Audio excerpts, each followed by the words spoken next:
I woke up to find myself in a completely different world, one I never expected to be in. My name is still Lu Xiaohan, but this isn't the life I knew. Somehow, I have taken over the body of a young woman living in the harsh winter of 1976 in a remote farm in the northwest of Huaguo. Wearing a thick cotton coat, I walked through the dry reeds, shaking off the dust. The wind here was brutal, covering everything in layers of dirt. But as I held the duck eggs I had found, my mood brightened. At least my little one would have something nutritious to eat. Before I could return home, a fellow farm worker, Lu Xiuyu, called out to me, telling me my son had woken up crying. I rushed back to my underground home, my heart tightening as I heard my baby's cries. Luckily, Sister Li had already helped feed him. She scolded me for leaving, but I knew she meant well. She even brought me a small bag of milk powder, precious and hard to come by. As I sat by the warm brick bed, watching my son sleep peacefully, memories flooded my mind. The original Lu Xiaohan had been born into a family that never truly loved her. She was the third child, unwanted and ignored, especially by her father. Her elder brother was sent to the military, her sister was given a job, and her younger brother was the family's treasure. But when it came to her, no effort was made. Without a choice, she was sent to the countryside, promised things that never came true. She wrote home, but no one ever replied. Then there was her short-lived marriage. Last year, a young man named Lin Buitao, also a city-born farm worker, proposed to her. Feeling abandoned by her family, she quickly agreed. Soon after, she was pregnant. But before their child was born, Lin Buitao received a letter from his hometown and left without a word. She never heard from him again. Left alone, she struggled to survive, caring for her newborn son. But one fateful day, she fell into the freezing river while washing diapers. She survived, but that was the moment I arrived in her place. Now, this life is mine, and I will make sure my son and I survive. When I woke up in this new life, I realized the original Lu Xiaohan had been deceived. She thought she married Lin Buitao, but there was no official marriage certificate. They only had a simple meal with other young workers as witnesses. She was too innocent, believing in promises that never came true. Now Lin Buitao has been gone for months, with no letters or news. I don't expect him to come back. He is likely just another man who ran away from responsibility. Thankfully, Sister Li, who knows the truth, keeps it a secret and often helps me with the baby. Life here in the Northwest is hard, but I'm determined to survive. Next year, the college entrance exam is supposed to return. If I can pass, I plan to apply to a university in the capital. Not to find Lin Buitao, but to escape my cold-hearted family in Zhonghai. They never cared for me, so I have no reason to stay close to them. I also have a secret, a mysterious space as large as a football field that I discovered 3 years ago. I can enter it by will, and it stays bright all the time with no day or night. Inside, I stored food, water, tools, and even milk powder. I bought these supplies in my old life, not knowing they'd become essential here. This space keeps everything fresh, which means my son and I won't go hungry. Today, Sister Lu brought us some rabbit meat, saying it would help with my milk supply. I know she cares about me and my baby.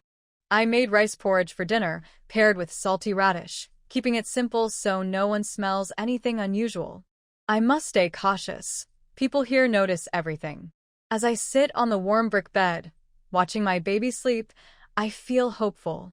Life is tough, but I have a plan. Survive, study hard, and build a better future for us.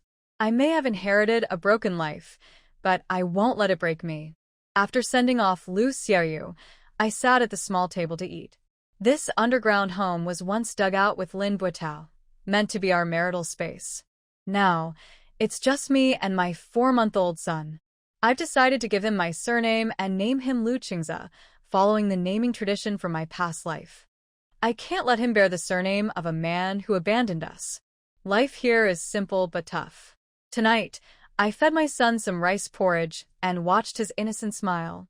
It warms my heart, especially after living 30 years in my previous life without a child. After cleaning him up and changing his diaper, I finished my now-cold meal. The rabbit meat Sister Lu brought will wait until tomorrow.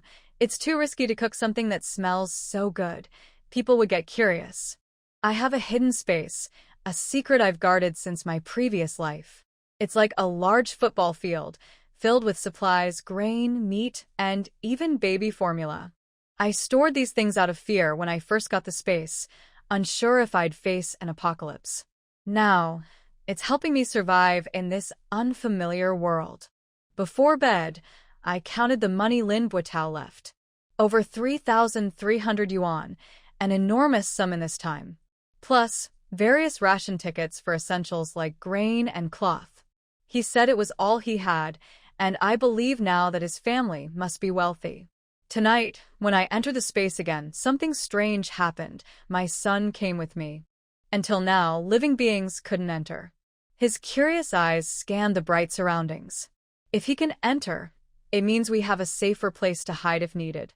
With winter deepening and high school books to find, I must plan carefully.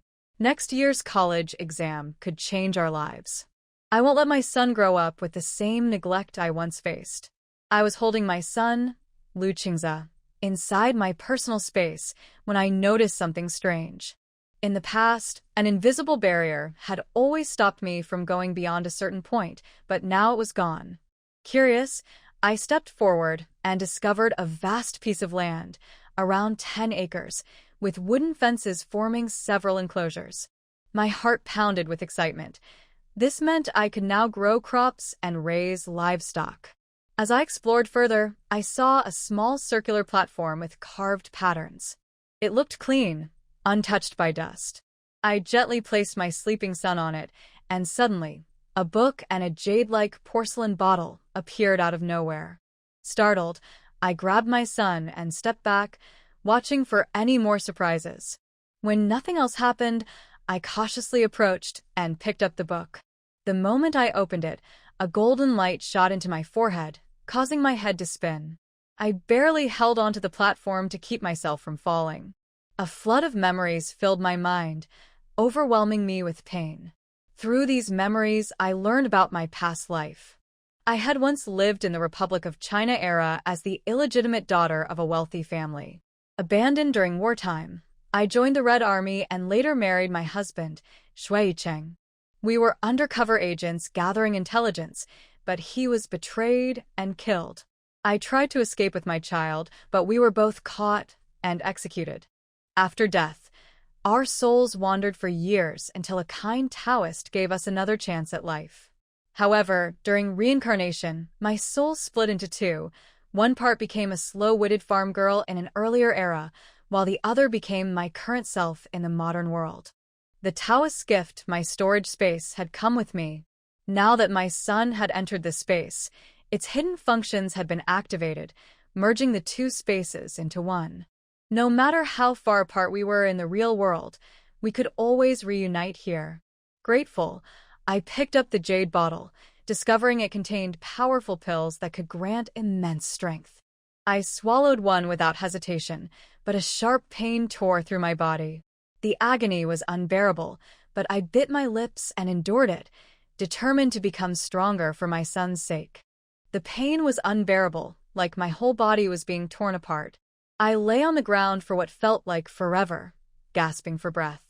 When the pain finally faded, I was so hungry that I felt like I could eat a whole cow. Slowly, I stood up, checked on my sleeping son, and kissed his forehead. Then I noticed a horrible smell and realized it was coming from me. My skin was covered in a grayish-brown layer of grime. I scratched it off and was surprised to see smooth, glowing skin underneath. It dawned on me that the pill I took, the Xinli pill, might have also cleansed my body, removing impurities. Out of curiosity, I patted the stone platform, and to my shock, it cracked under my touch. I quickly grabbed my son just before the platform split into two.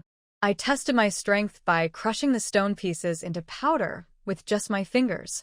It took time, but I finally learned to control my newfound strength so I wouldn't accidentally hurt my son. Holding my son, I explored the space further and found a bamboo forest. After walking for a while, I smelled sulfur and soon discovered a small hot spring. It was perfect for cleaning off the grime. I placed my son nearby and stepped into the warm water, watching the dirt melt away. The hot spring was a delightful surprise. Now we could bathe here anytime.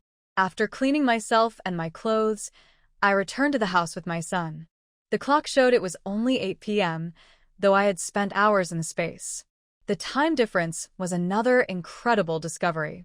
Later, I fell asleep, exhausted but excited about my newfound abilities. When I woke up, my son was already hungry, searching for food. I fed him, then got up to light the fire and start breakfast. Life here was tough, but with my powers, I felt confident I could protect my son and build a better life for us. After Liu Xiaohan finished breakfast, it was already 11 o'clock in the morning. His son Liu Qingze woke up in the morning, played for a while, and then went back to sleep. Liu Xiaohan did not go out, but stayed in the kiln and took out a few clothes of the original owner to mend. Although they were the original owners, they were actually Liu Xiaohan. According to the news obtained in the space last night, the educated youth Liu Xiaohan and the Liu Xiaohan of the new century are the same person, but the soul is divided into two parts, and now they have returned. While mending clothes, I heard footsteps and voices. One of them was the most familiar, that is Liu Xiaoyu. While talking, the firewood door of the kiln was pushed open, and 3 female educated youths walked in. Liu Xiaohan naturally knew these people. Except for Liu Xiaoyu, the remaining 2 female educated youths were Zhao Xiaowei, who came from Beijing City and was 23 years old this year. She also went to the countryside 5 years ago. She is also married. Her husband is also an educated youth from Beijing City. His surname is Lian, and his name is Lian Yuqing, but he is not in the educated youth point now. Although it is the off-season, the team still needs to build water conservancy facilities around the farmland, such as digging canals or drainage canals. People in the mainland may not understand drainage canals. In the past, there was a sea in the northwest, so there are many saline alkali lands. The alkalinity in the land is too high, and crops are not easy to grow, or even cannot grow. In order to make the field suitable for planting, people have come up with a way to dig drainage canals. After winter or spring irrigation every year, the salt and alkali in the land are pressed out of the fields by water and enter the drainage canals. The salinity disappears, and crops can be planted. Lian Yuqing and his team went to do this work with the male team members. Although it was voluntary work, they were still given work points, and they were also provided with food and accommodation. Therefore, the team members or educated youth who had a hard life went there. Of course, they suffered a lot. There were also female educated youth who went there, but the conditions were too harsh, so most female educated youth did not go. So there are a total of 11 educated youths in the first team of Hongqi Farm. Among the 6 male educated youths, except for Lin Buitao who disappeared, the remaining 5 have gone. Now there are only 5 female educated youths left: Liu Xiaohan, Liu Xiaoyu, Zhao Xiaowei, Tian Yilu, also from Beijing, and the last one is Fan Xiaoqing, the female team leader of the educated youth point, but she went to the farm office yesterday and has not returned yet. Xiaohan, why don't you go out and sit with us? Zhao Xiaowei is quite straightforward and likes to joke. As soon as she came in, she spoke loudly, which immediately startled the sleeping little guy. The little guy opened his mouth and started crying. Liu Xiaohan glared at Zhao Xiaowei helplessly and quickly dropped the needlework in his hand and went over to pat the little guy. When can you keep your voice down? Look how scared our Qingze is. Liu Xiaoyu looked at Zhao Xiaowei speechlessly and said in a low voice. Zhao Xiaowei also found that she had forgotten the little guy lying on the calm again and smiled embarrassedly. I'm sorry. I forgot. Tian Yilu rolled her eyes at Zhao Xiaowei. You just don't learn from your mistakes. The child is already 4 months old, more than 100 days old, and you always forget that there is a little guy. Liu Xiaohan patted his son, and the little guy slowly fell asleep again. Why are you here? Are you bored? Liu Xiaoyu took off his shoes and climbed onto the Kong. Yes, I'm bored. Although it's more comfortable to hibernate, it's boring to be too idle. Hey, Xiaohan, what did you call your son just now, Qingze? Tianyulu looked at the fire in the Kong hole, added some firewood, and asked. Well, I named my son Lu Qingze. How about that? Lu Xiaohan also replied casually. Tianyulu, Lu Xiaoyu, and Zhao Shelui looked at each other, and it was Lu Xiaoyu who spoke. Xiaohan, do you think that Lin Buotao has cheated on you and will never come back?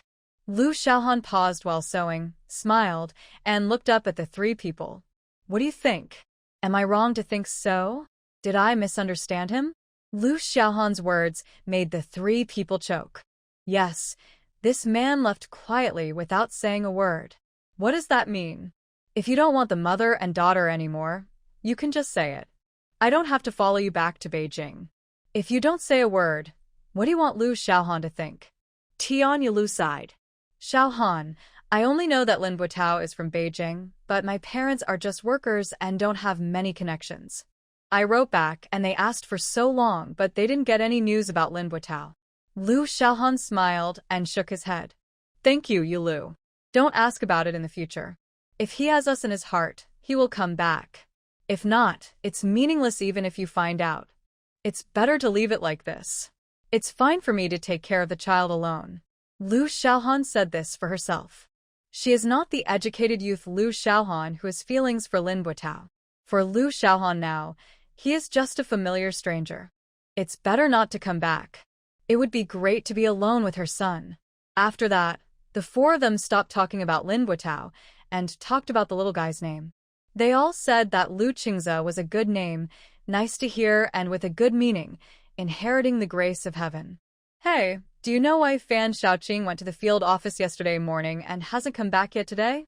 Zhao Shelui is not only straightforward, but also gossipy. She looked at them with shining eyes. Lu Xiaohan smiled and said nothing. She knew Zhao Shelui would ask this question. This is her habit. She likes to whet people's appetite like this. When people ask, she will say it, as if she has a lot of, as if feeling a sense of accomplishment. Tianyulu asked curiously. Do you know something? Zhao Shelui whispered when she saw that Tianyulu's interest was aroused. You don't know yet. Fan Xiaoqing's fiancé is working in Xingli Farm, which is 60 miles away. It seems that he is having an affair with a female educated youth, and the matter has caused a big fuss. I heard that the leaders of Xingli Farm were very angry about this matter. I suspect that Fan Xiaoqing went to Xingli Farm, but I don't know whether this is true or not. No way.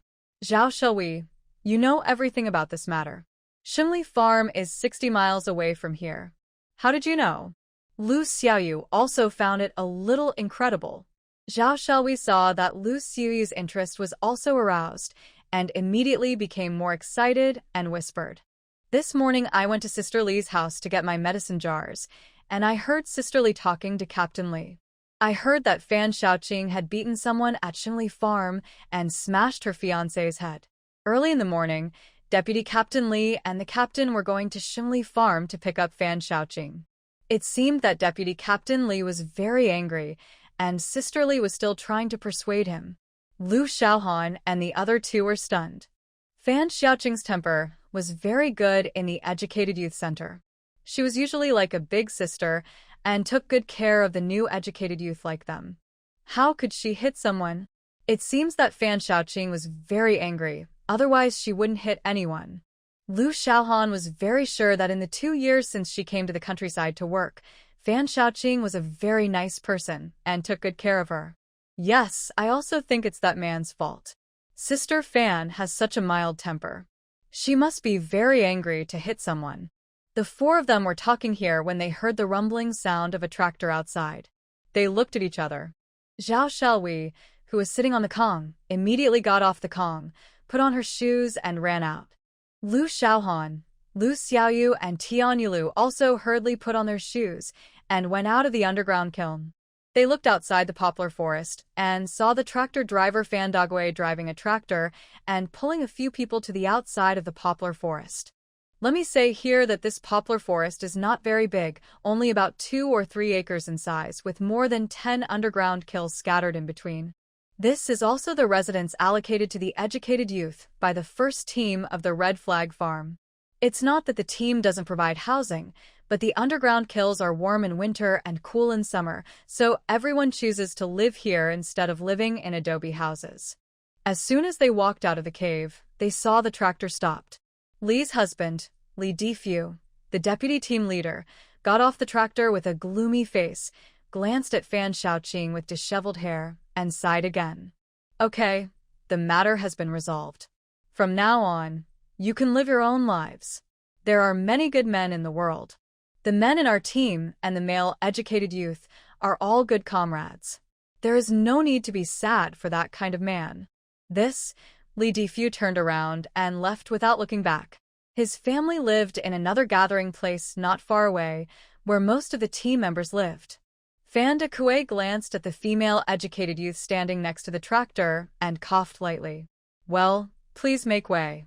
I have to go back even if I turn around. I am freezing so early in the morning. Lu Xiaohan hurriedly pulled Fan Shaoqing back and made way, and said to Fan de Kuei, Thank you, brother Fan. Fan de Kuei nodded and glanced at Fan Shaoqing again, but Fan Shaoqing was not in a good mood at this time. He kept his head down and didn't say anything.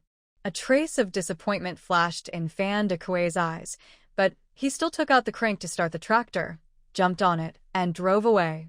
Lu Xiaoyu, Tian Yulu, and Zhao Xiaowei were all paying attention to Fan Shaoqing, but they didn't notice Fan de Kuei's abnormality. But when Lu Xiaohan was talking to him, she happened to see him looking at Fan Shaoqing, and her heart paused. An idea suddenly popped up in her mind.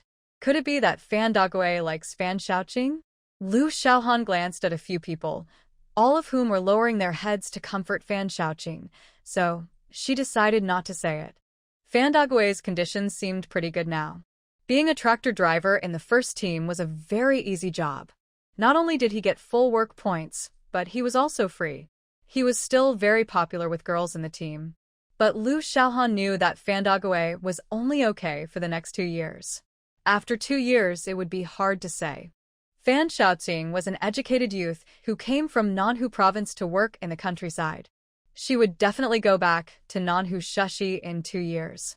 If she married Fan de Kuei, she might never go back to the city in this life. But even if she thought so, Lu Xiaohan would naturally not meddle in other people's business. Fan Shaoqing was also an adult, and she would naturally consider how she should go in the future. If she interfered too much, it might not be a good thing, and she might end up being a nobody. The few people walked back to the poplar forest, and Fan Shaoqing finally raised her head.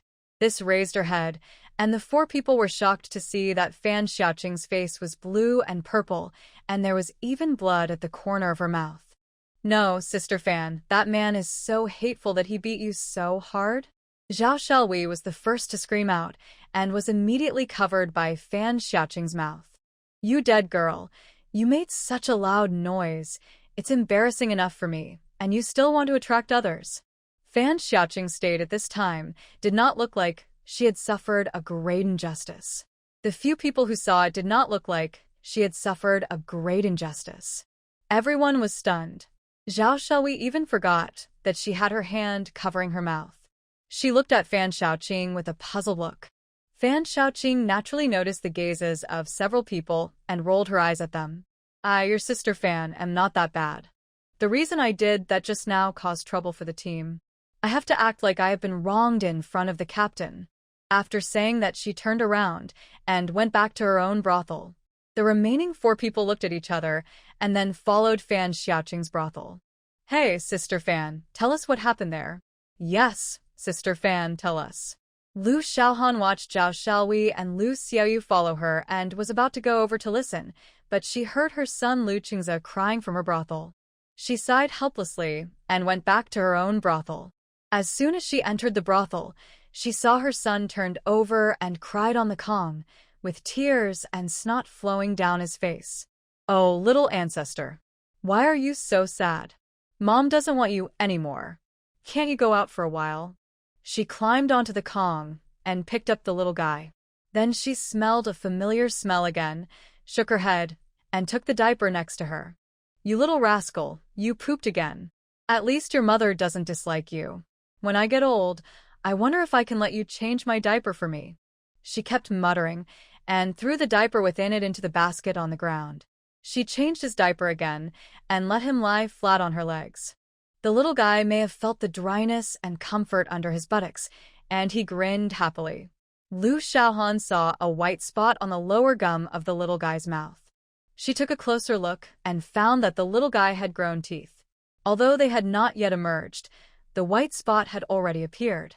I think they will grow out in a while. After holding the little guy and playing on the Kong for a while, the little guy was hungry. His little head kept nudging Lu Xiaohan's arms. Lu Xiaohan smiled, took out his watch and saw that it had been 3 or 4 hours since 8 or 9 in the morning. He should be hungry. After feeding the baby, Lu Xiaohan put the little guy on the Kong, then went out, carrying 2 buckets to fetch water from the river not far away. By the way, she rinsed the baby's diaper in the cold water downstream to wash off the feces on it, and then came back with 2 buckets of water. Oh, it's great to have supernatural powers. Now 2 buckets of water are really not a big deal for me. Carrying 2 buckets of water is as light as not carrying anything. Add water to the pot and start to boil hot water. In this winter, washing clothes without warm water is asking for trouble. Wash a few diapers for the child, put them at the head of the Kong, and dry them. In this winter, I don't know when they will be dry. Time passed quickly, and it was evening in a blink of an eye. Lu Xiaohan took out the rabbit meat that Lu Xiuyu sent last night and heated it up. She also cooked some porridge, steamed a white flour bun, and boiled 2 eggs. There was no other way. Before she came here, she didn't have enough milk because she didn't eat well. So now Lu Xiaohan can only eat good food. The child is only 4 months old. She plans to breastfeed the child for at least 6 months. With the addition of milk powder, the child will definitely be well raised. She ate a meal very quickly. After eating, she looked at the Kong and found that the little guy had woken up. He didn't cry or make a fuss. He was lying there playing. Lu Xiaohan lay on the Kong and chatted with her son for a while. Of course, it was Lu Xiaohan who talked, and Lu Qingze was the most obedient listener. The mother and son were very happy. Looking at the time, the child should be hungry, so Lu Xiaohan made milk powder for the little guy. Fortunately, there was a milk bottle in her space, otherwise it would be difficult to feed him with milk powder. The little guy was not used to milk powder for the first time. He spit out the pacifier after taking a bite. Lu Xiaohan was speechless. What should he do if he doesn't eat milk powder? I don't have enough milk. If you don't eat milk powder, won't you starve to death? In the end, perhaps because he was hungry, the little guy finally ate all the milk powder in the bottle. Lu Xiaohan was very satisfied. He picked him up vertically, let him lie on his shoulder, and patted his back gently until he heard him burp, then put him back on the bed. Okay, son, play by yourself. Mommy has to work. The little guy waved his arms, smiled at Lu Xiaohan, and put his little hands in his mouth to chew. Lu Xiaohan smiled and didn't bother him anymore. Instead, he started to clean up the house. After a day, the house was messy. If he didn't clean it up, he would feel uncomfortable. After cleaning up, he found that the little guy had fallen asleep again. Haha, children sleep more, but compared to when they were just born, they wake up several times a day now, and after waking up, they will play for a long time. Although she didn't get married and didn't have children in her previous life, many of her best friends got married and had children, so she actually knew more about raising children than the educated youth Lu Xiaohan. After cleaning up, she boiled hot water to wash her feet and filled the Kong hole with firewood. Then she got on the Kong, turned off the oil lamp, and then entered the space with her sleeping son. Since she had a martial arts book in her mind, she naturally had to learn it. Otherwise, if she had supreme power without the assistance of martial arts, it would be useless if she encountered danger outside. So she was ready to start learning martial arts, but she was worried about leaving her son outside, so she brought her son into the space directly. Looking at the various supplies in the space, Lu Xiaohan felt very stable. With these things, she and her mother would not be hungry. With the money left by Lin Buotao, they would not have to worry about living for 3 to 5 years. In addition, the newly appeared fields that can be planted are also a guarantee that her mother and son will not starve to death, right? Putting his son on the open space beside him, he also put a yoga mat on the ground to block some cold air. After placing his son, Lu Xiaohan closed his eyes and began to recall the set of boxing in his mind. This set of boxing is called Bengquan. The name is very simple. After recalling the routine of boxing, Lu Xiaohan realized that this boxing is a strong and fierce boxing. It is very suitable for his current divine power. With the assistance of divine power, the specialty of Bengquan will be infinitely magnified. Therefore, people who learn Bengquan, with the blessing of divine power, must pay attention to strength when fighting or sparring, because if they are not careful, they will kill people. To put it bluntly, it is still necessary to learn to control strength. Lu Xiaohan is very confident about this. At worst, he can go to the nearby river to find pebbles to practice strength. There are not too many pebbles in the river behind the poplar forest, which is enough for him to practice controlling strength. After recalling the whole set of Bengquan routines in his mind again, he began to practice it by imitating others. This practice lasted for more than an hour. Until the meal in the evening was consumed and hunger appeared again, he stopped practicing boxing. Now the whole set of boxing is in his mind. Although the various postures are not standard enough now, this is a gradual process. You can't become a fat man in one bite, so take it slowly. I went to the fruit area where I stored some fruits and ate them. My stomach was relieved a lot. Seeing that it was getting late, I was ready to go out. But just when I walked to the place where my son was sleeping, I found that the little guy had woken up without knowing when and was playing with his fingers. Hey, you are really a good son of your mother. You don't cry when you wake up. You are so good. As she said, she bent down and picked up the little guy and kissed him on his little face. When the little guy saw his mother playing with him, he smiled happily. He also stretched out his little hand to grab the broken hair beside Lu Xiaohan's cheek. Lu Xiaohan tilted his head, but he didn't dare to let the little guy grab his hair. The child's hands looked small, but they were very strong. He grabbed his hair and didn't let go. Lu Xiaohan already had experience with this. She had just crossed over a few days ago, and she didn't know that this guy's little hands were very powerful. Once he grabbed her hair, he just wouldn't let go. He also shook his little arm vigorously, causing her to scream in pain. It was not easy to get her hair back from the little guy. Since then, Lu Xiaohan has paid special attention. You little naughty boy, okay, let's go back to sleep. After saying that, she held the little guy and returned to the dark cave. The temperature on the Kong was still very high. It was obvious that not much time had passed. She took out her watch and looked at it. It was only a little over 10 o'clock in the evening.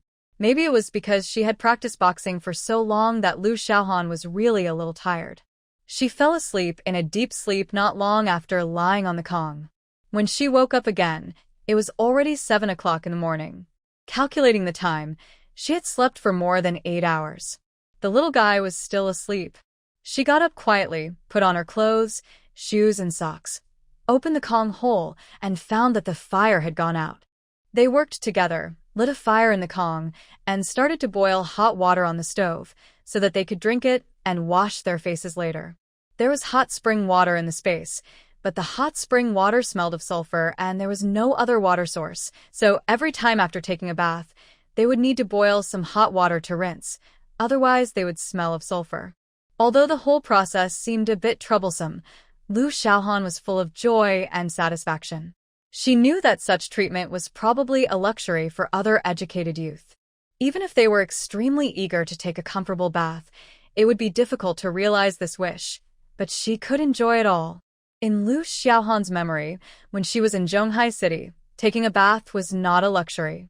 After all, every factory had its own boiler room and its own bathhouse, and the employees and their families in the factory could take a bath. However, this was still a bit of a luxury for Lu Xiaohan at the time because taking a bath cost 1 dime, and Qian Xiaoying and Lu Aiguo were reluctant to spend money on her bathing, so they just boiled some hot water and scrubbed it every time. After breakfast in the morning, Lu Xiaohan still didn't go out much. She was thinking about how to get to the headquarters.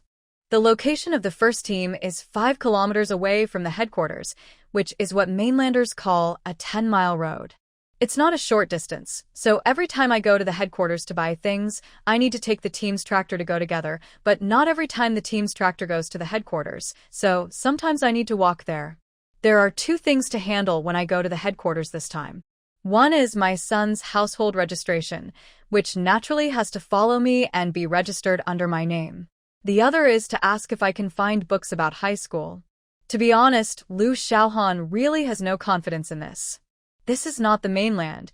It is still easy to find high school books, but it is difficult here.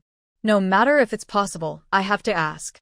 If it doesn't work, I will write a letter to my classmates in Zhonghai City to see if it can be sent from Zhonghai City, but this is also a helpful solution.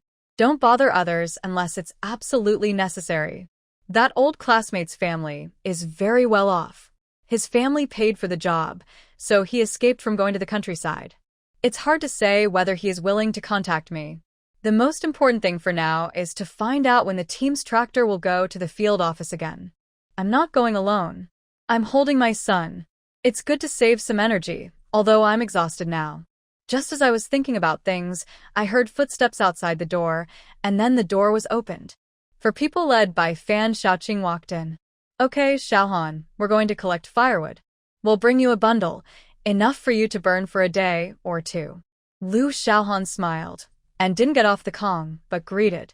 Come up quickly. It's warm on the Kong. Thank you for taking care of us. Fan Xiaoqing smiled gently. You are so polite all the time. We're sisters. Besides, it is not easy to go out with you here. It is just a convenient thing for us to collect firewood. It is not tiring. Liu Xiaohan saw that the wound on Fan Xiaoqing's face had healed a lot, and her curiosity was aroused. Sister Fan, what happened yesterday? And you were injured? Speaking of this, Fan Xiaoqing was not embarrassed at all, but said, I went to Xingli Farm the day before yesterday. I wanted to ask him and get him to admit it so that we could part ways amicably. After all, the marriage was arranged in our hometown, and it was not our own will. But that shameless guy wanted to hide it from me and wanted me to give him some money. I couldn't help it and hit him directly. But I didn't expect that his woman was hiding in the house. The woman suddenly rushed out, and I was caught off guard and pinned down by her. I suffered a little, but I am not someone who can be easily messed with. In the end, I turned defeat into victory and beat up the couple.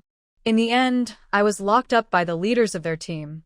Captain Zhao and Deputy Captain Li came to pick me up early yesterday morning, and they also asked me to write a letter of guarantee there that I would never go to Xingli Farm to make trouble again. Liu Xiaohan said in surprise as he watched Fan Xiaoqing recount the whole story in a few words. No. Sister Fan, is there no one to take care of that? They are having an affair. Are they not going to be punished? Before Fan Xiaoqing could say anything, Zhao Xiaohui, who was quick-witted, said, Don't worry. Yesterday, that woman were taken away by the security department of Xingli Farm. I heard that they will be sent to a labor camp hundreds of miles away for reform. Oh.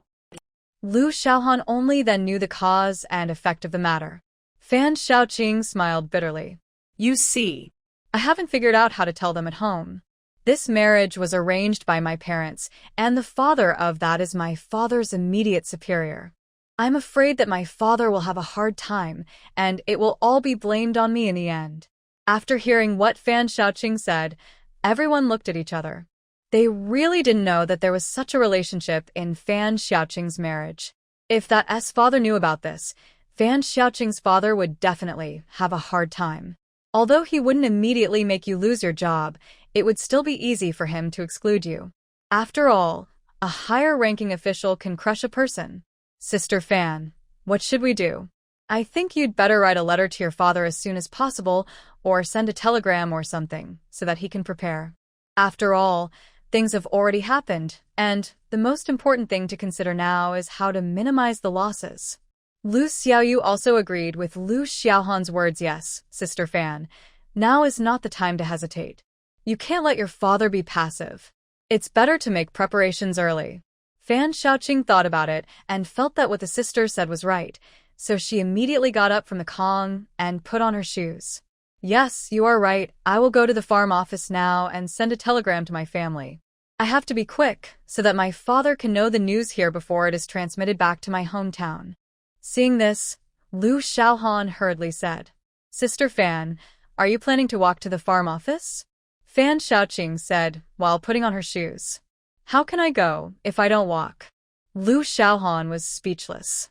She had thought that if Fan Xiaoqing went to find the team's tractor, she would go with her and even get a ride, but now that Fan Xiaoqing was planning to walk, she should forget it, because her own business was not very urgent anyway. Fan Xiaoqing left in a hurry, and Tian Yulu sighed. Sister Fan, you will definitely be scolded this time. Zhao Shelby rolled her eyes at Tian Yulu. You have to say it even if you are scolded, otherwise it will be too late when the matter comes to you. Tian Yulu agreed very much after hearing this. That's right. I know this kind of thing very well. My parents are workers in the factory. The director of my dad's workshop is very bad and often bullies my dad.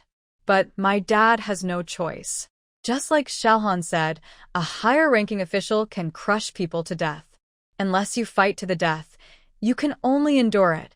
After chatting for a while, they all went back. They got up early in the morning, had dinner, and went to the poplar forest to collect firewood. They have been busy until now and have come back to see it. Now they are hungry and ready to go back to cook. Lu Xiaohan did not keep them.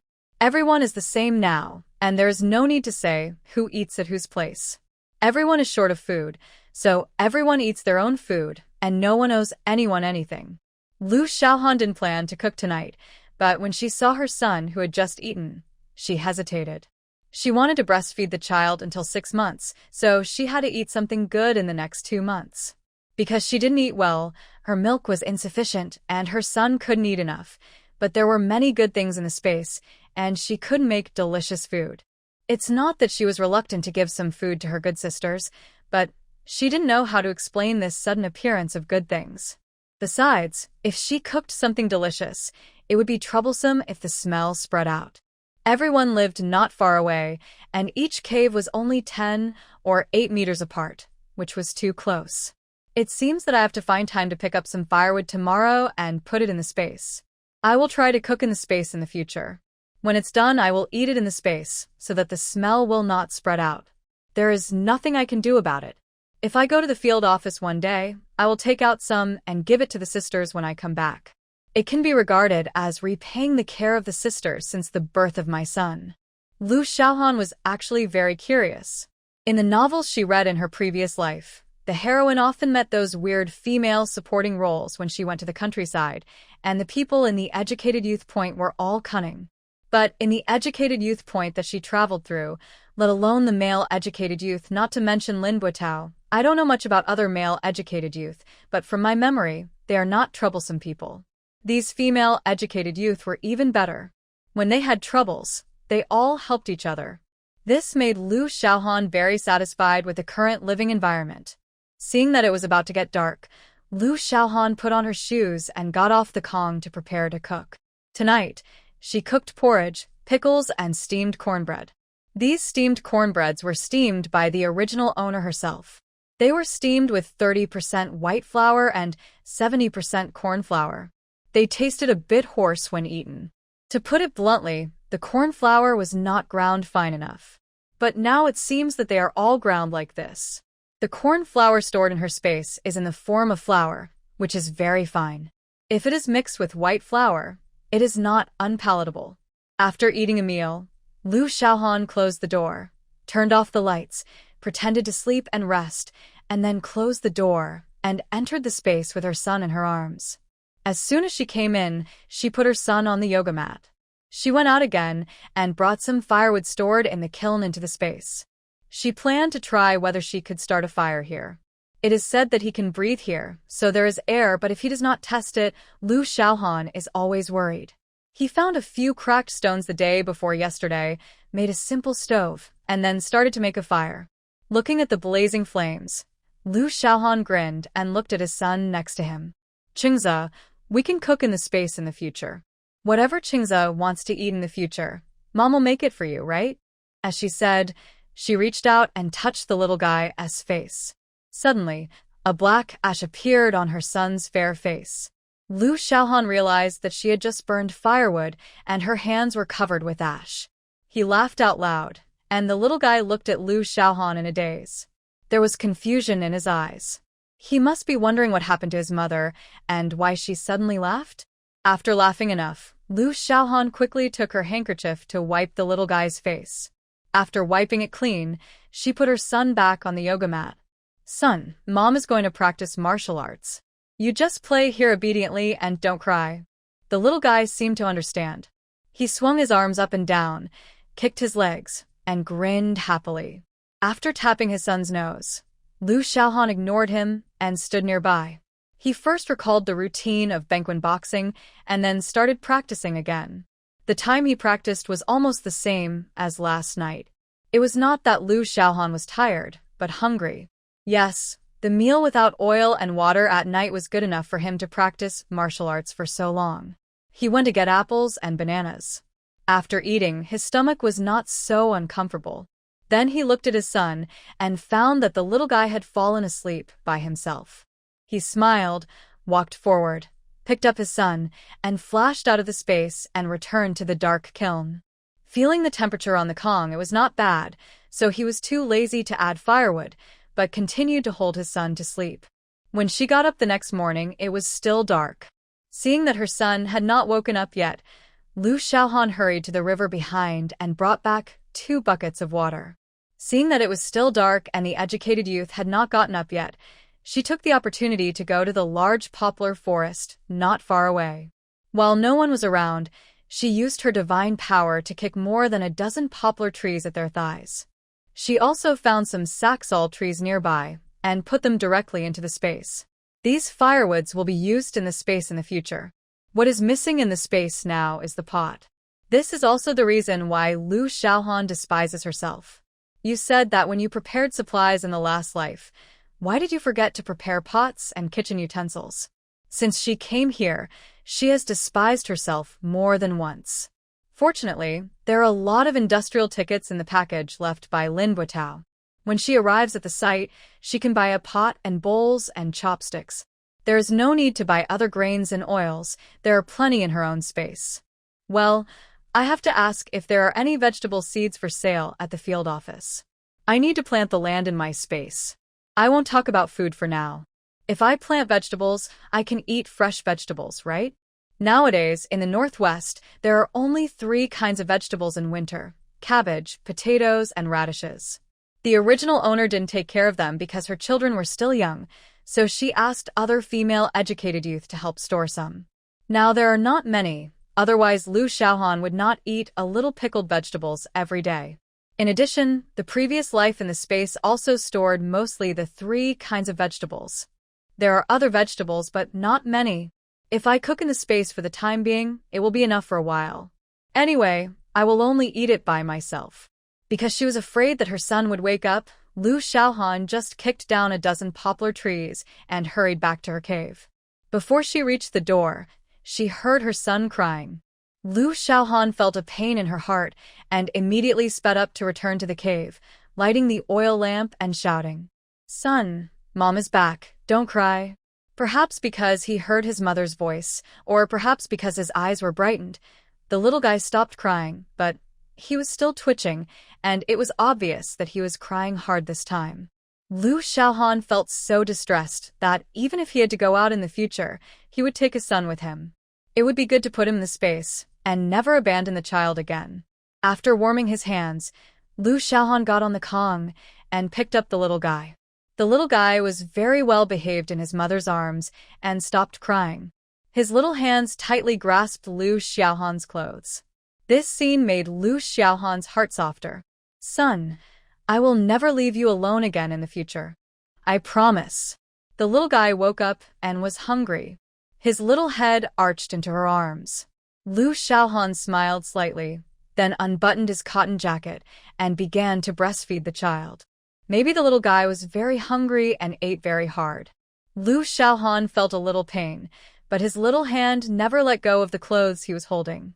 Lu Xiaohan did not open it and let him hold it like this. Maybe this is his sense of security. When the little guy finished eating, got tired, and fell asleep again, and the sky outside was getting brighter, Lu Xiaohan put the child back into the quilt, and then he got off the Kong and prepared to cook. Breakfast was still the same. After eating and washing, Lu Xiaohan looked at the gloomy sky. It looked like it was going to snow.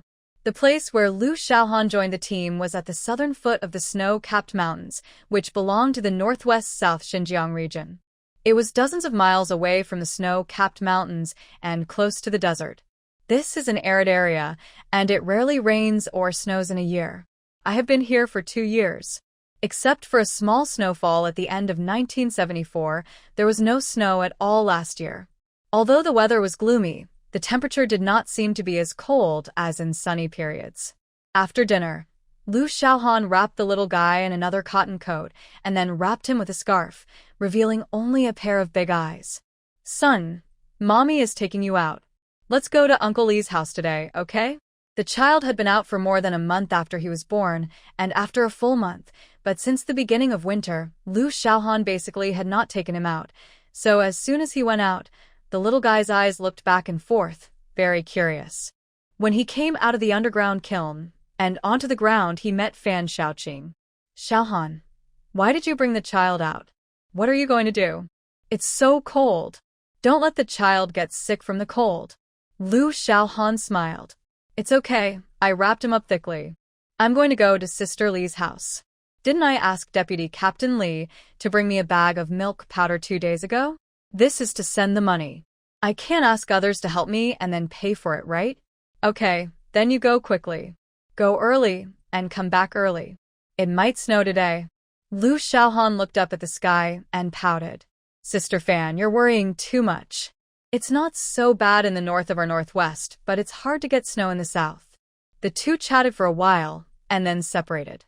Lu Xiaohan held the little guy and pointed out the hay and trees on the side of the road while walking towards the cave where the team members lived. Here, the educated youth lived in the small poplar forest, and the cave where the team members of the Red Flag Farm lived was in this larger poplar forest. Half a mile in front of the poplar forest, where the team members lived, was a group of buildings, where the team members and educated youth lived. Except for spring and autumn, when the team members and educated youth lived there for a while, they liked to live in the underground kiln the rest of the time because it was warm in winter and cool in summer, and it was very comfortable to live there. The underground kiln of Deputy Captain Li's South House was close to the edge. Because it was cold at this time, people basically didn't come out. Lu Xiaohan shouted outside the underground kiln of Deputy Captain Li's house, and Mrs. Li agreed and pushed open the door and walked out. When she saw Lu Xiaohan actually came out with a child, her face changed immediately, and she walked up quickly to Lu Xiaohan's side and first poked Lu Xiaohan on the forehead. Then she quickly took the child in Lu Xiaohan's arms and turned around to go into her own underground kiln and kept scolding Lu Xiaohan. Why didn't she act like a mother? It was so cold, and she actually went out with a child of several months old. Anyway, it made Lu Xiaohan unable to speak. There was no chance. Lu Xiaohan didn't know whether to laugh or cry as she watched Sister Li carrying the child into the underground kiln, and she had to follow him in. Sister Li's underground kiln was bigger than Lu Xiaohan's after all. Sister Li had 2 children. The older one was 7 or 8 years old, and the younger one was only a few months older than his own kid. As soon as he entered the underground kiln, he saw Sister Li put the kid on the Kong, took off the cotton-padded clothes wrapped around her, and covered the kid with a quilt, then turned around and glared at Lu Xiaohan. "Tell me, how can you be so careless? You don't even look at how old the child is, and you carry him out for a stroll in the cold 12th month. If you have anything to do, just stand by the poplar forest and shout, and I'll hear you. Why do I ask you to go there with the child?"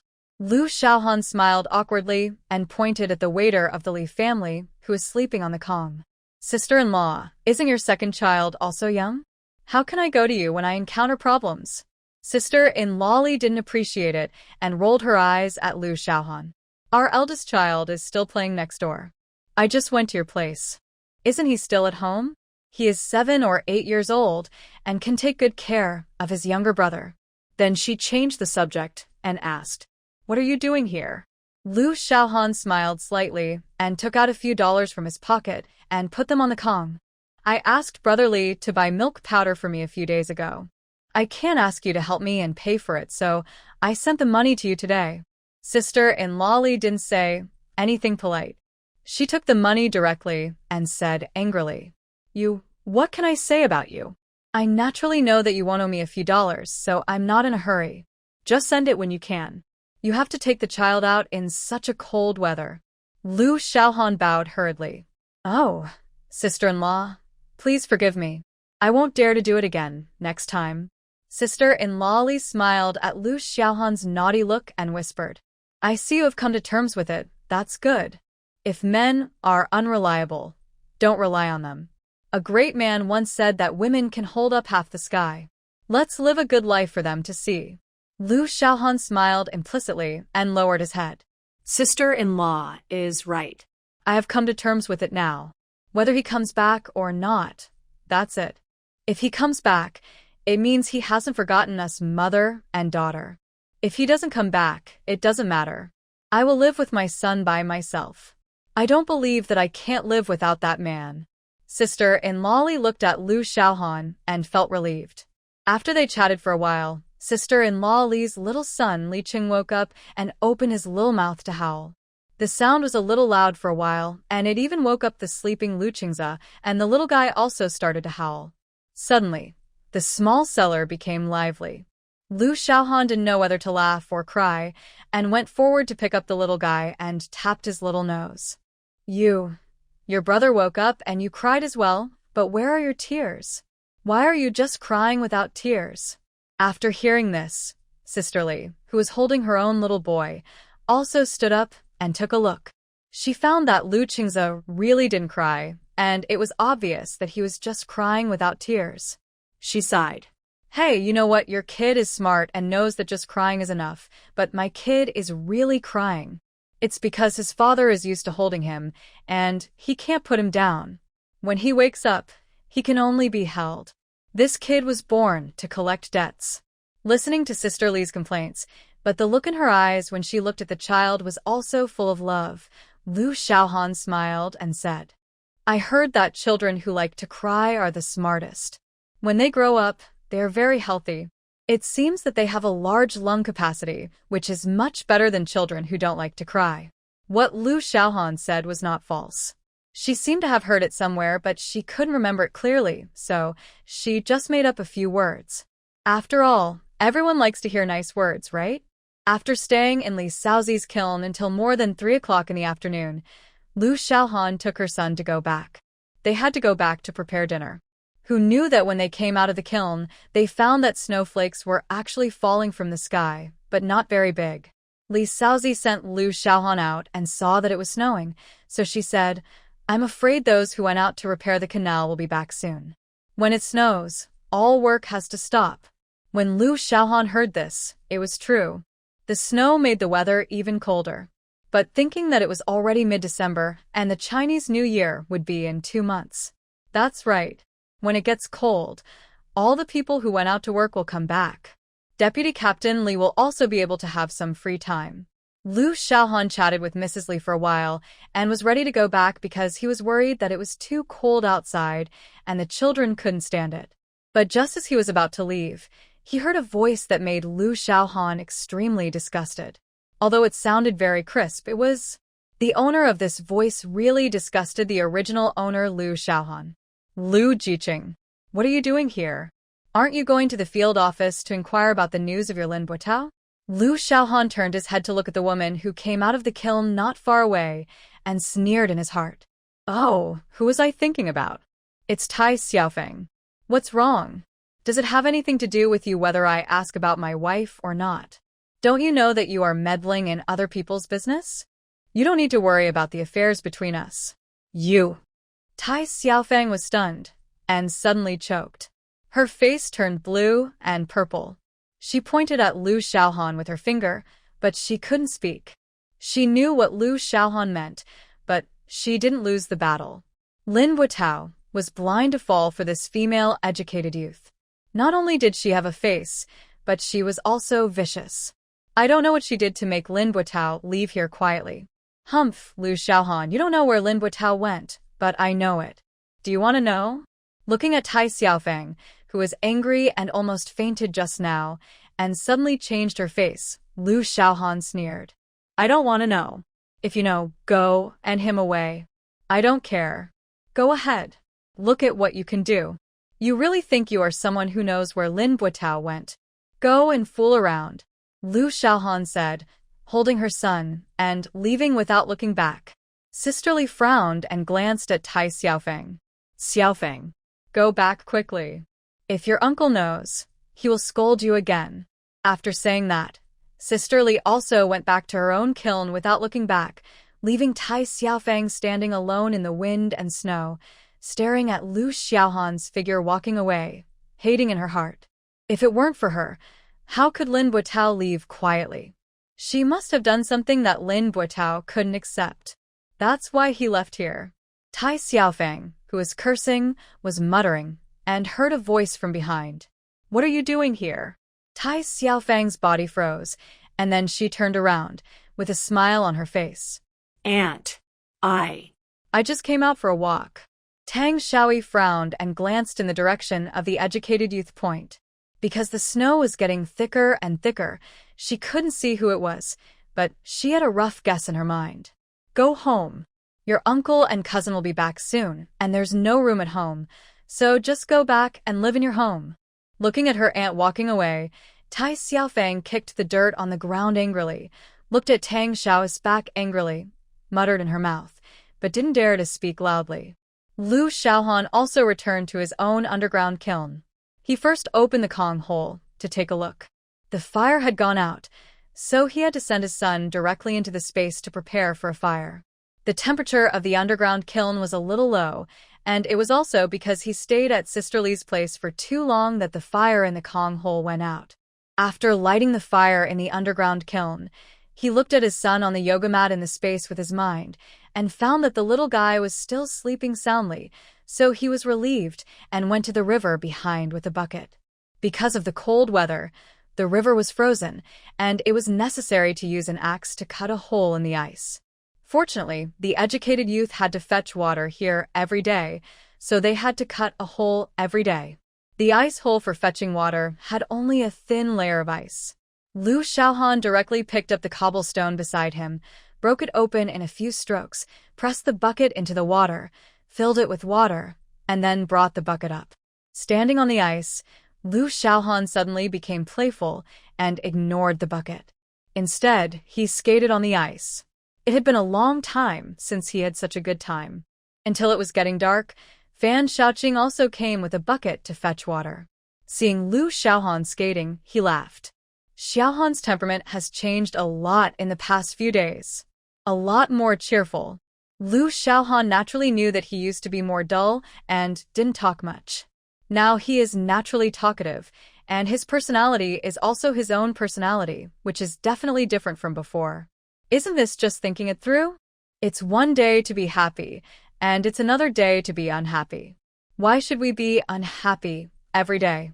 After saying that, he also walked to the riverside and waited for Fan Shaoqing to come up with a bucket of water. Then the two of them walked back together.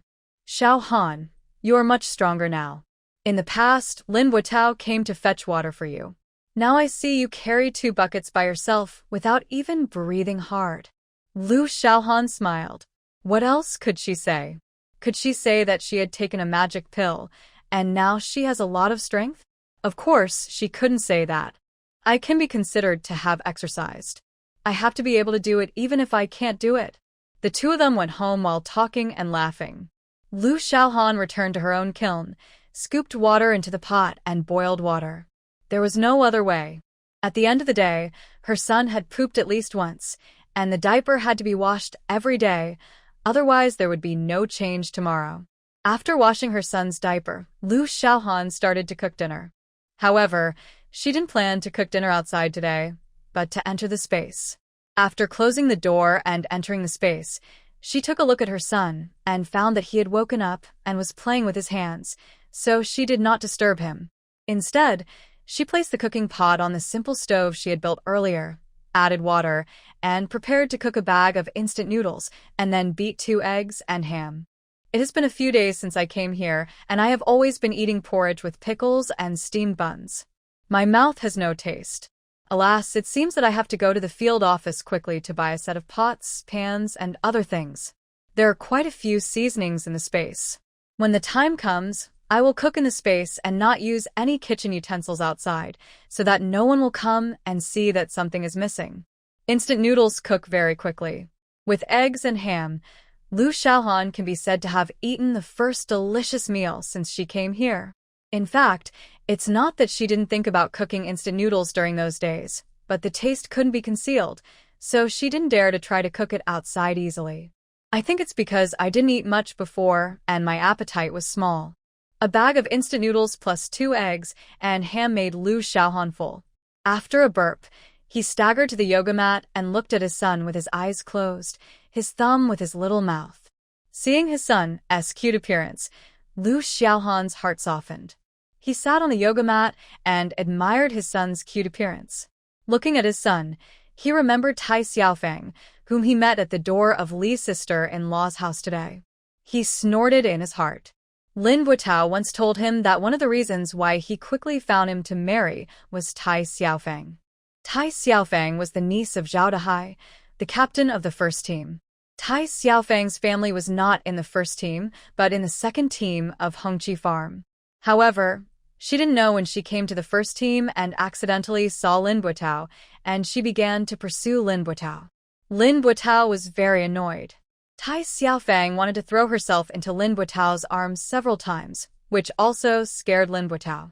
If Tai Xiaofeng hadn't pursued Lin Buitao so boldly, it is estimated that Lin Buitao would not have immediately found Lu Xiaohan to marry. But in this way, Tai Xiaofeng attributed the reason for her hopeless pursuit of Lin Buitao to Lu Xiaohan, which is why she would tattoo a few words about Lu Xiaohan every time they met. In the past, Lu Xiaohan was tongue-tied and dull. He would only talk back when he was very angry and usually ignored Tai Xiaofeng. This also made Tai Xiaofeng accustomed to tattooing a few words every time she saw the original owner. Lu Xiaohan smiled bitterly. Now, he also knew that the original owner was actually still himself, but now the two separated souls have merged into one. Lu Xiaohan felt a little disappointed. You say that Lin Buitao obviously used you and had no intention of getting a marriage certificate with you. Now, he has played with you and disappeared, leaving you with a son to raise. It's really stupid. You still have to deal with the shabby peach blossom debt he left behind. After resting for a while, Lu Xiaohan continued to practice boxing until she felt hungry again. Then she stopped. She found a box of milk from the storage area, drank a box, and ate an apple. She felt much better. She took out her watch and saw that it was already past 9 o'clock in the evening, so she left the space. Of course, she did not forget to bring out the cooking pot and eating bowls.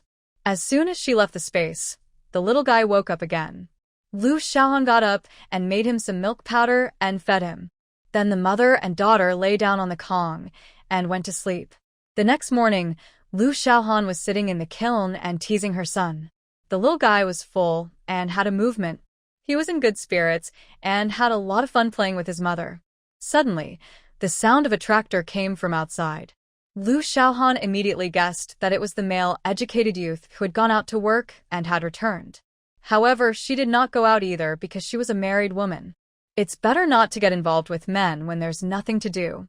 Speaking of the male educated youths here in this team of educated youths, in addition to the man who disappeared, Lin Buitao, there are 5 others. One is Zhao Shaoyi's husband Lian Yuqing, and there are 4 other male educated youths, all of whom are unmarried.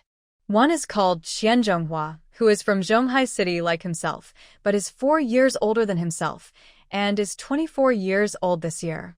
He is still single.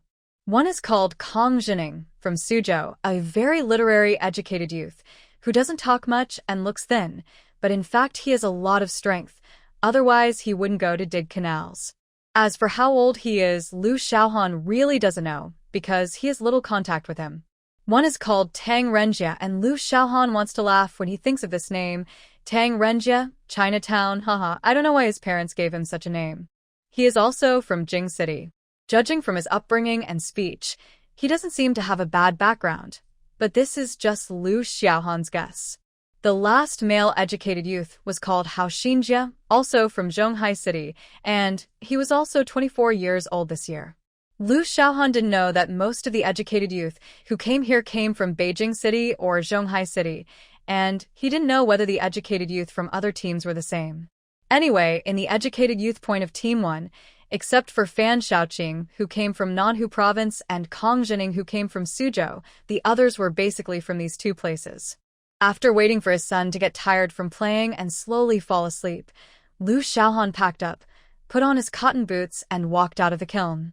As soon as he walked out of the kiln, he saw Kong Jining. He was the same as in his memory, with a strong literary temperament, but now there was a little difference. Because of working outside, the wind and sand here in the northwest are still very strong, making his skin very rough, and his previous fair skin color has now turned into a weak color. Lu Jiqing, are you out for some fresh air? How is the child? Is he obedient? Looking at Kong Jining, who took the initiative to say hello, Lu Xiaohan smiled. Well, the child is very obedient. How many drainage channels did you dig this time? Kong Jining laughed when he talked about this. We dug a long distance this time. The westernmost piece of land is almost dug. There were only more than 100 meters left. Who knew it would snow? Otherwise, it would definitely be dug. If the salt and alkali in that piece of land are drained out next year, we will definitely be able to grow rice. Lu Xiaohan chatted with Kong Jining for a few words and went back to his underground kiln. He came out just to get some fresh air. It was still a little cold standing outside. After all, it snowed yesterday. It was warmer in the underground kiln. The male educated youths came back, and the educated youth site became lively. Every day in the small poplar forest, it was lively, and there was constant talking. This also caused Lu Qing's sleep time to become shorter, which made Lu Xiaohan busy and serve her son all day long. Xiaohan, I heard that the tractor of our team will go to the field office the day after tomorrow. Are you going? Zhao Xiaohui's voice came from outside the door, and then the door was pushed open. The flying snowflakes, wrapped in the cold wind, also took advantage of this gap to drill into the underground cellar. Lu Xiaohan glanced at his son. Go. I need to buy some more things. What about you? Are you going? Zhao Xiaohui closed the door and climbed onto the Kong and sat on it. Go. I haven't been to the field office for a long time. I plan to write a letter to my family and send it back.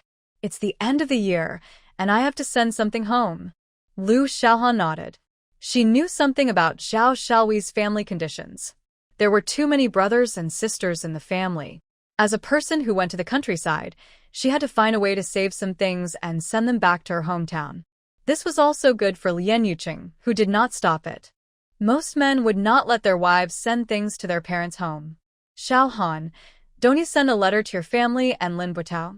Lu Xiaohan paused and put down the needlework in her hands. No, since I came here, I wrote a lot of letters to my family at the beginning, but there was no reply. I think they don't plan to take care of me, their daughter. Then I won't bother them, and I'll just live with the child alone. As for Lin Butao, I don't hold out hope. It's the same with or without him. Zhao Xiaohui actually sympathized with Lu Xiaohan. At home, she was not liked by her parents. When she came to the Northwest to join the team, the man she met was not a good one, but a liar who cheated on her feelings. Zhao Xiaohui sat for a while and left. Lu Xiaohan began to think about what to do when she arrived at the field office the day after tomorrow. There was no need to write letters by herself. The most important thing was the household registration of her son and buying some pots and pans. In this way, she could not be with other educated youths and needed to act alone. At that time, her son must be taken with her. Otherwise, she would not be at ease. Unless the child is handed over to Sisterly because Sisterly has milk because she also gave birth to a son, she can help to breastfeed the child even if I am not at home. But I don't know whether Sisterly will go to the farm office. If she wants to go, I can ask. Thinking of this, Lin Butao's package appeared on the Kong. She opened it and picked out a few industrial tickets, meat tickets, sugar tickets, and cloth tickets. She planned to buy some pots and pans and other things at the Farm Office Supply and Marketing Cooperative, and then buy some meat, sugar, and a few feet of cloth. She planned to make 2 small clothes for her son. This winter is not bad. I don't go out much. Even if I go out, I don't need to wear any clothes. I just wrap it in my big cotton jacket. But next spring, I always need to put clothes on the child, so it is inevitable to make spring clothes in advance. Fortunately, I still have the memory of the educated youth Liu Xiaohan. Because Liu Xiaohan was not liked by her parents since she was a child, the clothes she wore were all her sister Liu Xiaoqing's old clothes. But you have to know that in this era, old clothes are basically considered to be scrapped soon. So Liu Xiaohan, who was only a teenager, followed her neighbor Grandma Wu to learn needlework, cut clothes, and sew clothes by herself. Later, she tried her best to get some money and tickets from her parents to buy cloth to make clothes. Qian Xiaoying was generous and gave her a few dollars and cloth tickets because she saw that Liu Xiaohan really had no clothes to wear. It was not because she felt sorry for Liu Xiaohan, but mainly because Liu Xiaohan really had no clothes to wear and couldn't go out, so she had no choice but to give. So Liu Xiaohan was not afraid of making clothes. As long as there was cloth, then other things were not a problem. In order to coax Liu Xiaohan to come to the northwest to join the team, Liu Aigua and Qian Xiaoying were generous once. They gave Liu Xiaohan a lot of cloth tickets and cotton tickets, allowing her to make a set of cotton clothes, cotton pants, and cotton boots. Later, when she married Lin Buotao also bought her cotton cloth and cotton, so the cotton coat, cotton pants, and cotton boots that Liu Xiaohan wears now are all made by herself. But now the cloth is all used up, and if her son wants to make clothes, she needs to buy more cloth. After counting the things she needs to buy, Liu Xiaohan put the package away again and saved the tickets and money she will need the day after tomorrow and put them aside so that it will be convenient when she needs them. After that, she needs to prepare. If Sister Li wants to go to the field office the day after tomorrow, she will need to bring more things with her son, such as milk bottles, milk powder, and her own thermos. Alas, this is the inconvenience of taking a child out. If you don't have these things outside and the child is hungry, you can't just undress and feed the child outside. Anyway, I can't do such a thing myself. It's not my previous life. There is no nursing room for you to use. Time soon arrived on December 18th, the day to go to the field office. Liu Xiaohan got up at 8 o'clock and made instant noodles in the space, plus ham and eggs, for breakfast. Then he began to pack the luggage for today and his son. Yes, luggage. It is only 4 or 5 kilometers from the first team to the field office, so there is no need to prepare any luggage. But because Sister Li also has to go to the field office, then the son can't be entrusted to others to take care of him, so he can only take him to the field office by himself. If he takes it by himself, he will inevitably have to prepare diapers, milk powder, bottles, and other things for the child. Oh, and a thermos, but the thermos was placed in the space, just for emergencies. You can't let yourself carry the thermos and ride a tractor to the field office. When you get to the field office, you can openly go to some of the residents' homes to borrow some hot water. So after dinner, Liu Xiaohan held his son in one hand and carried a package in the other hand, which contained all the supplies for his son. As soon as he walked out of the underground kiln, he saw Fan Xiaoqing and others also came out of the underground kiln. Liu Xiaohan looked around and saw that everyone in the educated youth camp had to go today. It was true that the female educated youth also needed to prepare some things at the end of the year. The male educated youth had been working outside for some time, so they should make up for the missing things when they came back, so this time everyone was mobilized. As soon as Zhao Shelui came out, she came directly and took Liu Qingze from Liu Xiaohan's hands. We will take turns holding him, so you can relax. Liu Xiaohan said with a smile. That's great, I can relax too, then I'll leave it to you guys. The group walked towards the Daiozi area, where the team members lived. The residential area of the educated youth camp was not far from the team's residential area, and there was only a piece of land in between. Now the land was withered and nothing was planted in winter, so they could only wait until spring to plant. When they arrived at the team's residential area, some residents of the team also came out, including Sister Li, who seemed to be preparing to go to the field office, but there were not many people, only 3 or 2. The tractor rumbled, and the tractor driver Fan Dogway drove over, turned around, and stood steadily in front of everyone. Fan Dogway's eyes swept over Fan Shaoqing, but the speed was so fast that no one could notice it. However, because she guessed his thoughts, Lu Xiaohan did notice this abnormality, but she would not say it. Everyone started to get on the car. Zhao Shelwei was straightforward and had some competitive factors, so she first stuffed Lu Qingzi to Lu Xiaohan, snatched her package and climbed onto the tractor first, then turned around and pulled Lu Xiaohan, who had one hand free, onto the car.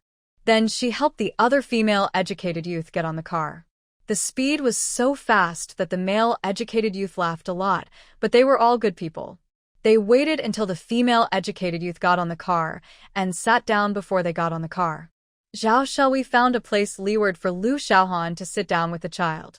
She, Fan Shaoqing, and Tian Yilu sat on both sides to protect Lu Xiaohan.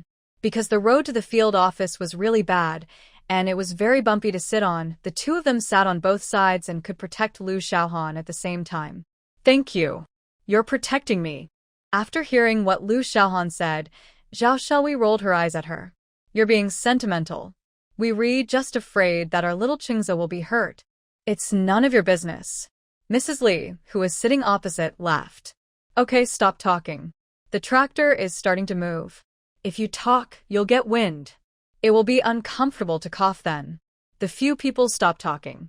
It was warm to squeeze together, but the male educated youth suffered a little. They stood on the periphery for the female educated youth, so when the tractor started moving, the cold wind was very uncomfortable. Suddenly the tractor stopped, and the few people sitting in the car were caught off guard and fell forward due to inertia, but fortunately they all stabilized. "What are you doing?" "Fan de Kuei, you are still a tractor driver? Do you know how to drive a tractor?" Lu Xiaoyu complained.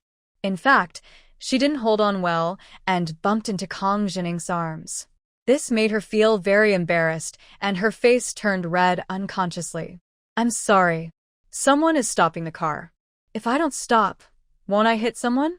As Fan de Kuei's voice fell, a person came out from the tractor's bucket. Lu Xiaohan and others looked over and found that it was Tai Xiaofeng. They all rolled their eyes and kept silent. Tai Xiaofeng, the niece of the captain of the team, is a person that no one likes. As soon as Tai Xiaofeng climbed onto the tractor and looked at the people inside, she was speechless. She wanted to get off and not leave today, but thinking that her uncle and cousin were back and her uncle's house was really too crowded, she could only grit her teeth and get on the bucket. As soon as she came up, Fan Dogway continued to drive the tractor towards the field office. On the way, the group stopped talking. One reason was that if they opened their mouths to talk, the cold wind would into their mouths. The other reason was that no one wanted to talk because of Tai Xiaofeng. The tractor bounced for more than 20 minutes before arriving at the field office. The field office was different from the team. The farm headquarters is located in the southwest corner of a crossroads. Rows of adobe houses are the farm headquarters offices. There are several houses opposite the farm headquarters, which is the supply and marketing cooperative belonging to the Red Flag Farm. Not far away is the state-owned canteen. In the northeast of the crossroads, there is the farm headquarters clinic. Looking at the sparse flow of people, Lu Xiaohan is quite familiar with this place because of his memories of the educated youth Lu Xiaohan. Now is winter, people are idle, but it is also cold, so not many people are walking outside. The tractor stopped at the entrance of the farm. "Everyone get off. Let's go back on time at 3 o'clock in the afternoon. We agreed that we won't wait for you after the time. If you can't catch up, you will have to walk back." Lu Xiaohan got off the tractor with his son in his arms, looked around first, and said, "Sisterly, you all go and do your work first. I'll go to the office of the field office and ask about the child's household registration." Sister Li and Fan Shaoqing also knew what Lu Xiaohan meant now, that is, to let the son have the surname Lu, so he will have nothing to do with Lin Buitao in the future, so the household registration must be something she has found. "Well, then you go." Seeing Sister Li and Fan Shaoqing and others leave, Lu Xiaohan walked towards the field office. As soon as he entered, he looked at the dark corridor and saw no one. Lu Xiaohan frowned, walked along the corridor, looked at the door plate in front of the door, came to the duty room, and knocked on the door gently. Hello. Come in. A middle-aged man's voice came from the room, and Lu Xiaohan pushed the door open and walked in. Hello, comrade. Serve the people. The middle-aged man sitting behind the desk raised his head, took off his glasses, took out a piece of cloth to wipe it, and then looked at Lu Xiaohan. Serve the people. What are you doing here? Lu Xiaohan nodded, took a few steps forward, and then said, It's like this. I got married last year, but my man went back at the beginning of this year after receiving a letter from home. But there has been no news until now, and I thought that the child was born, and I always need to settle the household registration for the child, so I came here today to ask how to settle the household registration for the child. The middle-aged man nodded and asked, You are an educated youth who went to the countryside. Then your household registration is in the team you joined. If your child wants to get a household registration, you need your team leader to issue a certificate, and then come to our field office, the department that specifically manages you educated youth, find the leader to get a certificate, and go to the police station to get the household registration. After listening to the middle-aged man's words, Lu Xiaohan also knew the procedure for registering a child in this era. She hurriedly thanked him, and then left the office of the farm headquarters. After asking about the matter, it was definitely impossible to get it done today, so let's go to the Supply and Marketing Cooperative to buy some things. The Supply and Marketing Cooperative is just opposite the farm headquarters office, with 5 houses in a row. It looks okay. Lu Xiaohan hugged her son and carried the package and walked across the road. When she arrived at the door of the Supply and Marketing Cooperative, she found that there was no one else inside except a few salesmen. It seemed that the educated youth had already bought things and left, but it was better this way.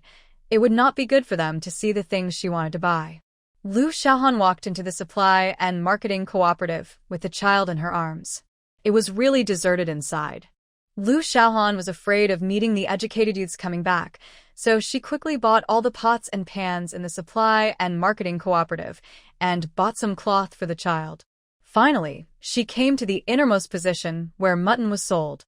There is not as much pork as mutton in the Northwest, so most people here eat mutton, and the mutton here is tastier than the mutton in the mainland, and there is basically no smell of mutton. Moreover, the mutton here is sold with bones, so Lu Xiaohan took out the meat ticket and spent a few dollars to buy a leg of lamb and a pair of lamb chops, planning to go back and make soup. After buying these, her son Lu Qingze also woke up, twisting his little body and crying loudly. Lu Xiaohan thought that her son had defecated or urinated, so she quickly found a place to sit in the Supply and Marketing Cooperative to check if the boy had defecated or urinated. Fortunately, the Northwest is cold, and everyone will light a fire to keep warm. The Supply and Marketing Cooperative is also warm. After unbuttoning the cotton coat and lifting the little guy's legs, he was relieved to see that he just peed. If he had defecated, he would be disliked. After changing the little guy's diaper, he picked him up again, but the little guy was still crying. Lu Xiaohan knew that the boy was hungry. Just as he was thinking about whether to feed him milk or make milk powder, he heard the voice of a middle-aged woman. I'm afraid your child is hungry. Why don't you sit at the counter and feed the child? Lu Xiaohan smiled and thanked him immediately, and then he carried the child into a hidden corner of the counter and sat down. This was the place arranged by the middle-aged salesperson. Just feed it here. No one will come. Lu Xiaohan said gratefully. Thank you, Auntie. The middle-aged woman waved her hand. Why did you bring the child out in such a cold weather? Aren't you afraid that the child will get cold? Lu Xiaohan smiled helplessly. There's no one else at home. Only me. I have to buy some things today, so I can only bring the child out. Lu Xiaohan's words were correct. It was indeed that she was taking care of the child alone. The middle-aged woman was also stunned when she heard it, but she didn't say anything, but nodded and went out to do her work. After feeding the little guy, Lu Xiaohan got up and tidied her cotton jacket, walked out with the little guy in her arms, greeted the middle-aged woman, thanked her again, and then left the Supply and Marketing Cooperative with the things she bought. What Lu Xiaohan didn't know was that after she left, several women talked about her. Of course, Lu Xiaohan didn't care. Who doesn't talk about others behind their backs, and who doesn't get talked about by others? As long as she didn't hear it, she would just pretend that she didn't know. After leaving the supply and marketing cooperative, looking at the crossroads, she didn't know where the group of educated youth had gone, but she was not in a hurry to find them. She needed to find an opportunity to put some things into the space. He looked around and finally walked towards the poplar forest behind the farm headquarters, because the headquarters of Hongqi Farm is near a river. It can be said that the entire Victory Farm exists around this river, because only by being close to this river in the arid area of the northwest can it be guaranteed that the crops can be irrigated. It will not work if it is far away from the river. Not far behind the farm headquarters office is a large poplar forest. For safety reasons, Lu Xiaohan deliberately walked inside. At that time, with the poplar forest blocking the way, no one would be able to see him putting things into the space. He walked about 20 to 30 meters inside, looked left and right, squatted down and looked around, and made sure that there was no one around. Then he put the pots and pans he bought in. She put them into the space. She didn't intend to hide the lamb legs and lamb chops, because she planned to use them to entertain the people at the educated youth site, as well as Li's family. Since the educated youth Lu Xiaohan came here, these people have taken good care of her, especially after she got married, became pregnant, and Lin Buotao disappeared again. They have been more attentive to her. So inviting them this time is also a kind of return. Anyway, she is not short of money. It only costs more than 3 yuan to buy lamb today. It's just for the story. Don't worry about how much money it costs. After all, it's fictional. Fictional. Lu Xiaohan packed up some and was about to leave the poplar forest. Suddenly, she felt a little urgent too, so she looked around again, walked under a very thick poplar tree, and put the little guy on the ground. This northwest is good. No matter how cold it is, unless it is by the river, the ground is not wet at all. It is still dry land. There is no need to worry about the child getting sick when putting it on the ground. After solving the big problem quickly, Lu Xiaohan stood up and pulled up her pants. Just as she was about to pick up her son, she seemed to hear voices. She subconsciously held her breath, picked up her son, and hid directly in the space. As soon as she entered the space, Lu Xiaohan regretted it a little. Why did she enter the space? After hesitating for a long time, she decided to get out quickly. Just as she was about to leave the space, she heard a voice that a woman particularly enjoyed. This voice made her body pause and freeze in place. Can you hear the sound outside in the space? This is the first time Lu Xiaohan knew it. She listened again and really heard it. The sound at this time seemed to be more intense than before, and there was also a collision sound. Lu Xiaohan was sure what the people outside were doing. Although she had not experienced this kind of sound in her previous life, she had seen a small movie. Moreover, the educated youth Lu Xiaohan had experienced it in person. How could she not understand? Hey, where did the wild mandarin ducks come from? They came here to have fun in such a cold weather. Aren't they afraid of getting sick? After listening again and confirming that it was still going on outside, Lu Xiaohan unconsciously flashed a picture that was not suitable for children in her mind. The more she thought about it, the faster her heart beat. Her heart was out of her control. She looked down at her son, who was opening his eyes, and quickly covered his ears. Son. This is a sound that is not suitable for children. You can't listen to it, okay? Lu Xiaohan stayed in the space for almost an hour before it was completely quiet outside. Of course, there is still a time difference between the space and the outside world. Otherwise, I would really think that the wild mandarin ducks were very powerful. After confirming that there was no one outside, Lu Xiaohan left the space, confirmed again that there was no one around, and hurriedly walked out of the poplar forest. But just as she walked around the big tree, she saw the ball of toilet paper on the ground, which immediately made Lu Xiaohan shudder with disgust, and immediately walked out of the poplar forest quickly. What luck I had today! I actually encountered such a thing. After sighing, Lu Xiaohan also walked out of the poplar forest. Standing at the intersection, she looked around and saw Zhao Shelui standing at the door of the state-owned canteen. As soon as she saw the state-owned canteen, Lu Xiaohan suddenly felt hungry. She looked at her watch and realized that it was only a little after 12 o'clock, and there was still more than an hour before noon.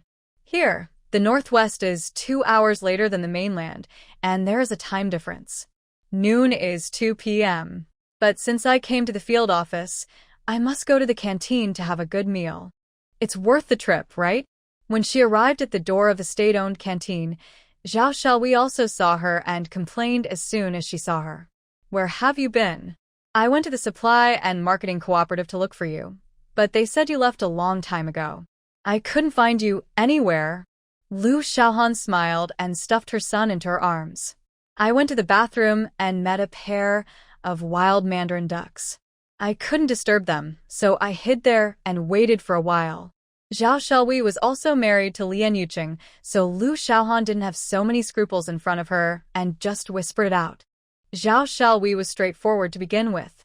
After hearing this, she blinked her eyes and immediately pulled Lu Xiaohan with a gossipy look on her face, asking her to tell her. Lu Xiaohan never expected that Zhao Xiaowei was so addicted to gossip and pointed to the state-owned canteen. I want to eat now. Let's go back and talk about it. Are we going to talk about this on the street? Zhao Xiaowei let go of Lu Xiaohan reluctantly. Why are you in such a hurry? The food isn't ready yet. Wait a minute. We'll be able to eat in half an hour. I bought braised pork. What about you? What are you going to eat? Lu Xiaohan walked into the state-owned canteen and found that all the educated youth were here. But he understood after thinking about it. It was so cold today. After buying the food, he had nowhere to go. He could only come to the state-owned canteen. The room was warm, just right for him to rest and keep warm. As for me, of course I'll have braised pork too. Isn't that what you eat to satisfy your craving? The two walked into the state-owned canteen. In addition to the educated youth who came today, there were some other guests. But it seemed that there were also educated youth from other teams. Some of them knew each other, so they naturally gathered in groups to chat.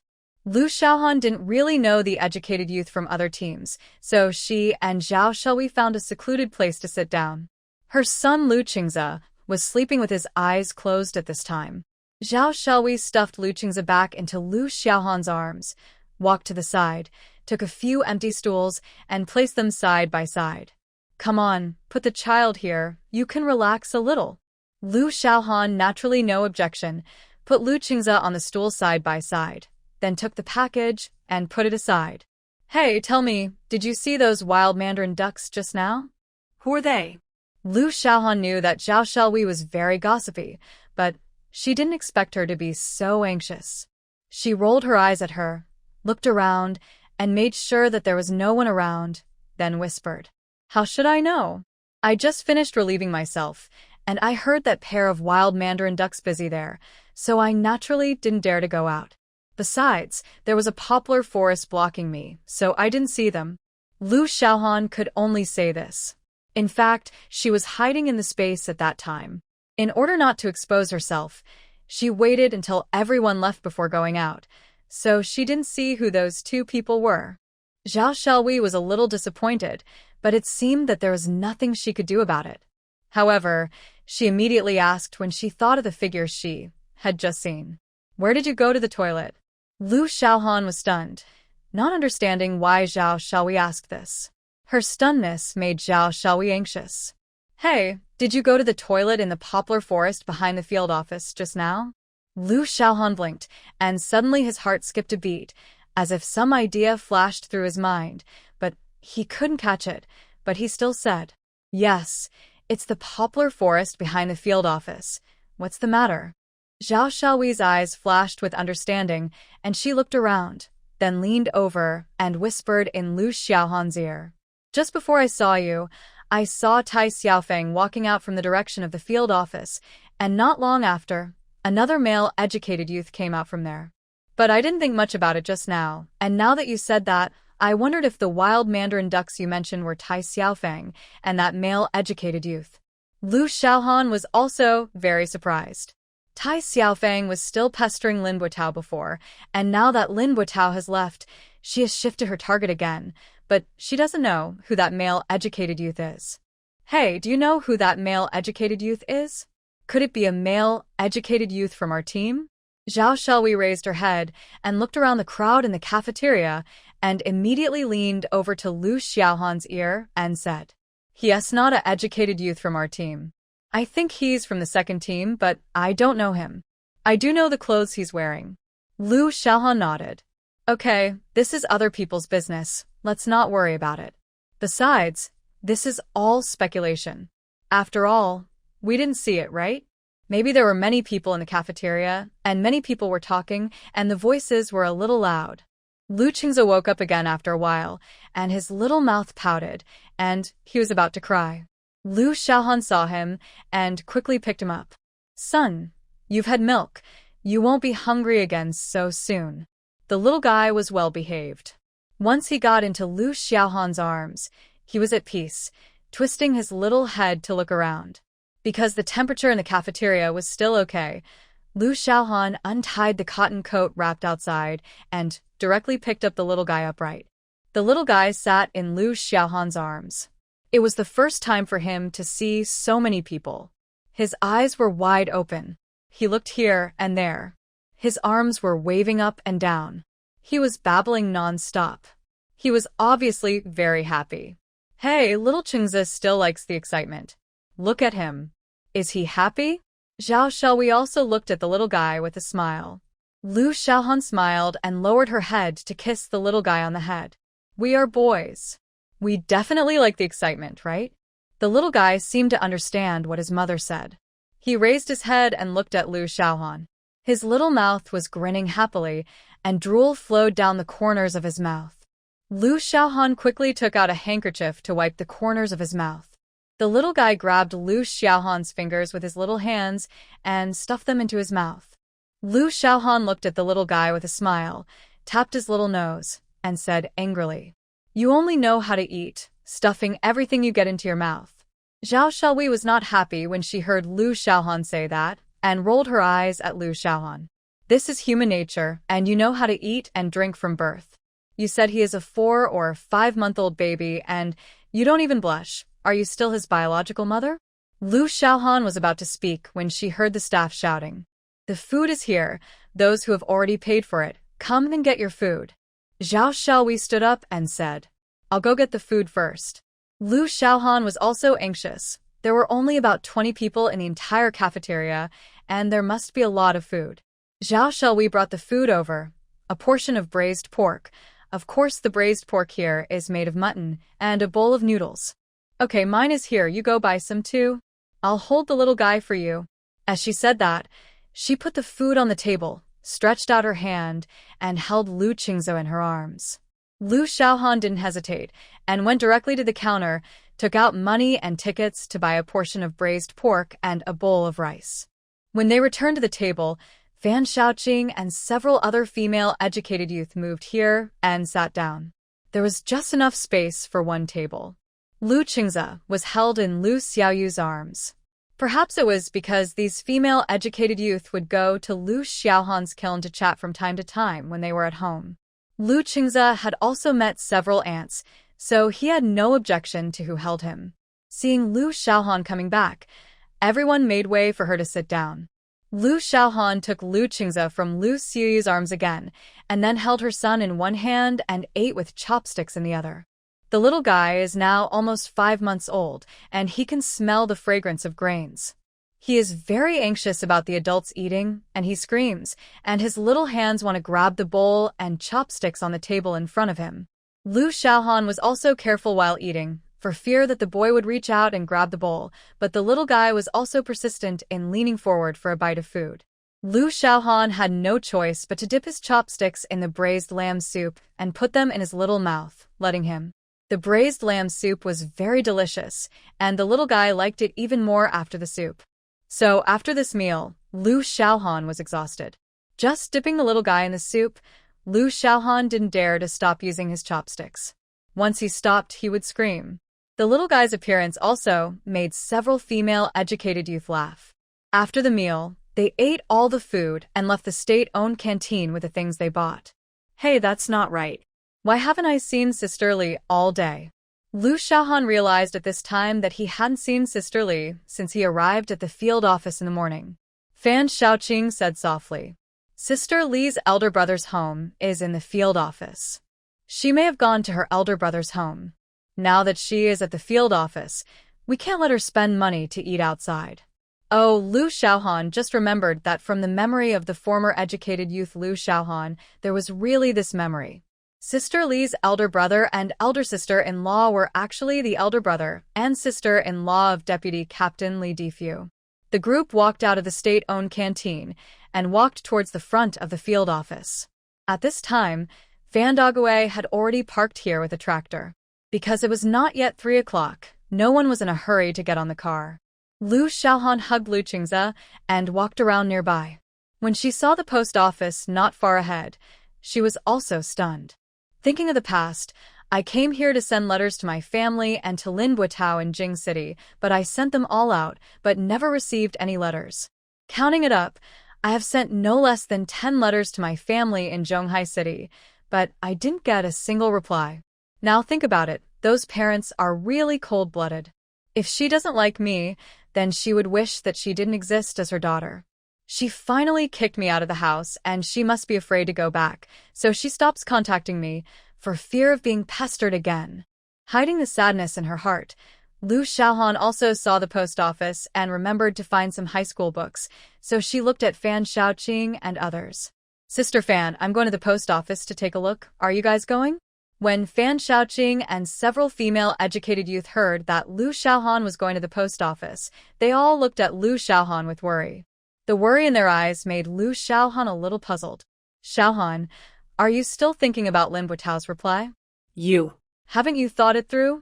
Lu Xiuyu looked at Liu Xiaohan with worry. After listening to Lu Xiuyu's words, Liu Xiaohan finally understood why a group of people were looking at him with worry, and he was immediately at a loss whether to laugh or cry. Oh, what are you thinking about? Since I've thought it through, it's naturally not for this matter. I just plan to ask some questions, not for him.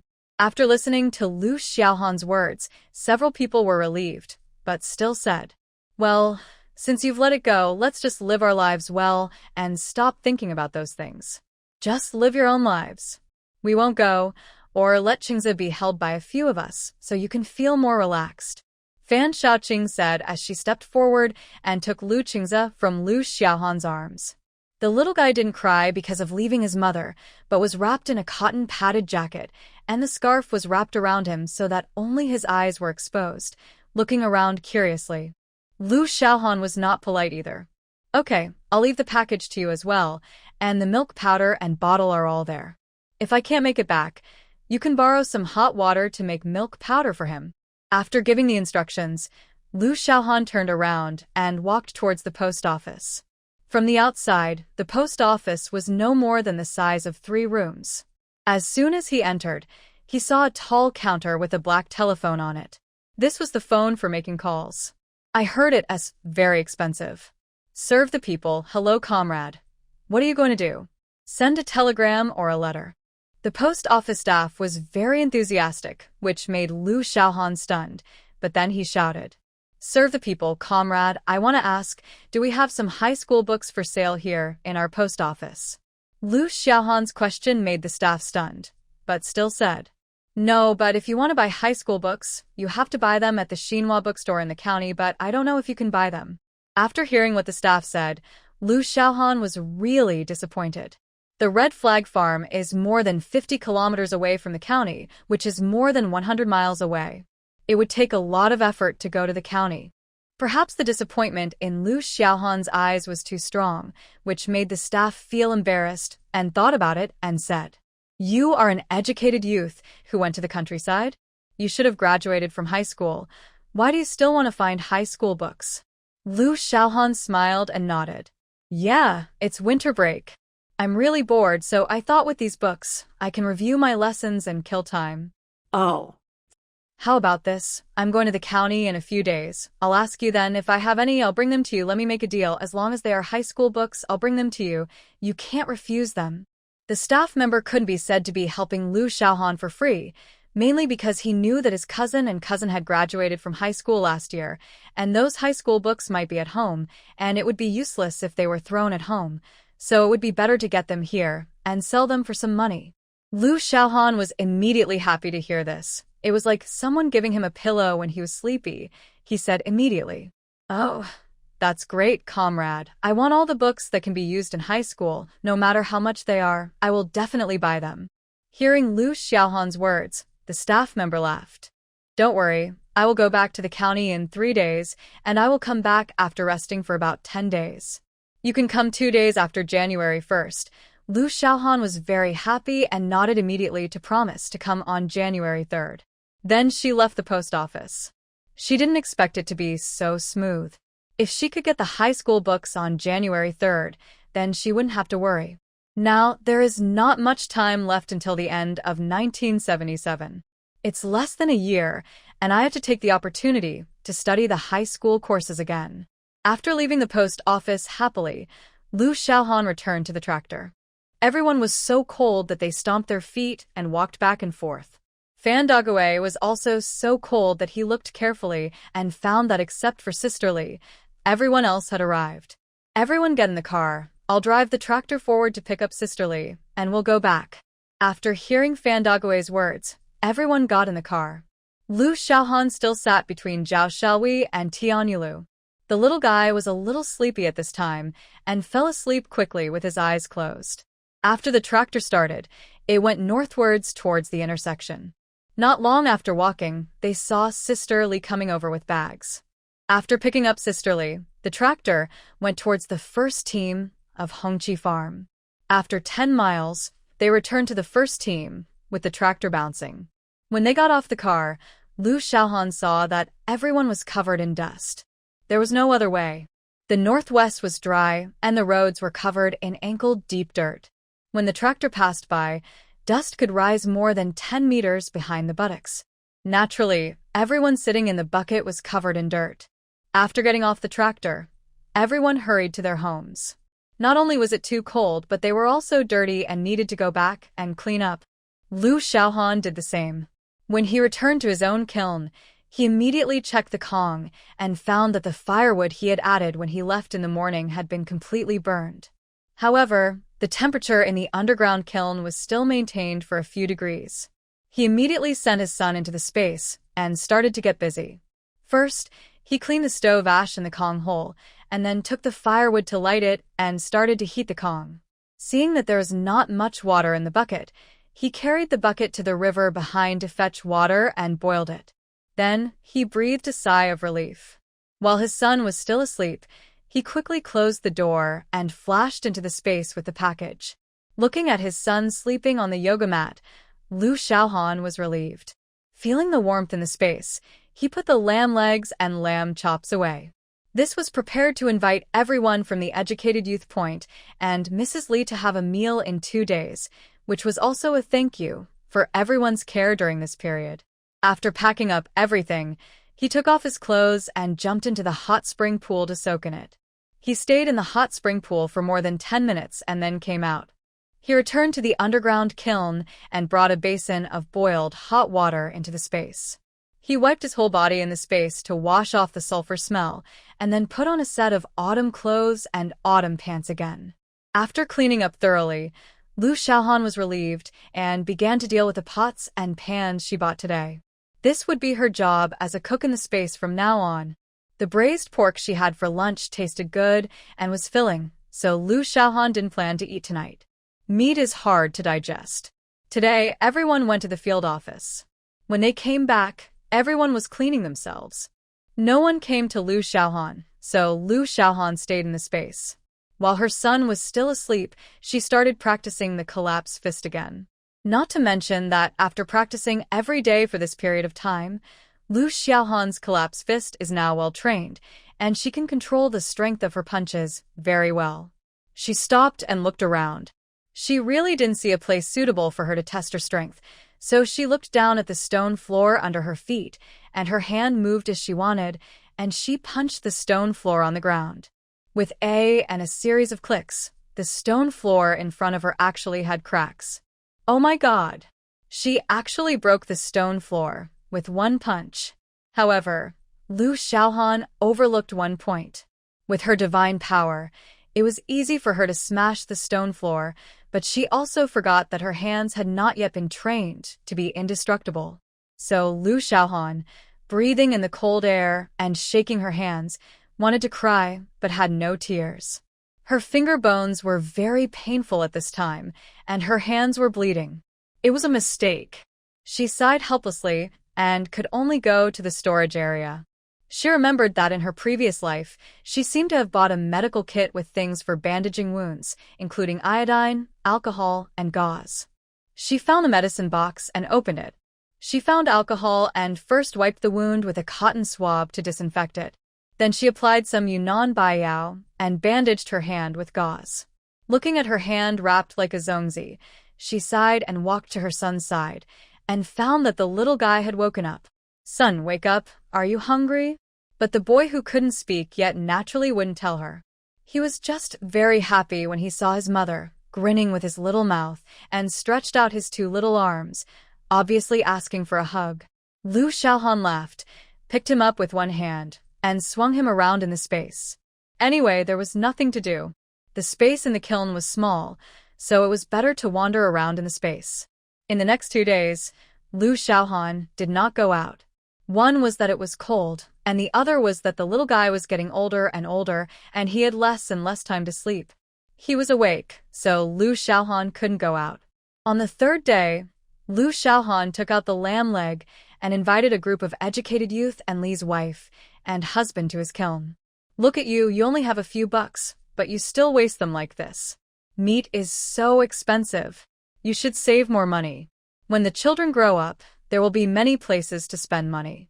You are the only one who earns work points, and you are not careful," Sister Li complained to Lu Xiaohan while cutting mutton. Lu Xiaohan just sat aside holding his son and smiled. "I just thought that everyone has helped me a lot. I can't let everyone work in vain, right? I just wanted to buy some meat so that everyone can have a meal. It's not much. With this little meat, more than a dozen people can't eat more than 2 bites each." Sister Li also understood what Lu Xiaohan meant, so she didn't say anything more. After cutting the meat, she started to cut the cabbage. This little meat was indeed not much, and there were many people, so she added more vegetables so that everyone could eat more. As they were talking, 9 educated youths arrived under the leadership of Fan Shaoqing, Lian Yuqing, and others. The cave was too small to accommodate them, so everyone stayed outside. They also lit 2 fires. Everyone roasted by the fire and chatted. It was not very cold. Today, the chefs were Li Shaozi and Zhao Xiaowei. As mentioned before, Zhao Xiaowei had many brothers and sisters, so she cooked at home since she was a child. Her cooking skills were pretty good. Of course, this was considered very good among all the educated youths. After the meal, Lu Xiaohan was relieved. It was not pleasant to owe favors to others. Although he was grateful for their help to his mother and son, he would not be able to sleep well if he did not repay them. A few days passed, and it was the end of December. Snowflakes began to fall from the sky again. Lu Xiaohan was very surprised. In previous years, sometimes there was no snow, but this year there were 2 snows. Lying in the cave at night, he could hear the sound of snowflakes falling on the roof of the cave. Lu Xiaohan was a little confused. Did her hearing improve after taking the magic pill? Why didn't she realize that her hearing was so good before? Thinking of this, Lu Xiaohan didn't think much about it, but in the second half of the night, she actually heard the creaking sound of footsteps in the snow, which made Lu Xiaohan alert immediately. She took out her watch and found that it was already 3 o'clock in the morning, but why was there still someone walking outside? She glanced at her son, who was sleeping beside her, and with a thought, she sent the sleeping little guy into the space, and she quietly got up and put on her cotton coat, cotton pants, and cotton boots, then walked to the door and looked out through the gap. Because of the snow outside, the light reflected by the snow looked very bright, but there was no figure, but the creaking sound of the feet stepping on the snow still existed, and it was getting closer and closer. The creaking sound of the feet stepping on the ground stopped, and the sound of someone talking came. "Boss, according to the map, it's near this river, but it should be on the north bank. Let's go and have a look." "Well, it should be in the big bay in front. That's where the map shows it. Let's go and have a look." After that, the creaking sound started again, and the footsteps gradually faded away. Lu Xiaohan was stunned for a long time, and then she understood the meaning of the conversation between the 2 people. They seemed to be looking for something, and there was a map.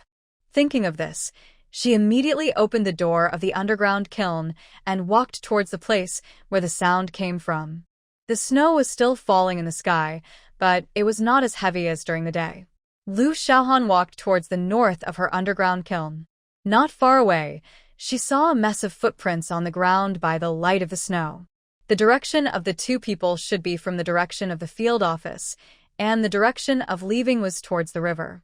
She endured the intense beating of her heart and took a deep breath. The cold air was inhaled into her lungs at once, which immediately made her shiver. Following the footprints, Lu Xiaohan hurriedly chased after them. The footprints disappeared when they reached the river, but a row of footprints appeared on the ice. Lu Xiaohan also hurriedly stepped onto the ice and followed them. Let me tell you here that this river is not very wide, only about 20 to 30 meters wide, so Lu Xiaohan quickly walked to the reed marsh near the north bank of the river. Brother, this should be the place. Look at that poplar tree. It's almost the same as described on the map. After a long while, a voice was heard. Well, it's almost there. Let's go over and try to dig it up. If we really dig up treasures, we'll be rich. With the money, I'll give some gifts to the director of the Youth League office, and we can go back to the city. That's right, I'm tired of staying here, working so hard every day. While the two were talking, Lu Xiaohan also heard the sound of a shovel digging the ground. Lu Xiaohan hid in the dry reeds and looked forward along the gap, only to see two figures, one tall and one short, digging the soil with shovels in their hands. Lu Xiaohan now understood that there might be some treasure buried under this poplar tree. These two people obviously got the map and came to dig for treasures. Haha, the things below are ownerless, so if you can take them, I can take them too. So she didn't move, just hiding in the dark and observing them. Suddenly, the tall man stopped digging the soil, but stood up and looked towards the reeds behind. Lu Xiaohan was shocked.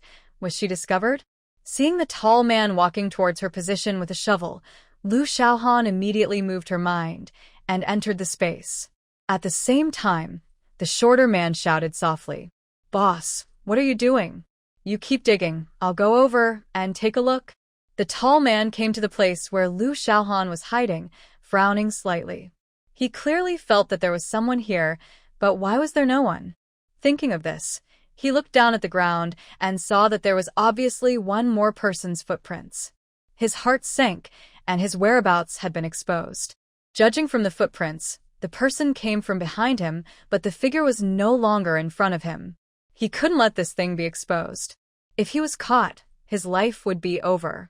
He started walking around in the reed marsh with a shovel in his hand, hoping to find the person who followed him, but he checked for several minutes, but still didn't get anything.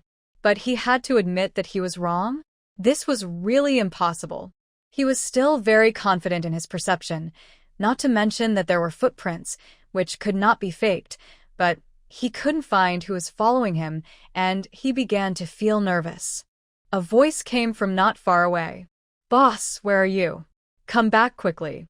I found it, but I can't pull it." After hearing the short man's words, the tall man looked at the reed marsh again, and then hurried out of the reed marsh and walked towards the poplar tree. Lu Xiaohan, who was hiding in the space, was relieved at this time. She really ignored the footsteps she left behind and was almost exposed. Fortunately, she had the existence of the space and could hide in it. When the footsteps faded away again, she came out of the space again and looked at the poplar tree. She saw two people stretching their hands and bending over to pull out a large cloth bag from the ground.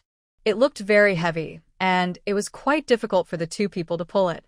Lu Xiaohan was thinking about how to the thing. Anyway, it was dug out from the ground, so it wouldn't be wrong to it directly. Just when Lu Xiaohan was still considering whether to rob the two men of their treasures, she heard a man exclaim, "Haha, gold bars." After a pop sound, the tall man roared in a low voice, "Are you looking for death? You are so loud. Aren't you afraid that someone will find out?" After being scolded by the tall man, the short man realized that he seemed to be too excited and immediately said embarrassedly, "Oh, I know, boss. I must pay attention next time. I must pay attention."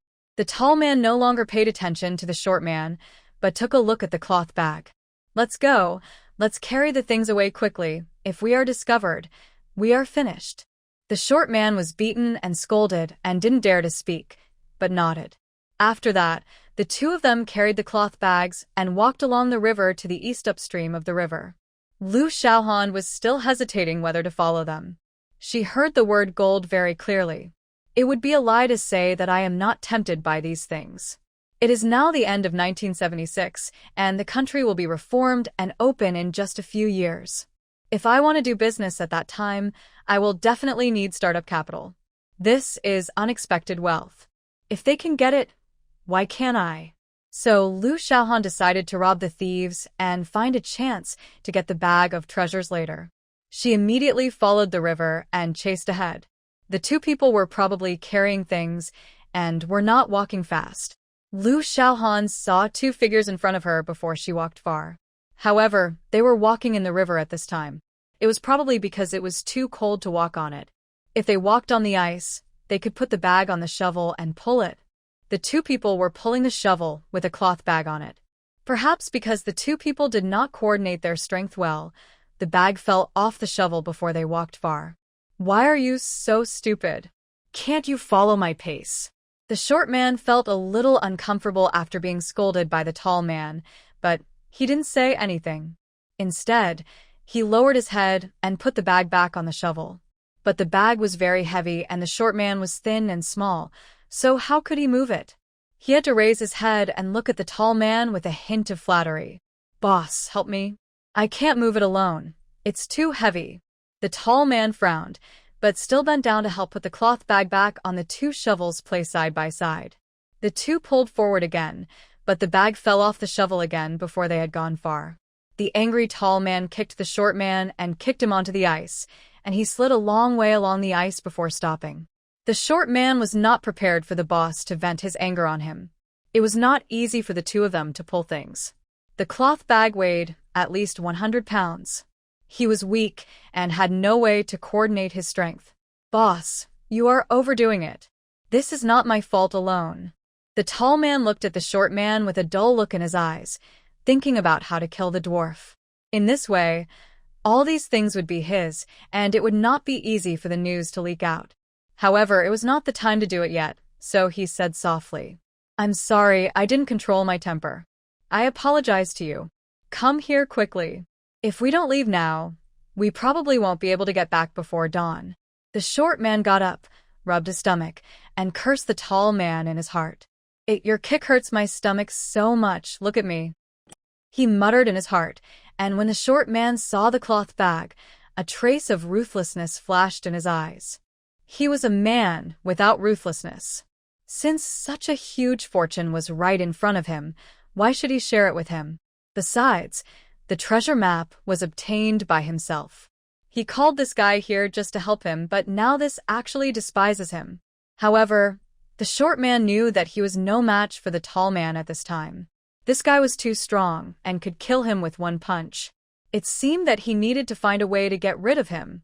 The two of them, each with their own thoughts, moved the cloth bag onto the shovel again, and each of them dragged a shovel along the river. Since Lu Xiaohan wanted to rob the thieves, she naturally didn't want to do it near the educated youth point, so she didn't rush to do it, but continued to follow. Moreover, she was very close to the reed marshes on both sides of the river because these places could be very hidden and not be discovered by the two people in front. In this way, Lu Xiaohan followed the two people along the river for about a few miles. Because she was in a hurry to urinate, she relieved her hand. When she pulled up her pants, she could no longer see the figures of the two people. She was startled and stopped immediately. She calmed down and listened carefully for a moment. She heard angry curses in her ears. She was stunned. Were they caught? Oh, that's a pity. She blamed herself for not taking action earlier. She quickly chased forward to see if there was any chance. But when she got close to a certain distance, she found that they were not caught, but they were fighting each other. What's going on? There was an internal conflict? Lu Xiaohan didn't get close either, but hid in the reeds by the river, watching the two people fighting with shovels. You hit me with a shovel, and I poked you with a shovel. Anyway, the fight between the two was very fierce. Lu Xiaohan watched the fight between the two with relish. I think it was because of the gold. Yes, there was so much gold that she wanted to steal it. The two of them definitely didn't want to share it with the other person, so there was a fight. Lu Xiaohan did not go out either. He just stood in the reed marsh and watched the two people fighting. The ice was very cold.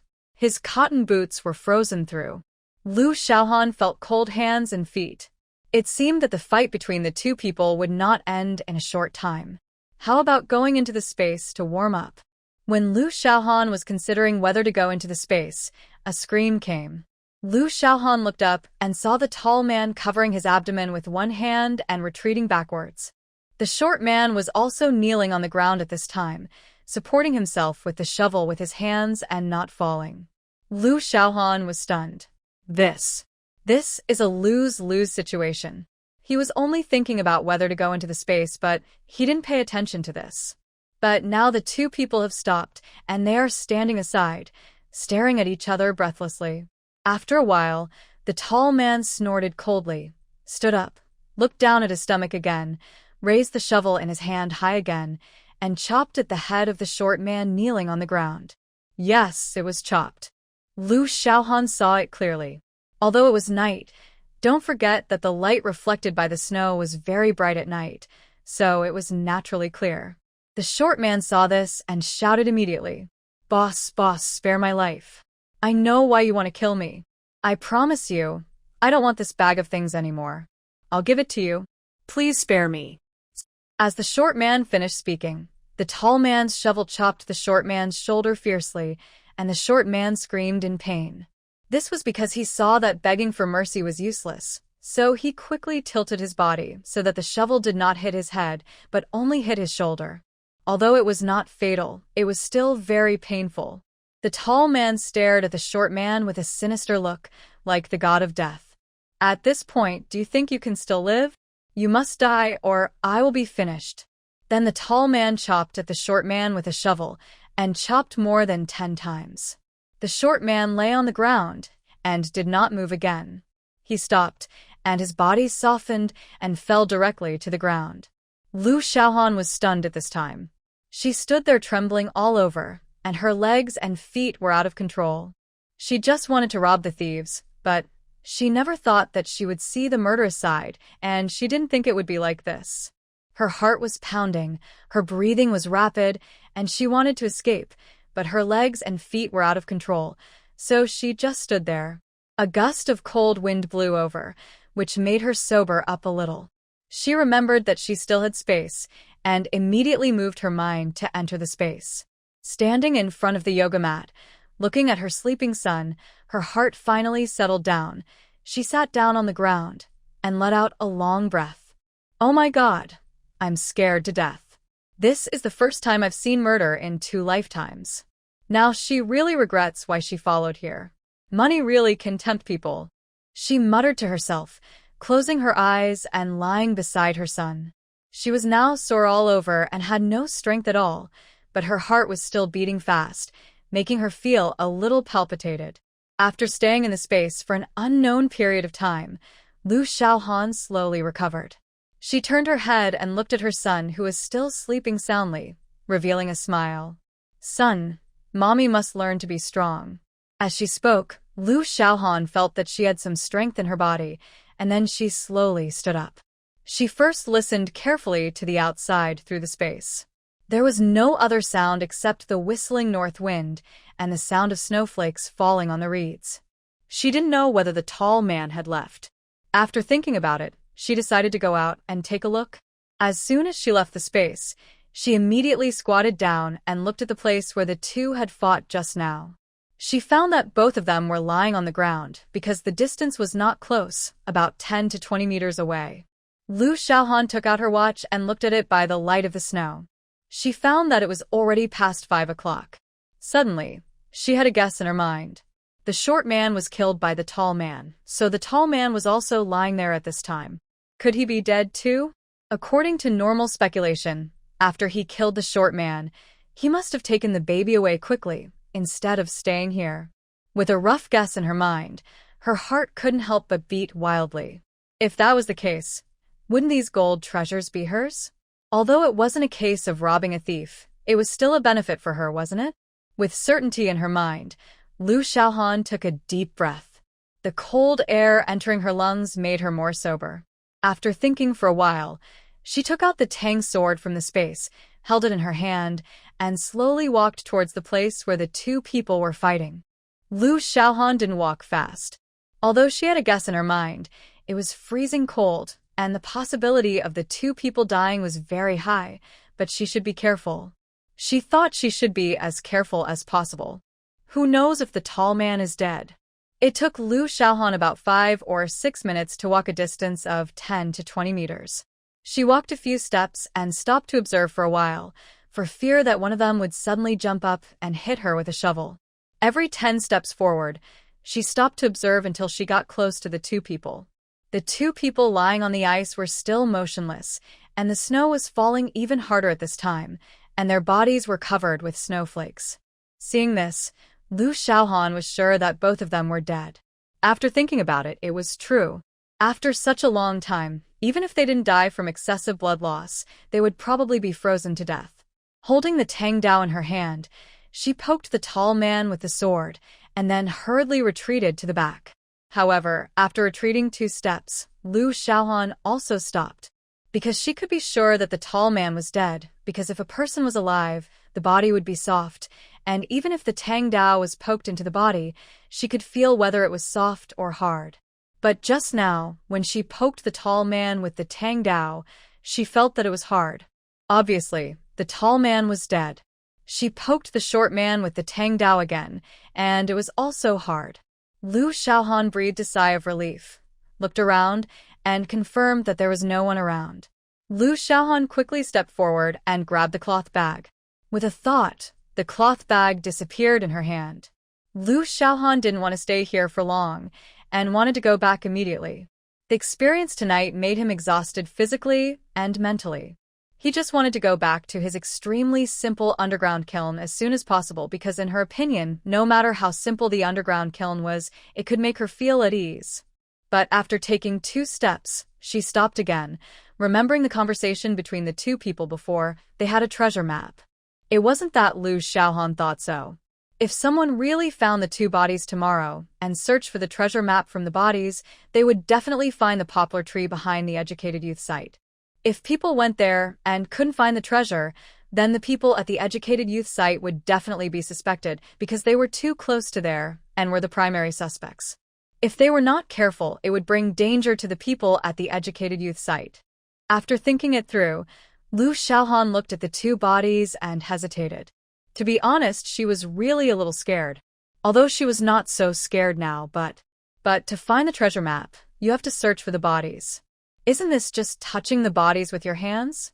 She lowered her head and looked at the Tang sword in her hand, and decided to try to find it with the Tang sword.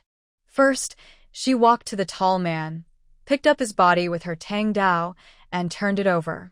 Fortunately, she was strong now, so it was easy to turn a body with the Tang Dao. After turning the tall man's body over, Lu Xiaohan was sure why the tall man died. Looking at it in the light of the snow, it turned out that the short man had cut a big hole in his stomach with a shovel. A lot of blood had flowed from his body, but now it was all frozen. With her eyes closed, she used the Tang Dao to pick on the tall man's body, but still didn't find the treasure map. Then she turned around and came to the short man's body lying on the ground, and started to pick with the Tang Dao in the same way. Fortunately, Lu Xiaohan was strong now, and she could pick up 2 bodies with the Tang Dao. Finally, her hard work paid off, and she finally found the treasure map in the short man's arms. Lu Xiaohan didn't delay, and immediately picked up the treasure map with the Tang Dao, and directly put it into the space with the Tang Dao, and looked at the 2 bodies again. You 2 have been busy for a long time, and you have done a great job for me. Thank you. But don't be too selfish in your next life. If you had cooperated sincerely, you wouldn't have ended up like this. After saying that, Lu Xiaohan turned around and walked along the river towards the Educated Youth point. Looking at the heavy snow falling, Lu Xiaohan was very fortunate that such a heavy snow could cover everything, and the clues of his arrival here would disappear under the snow.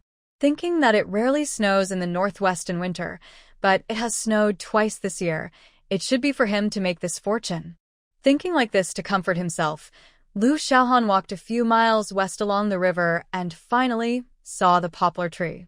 Looking at the lonely poplar tree, Lu Xiaohan thought about it and went to the north bank of the river. He walked to the poplar tree and kicked it hard. There was a sound of clicking and the poplar tree shook.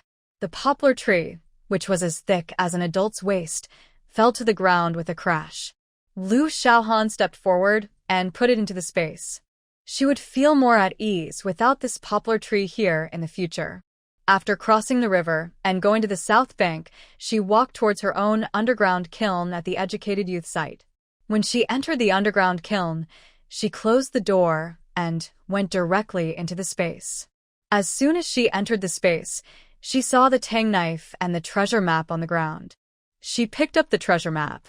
This treasure map should be made of sheepskin. There was a river drawn on it, and a poplar tree was drawn in a big bay of the river. On the map, the word Hidden Point was marked in front of the poplar tree, and it was marked that the treasure was hidden under the poplar tree. It seemed that the two found the location of the treasure map along the river. Now that these treasures were obtained by herself, this treasure map was useless, so she threw the treasure map aside. Then he walked to the cloth bag, which was tied with a rope. Lu Xiaohan cut the rope with a tang knife, opened the bag and looked inside. This sight made Lu Xiaohan gasp This is too much. Half of the bag was gold bars, and there were some jewelry and other things, including some jade bracelets and necklaces. However, when he saw that several mutton fat white jade bracelets were broken, Lu Xiaohan felt distressed. He took them out and looked at them. Only then did he find that the broken parts of the jade bracelets were all new.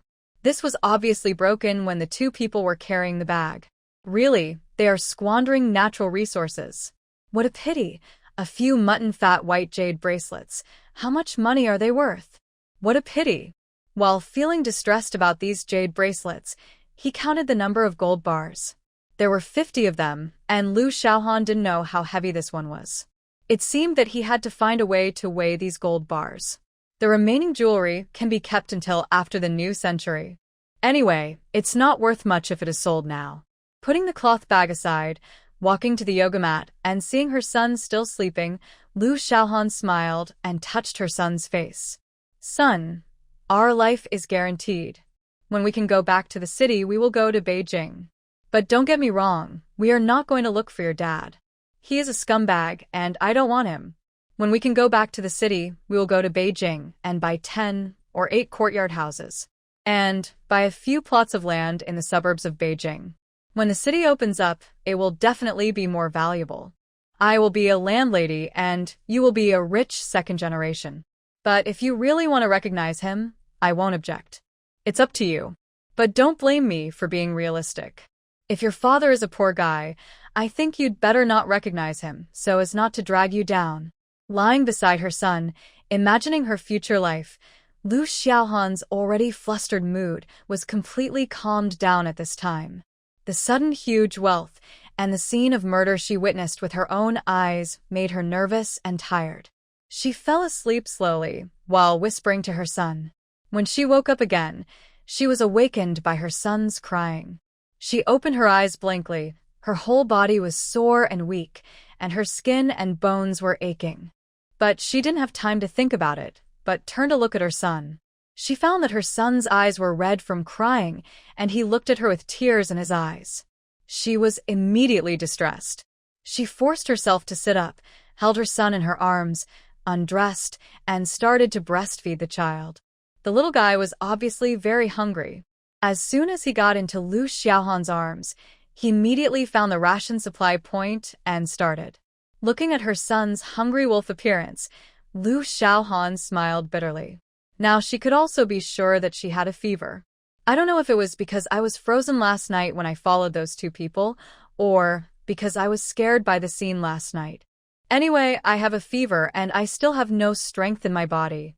Fortunately, the milk was not scared back and there is still milk, otherwise the little guy can only eat milk powder every day. In the end, Lu Xiaohan guessed that she had a fever because she was frozen last night. If she was really scared, the milk would definitely be scared back because a best friend in her previous life was almost hit by a car when she went out. After such a scare, the milk was gone. After the little guy finished eating, perhaps because he woke up and cried just now, he was a little tired. After eating, he slowly fell asleep again. I took out my watch and found that it was already 9 o'clock in the morning. I was afraid that the sky outside would soon be bright, so I hugged my son and went out of the space. The temperature in the kiln was a little low. I put the child on the Kong and pulled the quilt to cover him. Liu Xiaohan got up and got off the Kong, and the fire in the Kong hole was extinguished. Liu Xiaohan first added firewood to the Kong hole, lit it, and watched the fire burn.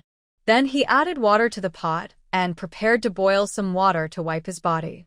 After returning to the space again, he first went to the hot spring pool to take a bath.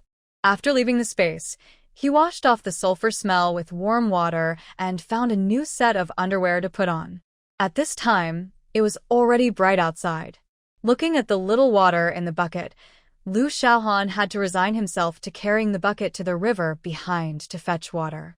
Alas, when I read novels before, people had spiritual spring water in their spaces. I don't ask for much, as long as there is drinking water, but people have different fates. I am not the protagonist, and I am probably not even a supporting role. It's good to have a space. I must learn to be content. While muttering softly, he walked towards the river. The snow that had fallen all night had stopped, and the footprints left last night had disappeared. Seeing this, Liu Xiaohan was completely relieved. He came to the place where he used to fetch water, took pebbles, broke the thinner ice layer, pressed the bucket to the water surface, and lifted it up to get a bucket of water. He returned to the cave with 2 buckets of water and saw Kong Jining coming over with a bucket of water. Liu Xiaohan. Next time you fetch water, just tell us, and we'll do it for you. What if the child wakes up and cries when you come out now? Liu Xiaohan smiled, enduring the pain in his body, and smiled. I can't trouble you for everything. I can do what I can. The child is still sleeping. It's okay. I'll go back first. You hurry up. Otherwise the place will be frozen again. The two exchanged greetings and went about their business. Back in the cave, Liu Xiaohan washed her underwear and the child's diaper that had been changed yesterday while using the hot water in the pot. After all the work, it was already past 10 o'clock. I quickly cooked some porridge in the pot and steamed a steamed bun. I would just eat it with pickles later. I just cooked an extra egg for myself. It was almost 12 o'clock when I finished breakfast. This is how it is in the Northwest. If there is nothing to do, I won't be hungry in the morning, so I won't rush to eat. I will drag my feet and eat until 11 or 12 o'clock. In the afternoon, I will cook when I am hungry. When I finish eating, it will be 6 or 7 o'clock. So here in winter, basically 2 meals a day. But this does not include Liu Xiaohan. She is here to breastfeed her child. But now that she has milk powder, she also prepares 2 meals a day. In fact, other educated youths cook and eat together in pairs or 3 people. But this is not Liu Xiaohan who gave birth to a son, so naturally she can't eat together with others. In addition, she is also a married person. Who knows when that Lin Buotao will suddenly come back, so she has never thought of partnering with others. After dinner, the discomfort from last night's fever had not completely passed, and she was not in the mood. She sat on the Kong and took out the cloth she bought a few days ago to make clothes for her son while watching him. Ah! Hearing the sound, she turned her head and found that her son had woken up. Liu Xiaohan put down the needlework in her hand, picked up her son, and first untied the quilt to take a look. She found that the little guy had not defecated or urinated. After thinking about it, she came to the Kong. Son, today Mom will help you. In the future, we won't in the diaper, okay? She came to the edge of the Kong, took the little guy out of the quilt, held the little guy's legs with both hands, and whistled like she saw on TV. What's more, as soon as the whistle was blown, the little guy's anti-aircraft gun fired out, and the distance was not close. Liu Xiaohan was amused by it. After he finished peeing, she shook his little ace and put him back in the quilt. My dear son, you are really amazing. You have a lot of strength. You even peed on the door. After saying that, she knelt on the little guy's white and tender face and kissed him. The little guy likes his mother interacting with him like this. He grinned happily and fluttered his hands and feet back and forth. What are you two so happy about? It's so lively. As the voice fell, Fan Shaoqing and Zhao Shelui walked in. Oh my god, it's cold. You said we have been here for several years, but this year there is a lot of snow, and it is heavy. Zhao Shelui complained while taking off her shoes and climbing onto the Kong. Oh, it's still warm on the Kong. Fan Shaoqing didn't rush to get on the Kong, but opened the Kong hole to take a look and added a few more firewood into the Kong hole, and then said, It's good to have some snow. There's too much dust here. The snow that fell not long ago, didn't you see the tractor go a few times, and the dust has risen again? We don't have anything to do. It's good to have some snow, to suppress the dust. Lu Shaohan stopped teasing his son and smiled. That's right. It's too dusty here. Every time I go out, I come back covered in dirt. Fan Shaoqing took off his shoes and got on the Kong. He took out a letter from his arms and handed it to Lu Shaohan. Here, your letter. It's sent from Zhonghai City. I just happened to meet the postman at Sister Li's place, so I brought it back to you. Lu Shaohan was stunned. Then she reached out to take the envelope, looked at the mailing address, and knew it in her mind. It should be sent by her second sister. She smiled and put the letter aside without even opening it to take a look. Zhao Shelui came forward to take a look and pouted. You remembered to write to Shaohan at this time. Humph, it's been 2 years. How many letters has Shaohan written back? I haven't seen any letter from them. I guess this letter may not be a good thing. What nonsense are you talking about? You didn't read the letter. How do you know? Fan Shaoqing was afraid that Lu Shaohan would think too much, so he immediately said something to Zhao Shelui, asking her not to say anything more. Lu Shaohan smiled. Sister Fan, what Shelui said is almost right. Although my second sister is not that bad, she is not a good person either. In that family, I took a lot of blame for them during those 10 years, so I guess her letter is most likely to ask for something from me? Zhao Shelui looked at Fan Shaoqing after hearing this, meaning, you see, even Shaohan means this. Shaohan, we are really in the same boat. My family also starts writing to me for food and money when winter comes. Fortunately, my husband is a good person and doesn't make things difficult for me. I am also much better than Shaohan. Although they ask me for things, they really love me. I must admit that our family just has too many children. Everyone believed what Zhao Shelui said. They had been sent to the countryside to work in the fields for several years. Although they could not say that they knew everyone's family situation very clearly, they knew something about it in general. For example, the matter of Lu Shaohan's family, Lu Shaohan, a youth sent to the countryside, was a little slow in thinking and a little naive, so everyone knew that she was not favored at home and seemed to be deceived by her parents after only a few months. Fortunately, the people in the youth sent to the countryside were all good people. After knowing about it, they just felt sorry for Lu Shaohan and did not use these things to poke Lu Shaohan's lungs. Because she was the youngest in the youth sent to the countryside, everyone still took good care of her. The two chatted with Lu Shaohan for a while and left.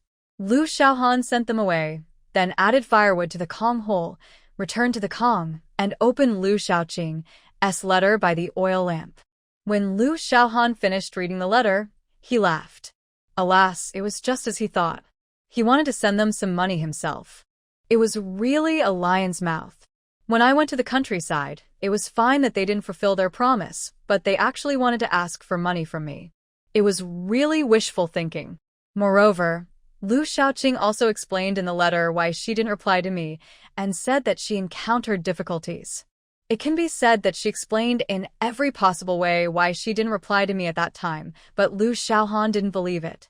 The real purpose of Lu Shaoqing writing this letter was to ask for money, and it was because she wanted to buy a job for Lu Jianjun, and the family didn't have enough money. If the job couldn't be bought, Lu Jianjun would go to the countryside soon. The street office had already come to the door. Lu Jianjun was supposed to go to the countryside at the end of August, but because he didn't want to go to the countryside, he tried every means to hide.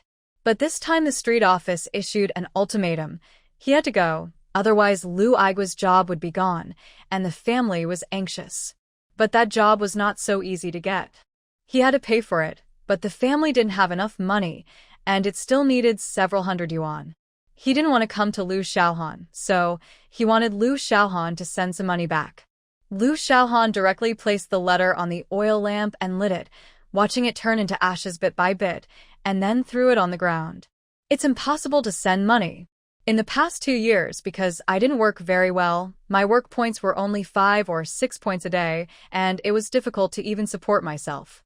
When Lin Buotao proposed to me, I considered that it was difficult for me to support myself, and because my family didn't care, I was sad, so when Lin Buotao proposed to me, I agreed happily. I really didn't think much at the time, so let it be. It's good to be alive. Now I have money in my hands, and I still have more than 3,000 yuan, but what does this have to do with the Liu family, let alone whether Lin Buotao will come back or not? Even if he doesn't come back, the money is left to his son, not his own, right? So I am still a pauper, and I have no money to help that cold-blooded family. Turning around and looking at his son, who had woken up, Liu Xiaohan was in a good mood. Maybe that family is in a difficult situation now, so I feel inexplicably in a good mood. Looking at the watch, it was already past 1 in the afternoon, and the weather was getting warmer. Liu Xiaohan decided to take some things to the captain's house. I had asked at the field office before. If I wanted to register my child, I needed a certificate from the captain. Then I went to the field office as staff in charge of household registration to get a certificate, and then I could go to the police station to register my child. I took out a pound of brown sugar and a pound of white rabbit milk candy that I bought at the supply and marketing cooperative that day, wrapped them up, and stuffed them into the cotton padded jacket holding my son. I wrapped my son up again, put a scarf around his neck, and left only his eyes exposed. Let's go, son. Let's go out for a walk. I went out with Lu Qingzer in my arms and found that no one was outside. After all, in the middle of winter, who would stand outside and freeze for no reason? I walked along the path with my son in my arms towards the kiln where the team members lived. As soon as I got there, I saw Sisterly coming out with a basin of water. What are you doing? You wandering around with your child in such a cold weather. Liu Xiaohan didn't avoid Li's wife, but whispered directly that she was going to the captain's house. Li's wife naturally understood and said, I saw Captain Zhao this morning, but I don't know if he's home now. But Tang Xiaoyi can make the decision. You go. It would be embarrassing if I followed you. Liu Xiaohan nodded to Li's wife, and walked towards a kiln not far away. When she arrived at the door, she heard some noise inside. In order not to cause misunderstanding and make people suspect that she was eavesdropping, she shouted loudly, Aunt Zhao, are you home? Yes, who is it? As the voice fell, a middle-aged woman came out.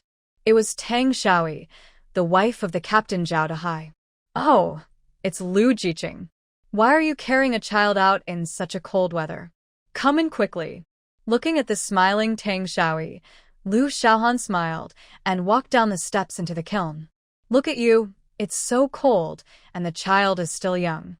If you have any problems, just call someone to come and call me. You are holding the child. Run a trip. As she said that, she hurriedly took the child from Liu Xiaohan's arms, unbuttoned her cotton-padded jacket, and prepared to put the child into the quilt. However, when she opened the cotton-padded jacket holding the child, a bag of brown sugar and a bag of white rabbit milk candy fell out. Seeing this, she still had something to not understand, and glared at Liu Xiaohan and said angrily, What do you want me to say about you? Is it necessary? Liu Xiaohan smiled. Look at what you said, Auntie. I have something to ask you. Although Tang Xiaoyi complained, she felt very relieved in her heart. Okay, tell me, what's the matter? Let me listen first. Liu Xiaohan did not delay. She came here to do business, so she naturally stated her purpose in a concise manner. Auntie also knows that Lin Buotao has gone away and never comes back. I don't know when he will come back or whether he will come back. I can't contact him, but I can't let my son still be without a household registration. You know, I can't earn many work points in a year with my health condition. This is taking advantage of the team. As Liu Xiaohan said this, tears started to flow. She acted as if she was helpless and that if she didn't do this, my mother and I might not survive. Tang Xiaoyi saw Lu Xiaohan crying and understood why she was like this. If the child was registered, she could get one more person's ration. In this way, her burden would be lighter. Besides, the girl was really incompetent. After a year, the work points were really pitiful. If the child was not registered, with such a small ration, I guess the mother and daughter might not be able to survive. Okay, stop crying. Your aunt knows your difficulties. I will talk to your Uncle Zhao. The household registration is his business. Seeing that Tang Xiaoyi agreed, Lu Xiaohan felt relieved. As long as Aunt Zhao agreed, then Captain Zhao would basically not say anything. What's more, what she said was the truth, right? In addition, if she got one more child's ration, it would only be an advantage for the team, not for Zhao Dahai. For him, it was not a big deal. Lu Xiaohan left the brown sugar and milk candy here and went back. She felt that this matter would definitely succeed because there was a rumor in the team that the team leader was a good person, but the team leader's wife was also a good person. As long as she thought it was the right thing, she would basically persuade the team leader. Sure enough, when Zhao Dahai returned home in the evening, Tang Xiaoyi talked to him about registering the child. Zhao Dahai didn't wait for Tang Xiaoyi to persuade him and said, I will go to the team office tomorrow to write a certificate and give it to her when she comes. Tang Xiaoyi was also stunned. What happened to her old man? He didn't want her to persuade him this time?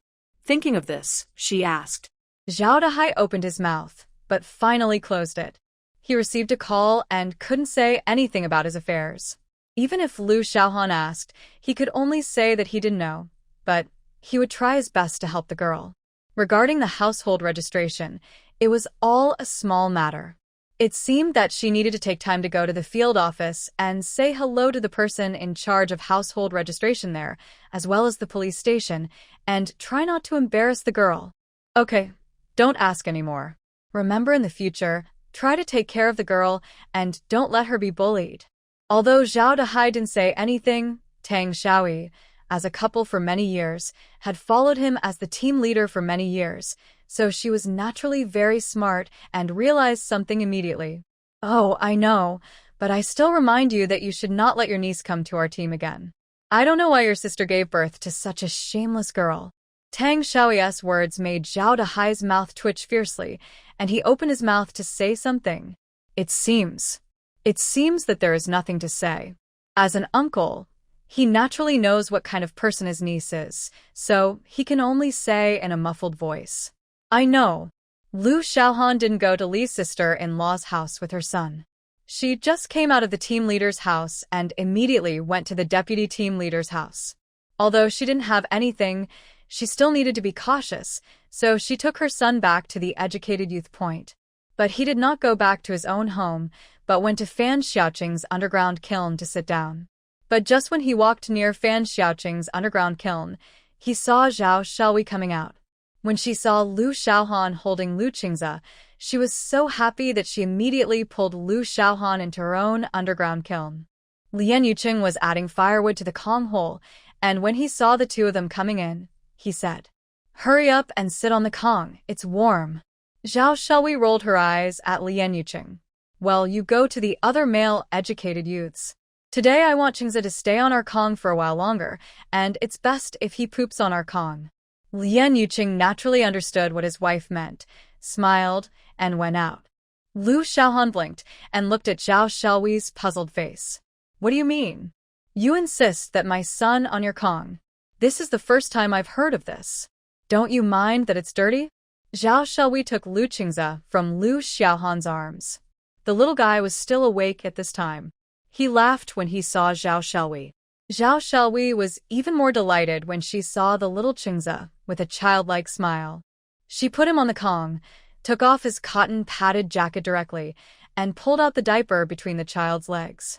You also know that Yuqing and I have been married for almost 2 years, and I haven't gotten pregnant yet.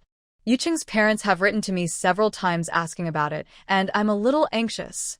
I remembered what I heard when I was a child in my hometown, that if a child of a few months old sleeps in his own bed, or pees or poops on the Kong, the family will get pregnant immediately. It's not that you just happened to bring him out today, so take this opportunity to let this kid on my Kong. or on it if that doesn't work. Lu Xiaohan heard this for the first time and laughed. These are all superstitious sayings, and you believe them too.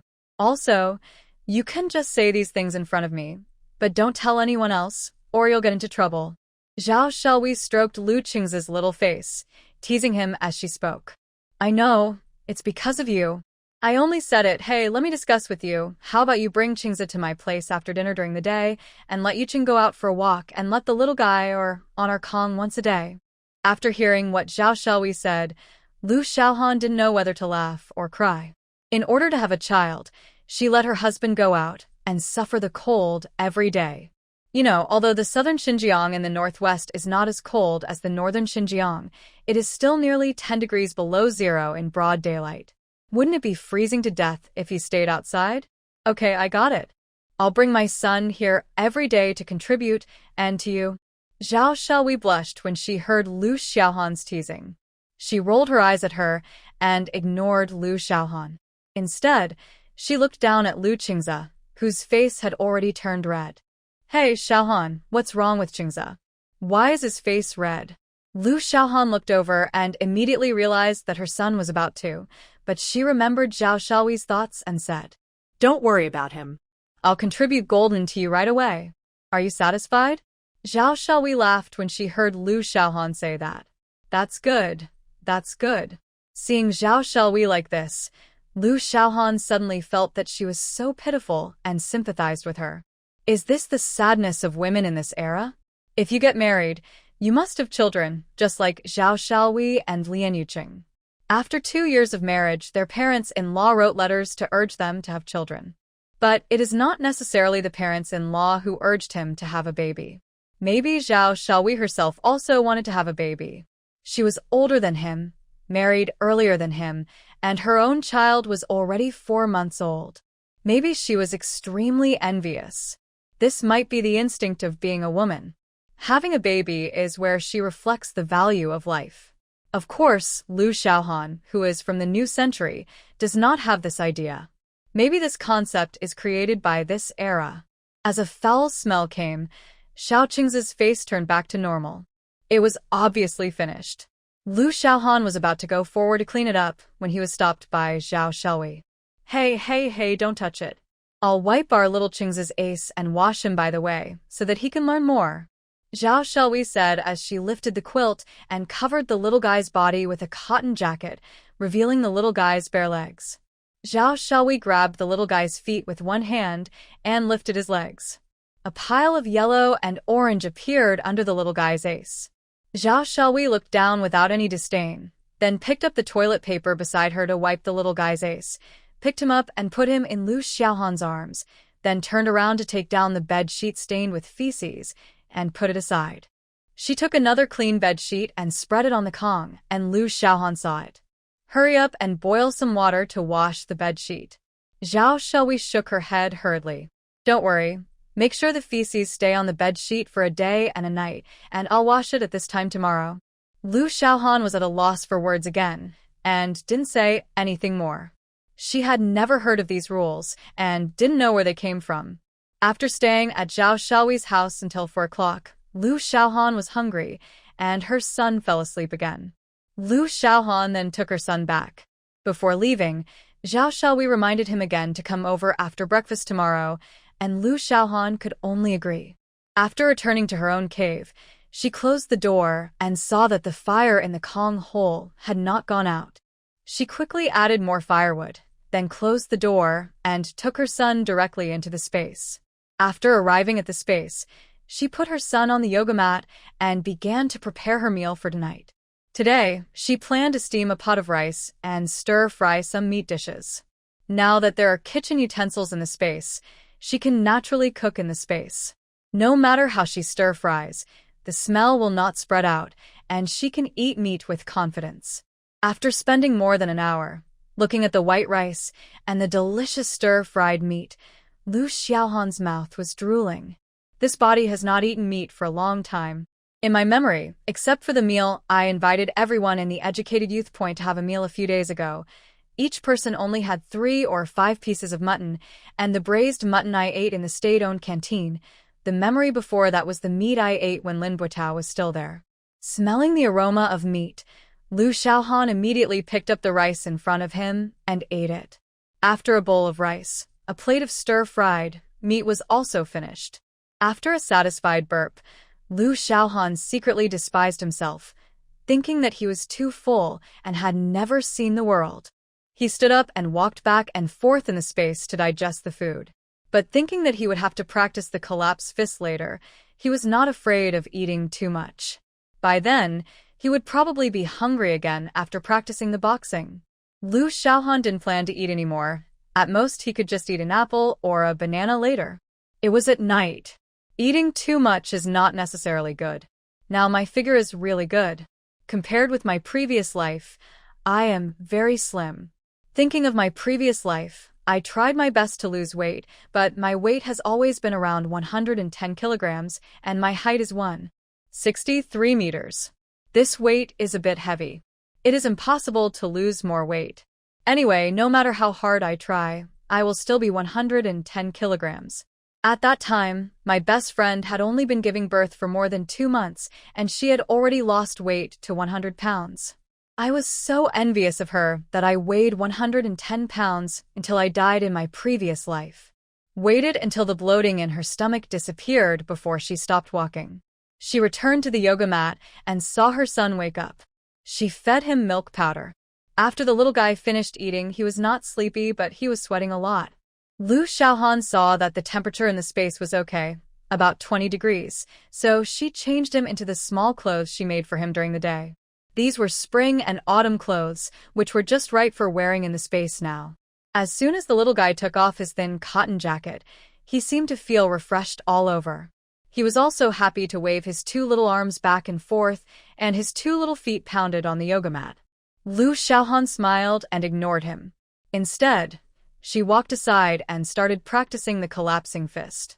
This practice lasted for a long time. When she stopped, the little guy had fallen asleep again.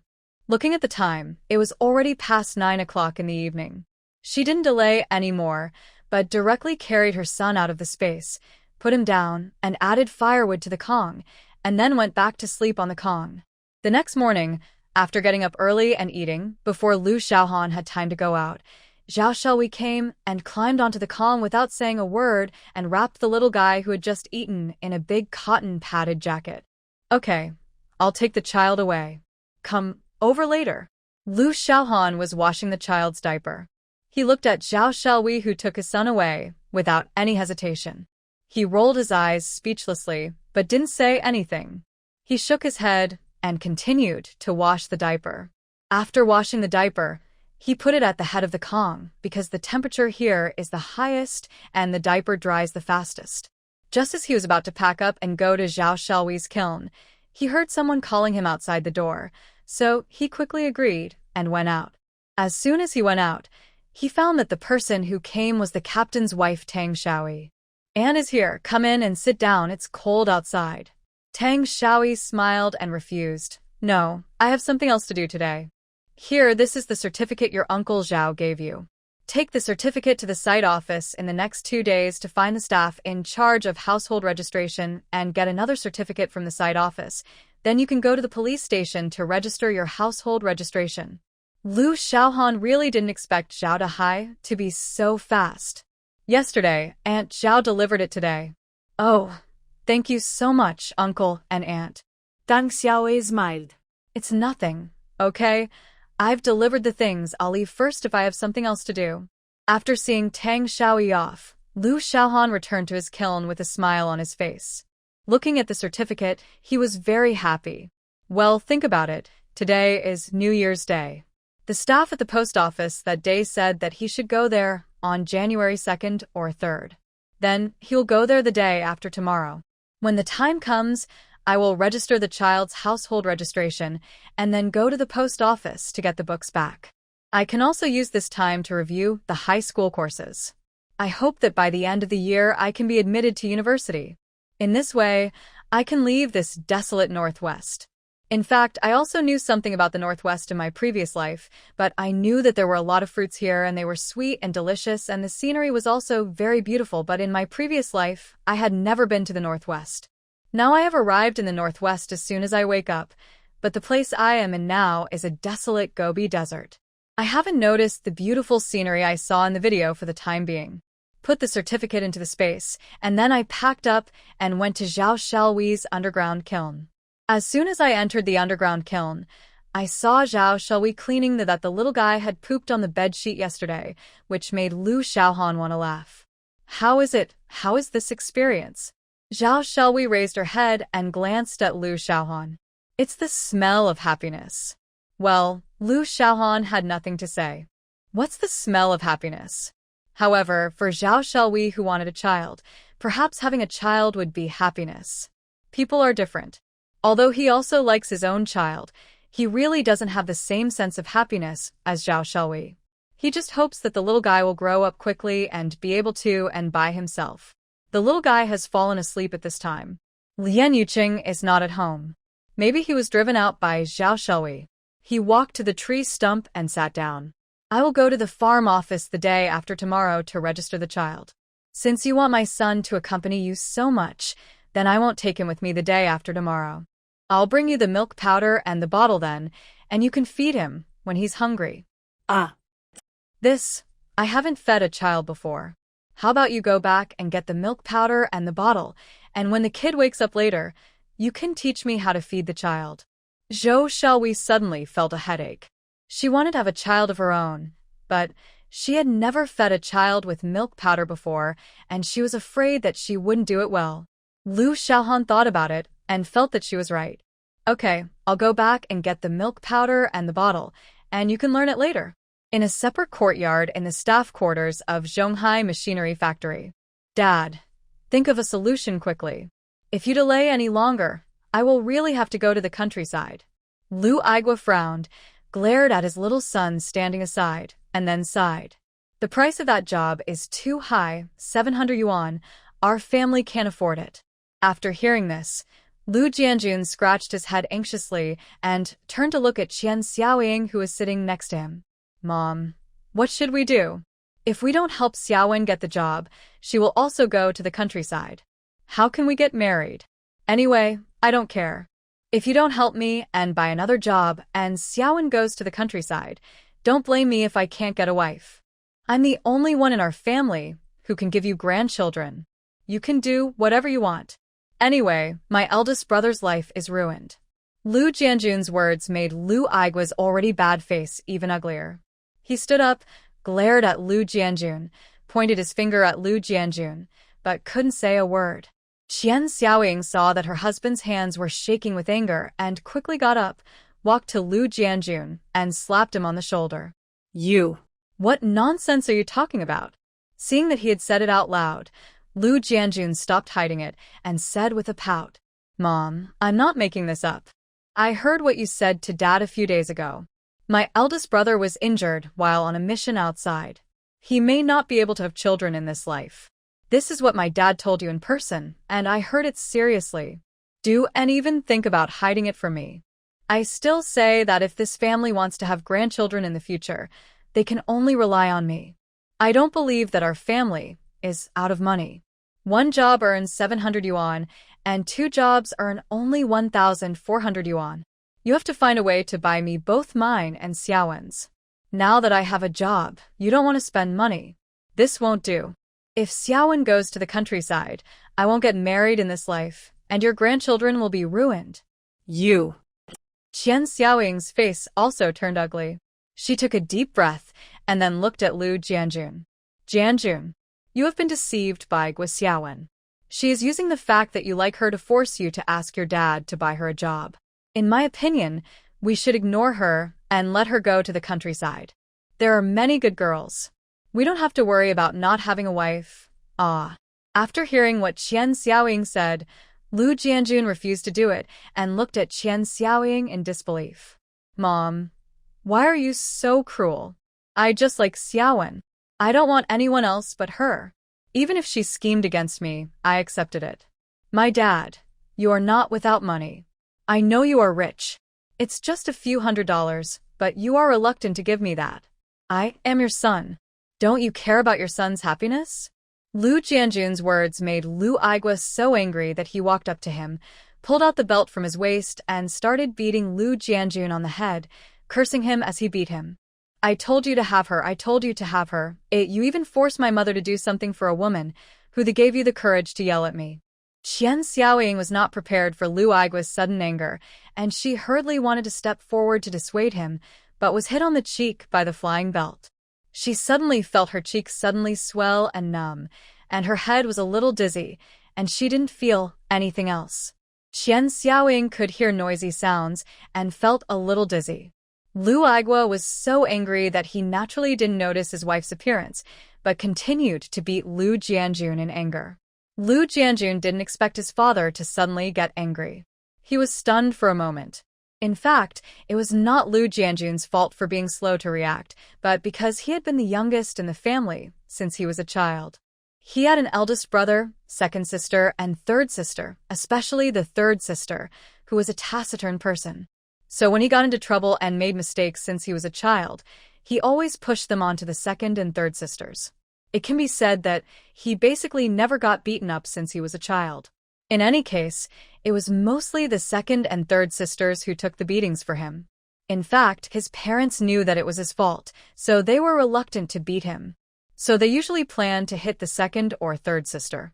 So this time Lu Aigua suddenly got angry and hit him with a belt, which made him slow to react. But by the time he reacted, it was too late. His father's belt had hit him more than 10 times in a row. He was in so much pain that he couldn't help but scream. Mom. I was wrong, help me. Qian Xiaoying's dizziness had improved a lot at this time. Seeing that the head of the family was still beating his son, she became furious and rushed forward and pushed Lu Aigua away. You are so cruel. This is your son. You are going to beat him to death. Why can't you just say what you want to say? Why do you have to hit him? Lu Aigua was actually a little distressed. This was his youngest child, and a son at that. The eldest was just like what this kid said, useless, and could never have children in this life. Then the matter of continuing the family line really depended on this youngest son. But this brat treated his parents like this for an outsider. It was really too infuriating. He even dared to use a woman to threaten his parents. This was against the will of heaven. After being pushed away by Qian Xiaoying, Lu Aigua stopped and put the belt back on his waistband, looking at Lu Jianjun, who was screaming. You beast, I tell you, I bought you a job because you are my son, but you asked me to buy a job for your girlfriend. I'm not that stupid. Unless she marries you now, I'm willing to spend some money. Just like now, we're just dating. I'm not that stupid to spend money on an irrelevant person. Get out. After saying that, Lu Aigua walked to a chair nearby and sat down, looking at Lu Jianjun with a look of disappointment. The courtyard door was pushed open, and Lu Shaoqing walked in. Looking at her younger brother, who was sitting on the ground crying, she saw that the cotton in his cotton-padded jacket was exposed because of the beating. Mom and Dad, what are you doing? I heard my younger brother crying before we even walked into the alley. Lu Aigua sat there, without saying a word.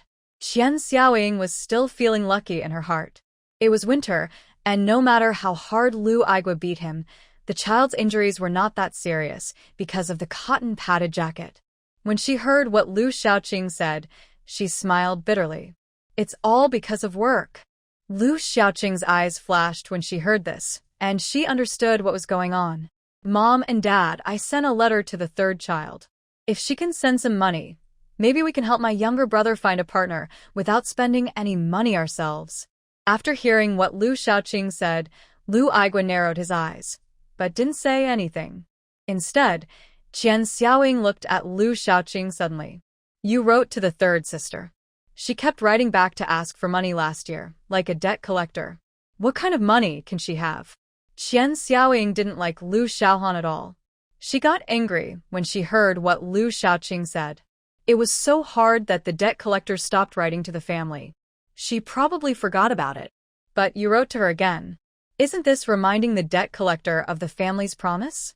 Haha, Mom, I'm just giving it a try. For the sake of my younger brother, she must be willing.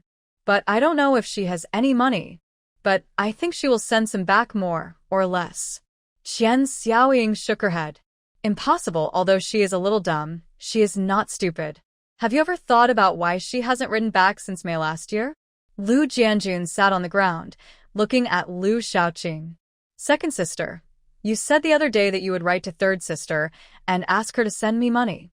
If she doesn't send the money back, then you have to give it to her. I heard that your boyfriend's family is very rich. Ask him for some. Anyway, I'm looking for you first. Lu Xiaoqing choked, glanced at Qian Xiaoying standing beside her, saw her face full of expectation, and then looked at Lu Aigua, who was thinking with his head down. She sneered in her heart. You parents are unwilling to pay, and it is even more impossible for me as a sister. And then she smiled. Look at what my younger brother said. My boyfriend hasn't been determined yet. How can I let others pay? And I have no reason to let others pay. After all, I'm not Gua Xiaowen, who can let my boyfriend pay for a job for me. You figure out your own business. I also sent a letter to your third sister for you. If she doesn't send money back, you can't blame me. You know very well what your third sister has been like in this family for the past 10 years. How many times have you caused your third sister to be beaten? Think about it carefully. Lu Xiaoqing said, and then looked at Lu Aigua. Mom and Dad, I'll go back to work if it's okay. Lu Xiaoqing said and turned away without looking back. Lu Aigua squinted his eyes and watched Lu Xiaoqing's figure disappear outside the door. Then he stood up and glared at Lu Jianjun and went back to the room. Qian Xiaoying sighed helplessly and pulled Lu Jianjun to stand up. You think about it carefully. Is Xiaowen a good or bad person? Look carefully. Don't be fooled again. Your father is right. It cost a lot of money to buy you a job. At that time, your third sister also wanted not to go to the countryside, but your father and I didn't find a way to buy her a job. We just didn't want to waste the money. We left it for you. But the money is for you to buy a job, not for outsiders. Unless Xiaowen marries you now, your father will find a way to buy her a job. Besides, it is not so easy to find a job now. The one you mentioned is a bit expensive. Your dad bought it for you after saying a lot of good things. Lu Jianjun was beaten and became honest. He muttered. Mom, if I don't buy her a job, she won't marry me. Only if I buy her a job can we get married. Looking at her son, who is still stubborn, Qian Xiaoying suddenly felt that the previous words were in vain. This son seemed smart, but he was really stupid. She sighed and lost the desire to speak. Then it's up to you. I can't take care of your mother anymore. Go find your dad. Qian Xiaoying went back to the house after she finished speaking. Her cheek was still injured. She had to apply medicine quickly. Otherwise, the swelling would not go away early tomorrow morning, and she would not be able to see anyone then. Early in the morning on January 3rd, Lu Xiaohan got up, packed up, had dinner, and then took her son, milk powder and bottles to Zhao Shelwei's house. Shelwei, I sent my son here. I'm going to the field office. When Zhao Shelwei heard Lu Xiaohan shout, she came out immediately and took the child and the package. Okay, leave the child to me, don't worry. I also learned all day yesterday and I know how to take care of the child. Fan Xiaoqing, Tian Yilu and Lu Xiaoyu next to them also walked out of the kiln. That's right, don't worry. Leave the child to us 4 ants. There's no need to worry at all. Lu Xiaohan smiled, greeted a few people, waved her hand, and walked towards the field office. She was going to get the child's household registration today, and then go to the post office to see if the staff member really found her a high school gift. Books. Go south along the main road for about 3 or 4 miles to a larger road. Go east along the larger road for another 6 or 7 miles to the site. Because it was cold in winter, there were not many people outside. Looking around, there was no one. Everything was white, the snow that had fallen a few days ago. The snow in the northwest generally does not melt immediately. It takes until February of the following year for the snow to melt completely. This is a sunny place. Some snow in the shade may not melt until March. Walking on the snow all the way to the main road, Lu Xiaohan was still looking forward to a tractor passing by and giving her a ride. Unfortunately, the opposite happened. She was almost at the site, but she did not see a tractor passing by. Lu Xiaohan was speechless. Didn't the people who were idle in winter go out for a walk? She walked from the first team to the main road. She didn't meet anyone along the way. Oh, not really. She still saw a few sheep in the distance. They were the sheep of the Red Flag Farm animal husbandry team. After arriving at the farm, Lu Xiaohan naturally went to the farm office first. She went to the staff member she met last time. With his introduction, she found the staff member who was responsible for managing the farm's household registration and issued a certificate. After leaving the farm and walking about 100 meters to the south, she found the Red Flag Farm police station. Lu Xiaohan went in and got her son Lu Qingze's household registration settled in just over 10 minutes. She didn't expect that she didn't encounter any obstacles at all. Compared with later generations, it was much better. The attitude of the staff and the police was really good. Without saying a word, they immediately settled the child's household registration after seeing the certificate. After leaving the police station, Lu Xiaohan was relieved. How should I put it? His son's household registration was settled. If he was really lucky and got into college, he could take his son to Beijing and he wouldn't have to be an illegal resident. In his previous life, there were many people who became illegal residents because of a certain plan. It was difficult for children without household registration to go to school, so Lu Xiaohan was committed to getting his child's household registration immediately so that he could solve the problem once and for all. After leaving the police station, Lu Xiaohan went to the post office. As soon as she entered the post office, the staff inside saw Lu Xiaohan. She still remembered that she came to look for books more than 10 days ago. "You're here. I just came back the day before yesterday. I brought books with me. They are all books from high school. Take a look and see if they can be used." Lu Xiaohan smiled and greeted him. Then she saw the staff member carrying out a fertilizer bag from inside. The word urea was very obvious on it. "These are all my cousin's books. I brought them here. Take a look." Lu Xiaohan thanked them first, then opened the bag and looked at them one by one. He found that they were indeed books from high school. They were all useful. There were Chinese, English, physics, and chemistry. There was also a set of self-study books on mathematics, physics, and chemistry. Lu Xiaohan's eyes lit up. He knew this book in his previous life. There were a total of 17 volumes, but there were only 3 volumes here, 1 algebra, 2 physics, and no others. "Hello, can you find the rest of this set of books? I remember there were 17 volumes, and there are 3 volumes here, which means there are still 14 volumes. The staff was stunned for a moment and smiled bitterly. "I really don't know if I can find it. After all, my cousins have not been in school for more than 2 years. How about this? I will ask for you when I go home during the holidays. If there are any, I will bring them to you." Lu Xiaohan had to nod, turned around and looked, and found that there was no one else here. So he said, "How much do these books cost in total?" The staff said after looking at them, "Give me $5. Just to explain, this is just for the sake of the plot. Don't be too picky about whether it's worth $5. Lu Xiaohan nodded. $5 is not a small amount. It's probably enough to be a quarter of the salary of the staff member, so she didn't hesitate.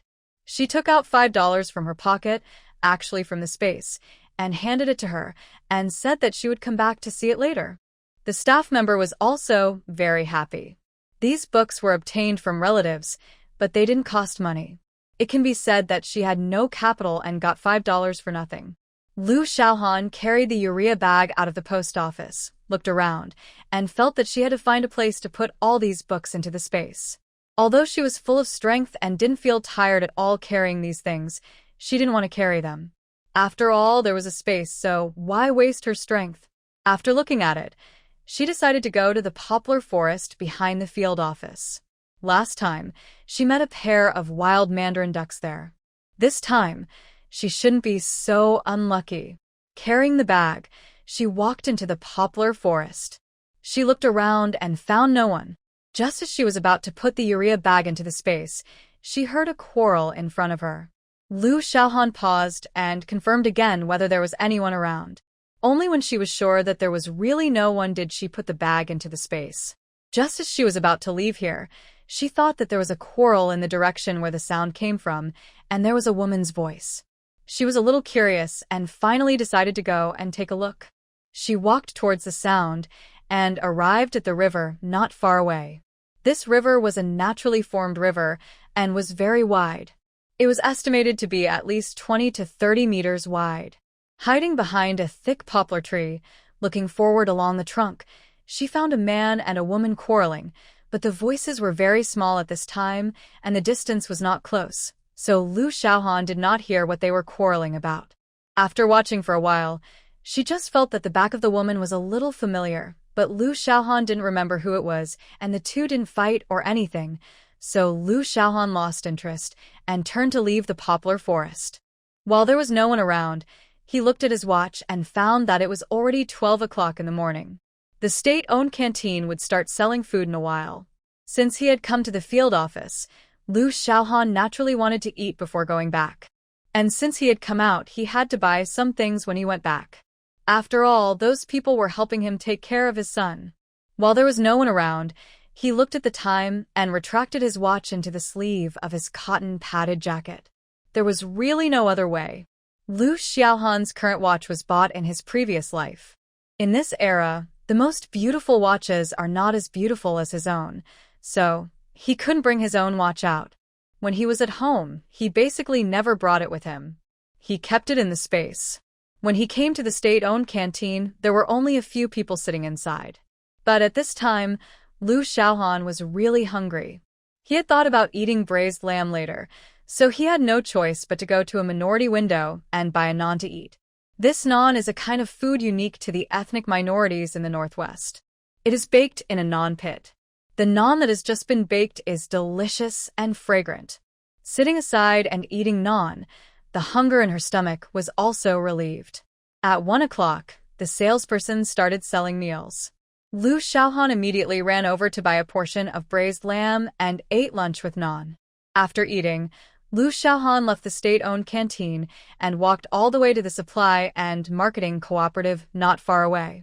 She planned to buy some snacks, firstly to share them with everyone to try, and secondly to fill her stomach when she was hungry and didn't have time to cook. The supply and marketing cooperative was still very light. Several salespeople stood at the counter and chatted. A girl from a minority ethnic group came over. "What do you want to buy?" Lu Xiaohan smiled and pointed to the biscuits in the cabinet inside the counter. "I want to buy 2 kilograms of biscuits and 2 kilograms of peach cakes." It's not that Lu Xiaohan didn't want to buy anything else.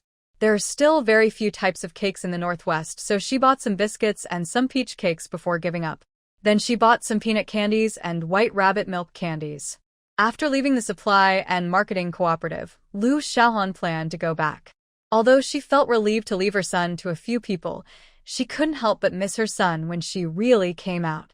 She didn't know if he would cry when he woke up and couldn't find her. With worry about her son, Lu Xiaohan walked quickly along the main road of the farm to the west. Not far away, a pear orchard appeared. This pear orchard is very large. It is said that there are more than 200 acres of land, and all of them are planted with a kind of pear that is unique to the Northwest. However, it has not started to bear fruit yet. It is said that pears will be ready next year or the year after next. Lu Xiaohan looked at the pear orchard and wondered if she should pass through the pear orchard. In this way, the way home would be much closer. She did it as she thought. She looked around and found that there was no one, so she plunged into the pear orchard. Because Team 1 is located in the northwest of the farm, if she wants to go to Team 1, she can only go to the northwest. Relying on her feeling, Lu Xiaohan walked all the way and spent half an hour to walk out of the pear orchard. However, when they walked out of the pear garden, they encountered a large flock of sheep.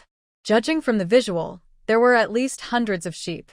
A little further away, there was a person roasting a fire. Lu Xiaohan did not plan to go over, because this was a farm sheep flock, and the shepherds were basically ethnic minorities, and they belonged to the farm's animal husbandry team.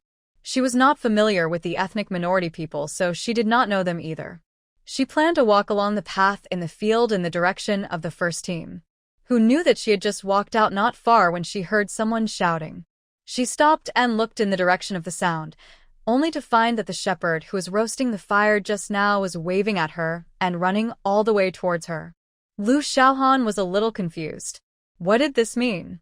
Just as she was thinking about whether to wait for him to come over or continue to walk back, suddenly a cold breath rushed from the coccyx to the back of her head. She subconsciously slid to the right, and a light flashed in front of her. The light flashed in front of her eyes, and a figure appeared in front of her. She also reacted at this time. Someone wanted to chop her with a knife. Who did she offend? Someone actually wanted to kill her. She took 2 steps back again, and then she pulled away. Looking at the person who was looking at her fiercely, Lu Xiaohan was also puzzled. She didn't know this person. And he seemed to be a minority because the clothes he wore were unique to ethnic minorities. Who are you, and why do you want to kill me? The man didn't say anything and continued to stab Lu Xiaohan with a knife. Seeing that he didn't say anything and just wanted to kill him, Lu Xiaohan was a little angry. When the knife in his hand stabbed, he turned his body to the side and dodged the attack. At this moment, Lu Xiaohan took advantage of the man's inertia and came behind him and kicked him on the ace. The force of this kick was not light, and the man was kicked directly into the air and flew far away and fell into the snow, unable to move. Lu Xiaohan was actually very nervous. He had learned the Benquin for a period of time, but he had never encountered a fight, so he didn't control the force of this kick well, which made the man faint. I'm glad you're okay. Looking at the shepherd who ran over panting, Lu Xiaohan smiled. Why did you call me just now? The shepherd smiled and showed a mouthful of white teeth. Hey, Adisi, meaning friend, a minority language. I'm Usupamantim from the animal husbandry team. I was herding sheep today, but I lost a sheep. I called you to ask if you have seen my lost sheep, but I saw a person behind you when I called you just now. I knew at a glance that this person wanted to deal with you. He is a thief who stole my sheep before. The sound of my calling you made him misunderstand that you and I are in the same group. Lu Xiaohan understood what was going on from his words. Pointing to the unconscious person. Are you sure that he was the one who stole the sheep in the team? Yasupa nodded. He is a thief. Everyone in our animal husbandry team knows him, but he is not from our red flag farm. He comes to steal sheep every year, Lu Xiaohan nodded. Then you catch him and go. It's better to send him to the police station and hand him over to the public security comrades. I want to go back too. Hey, wait, take this leg of lamb.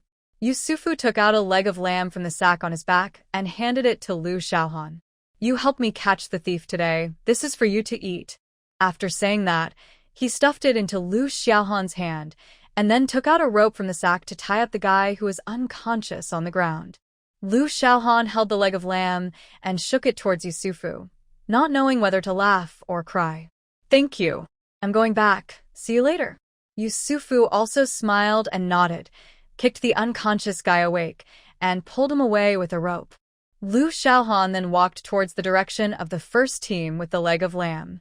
I didn't expect to encounter these things when passing through the pear garden, but I also thank the Taoist priest for giving me the space and martial arts. After practicing these days, there are still some effects. Not only did he have the reaction speed, but he also had the perception. He could sense that someone had ill will towards him. Otherwise, he would have been hurt by the sheep thief today. He walked farther and farther away and could no longer see the sheep and Yusufu. Then he put the sheep leg into the space and sped up his way home. When he saw the row of low adobe houses from afar, Lu Xiaohan also breathed a sigh of relief. He finally saw his home. After crossing a deep drainage ditch, he arrived at the edge of the poplar forest. After crossing the poplar forest, he was the ground kiln settlement of the first team. As soon as he walked into the poplar forest, he saw women from several members of the first team picking up firewood. Oh, it's Lu Jiqing. What have you been doing? The speaker was the wife of the accountant in the team. Her surname was Xiao.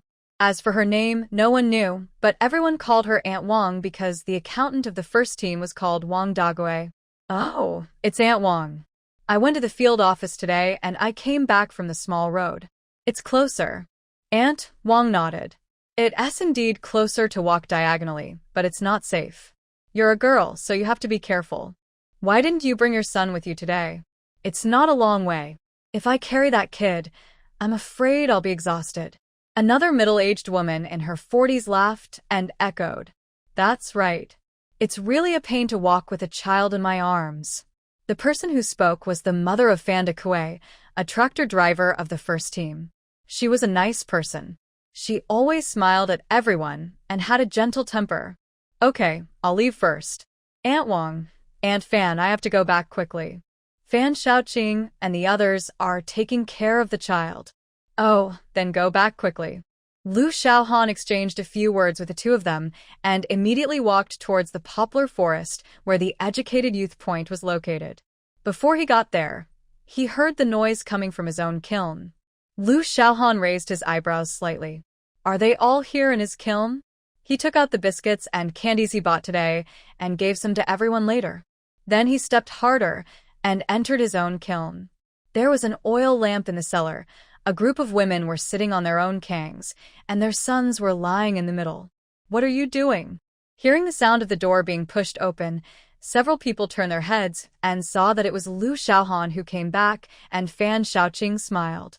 It's not that we have nothing to do. We are playing with your son. The little guy is really fun. Yes, it's really fun. The little guy doesn't cry or make a fuss. He just hums when he's hungry. We make milk powder to feed him, and he plays alone when he's full. Lu Xiaohan took off her shoes and put the candies and biscuits she bought on the Kong. Come on, eat them all. She climbed onto the Kong and looked at her son. The little guy was lying on his fingers and suddenly saw his mother appear. He was stunned for a moment, and then he burst into tears. Lu Xiaohan's heart softened, and she knew that the child didn't look down on him. He actually understood in his heart. He hadn't seen his mother for a long time, and now when he saw her, he immediately cried in grievance. Lu Xiaohan quickly picked him up, kissed him on the cheek, and then whispered, Qingze, Mom went out today to register your household registration. Because it was too cold, I didn't take you with me. Let's stop crying. Mom will never leave Qingze at home again, okay? The little guy may have been held in his mother's arms, and his heart was at ease. He cried twice to express his grievance, and then stopped crying. Instead, he buried his face in his mother's arms and fell asleep.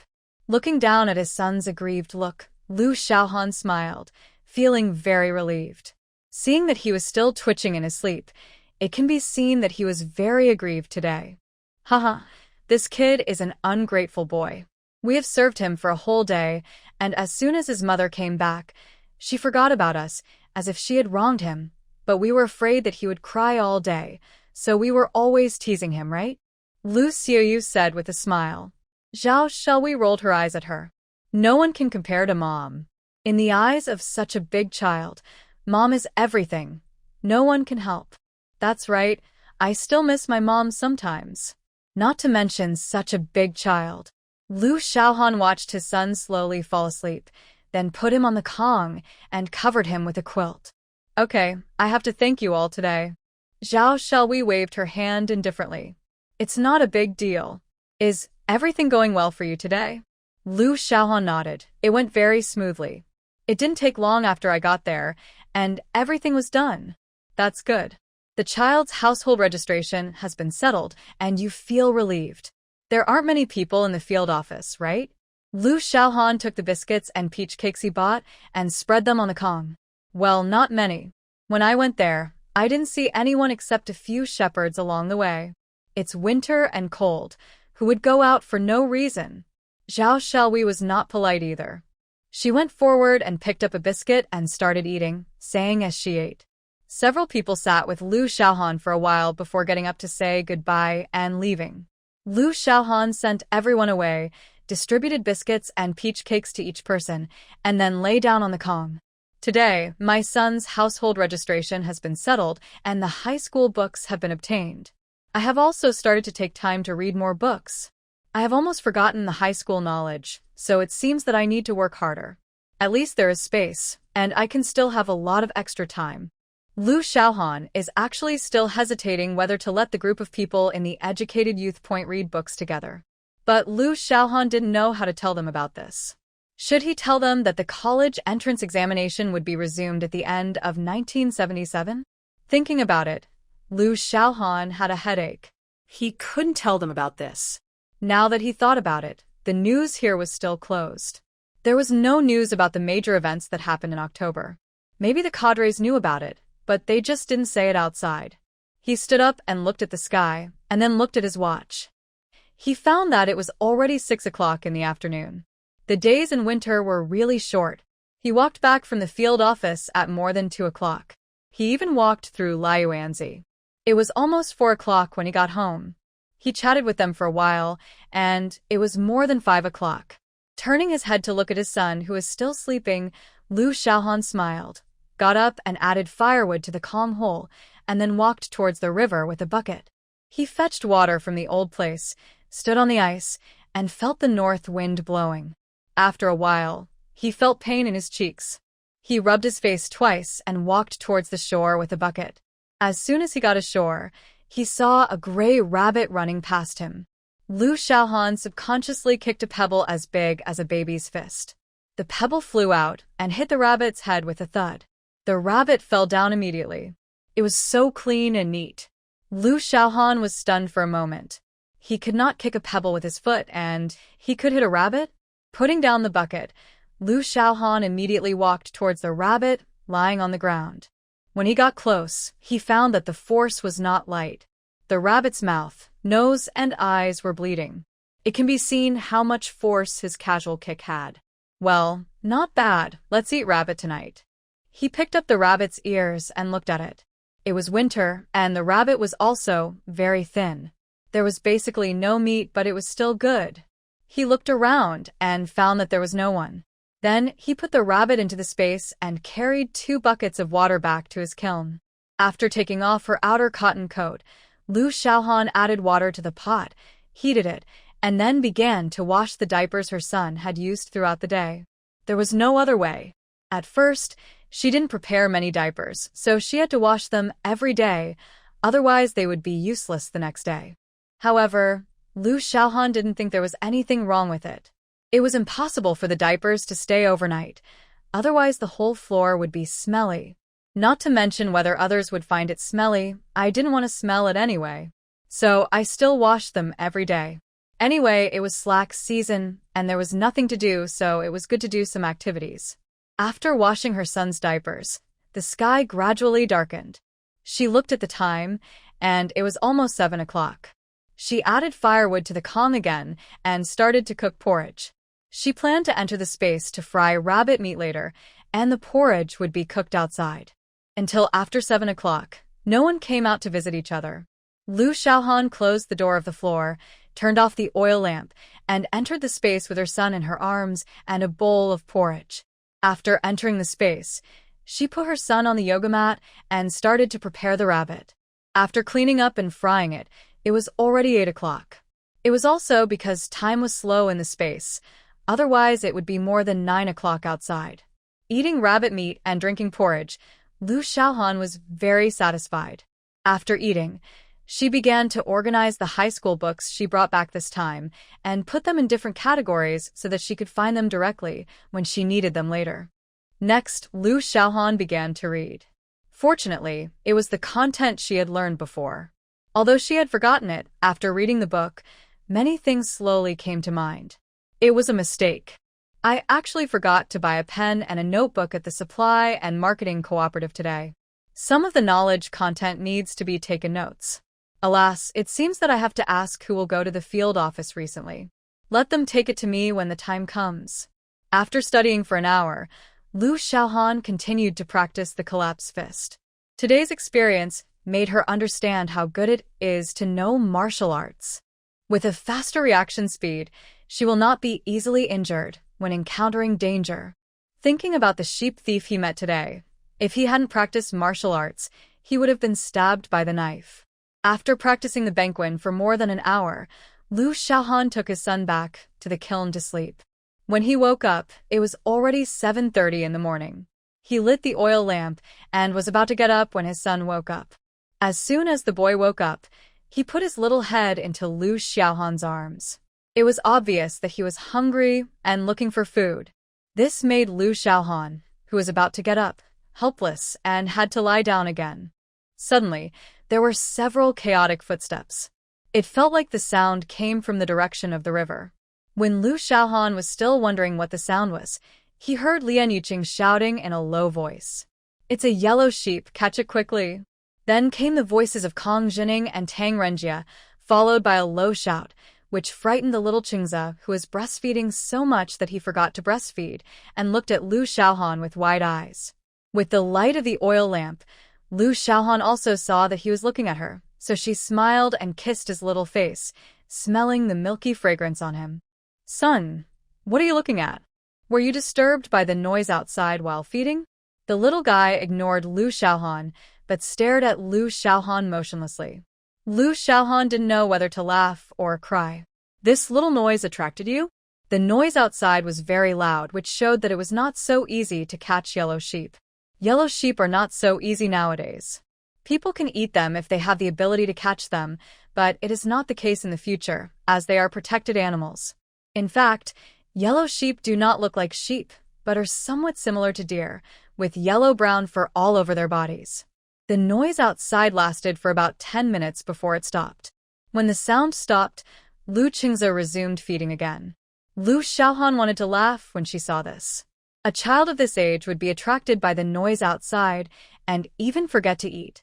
The little guy was full, and he tilted his head and started playing by himself. Lu Xiaohan ignored him, but got up, dressed, and got off the Kong. He first checked the fire in the Kong hole, and was glad that he got up once at night to add firewood, so that he didn't have to get up again in the morning to light the fire.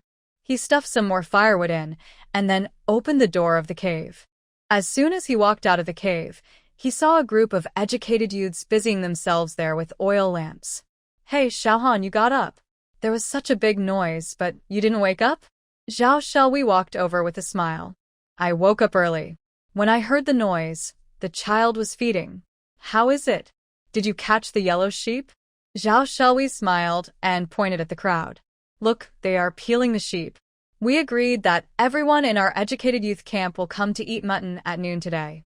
We will cook it at my house." "Great. We can eat meat again."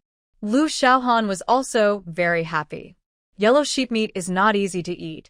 I have been here for 2 years. I have seen yellow sheep many times, but I have never eaten it once. The main reason is that it is difficult to catch it. This thing runs very fast. Lu Xiaohan followed Zhao Xiaowei to the crowd and saw that Kong Zhining, Li Yuanchao, Tang Renjie, and Hao Xinjie were busy. The yellow sheepskin had been peeled off and several people were cleaning the internal organs. Lu Xiaohan saw a wound on the yellow sheep's hind leg and knew why the yellow sheep was caught. While watching, he heard his son crying.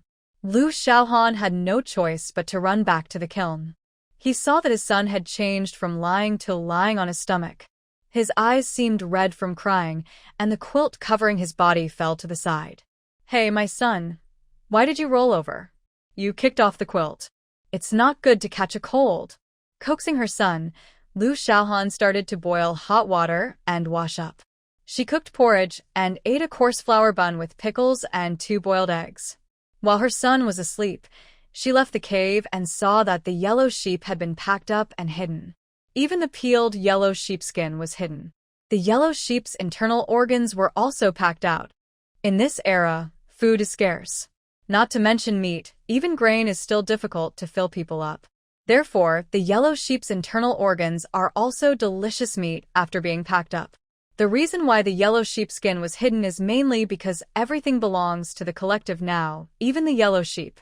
If the team members in the settlement know about it, then this yellow sheep will be confiscated and eaten by everyone. But the total weight of this yellow sheep is only 50 or 60 kilograms. Excluding the bones and internal organs, there is not much left. There are dozens of households in the whole team, hundreds of people, and if it is taken out, it will not be enough to eat. Therefore, the educated youths at the Educated Youth Point thought that it would be enough to invite only the families of the team leader Zhao Dahai and the deputy team leader Li Difu to come, and the matter was handed over to Lu Xiaohan. Lu Xiaohan naturally agreed. It was nothing to run errands. Besides, she really didn't help with the yellow sheep. When she caught the yellow sheep, she was breastfeeding her child. When she dealt with the yellow sheep, she didn't help either, so she was very happy to make this trip. Looking at the time, it was already past 11 o'clock in the morning. Lu Xiaohan wrapped her son up and walked towards the first team of residents with her son in her arms. First, she came to Zhao Dahai's house. Zhao Dahai happened to be packing up the farm tool contumen, a kind of farm tool in the northwest, in front of the kiln. Uncle Zhao is busy. Zhao Dahai was concentrating on packing up the cantonment. When he heard Lu Xiaohan's voice, he looked up and smiled at Lu Xiaohan, who was holding his son. Why did you go out in such a cold weather? Is there something wrong? Lu Xiaohan looked around and saw that everyone was in the house and didn't come out, so she walked up and whispered. Last night, our educated youth group caught a yellow sheep. We cleaned it up and wanted to invite you, Andy and the deputy captain, to come and try it. I was sent by them to call you. You must be there at noon. Zhao Dahai laughed after hearing this. Okay, I get it. You guys can eat it by yourselves. How much can a yellow sheep have? We won't go.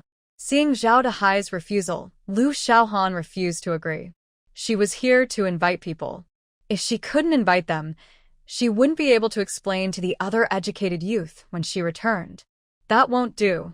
If you don't go, I won't be able to explain to them when I go back. You have to go. Okay, I'm going to the deputy captain's house. I won't say anything more. You must go.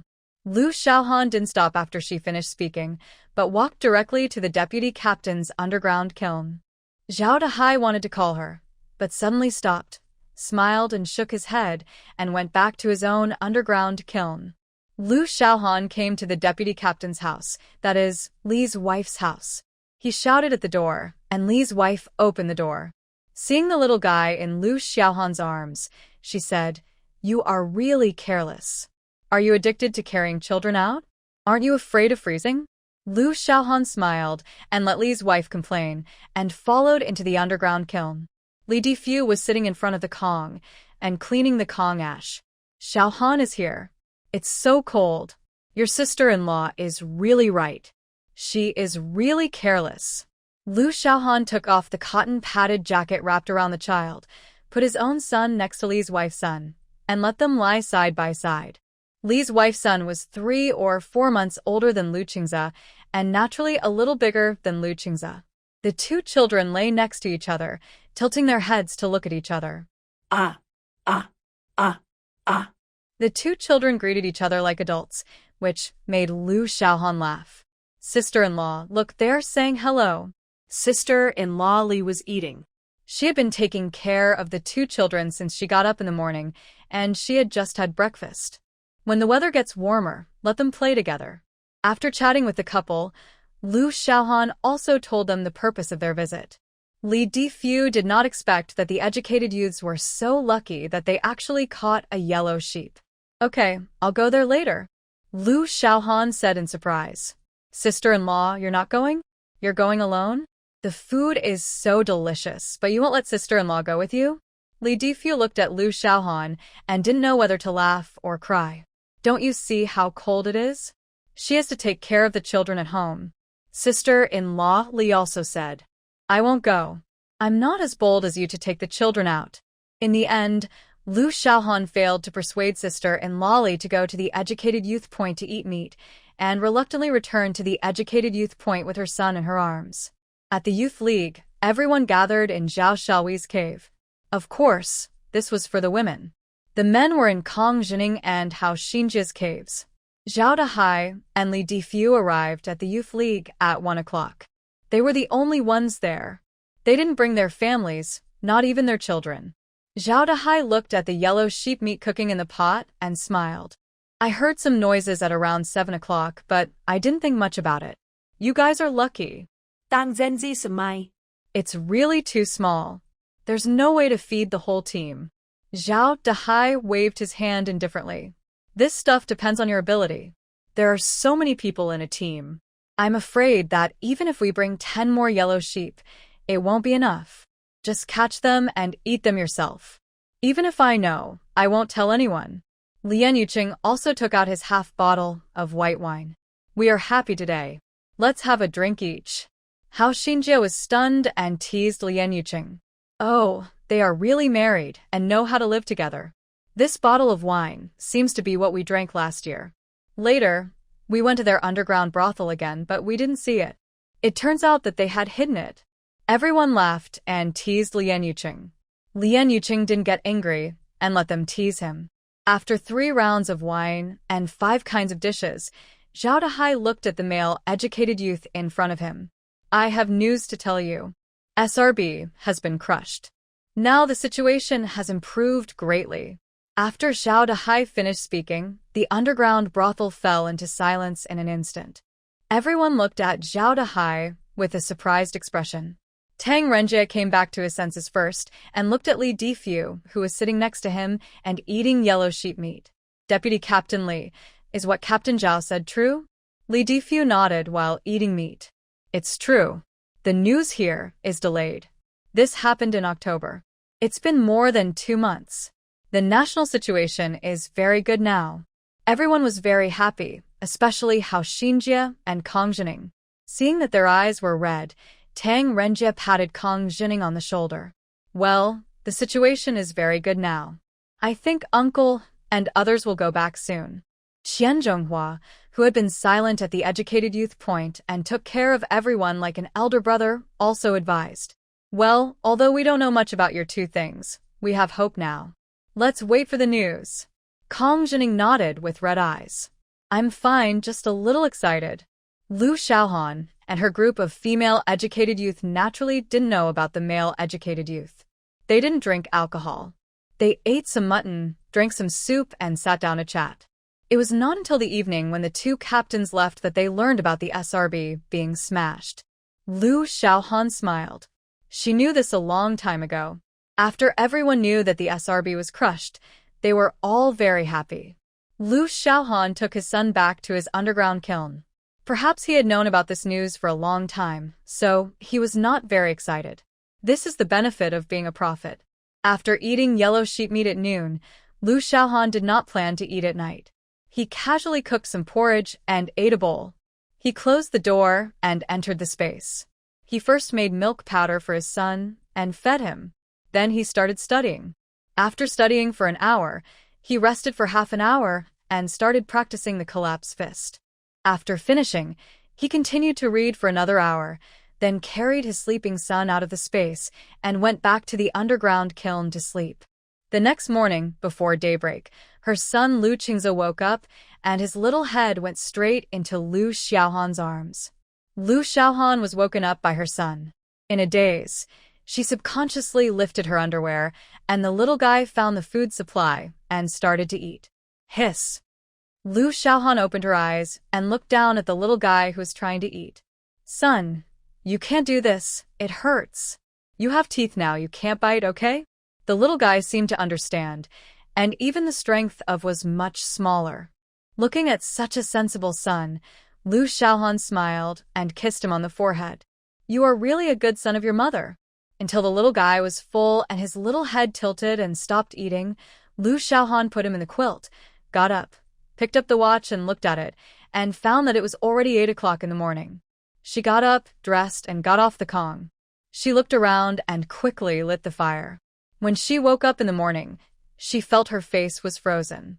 It was obvious that she had not added more firewood last night, and the temperature in the cave had dropped a lot. She lit the Kong, added more water to the pot, and lit the stove. She also needed to boil some hot water for washing. After working together, it was already 11:30 in the morning after dinner. Lu Xiaohan was about to carry her son to Zhao Xiaohui's cave when she heard a noise coming from the settlement of a team. What happened? Lu Xiaohan quickly packed up her son and carried him out of the cave. As soon as she came out, everyone in the educated youth camp had also come out, and Zhao Xiaohui and Tian Yilu had already walked towards the settlement. Lu Xiaohan was hesitating whether to go over to take a look when Fan Xiaoqing came over and took the little guy from her arms and held him in her arms. Let's go over and take a look. I think the noisy person seems to be Captain Zhao's sister. Who? Lu Xiaohan was very surprised. Captain Zhao's sister. She seemed to remember that Tai Xiaofang was Zhao Dahai's niece. That means she was Tai Xiaofang's mother? Curious, Lu Xiaohan followed Fan Xiaoqing towards the residential area. Dahai, that's your niece. Your sister, my daughter. She said the day before yesterday that she came to you and you introduced a guy to her, so I agreed to let her come. But now you say she didn't come. How can you be an uncle? You don't even know your niece is here? Zhao Dahai looked at his unreasonable sister with a sullen face and said angrily, When did I introduce a boyfriend to that girl? Why do you only believe her words? Why don't you believe what I said? She hasn't come since she took a bus back from my place some time ago. How would I know? Besides, I never said I would introduce a boyfriend to her. Zhao Dahai's sister, Zhao Hongmei, sat down on the ground, slapped her thigh, and cried. Zhao Dahai, you are so heartless. That's your own niece. You lied to her and introduced her to a boyfriend. Now you don't admit it. Are you worthy of our parents? Zhao Dahai's face turned pale, but his sister would not listen no matter how he explained. Tang Xiaoyi, who was standing aside, also had an ugly face. Sister, I think you know a little about what kind of person your Xiaofang is.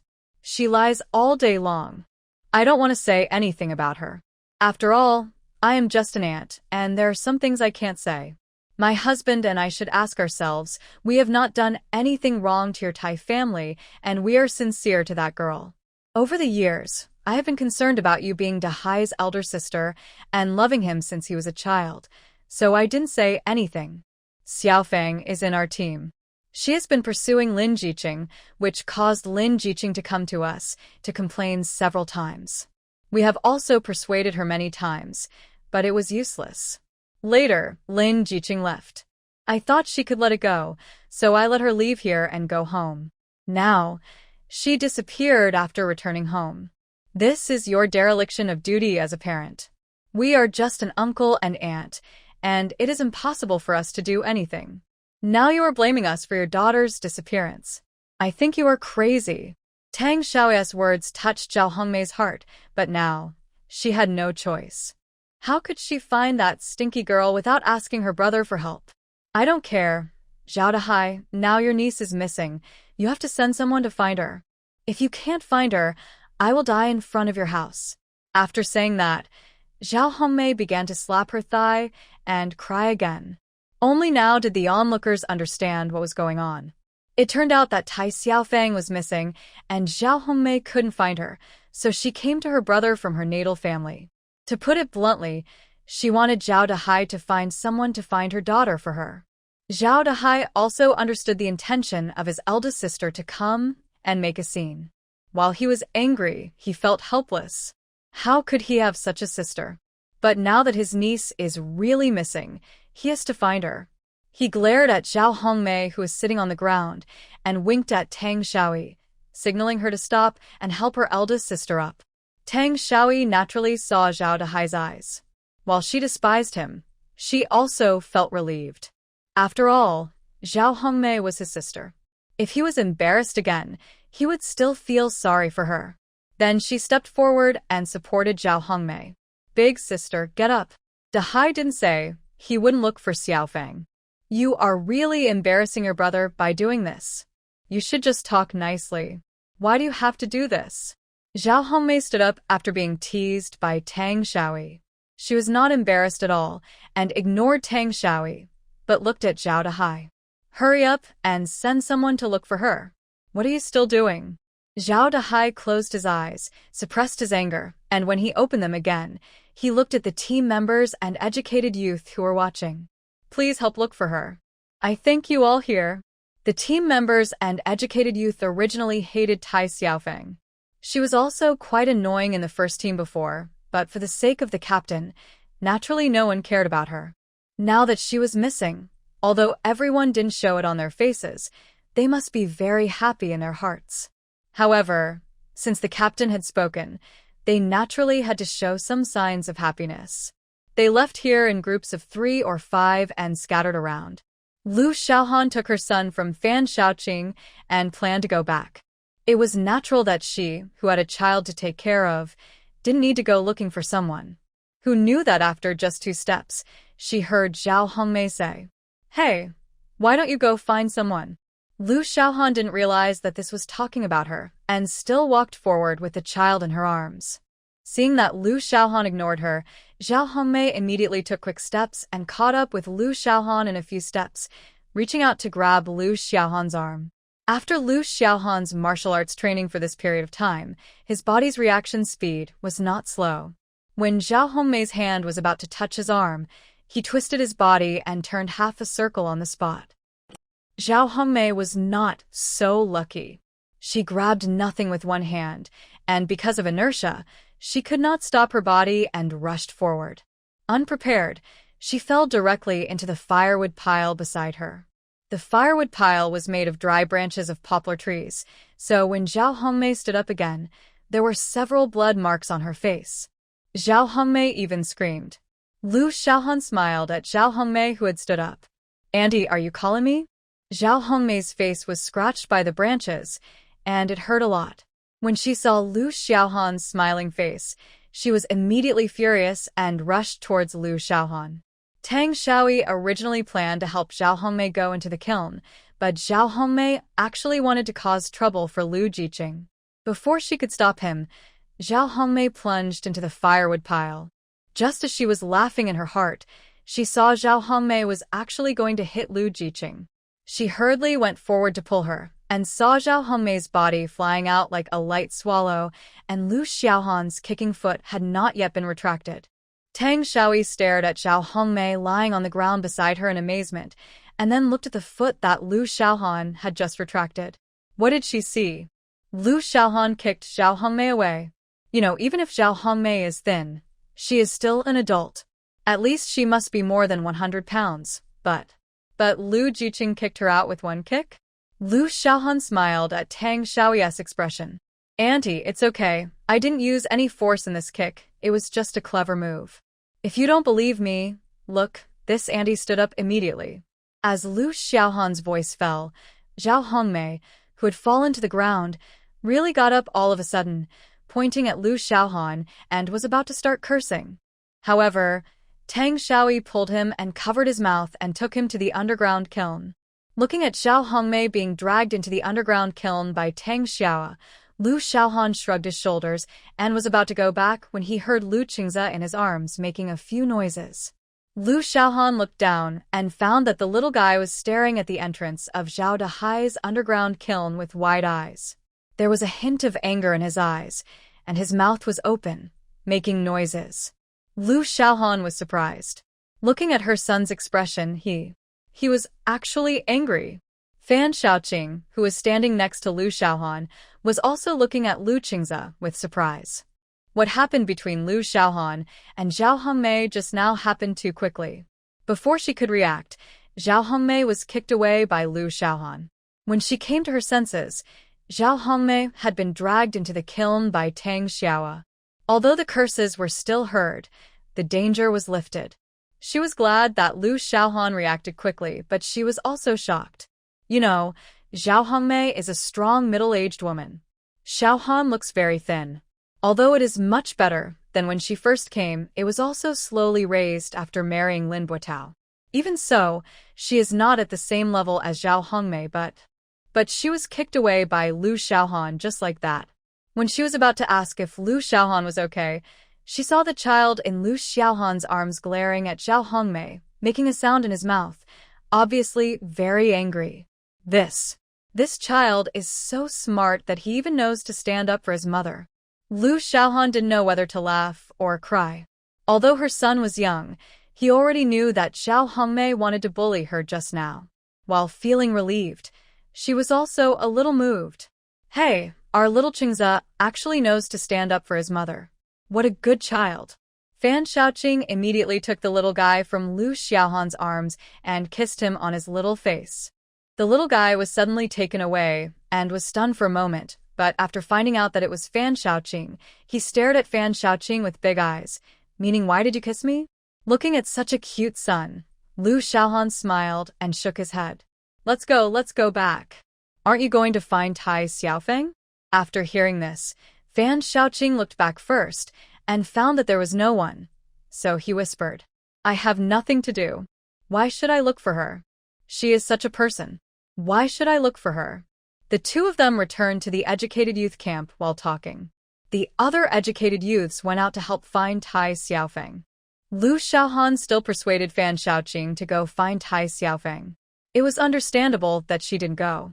After all, her child was only 4 or 5 months old, and she couldn't leave. She couldn't hold her child to find Tai Xiaofeng.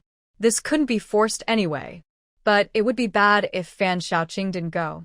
Regardless of whether Zhao Hongmei forced the team leader to let someone go, if she didn't go, it would be a disrespect to the team leader. It would be hard for her to live in the team in the future. Although Zhao Dehai was a good person, people's hearts had to be divided into close and distant. After all, the missing Tai Xiaofang was Zhao Dehai's niece, so Fan Shaoqing had to go there no matter if it was just a pretense or not. For a while, there were only Lu Xiaohan and her son left in the educated youth camp, and there was no one else, so the educated youth camp was very quiet. Lu Xiaohan carried her son back to the cave, added firewood to the Kong, and put her son on the Kong. Lu Xiaohan took out a physics book from the space, sat on the wooden block at the entrance of the Kong, and started reading.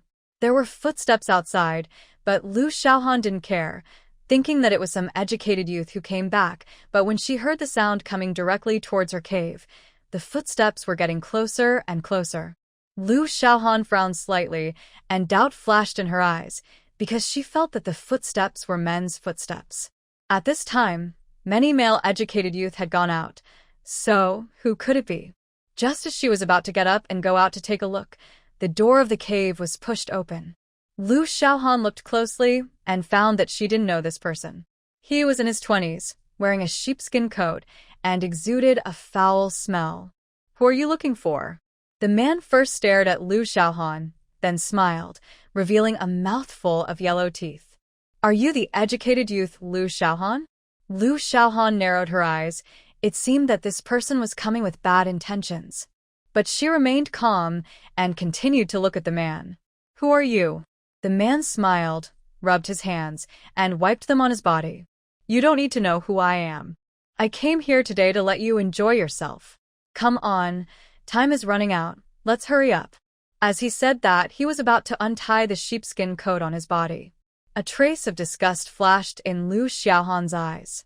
She knew that this person wanted to take advantage of the fact that no one was around to do something improper to her.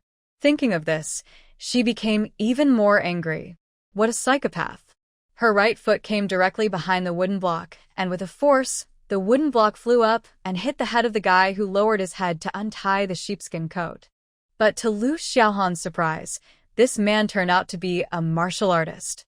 While turning his head to the side, he actually dodged the wooden block. Although the wooden block didn't hit him, it hit the door frame behind him.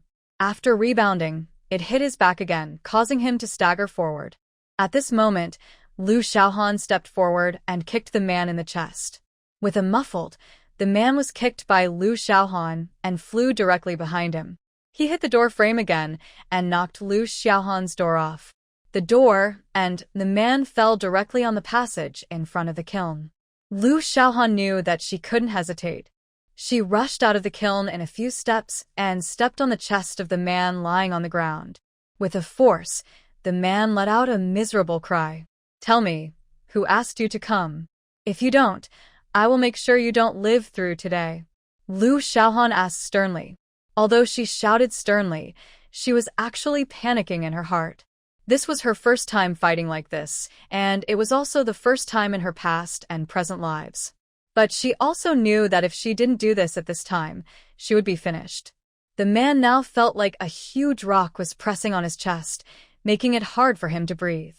He wanted to force himself not to say anything, but Lu Xiaohan's patience was not enough. Seeing that he was unwilling to say anything, she was angry and exerted force on her feet again. There was a click. This sound not only made the man scream, but also made Lu Xiaohan stunned. Then she realized that she seemed to have used too much force and broke the man's sternum. "Tell me, who asked you to come? If you don't tell me, I will continue to step on you." The man was really scared now. At first, he thought that this woman had taken the lead, but now she actually broke one of his sternums with one foot. He knew that this woman was not easy to mess with, so he hurriedly said, I said, It was Tai. Tai Xiaofang who asked me to come. Tai Xiaotam. Lu Xiaohan was very surprised. Wasn't she still looking for Tai Xiaofang everywhere? How come Tai Xiaofang actually found someone to insult her? This is very strange.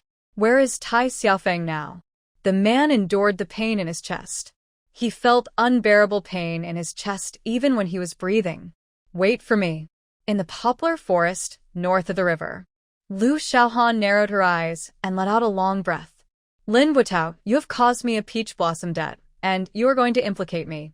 You just wait for me. I'd better not let me see you again in this life. Otherwise, I will take your third leg. While cursing Lin Buitao in her heart, Lu Xiaohan punched the man on the temple. The man fainted directly, but Lu Xiaohan still stretched out her hand to test under his nose. There was still a warm breath, which meant that he was not dead. The main reason was that she didn't have enough confidence in her control of strength. She was really afraid of beating someone to death. Although she had seen a dead person not long ago, she had never killed anyone, right?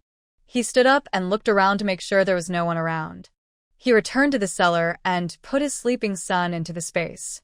He then left the cellar and looked at the door that had fallen to the ground. He felt even more angry. He went forward and picked up the man's sheepskin coat and walked towards the river north of the educated youth site.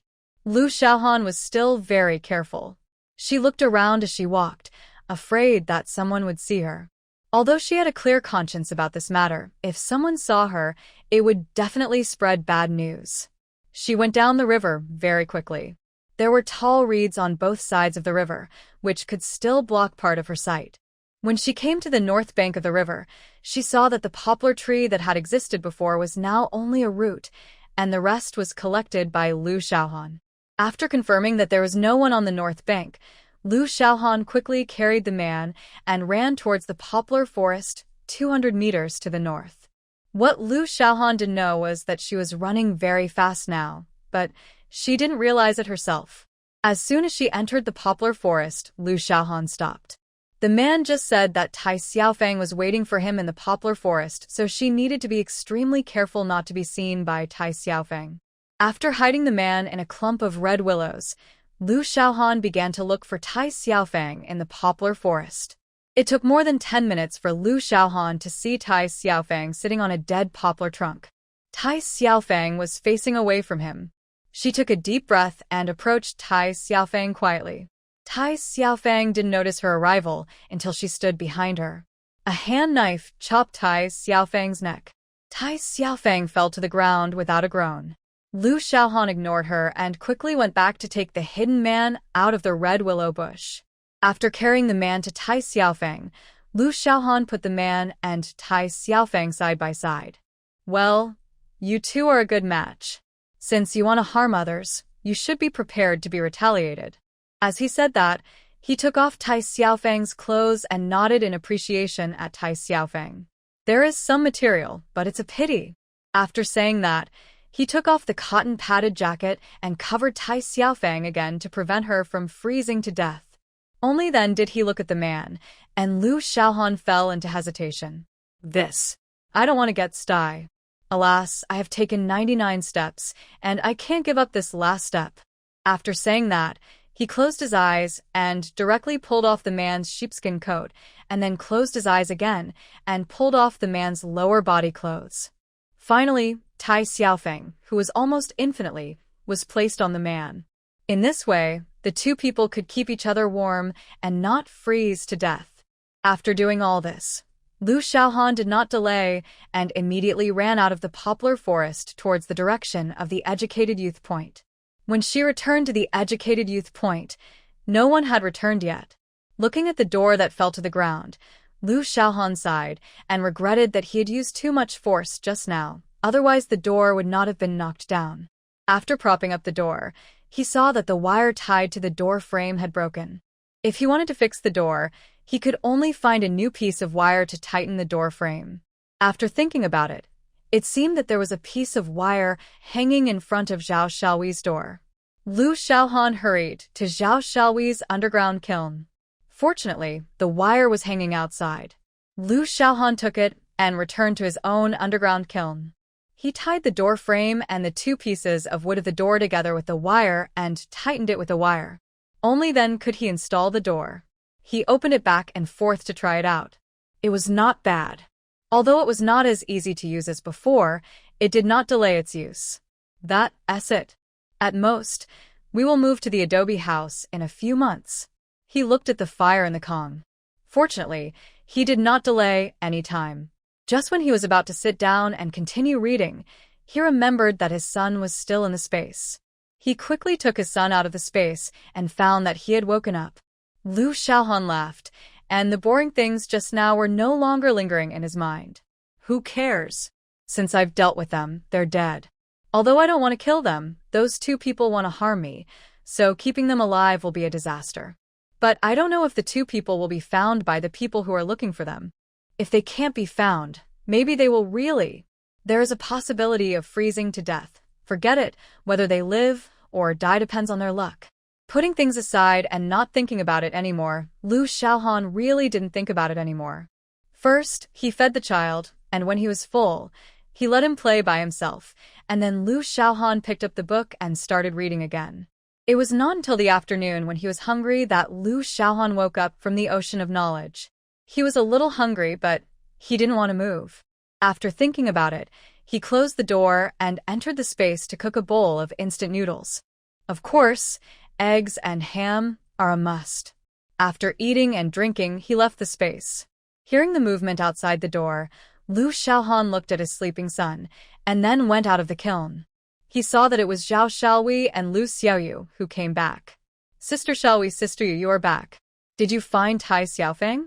Zhao Xiaohui covered her mouth and laughed, and Lu Xiaoyu's face was also flushed. Seeing this, Lu Xiaohan knew that she might have found it, so he asked curiously, "Did you find her? What are you laughing at?" Zhao Xiaohui looked around and found that the other educated youth had returned from the north bank of the river, so she pulled Lu Xiaohan into her underground brothel. Oh, you didn't see it. Tai Xiaofeng was really bold. She was actually having an affair with that second-rate guy from Team 4. But when we found her, the second-rate guy from Team 4 was already dead. We don't know how much effort the two of them put in. The second-rate guy actually had a rib broken by you, Tai Xiaofeng.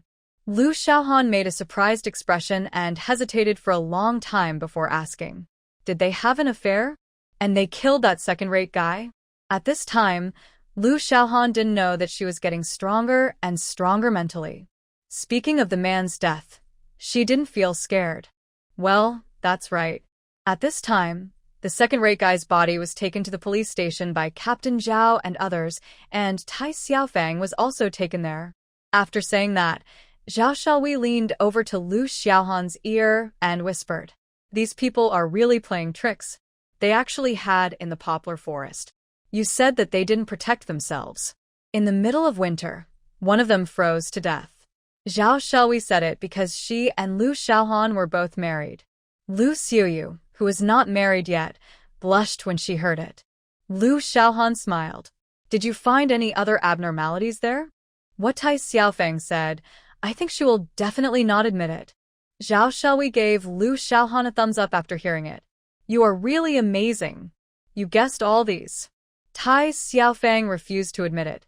But if she didn't admit it, are we all blind?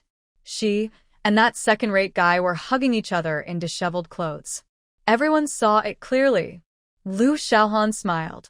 In fact, Tai Xiaofeng had malice towards him and wanted to join forces with that person to deal with him. In this case, she was not necessarily willing to do such a shameful thing with a second-rate guy. Suddenly, Lu Xiaohan was stunned. She remembered that when she went to the site, the female mandarin duck in the poplar forest behind the site was Tai Xiaofeng. Combined with what Zhao Xiaohui mentioned at the time, it can now be confirmed that Tai Xiaofeng is a fickle woman. However, according to what Zhao Xiaohui said that day, the male mandarin duck should belong to a male educated youth. Forget it. Let's not dwell on this matter. Whether it is true or not, Tai Xiaofeng must be having a hard time now. What about Zhao Hongmei? If she hadn't come to our team and cried and asked people to find Tai Xiaofeng, this kind of thing probably wouldn't have happened. She fainted from crying. This incident is really embarrassing. Don't you know how ugly the captain's face is? Lu Xiaoyu looked gloating. Lu Xiaohan smiled and said nothing. It seemed that the matter was almost over. Tai Xiaofeng would not disgust him again in the future. Moreover, from what Zhao Xiaohui and Lu Xiaoyu said, he did not reveal any flaws. But when people found Tai Xiaofeng and the other person, they would definitely gather around them immediately. With so many people, the footprints he left behind would be covered up. You know, the northwest is very dry, and the dust is very thick. It would make his footprints disappear in a few seconds. It is basically impossible to find clues from here. Although Captain Zhao lost face in this matter, it also gave him some peace of mind for a while. I heard that Tai Xiaofeng will be sent to a labor camp, Lu Xiaoyu said. Lu Shaohan and Zhao Shelui also nodded in agreement. Although Captain Zhao was embarrassed about this matter, she was just a niece, not his own daughter. The only shame was for the people of the second team.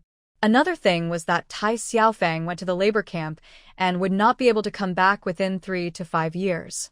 Even if she suspected that it was him, it would not matter. Anyway, she had no evidence. She did not dare to expose this matter, because her punishment would definitely be heavier. She was not stupid. Big news. The three were talking in a low voice when Tang Renji's voice came from outside the door. The three were stunned. Everyone knew about this matter. Although it was considered big news, it was not necessary to say it out loud. If the captain heard it, it would be bad. What news? Isn't it just about Tai Xiaofeng? This was Hao Xinji's voice. Hey, didn't you guys just come back after watching Tai Xiaofeng's story? I followed them to the field office. If we want to take a shortcut here, we need to walk on the ice along the river. We walked out not far just now, and we found 2 dead people in the river. It seems that they have been dead for several days. There are 2 shovels next to them, and there are bloodstains on the shovels. It seems that the 2 people died there in a fight. I don't know what the hatred is. Tang Renjie shook his head and said that he didn't understand. The 3 people sitting in the kiln looked at each other, put on their shoes, and walked out. Zhao Shelui and Lu Xiaoyu didn't know, but Lu Shaohan had an idea in his mind. It seems that the bodies of the 2 dead people that night were found. He also acted as if he heard it for the first time and followed him out of the kiln. Do you know those 2 dead people? Are they in our team?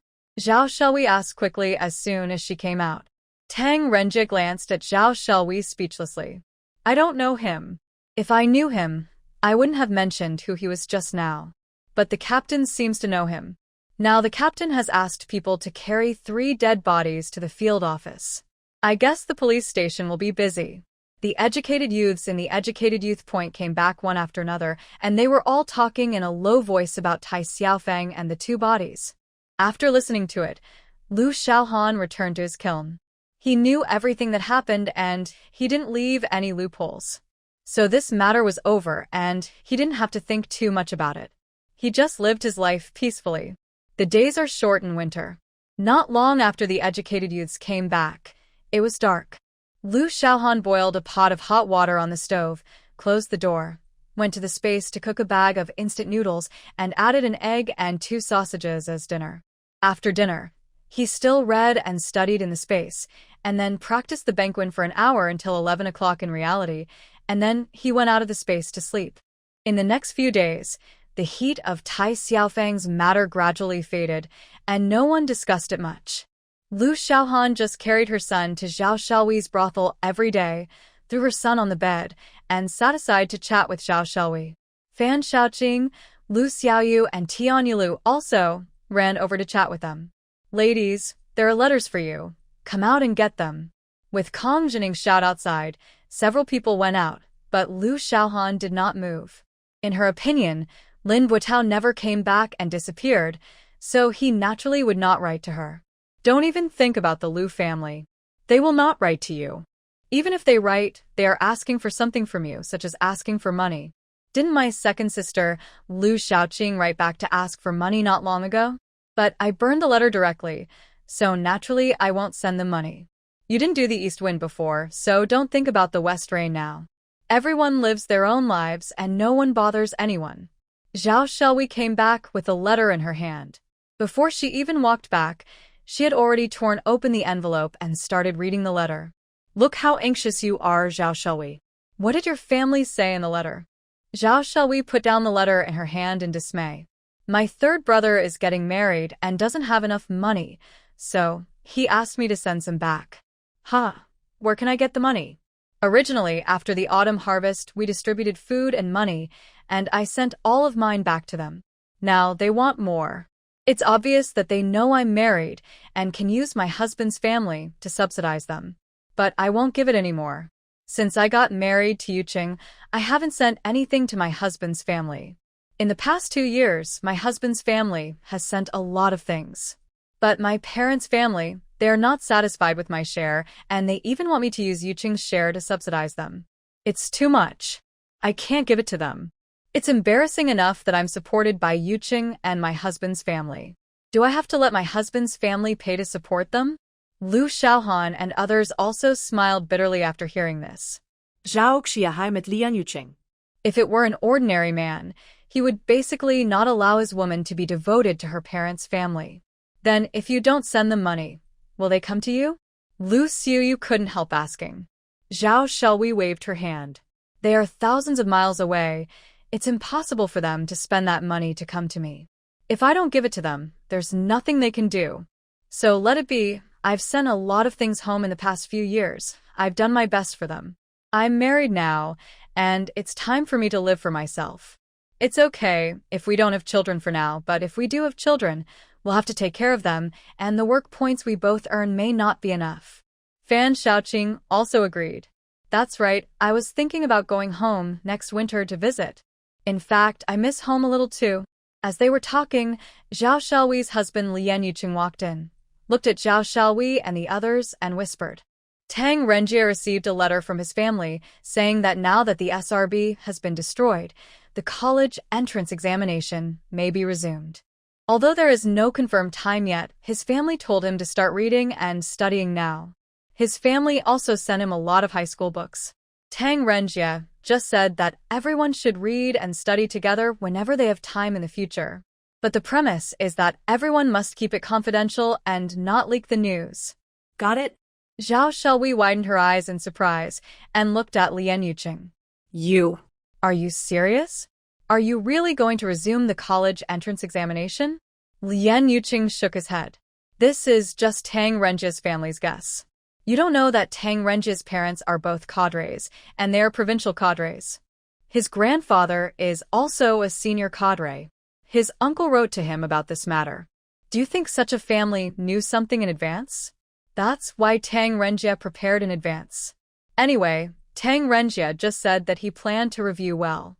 Otherwise, if he didn't review well when the time comes, he would not be able to enter the university. If he stayed here, his life would be really over. Everyone looked at each other, and Fan Shaoqing said excitedly for a while.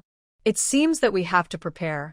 Whether the college entrance examination is resumed or not, I have to review well, otherwise, as Lian Yuqing said, it will be too late when the time comes. No, I have to write a letter to my family and ask them to send my high school books. Tian Yilu also stood up and said, I will write a letter too. After a while, most of the people in the room had left. Zhao Shelui was also discussing with Lian Yuqing to ask Lian Yuqing's family to send books here. Liu Xiaohan held her wrapped son and slowly returned to her own kiln. Seeing her son looking at her with 2 big eyes, Liu Xiaohan tapped his nose. Son, you didn't at Aunt Zhao's place today. Your Aunt Zhao is still looking forward to you bringing her a son. Don't at home every day in the future, save it. You can at your Aunt Zhao's house. The little guy opened his mouth and uttered twice, as if he agreed, which made Liu Xiaohan laugh. She felt that her son seemed to be much smarter during this period, and he seemed to understand what she said. I still remember that when they were in the team members' settlement 2 days ago, her son glared at Zhao Hongmei. Maybe the child seemed to be still young, but there was a distinction between insiders and outsiders. Putting her son on the bed, thinking about the reactions of everyone, it seems that at any time if there is a relationship in the family, it is different from ordinary people. Now there is no intention of resuming the college entrance examination. And Tang Renjie learned about this news early because there was someone in his family and prepared to review in time.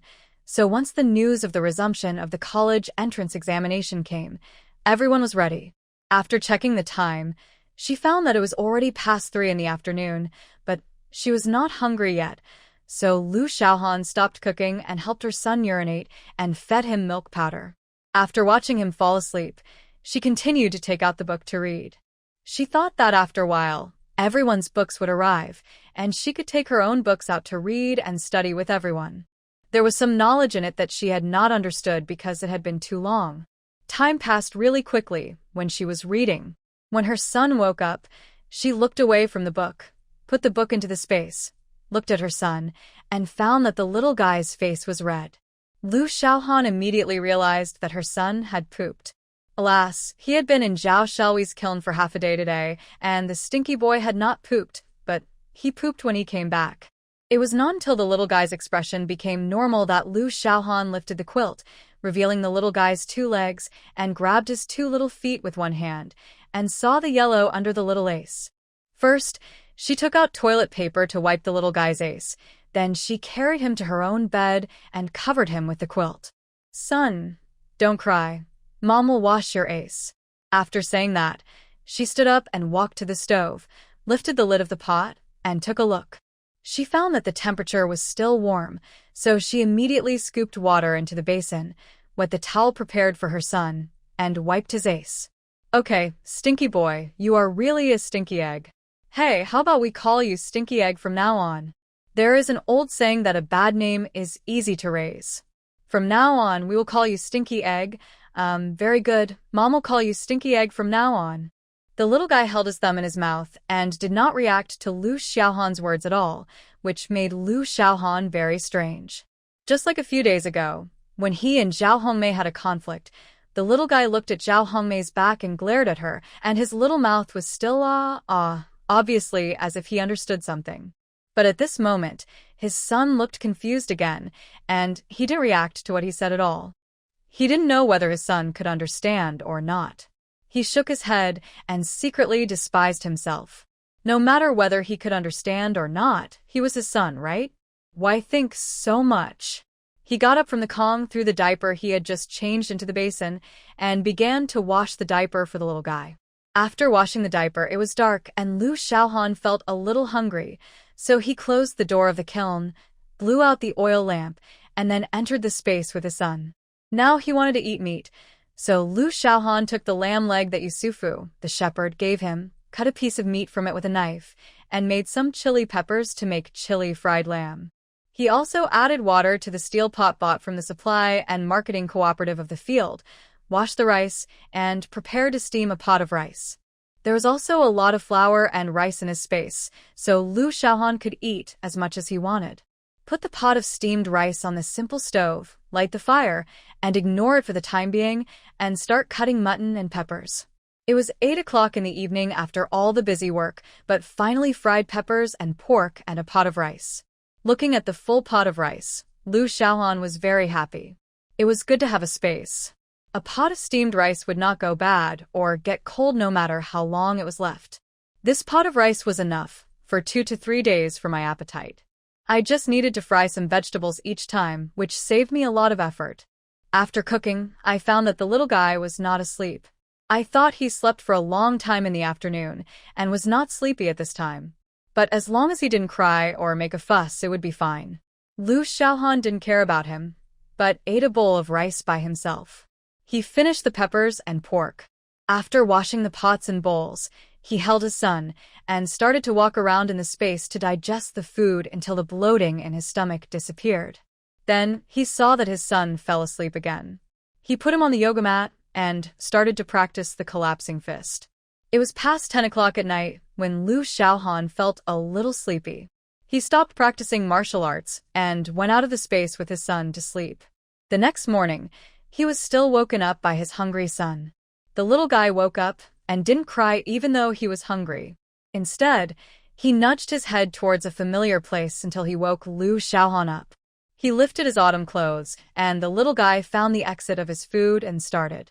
Lu Xiaohan yawned and took his watch with his other hand to see that it was 7 o'clock in the morning. He looked at his son, who was eating deliciously in silence. "Stinky egg. You wake up earlier and earlier." The little guy ignored Lu Xiaohan's complaints and continued to eat vigorously until he was full. He tilted his head and went to play by himself. Lu Xiaohan smiled, tidied his clothes, and then sat up to get dressed. He got off the Kong and looked at the Kong hole. The fire had already gone out. Lu Xiaohan then remembered that all the firewood he had stored in the space was gone, and only a little was left. That's right. I was burning firewood outside to keep warm, and I also used the space to cook. Now, the firewood I had stored was almost used up. It seemed that I had to find some time to go to the poplar forest opposite the river behind to find some firewood. Now, the poplar forest here at the Educated Youth site is relatively small, so there is little firewood. If you want to pick up more firewood, you have to look for it in the larger poplar forest. In fact, Lu Xiaohan's favorite firewood is red willow. Red willow firewood contains oil, and even on rainy days, wet firewood can burn. However, red willow needs to be chopped with an axe, and that firewood is very hard, so basically everyone burns firewood such as branches of poplar trees. To be honest, it is really not very durable. Well, it seems that after dinner, I will find Sister Lee. It seems that their family has an axe. When the time comes, take the axe to the poplar forest behind to look for red willows and chop some. It is estimated that it can still resist burning. He took the last bit of firewood out of the space and went outside to bring in the remaining ones. It was enough for this morning for the time being. In the morning, it was still the leftover rice from last night, with pickles for a simple breakfast, and of course, 2 boiled eggs were still indispensable. I can't compare with others. I have to breastfeed my child. If I don't eat well, my son will be hungry. Although there is milk powder, the main food of the child is still milk, supplemented by milk powder.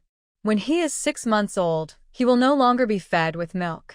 In the future, he will only eat milk powder, with egg custard or some complementary food. After eating, Lu Xiaohan went out to take a look. The sky was just getting bright. He looked at the time. It was exactly 9 o'clock. He had no choice but to go back to the kiln. Alas, it was a mistake. I forgot that everyone was still asleep. If I went to Sister Lee's house at this time, they might not have gotten up yet. Seeing that his son had fallen asleep again, Lu Xiaohan also lay in the quilt and hugged his son to rest. Who knew that he would fall asleep unconsciously? Lu Xiaohan was woken up by Zhao Shelui. He opened his eyes and looked out through the door. It was already bright outside. He had just finished his breakfast and continued to take a nap. He agreed while putting on his shoes, getting off the Kong, and opening the door. No way. Lu Xiaohan, it's so late. Why are you still sleeping? Lu Xiaohan yawned and rolled his eyes at Zhao Shelui. My son woke me up in the morning. I got up early, made breakfast, and ate it, only to find that it was not even 9 o'clock yet. I came back to lie down again. Who knew I would fall asleep again? Zhao Shelui took off her shoes, climbed onto the Kong, and looked at Lu Qingze, who was opening his eyes. Hey, Xiao Qingze. Let's go. Follow Aunt Zhao. We're going to Aunt Zhao's house today. You didn't at Aunt Zhao's house yesterday, so you have to more today. Lu Xiaohan looked speechlessly at Zhao Shelui wrapping up her son, right under her nose. She left without even saying a word to her. It seems that Zhao Shelui is getting more and more anxious to have a baby. She shook her head, scooped some hot water from the pot, washed her face, and then took her son's milk bottle, milk powder, and 2 diapers to Zhao Shelui's underground kiln. Zhao Shelui, I leave my son to you. Remember to make milk powder for my son when he's hungry. I have no firewood at home, so I have to go and collect some firewood, otherwise I won't have anything to burn at night. Zhao Shelui nodded. Well, go ahead, don't worry. Leave Qingze to me. Lu Xiaohan put down the milk bottle and milk powder, turned around and walked out of Zhao Shelui's underground kiln, and walked towards the residential area. They arrived at the settlement. Li's wife went out to get some water. Seeing Lu Xiaohan coming over, she asked, Why are you here?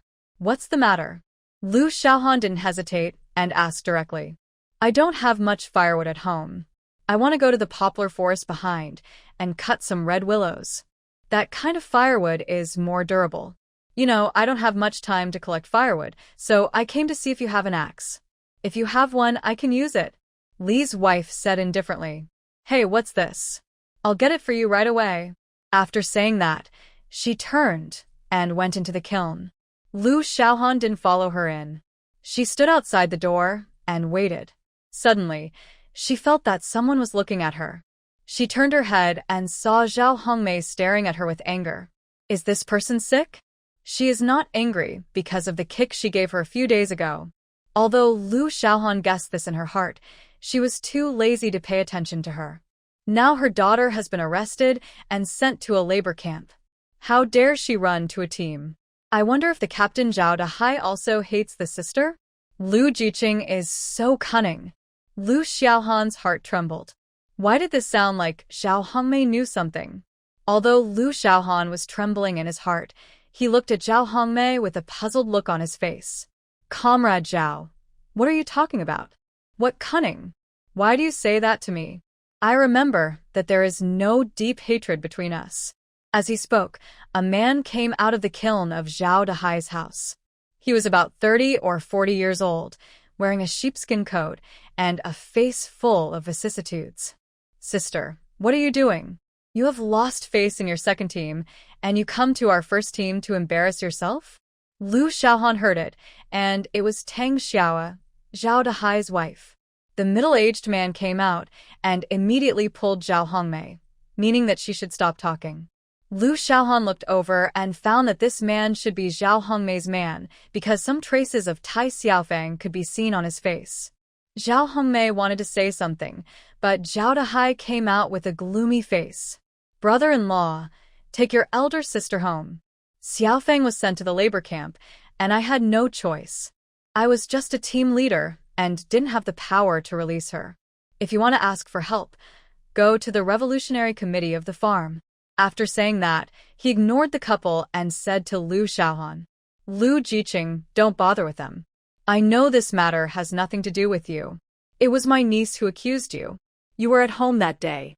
Lu Xiaohan smiled, lowered his eyelids, and sneered in his heart. Zhao Dahai seemed to be clarifying for himself, but in fact, he was testing himself. Then he looked up with a puzzled look on his face. Captain, what happened? What do you mean by Tai Xiaofang biting me? Because I was young that day, I didn't follow you to find Tai Xiaofang. Later, I heard from others that Tai Xiaofang was in the poplar forest behind. Zhao Dahai kept staring at Lu Xiaohan, trying to see something, but Lu Xiaohan only had doubts on his face and didn't feel guilty or anything, which made him a little unsure about what his niece said. After finding his niece that day, he went to the field office. In a room, his niece said that the dead second-rate guy was someone she had found to deal with Lu Xiaohan. But in the end, he was inexplicably with her, and after waking up, her neck hurt, so she guessed that someone had knocked her out and put her together with a second-rate guy. Lu Xiaohan was very suspicious of this, so Tai Xiaofang finally mentioned this to her uncle Zhao Dahai when no one was around. Although Zhao Dahai didn't quite believe it at the time, looking at his niece's extremely aggrieved look, he began to doubt whether Lu Xiaohan had secretly done something. But he felt that this matter was not done by Lu Xiaohan. Lu Xiaohan had been in the first team for 2 years, and he knew Lu Xiaohan relatively well. When she first came, she wrote letters to her family every once in a while, but later she gradually stopped writing. She was still a good girl. She usually spoke slowly and leisurely. She had a good temper and had never been seen speaking loudly. Later, she married Lin Buitao, Lin Jiqing, and she was still the same. Her temper did not change much. In fact, the biggest change was that she became much more cheerful after giving birth to a child. It seems that Lin Jiqing left without saying goodbye, which changed her temperament. Maybe she thought it through and no longer entangled with the past, but even if she changed, she would never kill someone. This Lu Jiqing is a delicate girl.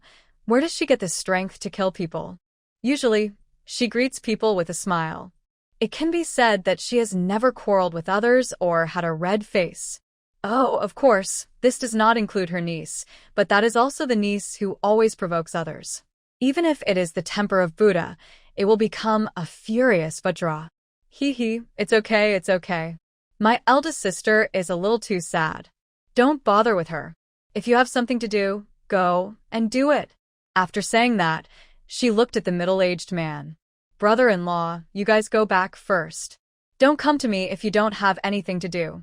I don't have that much ability and can't help you. After saying that, she turned around and entered the underground kiln without looking back. Zhao Hongmei still glared at Lu Xiaohan, as if she wanted to eat Lu Xiaohan alive. Lu Xiaohan pretended to be frightened and immediately turned around and walked towards Li's sister-in-law's underground kiln. Tang Xiaoyi stood behind Zhao Hongmei and her husband. Seeing Lu Xiaohan's appearance, she almost laughed. She saw Lu Xiaohan kick Zhao Hongmei out that day. Brother-in-law, elder sister, you guys go back. Old Zhao is also very angry. You guys don't have to be angry because of what he said. No one can do anything about Xiaofang's matter now. Maybe she'll come back in a few years. Sister Li took out an axe, and seeing Lu Xiaohan was about to enter her house, she stopped and asked with a puzzled look on her face. What's the matter?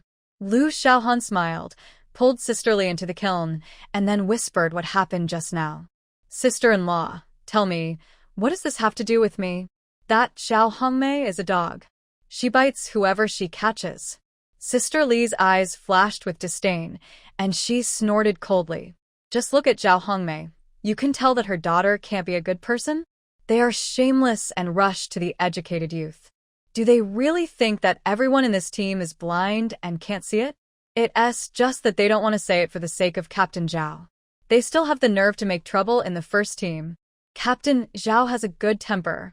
Don't pay attention to them. It's getting late. You should take the axe and chop wood. I won't keep you here. Lu Xiaohan nodded, took the axe, and then left Li Xiaozi's kiln.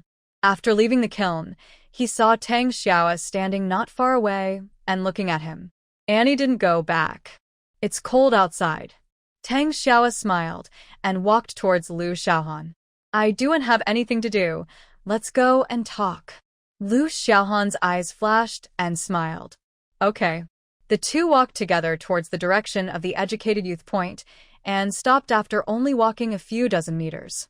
Annie, do you have anything to say to me? Tang Xiaoa looked around and whispered.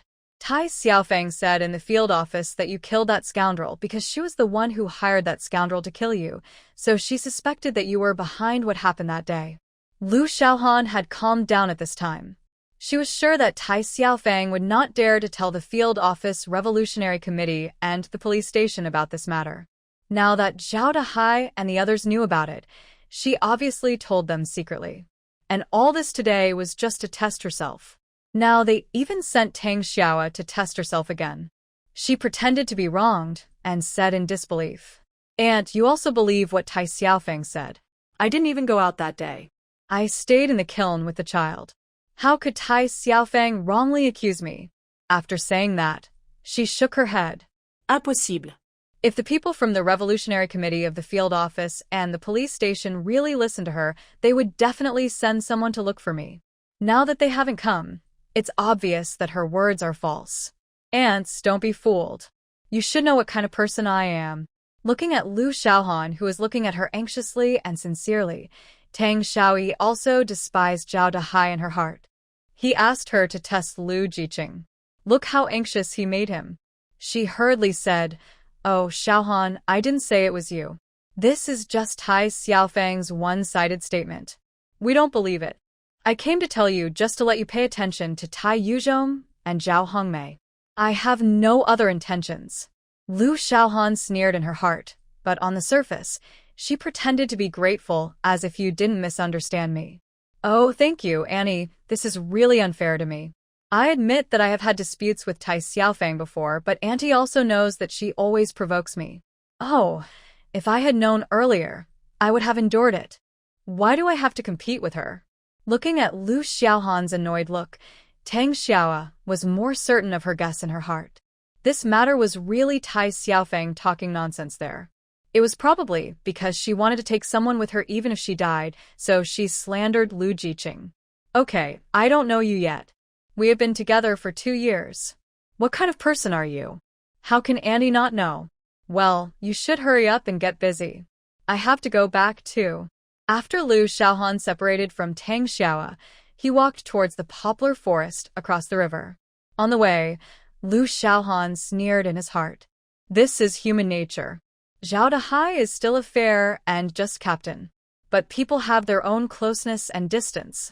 No matter how embarrassing Tai Xiaofang is, she is still his niece, so the balance will naturally tilt towards Tai Xiaofang. But what if it tilts? Without evidence, they can't do anything to him, and just as they thought before, Tai Xiaofang certainly dare not tell the people of the Revolutionary Committee of the field office about this matter, because if she does, it will not be a moral issue, and the crime will be more serious. They are not fools. Here, Tang Xiaoyi returned to her own kiln and drove both sons out to play, and then whispered to Zhao Dahai. I tried it, it doesn't seem like something Lu Xiaohan would do. Zhao Dahai was rolling a cigarette with his head down, and didn't say anything until he lit the cigarette and took a puff. Then he said, It's just for you to try it out. It doesn't matter whether it's true or not. It can be regarded as a lesson for that girl. She dares to do anything at such a young age. Tang Xiaoyi's eyes flashed with contempt. Yeah, how can she be a good person if she is hanging out with that second-rate guy? That's how her life will be. I tell you, Zhao Dahai, don't let your elder sister come to visit me anymore. I've been so embarrassed lately. Zhao Dahai was still smoking without saying a word. No matter if it was Lu Jiqing who did it, he didn't want to care about it anymore. He just wanted to let it go. If he kept pursuing this matter, he didn't know how long it would last. It was also because he was a friend of the director of the Revolutionary Committee, otherwise his niece would have to be paraded through the streets, which would be really embarrassing. Lu Xiaohan came to the poplar forest on the north side of the river, holding an axe, and began to look for red willows. Red willows grow in clumps and are easy to identify. She looked for red willows and started chopping them with an axe when she found them. When she had chopped them down, she looked around and threw the red willows into space when she found that there was no one around. He found a bunch of red willows and chopped them one by one.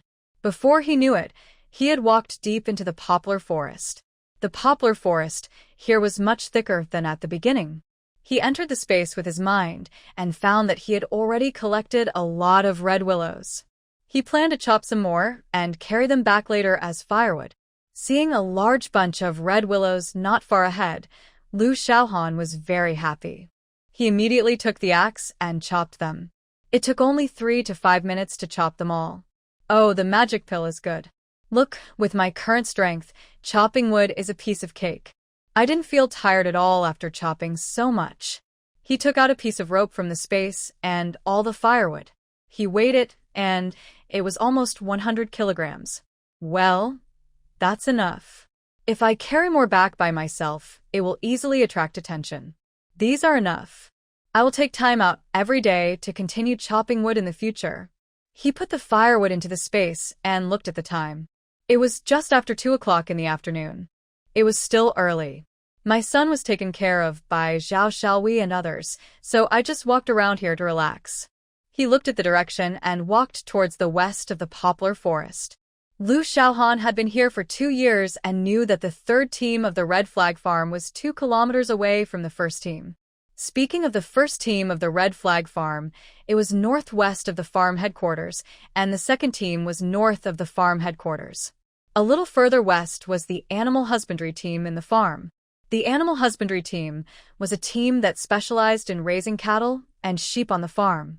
Most of the people in the team were ethnic minorities, and most of them were good at raising cattle, sheep, and horses. So when the farm was first established, a livestock team was specially set up to raise the livestock for ethnic minorities. Of course, not all of them are ethnic minority comrades, and there are also many educated youth and team members from the mainland. This is why the shepherd Yusufu, whom Lu Xiaohan met when she passed by Liuanzi a few days ago, was from the livestock team. To the west of the livestock team is the first team where Lu Xiaohan and his team are, and to the west of the first team is the third team of Hongqi Farm, so she plans to walk to the west. Because it snowed some time ago, there are still patches of snow in the poplar forest, but not much, mostly dry soil. As mentioned earlier, the northwest is too dry and dusty. The gusty north wind makes people's faces hurt, but it is much better in the poplar forest. Walking all the way to the west, about a kilometer ahead, you can see the edge of the poplar forest. Standing at the edge and looking around, there was nothing to see. Just as Lu Xiaohan was about to go back, she heard someone talking. She subconsciously looked over and found that there were actually 2 underground kilns at the edge of the poplar forest. They were well hidden and could not be found if one was not careful. That's not right. Although this place is supposed to belong to the third team of the Red Flag Farm, the members of the third team do not live here. Their settlement is in the southwest. Looking southwest from the poplar forest, you can still see houses. Curious, Lu Xiaohan walked towards the underground kiln where the sound came from. When she got to the front of the underground kiln, she found that there were actually 3 underground kilns in a row. A slightly old woman's voice came from the underground kiln. "Oh, what should I do? The old man has a fever. No, I have to go to the nearby team to see if I can find some antipyretic medicine." With a sound, the door of the kiln was pushed open, and an old lady in her 60s came out. The old lady was yellow and thin, wearing a tattered cotton jacket, but her hair was neatly combed. Lu Xiaohan didn't expect that the person inside would come out just as he walked to the door. For a moment, he didn't know how to talk. The old lady was also surprised to see Lu Xiaohan suddenly appearing in front of the door. "You are?" Hearing the old lady's question, Lu Xiaohan smiled awkwardly. "I'm sorry, Grandma. I also came here accidentally. Why do you live here? But you don't seem to be in our team." After hearing Lu Xiaohan's words, the old lady's face also improved, and she smiled gently. "Are you an educated youth who came from the countryside?" Lu Xiaohan nodded. "Well, I am an educated youth from Zhonghai City. I am working in the team. Grandma, you are?" The old lady smiled. Come in. "It's a bit cold outside. I just want to ask you something." Lu Xiaohan naturally understood. When he arrived at the door just now, he heard the old lady mumbling to herself, saying that she wanted to go to the team to find some antipyretic drugs. While the old lady turned around, Lu Xiaohan quickly took out a board of antipyretic capsules from the space, quickly took the medicine off the board, wrapped it with a piece of toilet paper, and put it in his pocket. "No matter who they are today, since I have met them, I will help them. It's not a big deal, just a few antipyretic pills." Following the old lady into the kiln, the light in the kiln was very dim. The old lady lit the oil lamp, and Lu Xiaohan saw a figure lying on the bed, but because of the light, he couldn't see clearly. The old lady lit the oil lamp, poured a bowl of water for Lu Xiaohan, and then looked at Lu Xiaohan. "Little girl, I want to ask you, who in your team has antipyretic medicine? Don't worry, I have some money. We can buy it." Lu Xiaohan took out the paper bag from his pocket and put it on the small table beside him. "Grandma, this is antipyretic medicine, what?" The old lady was very surprised, but she immediately understood. She thought that she was talking to herself just now and was heard by the girl, so she immediately said with gratitude, "Thank you, little girl, your medicine is really timely." After saying that, without waiting for Lu Xiaohan to speak, she hurriedly picked up the tea beside her and walked to the Kong. "Old man, come up. We are lucky to meet the little girl, and she happens to have antipyretic medicine here. You should take it quickly, and you will be fine after taking the medicine." The old man on the Kong may not be asleep, but still conscious. With the help of the old lady, he slowly sat up, took the medicine in the old lady's hand, and then lay down again. After serving the old man to take the medicine, the old lady smiled and turned around to look at Lu Xiaohan. "Little girl, you are curious about why we live here, right?" Lu Xiaohan nodded happily. She was really strange. If you say that these 2 old people are from the same team, Lu Xiaohan doesn't remember these 2 old people. "I have been here for 2 years. Although I don't know all of them, I am not completely unfamiliar with the 2 people in front of me. But if you say they are from the 3rd team, the settlement of the 3rd team is not here. It is more than 1 kilometer away." The old lady glanced at the old man and said softly, "We were sent down to the 3rd team. My wife and I are from Beijing. 6 years ago, when we arrived here, we were arranged by the team leader to live here. There are 2 families next to us, but they are working now.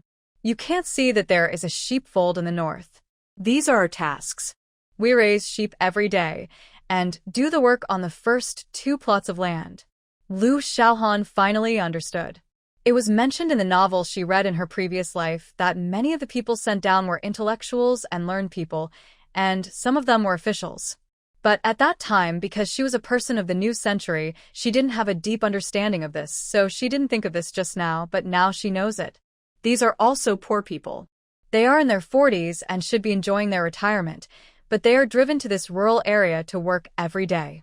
Looking at the old man's yellow and thin cheeks, they must not be full. "Little girl, when did you go to the countryside?" Lu Xiaohan smiled. Grandma, I came here 2 years ago. I heard that the SRB has been crushed. I think it won't be long before you can leave here and go back to Beijing. The old lady laughed at Lu Xiaohan's words. Obviously, she also got the news. I hope so. Little girl, take some time to read more books. The country has a lot of work to do and always needs talents. Lu Xiaohan was stunned and remembered the letter from Tang Renjia's family. It seems that this guess is really correct. People with certain connections have already anticipated what will happen next. Well, thank you, Grandma, for your reminder, I know. As he said that, he took out the remaining capsules in his pocket and took them off the medicine board behind the old lady's back. Grandma, this is antipyretic medicine. You stay. Grandpa's illness is afraid of recurring. I've been out for a long time, and I have to go back. I will find time to see you. After saying that, she stood up to leave, but the old lady stopped her. Wait a minute, little girl. I have something for you. It's not a good thing, but I'll give it to you as a thank you for the medicine. Lu Xiaohan said hurriedly as she turned around and climbed onto the Kong. No need, Grandma. A few pills are not worth mentioning. I'm leaving now. I have a child. I dare not delay any longer. I'm afraid the child will cry if I delay any longer. After that, Lu Xiaohan walked out of the cave and ran towards the direction of the educated youth point of the first team. The old lady in the cave just turned around and found that Lu Xiaohan was gone. She smiled helplessly and slowly climbed down the Kong. What a good child. Lu Xiaohan ran all the way to the river, took the bundle of firewood out of the space with the help of the tall reeds, and walked towards the educated youth point with it on his back. He returned to the door of his cave, put the firewood at the door under the cave, and then opened the door and entered the cave. The fire in the Kong had already gone out. That's right. It's already past 3 in the afternoon, almost 4. It's been a few hours, and the little firewood has burned out long ago. After restarting the fire and adding more firewood, Lu Xiaohan washed his hands and walked towards Zhao Xiaohui's underground kiln. Zhao Xiaohui's underground kiln was very quiet. Lu Xiaohan only heard 2 breathing sounds, one light and one heavy. He gently pushed open the door and saw Zhao Xiaohui sleeping soundly on the Kong with her son in her arms. Seeing this scene, Lu Xiaohan didn't know why he suddenly felt sad. Feeling this sadness, Lu Xiaohan didn't know whether to laugh or cry. He was jealous. He secretly despised himself. He was jealous when he saw such a scene. He was really the worst. Seeing his son being embraced by Zhao Xiaohui, he didn't disturb them. Instead, he closed the door and left the underground kiln. It was still early, and he couldn't always burn red willows. There were relatively few red willows, so he still needed to get some poplar trees to burn together. So Lu Xiaohan took the axe to the poplar forest again and started chopping at the dead branches. After a while, he got another big bundle of firewood and carried it back to the educated youth point. When he came back this time, it was already around 5 o'clock. After putting down the firewood, before he even reached Zhao Xiaohui's cave, he heard his son's moaning and Zhao Xiaohui's voice teasing him. Where are you two playing at? Look how happy my son is. Zhao Xiaohui turned her head and said with a smile, I was asking Qingzi if I had a little brother in my belly, and Qingzi said yes. Lu Xiaohan didn't know whether to laugh or cry and pointed at his son. What can a child who knows nothing know? Zhao Xiaohui rolled her eyes at Lu Xiaohan. You don't know, Xiao Qingzi and I have agreed that if he makes 1 it means I don't have a baby in my belly, and if he makes 2 it means I already have a baby in my belly. After hearing what Zhao Xiaohui said, Lu Xiaohan thought that Zhao Xiaohui was possessed by a demon and could even think of such an idea. He shook his head helplessly, sat on the Kong, and looked at his son and said, Son, is your Aunt Zhao really pregnant with a little brother? Little Lu Qingzi made 2 ahs to Lu Xiaohan, and after stopping, he looked at Zhao Xiaohui and continued to make ahs. Seeing this scene, Lu Xiaohan was speechless. One of them wanted to have a son so badly, and a baby who was only a few months old cooperated very well. Okay, since you two are so sure that there is a baby in the belly, then there is a baby, then Zhao Xiaohui, you have to be careful. There is a baby in the belly, don't be too intense at night. Zhao Xiaohui paused her hand teasing Xiao Qingze and immediately opened her eyes and said seriously, "You know what? I really need to pay attention. Don't worry, I will sleep peacefully from today. I don't need to bother with Yuqing anymore." Lu Xiaohan was originally teasing Zhao Xiaohui, but after hearing what Zhao Xiaohui said, he was speechless. This person is really crazy. He even said what was said in the room, and he didn't care at all. He stayed in Zhao Xiaohui's underground kiln until it was getting dark, and then Lu Xiaohan took his son back to his own underground kiln. After dinner in the evening, the mother and son entered the space again. Holding her son, she walked back and forth in the space to digest the food. She looked down at her son, who was looking around with his eyes open, and said, "Smelly boy, your Aunt Zhao is almost crazy, and you're still playing with her.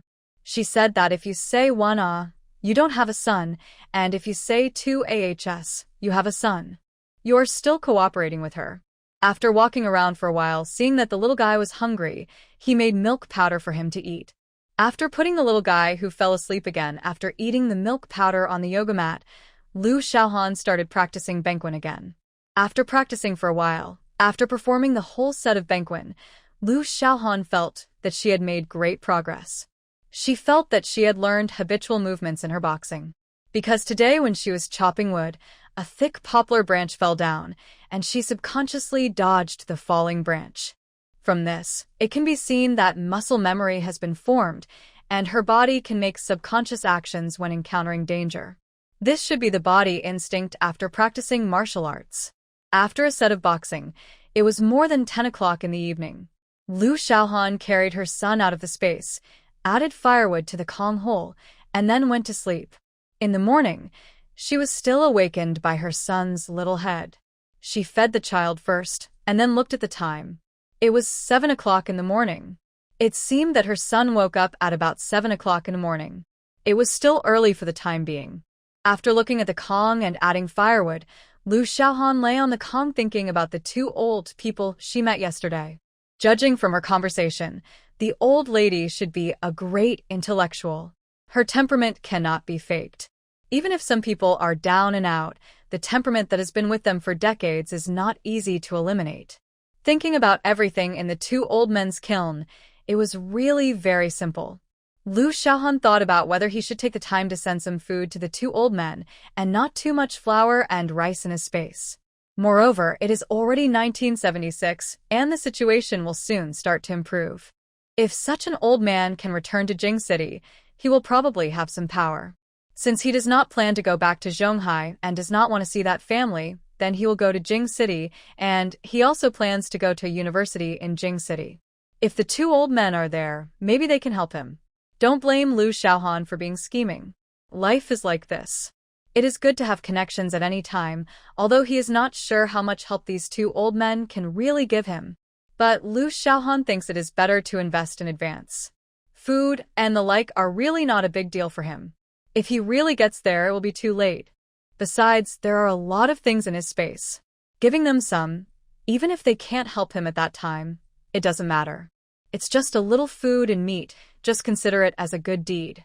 After figuring it out, Lu Xiaohan decided to continue handing his son over to Zhao Xiaohui today. Anyway, she also wanted her son to take care of a child, so he was generous and handed his son over to her. He continued to chop wood during the day and sent some things to the 2 old people. After making breakfast and eating, he held his son, took the milk bottle, milk powder, and other things to Zhao Xiaohui. Zhao Xiaohui was naturally happy to take the little guy and promised to take good care of him. Lu Xiaohan then returned to his kiln, took an axe, found a flour bag and an old urea bag, and went to the poplar forest north of the river. Today, he did not plan to take the route he took yesterday, but went directly to the northwest so that he could chop firewood while approaching the kiln where the 2 old people lived. However, he did not expect that there were more red willows in the northwest, so the harvest this morning was not small.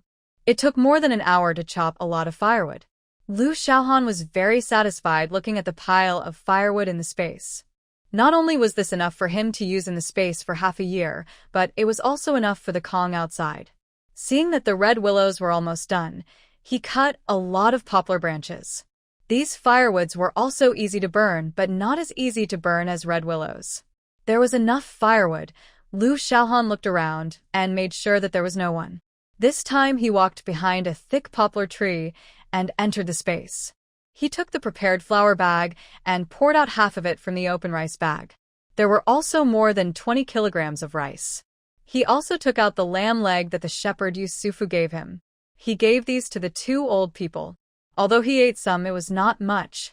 Anyway, there was a lot of meat in his space, all of which were saved in his previous life. He left the space again and walked out from behind the poplar tree, carrying things and walking in the direction of the old man's residence. Just a few steps away, he saw a rabbit running out of the bushes in front. Lu Xiaohan subconsciously moved his wrist, and a stone was in his hand. With a whoosh, the stone flew out and hit the rabbit's head. The rabbit's body also fell to the side due to the inertia of the force brought by the stone. Lu Xiaohan looked at the rabbit lying on the ground and laughed. Well, I am already very powerful now. It's worth it that I picked up some small stones by the river when I had nothing to do. Now it comes in handy. He walked over, picked up the rabbit's ears and nodded. Well, it's still very thin, but there's nothing to do. Rabbits don't have much to eat in the winter. They all eat grass roots. It's good to have some meat. Don't expect it to grow fat. Lu Xiaohan happily carried rice, lamb legs, and a rabbit, and soon arrived near the kiln where the three old people lived, but Lu Xiaohan stopped and hid his body behind a clump of red willows. You old, where did you get this medicine? This was given to me by someone. Given who gave it to me. Tell the truth. I don't know him. It was a man about 30 years old. He said he was from the farm office. I don't know him either. He saw that my old man was sick, so he gave me the medicine. Humph, old thing, I'll take this medicine. You rightists don't deserve to take medicine. Hey. Get out of here, you old. Then there was a dull sound. Lu Xiaohan wanted to rush out several times, but she finally held back. Passing through the red willow bushes, she saw a figure coming out of the kiln and walking towards the distance along the ridge. Lu Xiaohan narrowed her eyes, put the thing she was carrying under the red willow bushes, and quickly walked towards another ridge not far away. After walking on the other ridge, she bent over and ran quickly towards the front. When Lu Xiaohan saw the man coming out just now, she had a plan. This man was so vicious that she would never let him go, so she planned to beat him up, but not in front of the kiln where the old people lived, so as not to implicate the two old people. So she ran forward, intending to ambush the man on the road that he had to take to get to Team 3, and then put him in a sack and beat him up. It took a few minutes for Lu Xiaohan to run in front of the man and hide behind a large clump of red willows. After a while, she heard the man humming a song. From the gap between the red willows, she saw the man staggering all the way over. He looked to be in his 20s, with a sloppy look, and it was obvious that he was not a good person.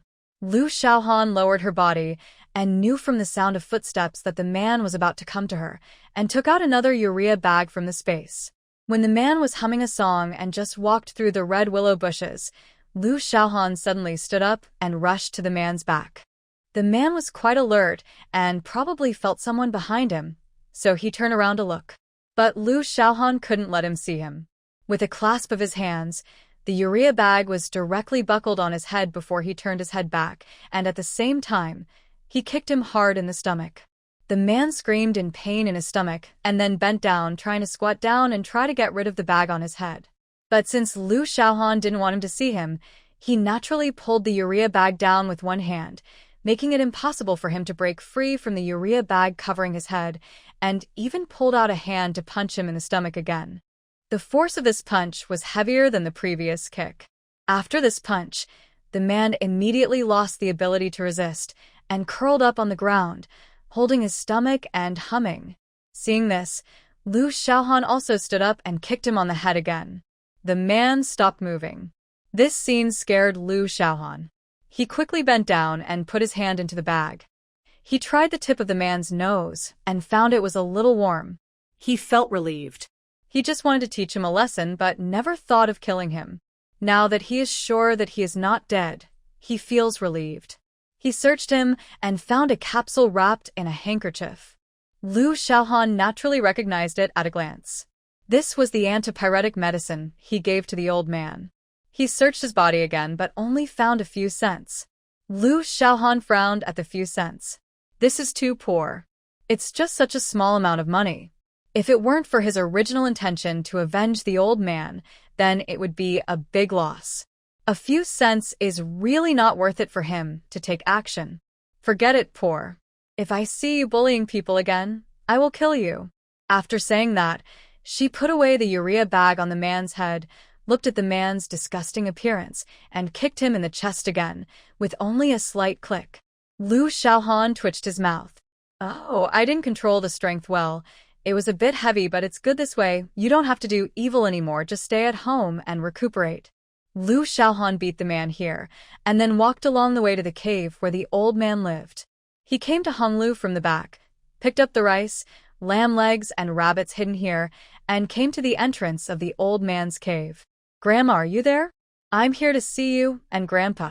As Lu Xiaohan's voice sounded, footsteps came from the cave, and then the door was opened, and the old lady's vicissitudes of life were revealed. Smiled when she saw Lu Xiaohan, but today Lu Xiaohan saw that the old lady's face looked even worse.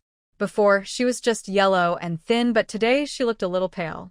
But she remembered the muffled sound she heard outside just now, and thought that the man had hurt the old lady.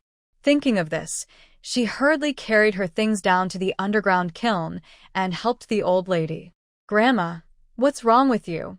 Are you injured? Who was that person just now? Why did he do that to you?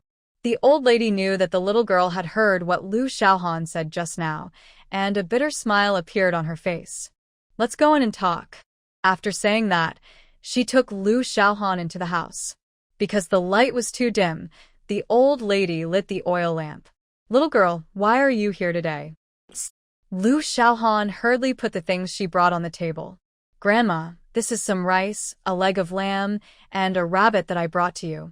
You can eat them slowly. I will bring you more in the future, if there's no more. The old lady was stunned and hurriedly stood up and refused. No, little girl, you should keep these things for yourself. We can't be nice. You gave us the antipyretic medicine before, and we are already very grateful. We can't accept your things anymore. Lu Xiaohan smiled and pressed the old woman's hand. Grandma, don't be polite with me. My life is still okay. Don't worry, I won't starve myself because of you. I see you have suffered a lot. With this mutton, you can also replenish yourself. Grandpa's condition hasn't improved yet? Lu Xiaohan looked at the old man who was still lying there. According to her, she gave him the antipyretic medicine yesterday, and he should be almost well by today. Why is the old man still in a coma? Seeing Lu Xiaohan's insistence, the old man stopped refusing and sighed. His illness is not just a fever, it's also malnutrition. His blood pressure is also a little high. There's nothing we can do. After hearing what the old man said, Lu Xiaohan was a little at a loss. He had the antipyretic medicine, but he didn't have the medicine for high blood pressure. In his previous life, he was still young and never thought about getting high blood pressure, so he didn't prepare medicine to treat high blood pressure. Sister Chen, how is old Chen? Just as Lu Xiaohan was thinking, footsteps were heard outside the kiln, accompanied by a loud man's voice. Then the door of the kiln was pushed open, and a tall and burly figure walked in with his head down. Lu Xiaohan didn't know him, but he roughly guessed something. The last time he came here, the old man mentioned that there were 2 families next door. I guess this is the neighbor next door. Oh, it's Jianhui. Aren't you grazing sheep? Why are you back at this time? The old man named Jianhui laughed. It's okay, my old woman is here to take care of it. I came back to see how old Chen is doing. After saying that, he saw Lu Xiaohan standing beside him, and he looked at her in surprise. Old Chen, are your relatives here to see you? The old man said with a smile. Sit down first. After the old man said that, he looked at Lu Xiaohan. Little girl, you came and went in a hurry last time and we didn't get to know each other. Let me introduce myself first. My last name is Yu, and the one lying on the bed is my husband's last name is Chen. You can call him Grandpa Chen and you can call me Grandma Chen. After saying that, he pointed to the tall man who sat down. This is old Zhang. You can just call him Grandpa Zhang. We are all rightists sent down from Beijing. Oh, there are two people who are not at home. One is your Grandpa Zhang's wife, who is herding sheep. There is also an old man named Lu, who is sent down like us, and he is also herding cattle outside. I will introduce them to you next time. Lu Xiaohan knew that there were 3 underground brothels here, and 5 people lived there: Grandpa Chen, Grandma Chen, Grandpa Zhang, and a grandfather named Lu. Grandma, my surname is Lu, and my name is Lu Xiaohan. I am an educated youth sent down from Zhonghai City. I have been here for 2 years. I heard some time ago that the SRB was smashed, and I thought you would be going back to Beijing soon. Grandma Chen smiled and nodded. We also got the news, but we don't know how the situation will develop in the future. After exchanging a few words with the 2 old people, Lu Xiaohan took out the antipyretic medicine he had searched from the man and placed it on the table. Grandma Chen, when I first came, I heard that man making trouble here, but I didn't take action immediately. I waited until he was far away before I beat him up and took the medicine back. Keep it for yourself. Grandma Chen was very happy when she heard this. Her husband had a fever. He took medicine yesterday, and it was very effective. Now the fever has subsided, but because of high blood pressure, her husband is dizzy and can't get out of bed. When Grandpa Zhang heard what Lu Xiaohan said, he stood up and said angrily, "That beast is here again?" Seeing Grandma Chen nod, Grandpa Zhang took out his pipe and knocked on the table a few times. It seems that the Guo family is still holding a grudge, but that incident was not your fault back then. I didn't expect that the Guo family still holds a grudge and even sent their lackeys to follow you to the northwest, just because they don't want you to have an easy life. Grandma Chen didn't say anything, just smiled and looked at Lu Xiaohan. Xiaohan, thank you for these rice, lamb legs, and rabbits. Because your Grandpa Chen is sick, I also want to nourish him, so I accepted them shamelessly. Lu Xiaohan smiled. Grandma Chen, I just sent them to you. No need to thank you. Lu Xiaohan did not stay here for long. He sat for a while and left. He wanted to find out who the person he had dealt with was. However, from the voices of Grandpa Zhang and Grandma Chen, there were still many past events, so he did not ask more. Carrying a large bundle of poplar branches back to the educated youth point again, Lu Xiaohan put the firewood away and then went into the underground kiln to wash it. There was no way to avoid the dust. Carrying so much firewood, he was covered with dirt. Looking at the time, it was already past 3 o'clock in the afternoon. Lu Xiaohan was a little hungry, so he closed the door of the underground kiln and entered the space. He fried tomato scrambled eggs, ate a meal with the leftover rice, rinsed his mouth, and then left the space.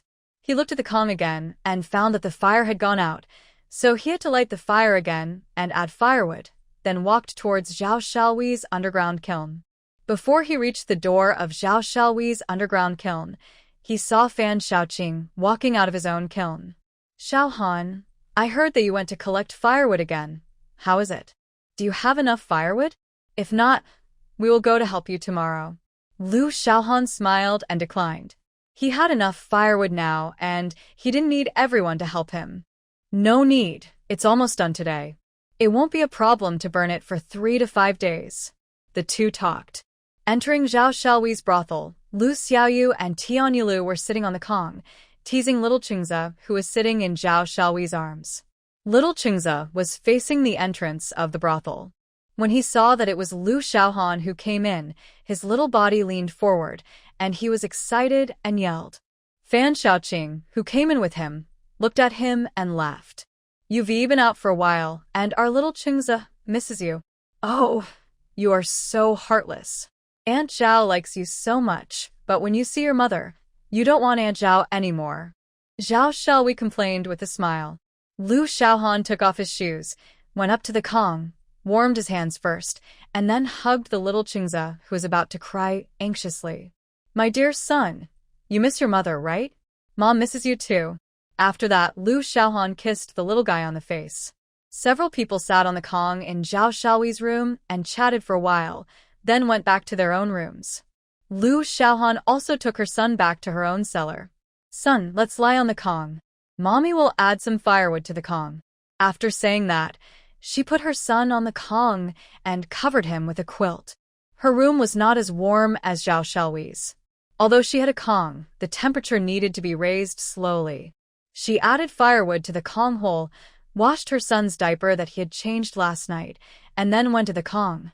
She found that her son had fallen asleep, so she stopped disturbing him and took out her high school books to read. Time passed slowly, and in a blink of an eye it was the end of the first lunar month, and the Chinese New Year was not far away. Lu Xiaohan got up early in the morning, yawning, and as usual, he first made a fire and let the Kong burn.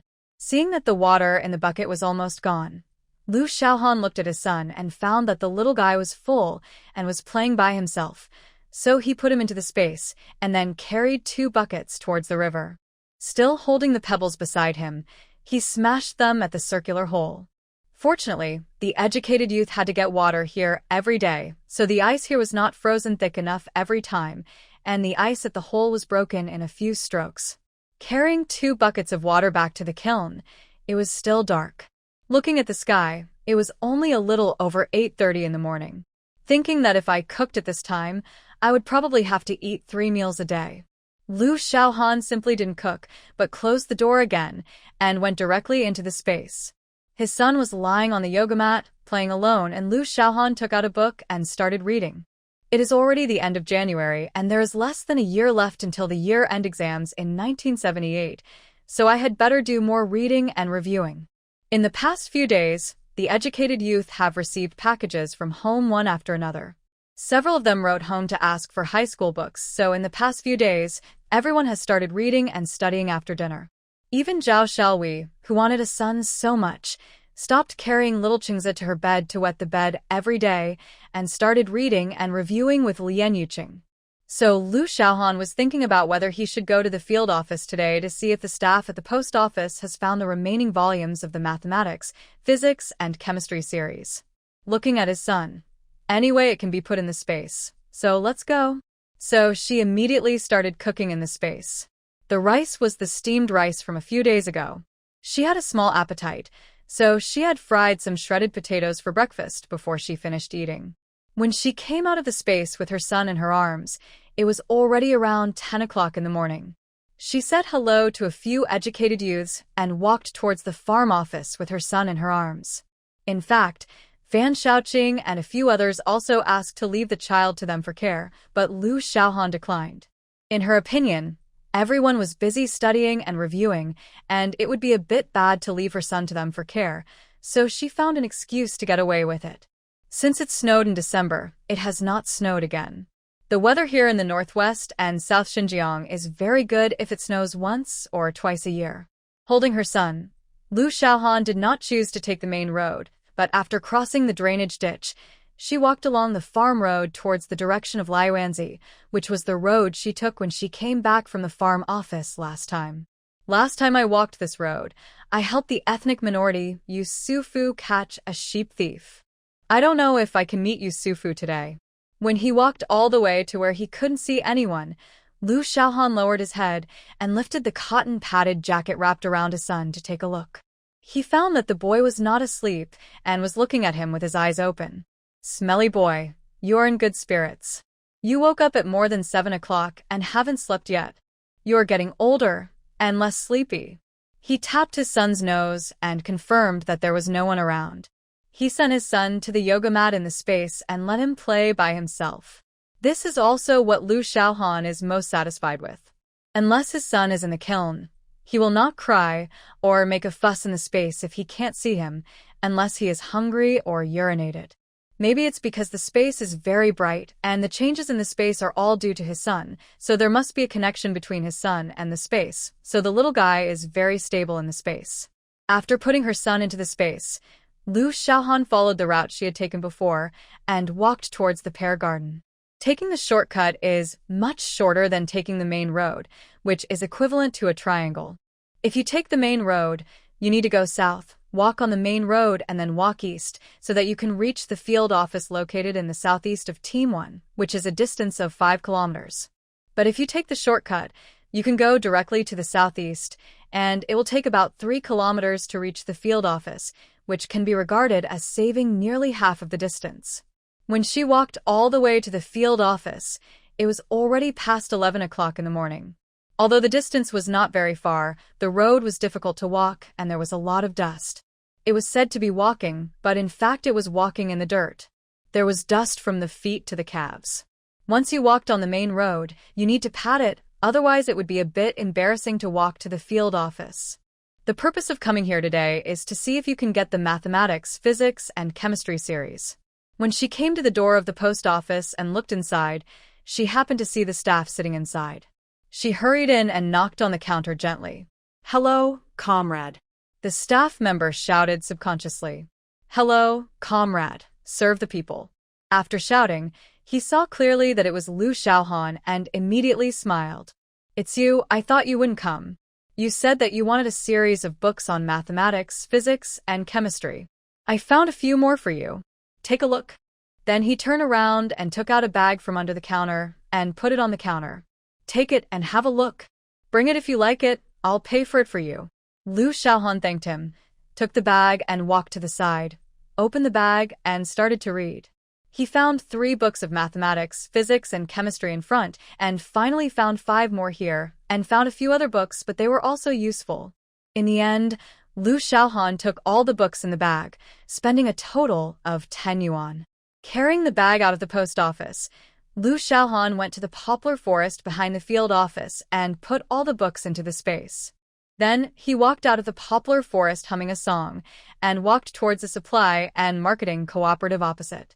After buying some local snacks and dried fruits at the supply and marketing cooperative, she went to the state-owned canteen not far from the supply and marketing cooperative. Looking at the time, it was only a little after 12 o'clock in the morning. Liu Xiaohan thought about sitting in the state-owned canteen, firstly to keep warm, and secondly to wait for the meal.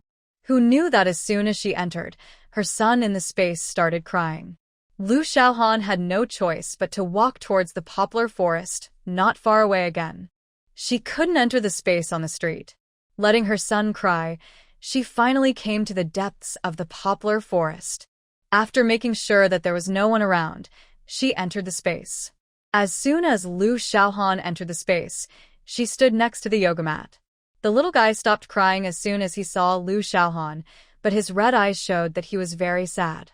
Liu Xiaohan walked forward, squatted down, and directly lifted the diaper between her son's legs.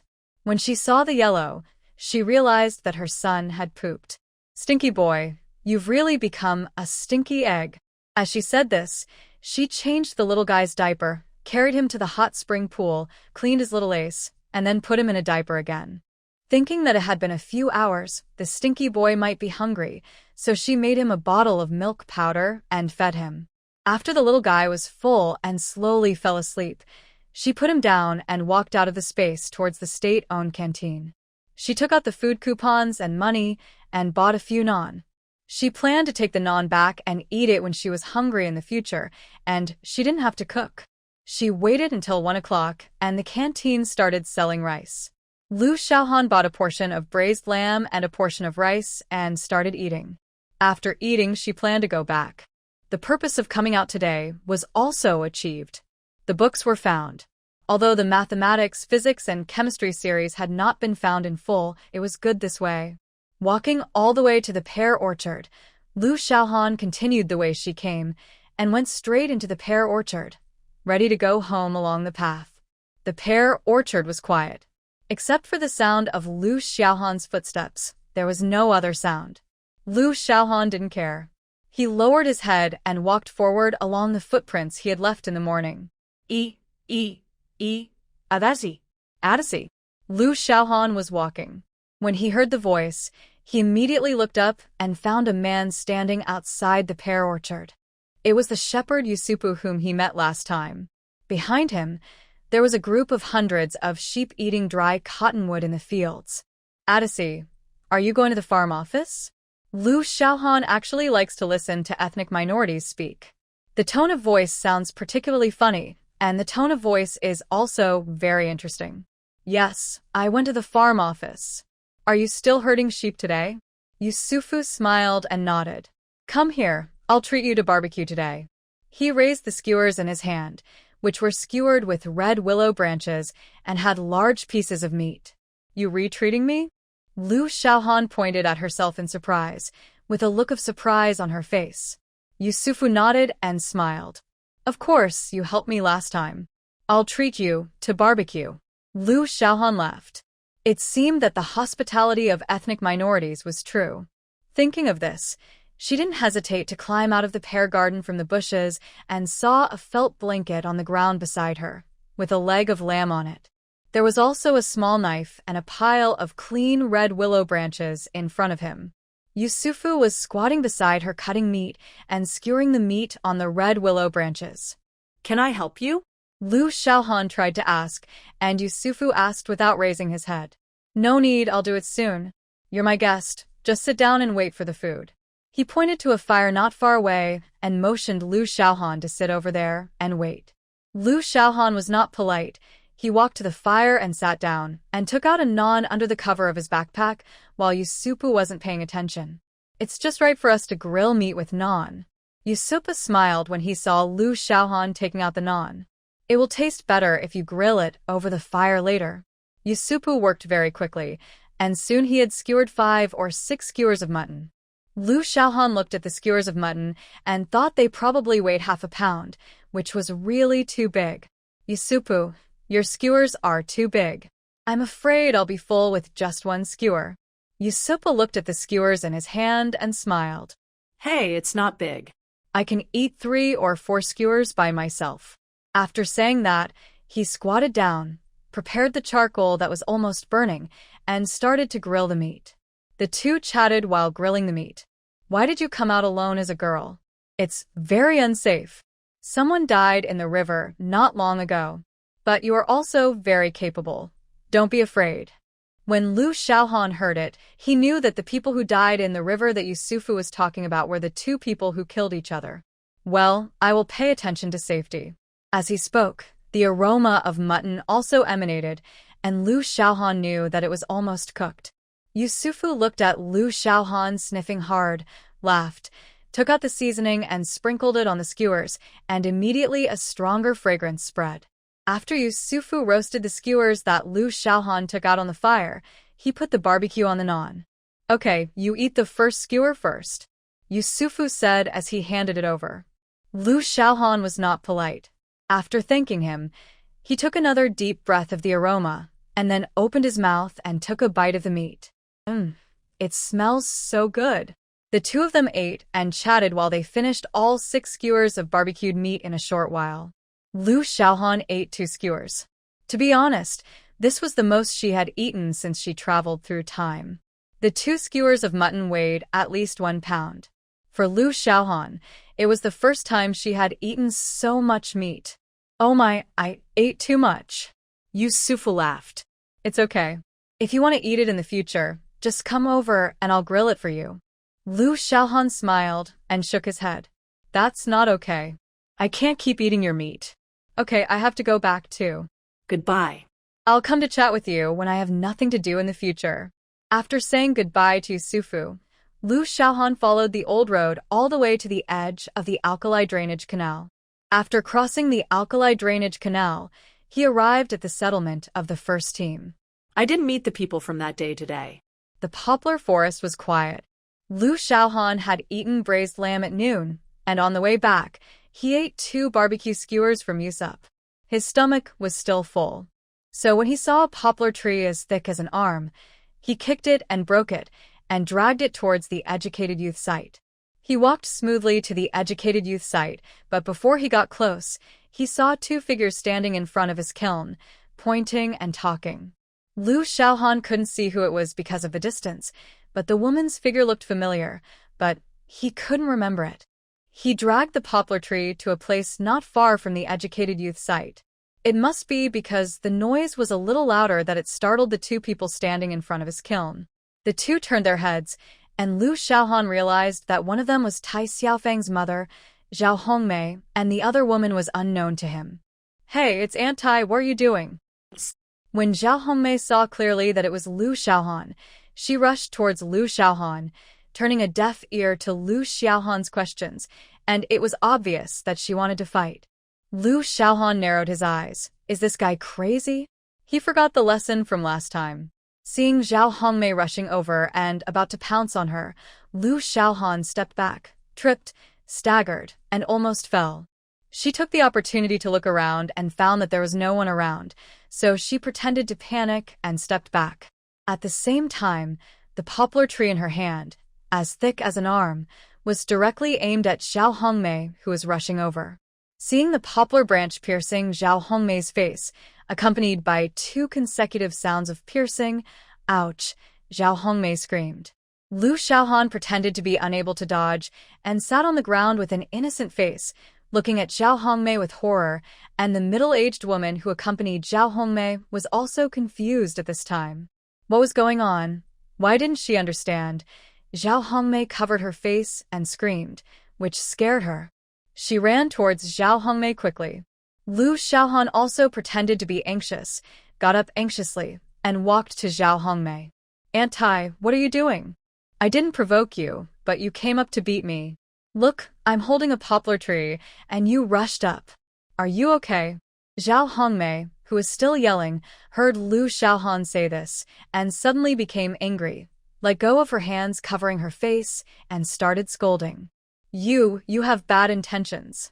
Look at my face. Lu Xiaohan looked closely and found that Zhao Hongmei's face was scratched by branches with several bloody cuts. Although they were not big, her face did look a little creepy because of the bleeding. If a flashlight was shown on her at night, it would be scary. There was blood in the corner of her eye, which looked even more terrifying. Zhao Hongmei's roar immediately attracted the attention of the educated youth at the educated youth point. They all walked out of the kiln to see what was going on. Fan Xiaoqing saw Lu Xiaohan coming back at a glance and hurried over. What's wrong with Xiaohan? Lu Xiaohan smiled bitterly and shook his head. I don't know why Aunt Tai stood in front of my kiln. I just came back and went to the poplar forest to pick up a poplar tree to use as firewood. Who knew that when I got there, Aunt Zhao came over to hit me?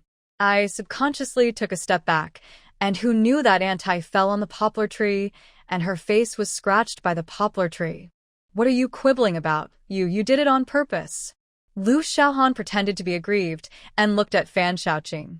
Sister Fan, you went to the captain's house and asked the captain to come over. I'm really wronged. Tang Renjia, who came out and stood aside without saying anything, glanced at Zhao Hongmei.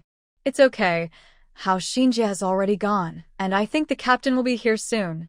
As Tang Renjia's voice fell, the slightly angry voice of Captain Zhao Dahai came from behind. Sister, who asked you to come to the first team to make trouble? Take Xiaoyi away. After saying that, he glanced at Lu Xiaohan. Lu Jiqing, are you okay? Lu Xiaohan shook his head. Captain, what happened to Annie? She wanted to hit me for no reason. I was careless just now and fell down, and Annie Tai fell on the tree branch. Lu Xiaohan said sincerely, and naturally forgot Tang Xiao's tentative words that day. Zhao Dahai's eyes flashed and waved his hand. Don't worry about her. She is a little confused because of Xiaofang's matter. I will take her back now. I hope you're okay. After saying that, he turned around and signaled Tang Xiao to take Zhao Hongmei, who was covered with her mouth, away. Zhao Dahai came and left quickly. It was only 3 or 5 minutes before and after. Lu Xiaohan patted the dirt on his body and said to the educated youth, Thank you. Several male educated youth nodded and went back to continue reading and studying, while Fan Xiaoqing and several female educated youth whispered. Seeing Fan Xiaoqing's gossipy eyes, Lu Xiaohan was speechless. How come Fan Xiaoqing looked more and more like Zhao Shelui? Just as she was about to speak, Zhao Shelui's head stuck out. That's right, what's going on? Why would that crazy woman bother you? I don't remember you two having a grudge. Lu Xiaohan glanced at them, threw the poplar tree aside, and then said, Wait a minute. After saying that, he hurried to the door of his kiln, opened the door neatly, and after entering, while the others hadn't followed him in, he quickly got his son out of the space, pulled the quilt over him, and then went out again. Come in and chat. I'll light a fire in the Kong. Fan Xiaoqing, Zhao Shelui, Lu Xiaoyu, and Tian Yilu followed in. After lighting the fire in the Kong, he said, It's nothing. You all know that the captain's niece Tai Xiaofang was sent to a labor camp. Zhao Hongmei insisted that I was the one who killed her daughter.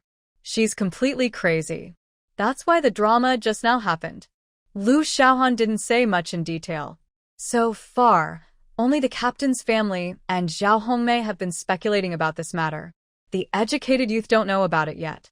Fan Xiaoqing looked at Lu Xiaohan suspiciously. She always felt that Lu Xiaohan was not telling the truth. She remembered that day Lu Xiaohan kicked Zhao Hongmei far away. But she didn't ask. Since Lu Xiaohan didn't say it, she probably couldn't say it. After chatting for a while, several female educated youth went back to read. At Zhao Dahai's house, Zhao Dahai looked at Zhao Hongmei angrily. Sister, I told you not to come to our team to cause trouble again. What are you doing here? Zhao Hongmei's face was full of colors at the moment. Tang Xiaoyi had just put red medicine on her face, so her whole face was covered with flowers. When she heard what Zhao Dahai said, she was immediately furious and yelled at Zhao Dahai. Dahai, I'm your sister. You don't help me, but you help that little. You know, it's because of her that your niece is now in labor reform. If it weren't for her, our Xiaofang would be fine. Zhao Dahai knew that his elder sister had gone to find trouble with Lu Xiaohan just for this matter. He was so angry that he almost fainted. He took a deep breath and said softly, Sister, since this matter has passed, let's not talk about it anymore, okay? Even if what Xiaofang said is true, so what? Is there any evidence? Without evidence, it's useless to say anything. Besides, Xiaofang also said that day that she asked that second-rate guy to insult Lu Xiaohan, but Lu Xiaohan was fine, but the second-rate guy died on Xiaofang. This is already a shameful thing. Xiaofang said this, just to pick on others. It's a false accusation, you know? If there is no evidence at that time, Xiaofang will not be able to get out of the labor farm after 3 or 4 years of reform. The punishment may be increased, do you know? Zhao Dahai felt tired. Lu Xiaohan's man was not ordinary. Before leaving, he told him to take care of him secretly. If he didn't take good care of him, he would be really finished. Zhao Dahai still remembers the red book that Lin Buitao took out at that time. That was... Anyway, he was a very powerful person, someone he couldn't afford to offend. Zhao Hongmei was really speechless because of what Zhao Dahai said. She was still crying, but now she stopped crying. She sobbed twice and seemed to have no strength left in her body. She sat down on the stool for a long time before she stood up. I know, I'm going back. Seeing the elder sister leave, Zhao Dahai sighed and rolled another cigarette to smoke. Tang Xiaoyi glanced at Zhao Dahai. I hope that after this time, the elder sister won't make trouble again. Zhao Dahai didn't say anything. He also hoped that the elder sister wouldn't make trouble again. After Lu Xiaohan sent off several female educated youths, she saw that it was already 5 o'clock in the afternoon. Thinking that it would be dark a little after 7 o'clock, there was still enough time, so she planned to take the children over and give some of the things she bought today to the elderly. The relationship between people can only be maintained by frequent contact, so she didn't mind going a few more times. Anyway, the situation is now very good, so she just needs to be careful and not be discovered. In fact, Lu Xiaohan has not figured out the identities of the elderly until now, but in Lu Xiaohan's opinion, it is better to help others in need than to add icing on the cake. If I don't help more people at this time, I will not be able to say it when I need help in Beijing. Lu Xiaohan thinks that he is not a good person, but he is not so thick-skinned. If he wants to be recognized and helped by others in the future, he needs to invest in advance.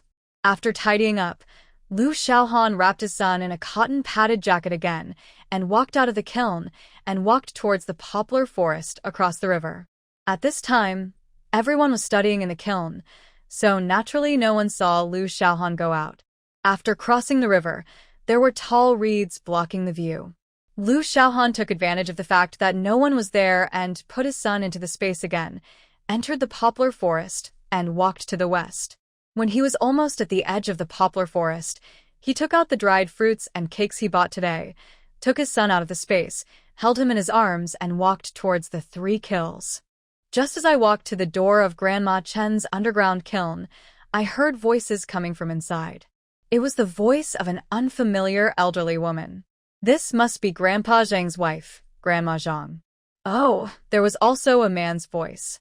This should be the old man surnamed Lu.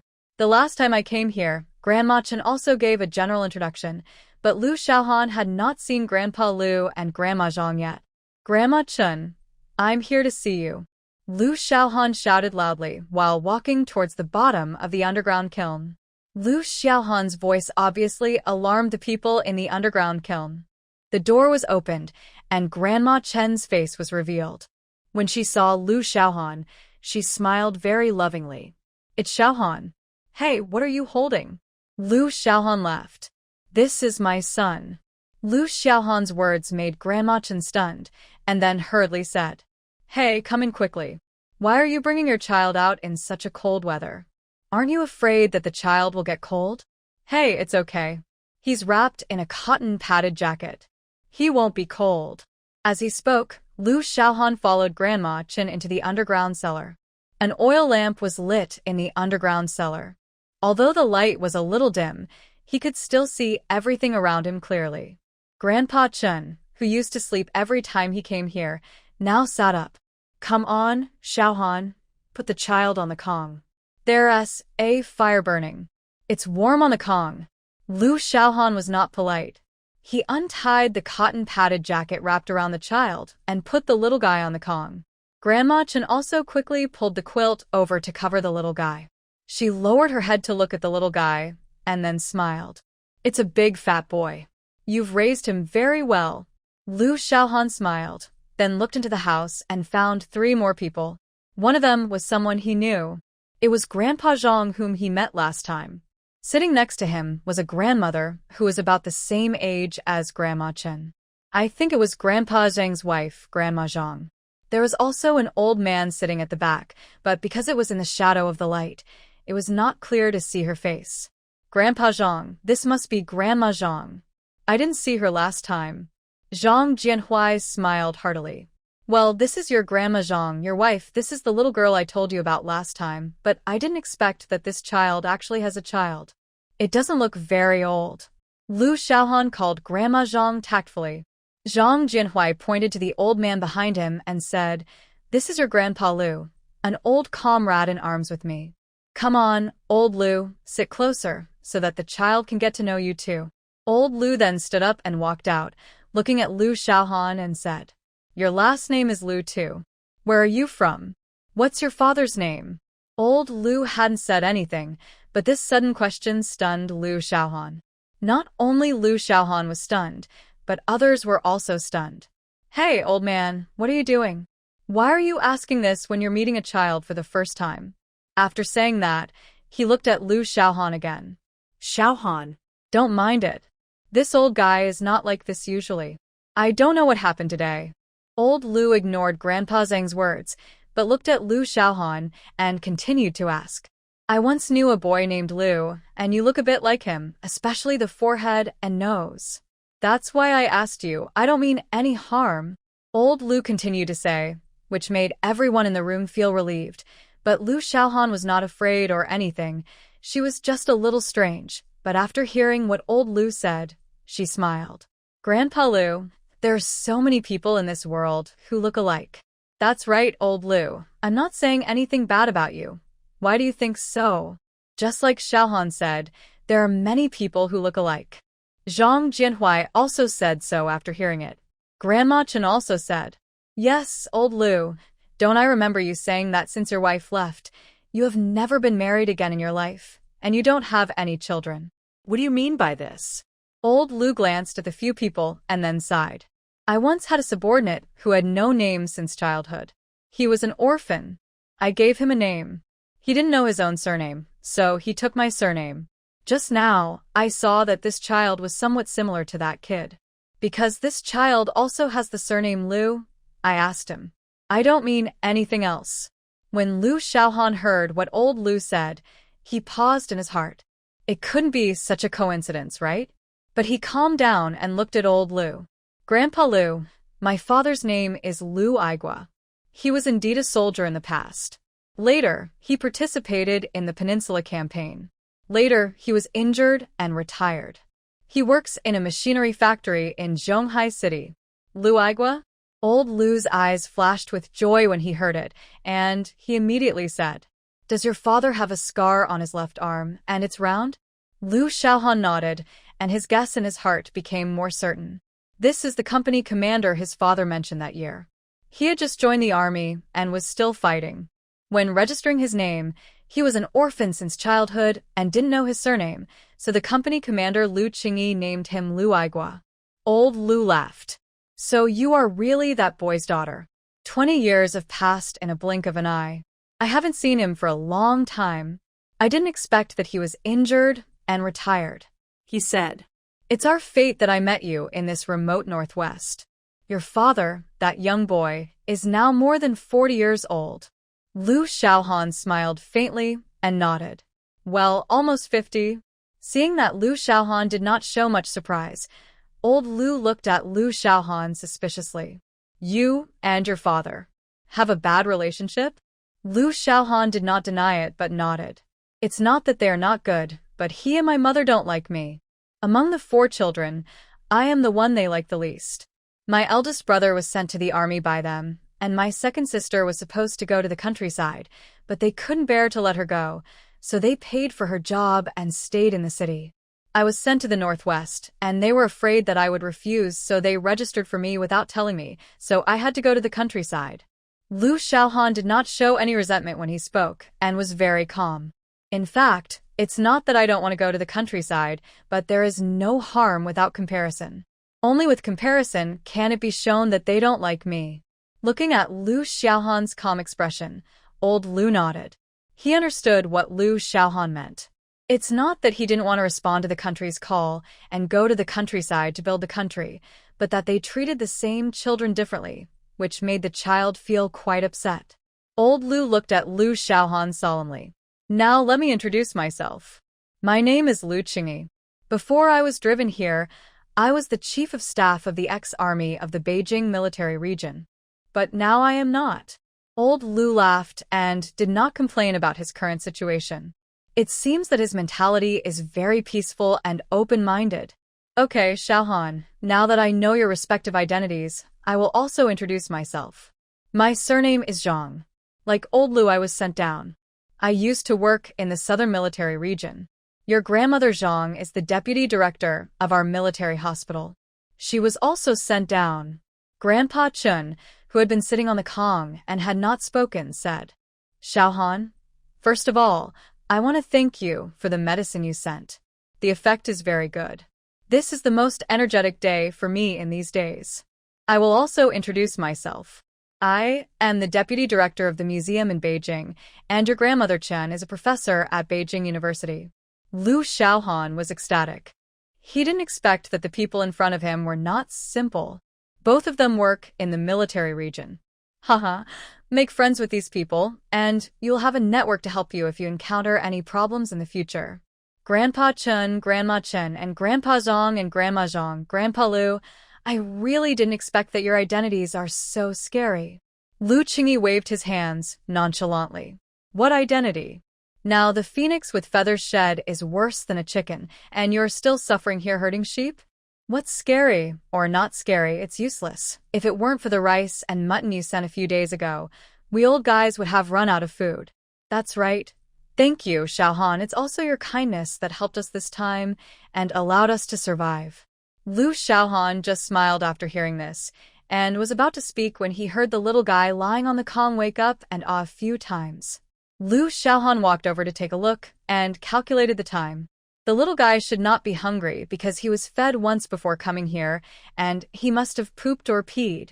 After untying the little guy's diaper, he really peed. It's okay. The little guy just peed, and the wet diaper made him uncomfortable.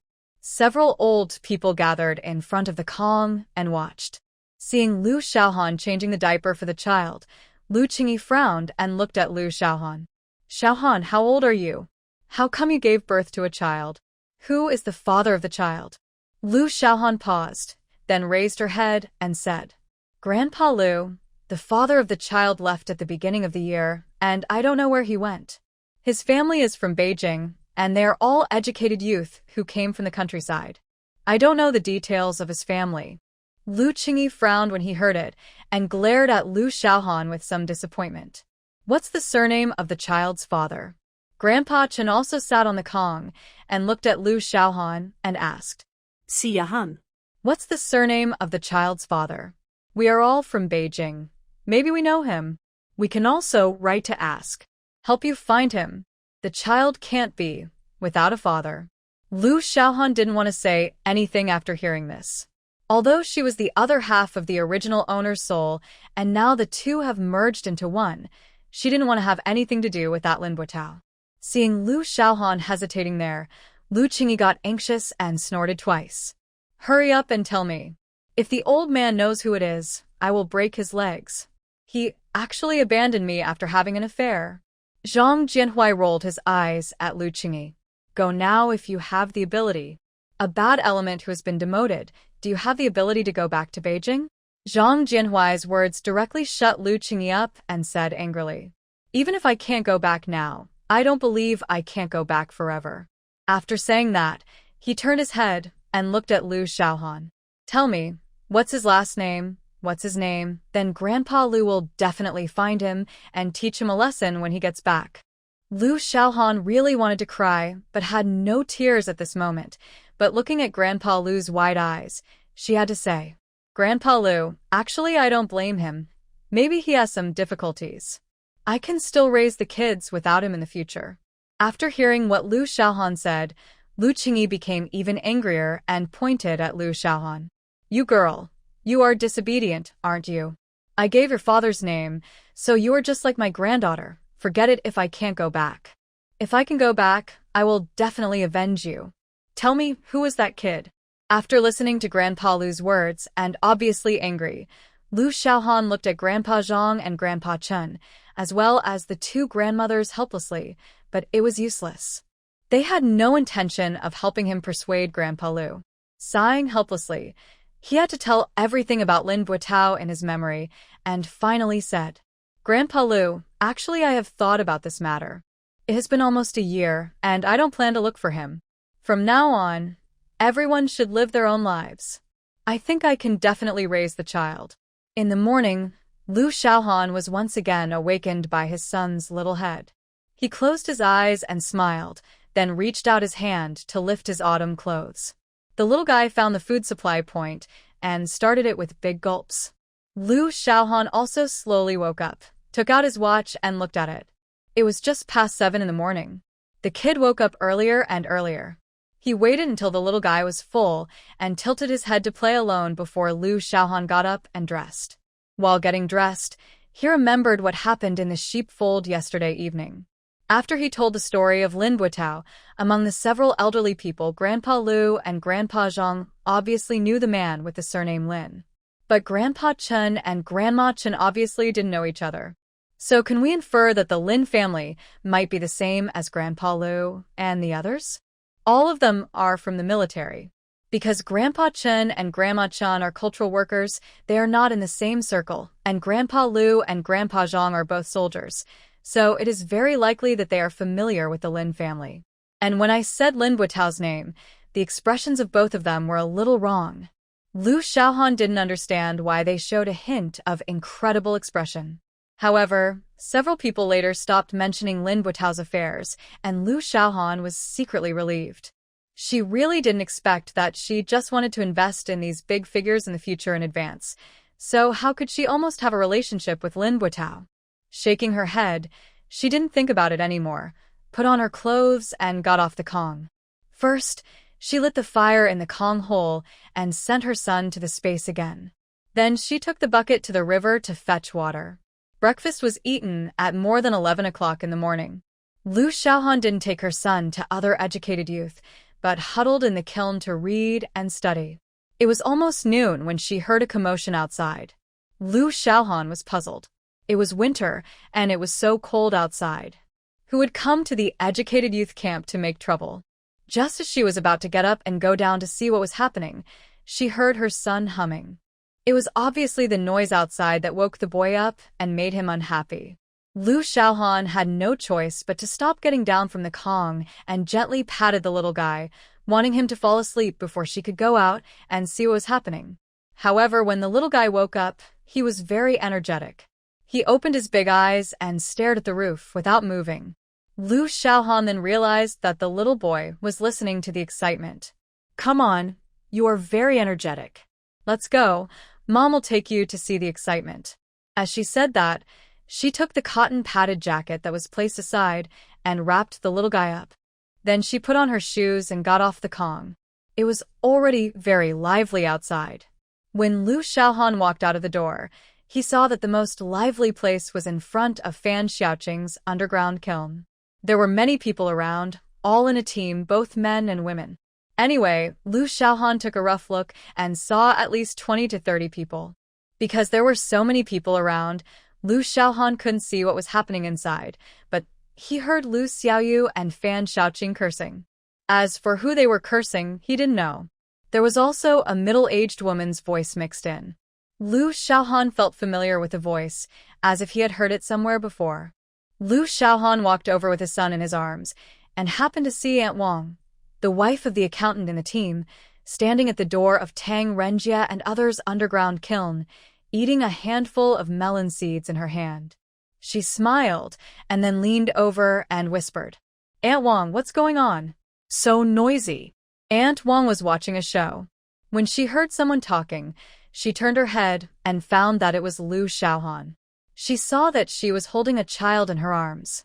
The little guy was surrounded so that only a pair of eyes were exposed, and he was looking around with his eyes open. Hey, it seems that Fan Xiaoqing is dating Fan Dekui, and now Fan Dekui's girlfriend's family is here to make trouble.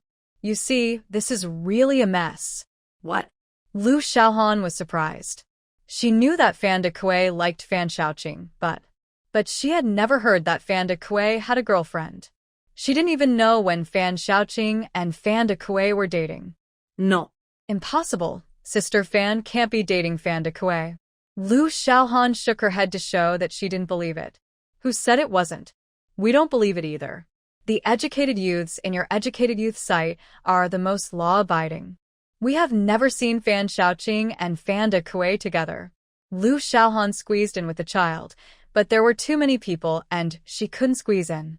When she was thinking about how to get in to help Fan Xiaoqing, she heard Zhao shall we say, "Are you being unreasonable, woman? Let me make it clear first. Our Fan Xiaoqing has never been dating Fan Dekui and stays in the educated youth site all day long. You come up and say that our Fan Xiaoqing seduced Fan Dekui. What evidence do you have? Tell us, and we will all listen today. That's it. Which team are you from? What's your name? Tell us." Tian Yilu also stood beside Fan Xiaoqing and looked at the woman opposite.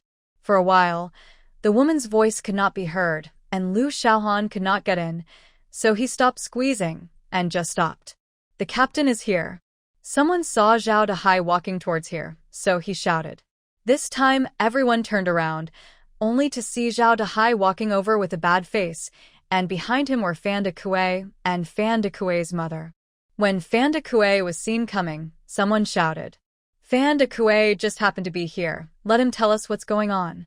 Fan Dekui's face was not very good.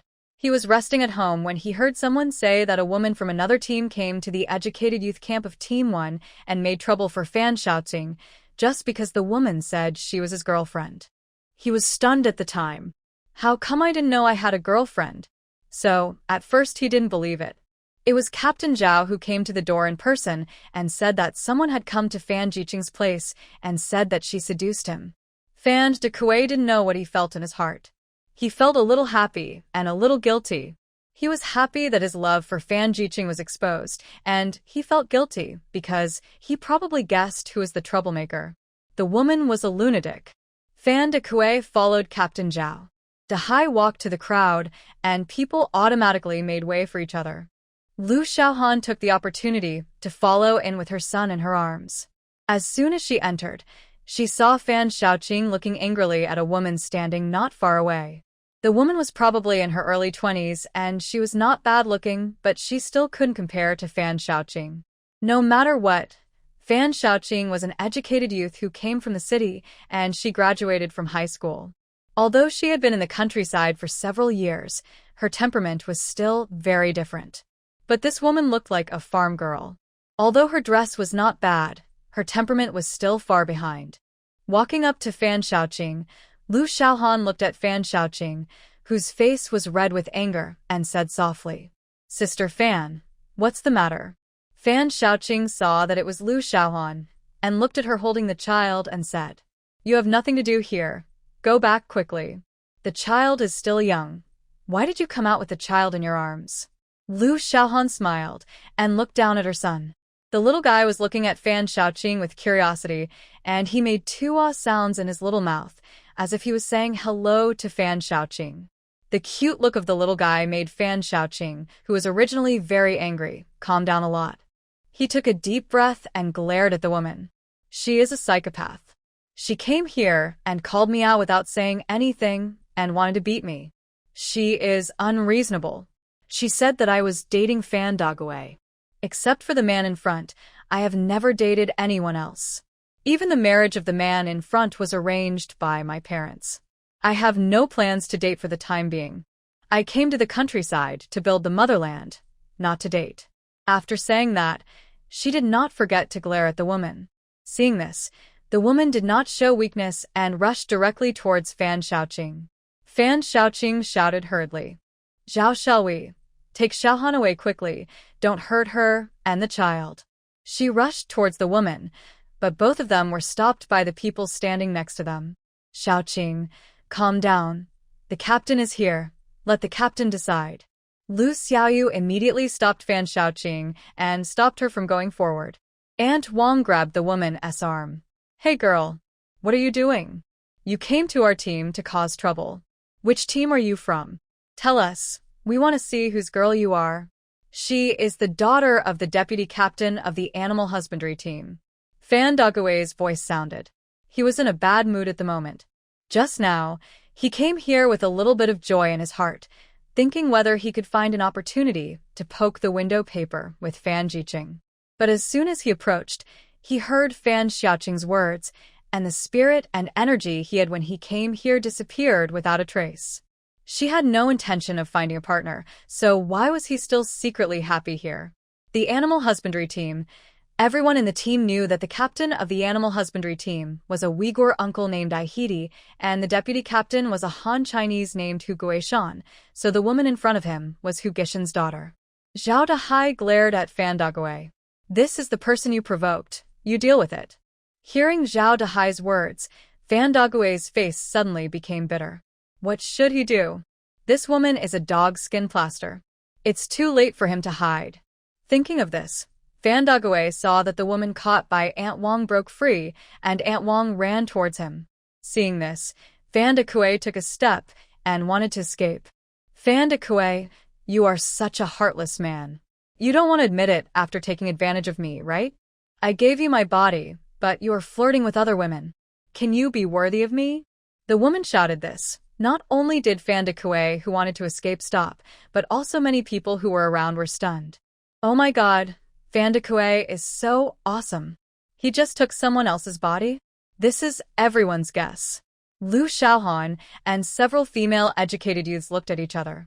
Why is this matter getting more and more outrageous? Fan Dogaway actually took someone else's body? Zhao Dahai's face became more and more ugly. If such a person really appeared in his team, it would be really embarrassing. It would be strange if the leaders of the field office didn't scold him to death. "You stop slandering me. When did I ever take advantage of you completely? We have never held hands. You are slandering me. I will go to the Revolutionary Committee to sue you." Fan Dogaway was really angry. He was no longer upset about not being able to have an affair with Fan Xiaoqing. He really wanted to strangle this woman to death. Seeing Fan Dogaway, whose face was red and neck was thick with anger, everyone was a little confused. These two people had their own stories. Who was telling the truth? The woman saw that Fan Dogaway's face had become extremely ugly. She paused and stopped where she was with a sad face. "Fan Dogaway, are you worthy of your conscience? It was you who wanted my body, I promised you, and you promised to marry me. Why are you going back on your word now? Are you still a human being? Are you still a man?" Fan Dekui turned his head around with his hands in annoyance, took a deep breath, and closed his eyes. You said, when did you give your body to me? Tell me the time and place clearly. I am an upright person, and I will not let you ruin my image again. Fan Dekui was obviously furious, and he spoke without restraint. Everyone looked at Fan Dekui's appearance, and they were all wondering in their hearts whether Fan Dekui was really wronged. But the woman's words just now seemed to be true. Could it be that she was lying? But a woman can't give up her reputation for a man, right? When everyone was confused, Zhao Dehai spoke. It just so happens that Deputy Captain who is here. Tell us whether this is true or not. Things have come to this point. If we continue to make trouble, we can only go to the Revolutionary Committee of the field office to deal with it. Zhao Dehai was also having a headache. What happened today really made him want to die. It was so embarrassing. A woman scolded him in the team. As Zhao Dehai spoke, everyone realized that a middle-aged man standing behind the crowd was Hu Guishan, the deputy captain of the animal husbandry team. At this time, Hu Guishan was standing there with a sullen face, holding a whip in his hand. There was a horse not far behind him. He heard what Zhao Dehai said, and then he walked in slowly. He first glanced at Fan Dekui, then glared at him, and then looked at his daughter, Hu Tao, who was standing next to him. However, Hu Gishan's face was very kind when he saw Hu Tao. Taozi, let's go home with Dad. Hu Tao seemed to have not seen Hu Guishan, but just stared at Fan Dekui, as if she didn't hear what Hu Guishan said. Hu Guishan sighed, and then turned to look at Zhao Dehai. Captain Zhao, I'm sorry to have caused you trouble today. You may not know that my daughter was hurt by someone a few years ago, and her brain is still sometimes good and sometimes bad. This time she is sick, she often has some inexplicable dreams, and when she wakes up from the dream, she thinks that everything that happened in the dream is real. I'm sorry, everyone. I apologize to everyone here. After that, he walked to a place not far in front of Fan Shaoqing and said softly, I'm very sorry today. It's all because I didn't take good care of my daughter and caused you trouble. I sincerely apologize to you here. Fan Shaoqing was very angry, but when Hu Guishan, who was in his 40s or 50s, apologized to her, she felt embarrassed again, but her complexion did look a lot better, and she waved her hand. No need to apologize, just take good care of your daughter in the future. I'm afraid other people can't stand this inexplicable coming to the door and making a scene. Hu Gishan's face was full of shame, but Liu Xiaohan, who was standing next to Fan Shaoqing, saw it very clearly. A fierce look flashed in Hu Gishan's eyes, and it was obvious that this man was not a good person. Although Hu Guishan said this about his daughter, Hu Tao, it should be a few years ago. She became like this after some stimulation. But it is undeniable that this incident really brought bad things to Fan Shaoqing. Although the misunderstanding has been resolved now, and Fan Dekui has personally come out to testify that he is not dating Fan Shaoqing, Hu Tao has really caused some trouble to Fan Shaoqing. Hu Guishan then smiled, walked to Hu Tao, and took her hand. Girl, let's go home, okay? Hu Tao had a reaction, turned her head and looked at Hu Guishan, and said after a long while, Dad, it's you? Help me take Fan Dekui home quickly. She took my body. We can't let him take my body for nothing. We have to let him marry me. Oh, and that has to kill him. It was she who seduced my Fan Dekui. At this time, everyone felt that Hu Tao was indeed a little abnormal in her mind, and it was obviously not something a normal person would do to talk like this in front of her father. In the end, Hu Tao was tied to the horse's back by Hu Guishan and left. Hu Guishan gagged Hu Tao and tied him to the horse's back and then led the horse away. The farce was over, and everyone felt cold and immediately went back talking. Fan Dekui stood in the distance and did not leave immediately. He wanted to apologize to Fan Shaoqing. No matter what, it was Fan Shaoqing who was implicated, which led to today's farce. But Fan Shaoqing was still very angry. Although the matter was over, what puzzled Fan Shaoqing was why Hu Tao was determined to date Fan Dekui. According to Hu Guishan, Hu Tao's brain was not normal, but you have to know that the more such a brain is, the simpler it is, so there may be someone behind this matter. Otherwise, Hu Tao could find a team so clearly, find the educated youth point, and even directly point out his own name? Fan Shaoqing thought of this, and the other educated youth and Lu Xiaohan naturally thought of it, and they also wondered who wanted to call Fan Shaoqing first in secret. Naturally, Fan Dekui was also among the people's suspicions. Of course, only Lu Xiaohan thought so, because among all the people in the educated youth point, only she knew that Fan Dekui had a crush on Fan Shaoqing, and he might also use Hu Tao to achieve his ulterior motives. So Fan Shaoqing didn't look good to Fan Dekui, and turned around and went back to her own brothel. Lu Xiaohan was about to hold his son in his arms and follow him in to accompany Fan Shaoqing. He felt that his son's little body was stiff and motionless, and his little face was flushed. Lu Xiaohan immediately knew that this bad boy had pooped. He had to stand there motionlessly until a long time later, when the little guy's face returned to normal, and then he carried him back to his own brothel. Fan Dekui also went back with Captain Zhao. Fan Dekui's mother looked at Fan Shaoqing's underground kiln with some guilt, and then followed her son back. As soon as Fan Shaoqing returned to the underground kiln, she lay on the Kong and cried. Lu Xiaoyu and Tian Yulu knew that she had been wrong today. No matter who it happened to, no one would feel good. And although today's matter was made clear, it can be guessed that Fan Shaoqing will definitely be pointed at in the future in the first team. After all, not all the members of the first team are here today. If one person spreads the word to 10 people will spread the word to 100 people. If someone doesn't understand the situation, I'm afraid rumors will spread. Not to mention all kinds of rumors will follow suit. At that time, I'm afraid Fan Shaoqing will not have a good time. But things have come to this. Hu Guishan has apologized and also explained that Hu Tao is like this because he had been stimulated before, and we can't really care about Hu Tao, a mentally disturbed person. Sister Fan, this seems to be the only way to deal with this matter. You should also cheer up. The people in our educated youth camp are all your backers. I think Captain Zhao will also help you clarify and suppress those who spread rumors. Another thing we should think about is whether there is someone playing tricks here. Think about it. Even if Hu Tao is pestering Fan Dekui, how did she know that you were dating Fan Dekui? A mentally disturbed woman must not have so many twists and turns in her mind. There must be someone behind the scenes who is fanning the flames and instigating Hu Tao to make trouble just to ruin your reputation. After listening to Lu Xiaoyu's analysis, Zhao Xiaohui also nodded in agreement. The fact is that you are not dating Fan Dekui, so this matter is very strange. We need to find this person.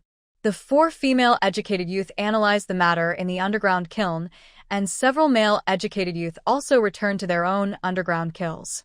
Tang Renjie had a solemn expression and sat aside without saying a word. Qian Zhonghua put away the books that the few people had just seen and placed them at the head of the Kong and said softly, "Renjie, did you find something?" Tang Renjie looked up at the few people and a smile appeared on his lips, but the smile was a little cold. "I just saw Lin Shufan. She is very abnormal, and she looks like she is watching a good show." Lin Shufan is a member of Team 1, the daughter of Lin Daong, and Lin Daong has a skill, that is, he can repair tractors. TSK, what's the big deal? Aren't the people in Team 1 watching the joke? There's nothing strange about this. Hao Xinjie on the side didn't care. Tang Renjie shook his head after hearing what Hao Xinjie said. The matter here may not be that simple. We all know that Lin Daong can repair tractors, so whenever our team's tractor breaks down, it is Lin Daong who repairs it. As a result, Fan Dekui has a closer relationship with Lin Daong's family. So, could it be that Lin Shufan secretly likes Fan Dekui and Fan Dekui likes Fan Shaoqing, which leads to Lin Shufan's jealousy, so she uses Hu Tao, the daughter of Hu Guishan from the animal husbandry team, to frame Fan Shaoqing? Tang Renjie's words made the others look at each other in bewilderment. Lien Yuqing frowned and said in confusion, "Renjie, you can't be sure of what you said. We don't know whether Fan Dekui really likes Fan Shaoqing." "That's right, Renjie. Are you overthinking it?" Qian Zhonghua also looked unconvinced, and Tang Renjie chuckled. "You probably haven't noticed, but actually I've caught Fan Dekui secretly looking at Fan Shaoqing several times, with a look of affection in his eyes. I can be sure that he likes Fan Shaoqing." And I've also seen Lin Shufan secretly talking to Fan Dekui several times, and she was smiling every time she saw Fan Dekui.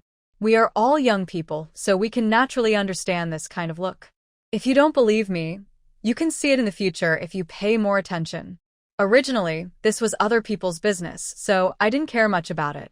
It was only today, when Hu Tao was making trouble, that I saw Lin Shufan with a smile on her face, and then I began to have doubts. After listening to Tang Renjia's words, everyone finally understood the cause and effect of the matter. After thinking about it again, it was really possible that Lin Shufan was behind it. Oh my god, this woman can be really scary when she gets angry. Look at how she beats around the bush. How can she come up with such a method? In this way, Fan Xiaoqing's reputation is ruined, and after such a thing happened, Lin Shufan is also sure that Fan Dekui and Fan Xiaoqing will never be together again. Because she understands women very well, Fan Xiaoqing will naturally not be able to be with Fan Dekui after her reputation is ruined. In this way, Fan Dekui can marry her. Qian Zhonghua, a loyal and honest man, couldn't help but sigh that women are scary. Kong Zhining, who had been silent, smiled. Then should we tell Fan Xiaoqing the result of this guess? Lien Yucheng rolled his eyes at him. Whatever you say, this is all our guess, and there is no real evidence. It's pointless to talk about it, and it will only cause more troubles for Fan Xiaoqing. If he can't control his anger and starts an argument with Lin Shufan, he will be in a passive position. But let's wait until spring comes and we get busy, and then we should pay attention quietly. Anyway, the educated youths in our educated youth point cannot be bullied. The others also felt that Lien Yucheng was right. After the incident passed, they let it go and didn't mention it again. Kong Zhining on the side patted Lien Yucheng with a smile. Shoulder. I say, Yucheng, your Zhao Shelui wants to have a baby so much that she brings Lu Xiaohan's son to your house every day. Why has she stopped doing that recently? Changing the subject, everyone stared at Lien Yucheng, who smiled helplessly. Isn't this to prepare for the resumption of the college entrance examination in the future? So there is no time. In fact, I'm not in a hurry. If the college entrance examination can really be resumed, it will be a troublesome thing to have a baby at that time. It's better to wait until you are really admitted to university. Tang Renjia agreed with what he heard and said jokingly, I'm afraid that your wish cannot be fulfilled. Lu Xiaohan's son has defecated and peed on your Kong a lot. I guess Zhao Shelui is already pregnant. You just wait to be a father. That's right, let's congratulate Yucheng here first. You are the first among us to be a father. Lien Yucheng pointed at a few people and said with a smile, I'm not the first one. The first one is that guy Lin Buotao. As soon as he finished speaking, the underground cellar fell into silence.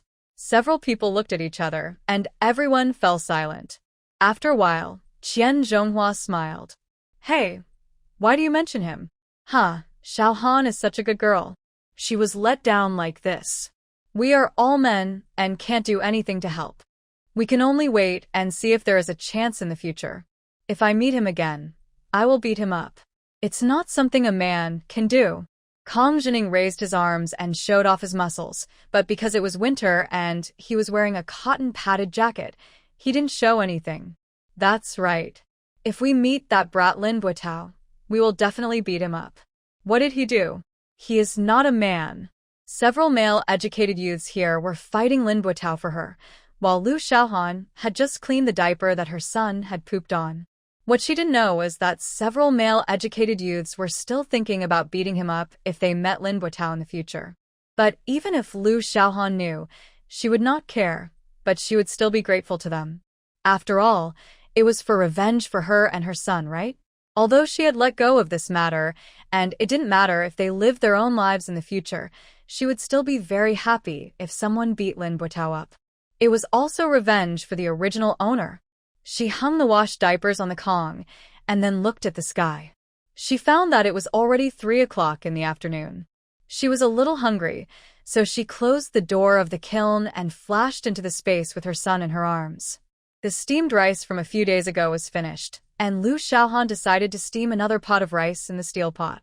Since there were a lot of meat and vegetables in his space, He fried beef with peppers and fried spicy and sour shredded potatoes. When Lu Xiaohan saw the potatoes, he remembered that he had forgotten one thing. He had said before that he would plant some vegetables and food in the new fields in the space, but he had forgotten it. It seemed that after eating, he had to see if the things he prepared could be planted. The meal, Lu Xiaohan looked at her son and found that he had fallen asleep. She didn't take him with her and let him sleep on the yoga mat. Then she started to look at her stored supplies. Finally, she found potatoes, sweet potatoes, and some corn that had not been ground into powder. The rest could not be planted.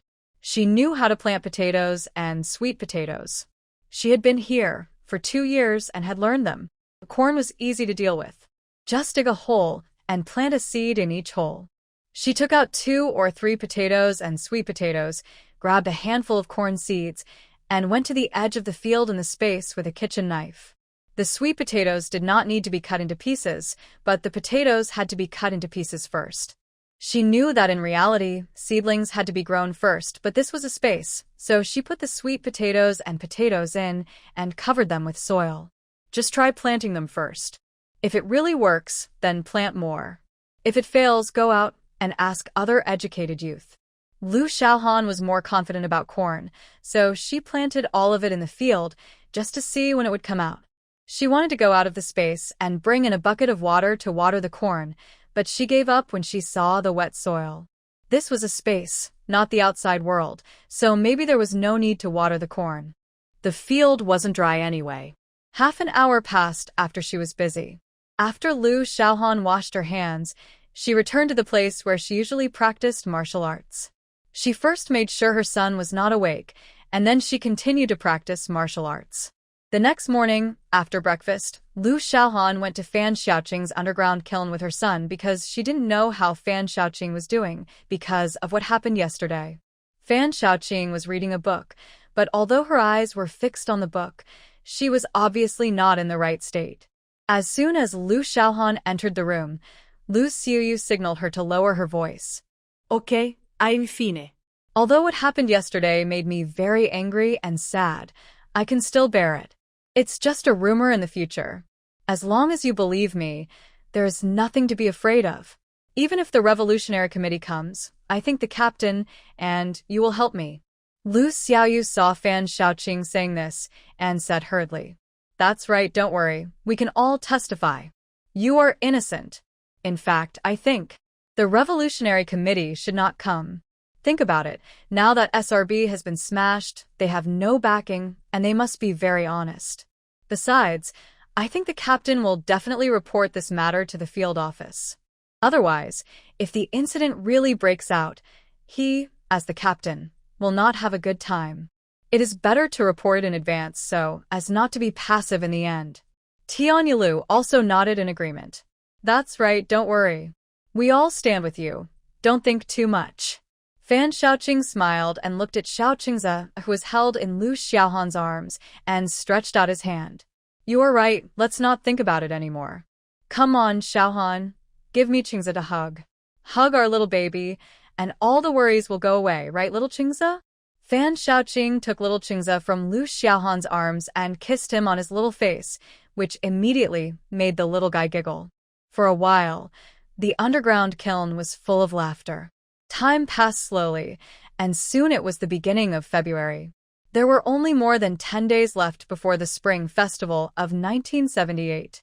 Rumors about Fan Xiaoqing and Fan Dagui still spread, but after being severely reprimanded by the team leader Zhao Dehai, these rumors subsided a lot. Fan Xiaoqing basically did not go out during this period, and stayed in the underground kiln to read and study. Besides, the educated youth in the educated youth point basically rarely went to the settlement of the first team, so he didn't hear much of the bad rumors. "Hey, do you know? Hu Tao from the animal husbandry team got married. It seems that she married someone from the third team, but I don't know who it is." Zhao Shelui walked in a hurry. As soon as she opened the door, a cold wind swept into the cave, making the people sitting on the Kong shiver. "Zhao Shelui, how many times have I told you not to push the door so hard when you enter? My door is about to be broken by you. And the little guy is also here. He is cold and sick. Wait and see how we deal with you."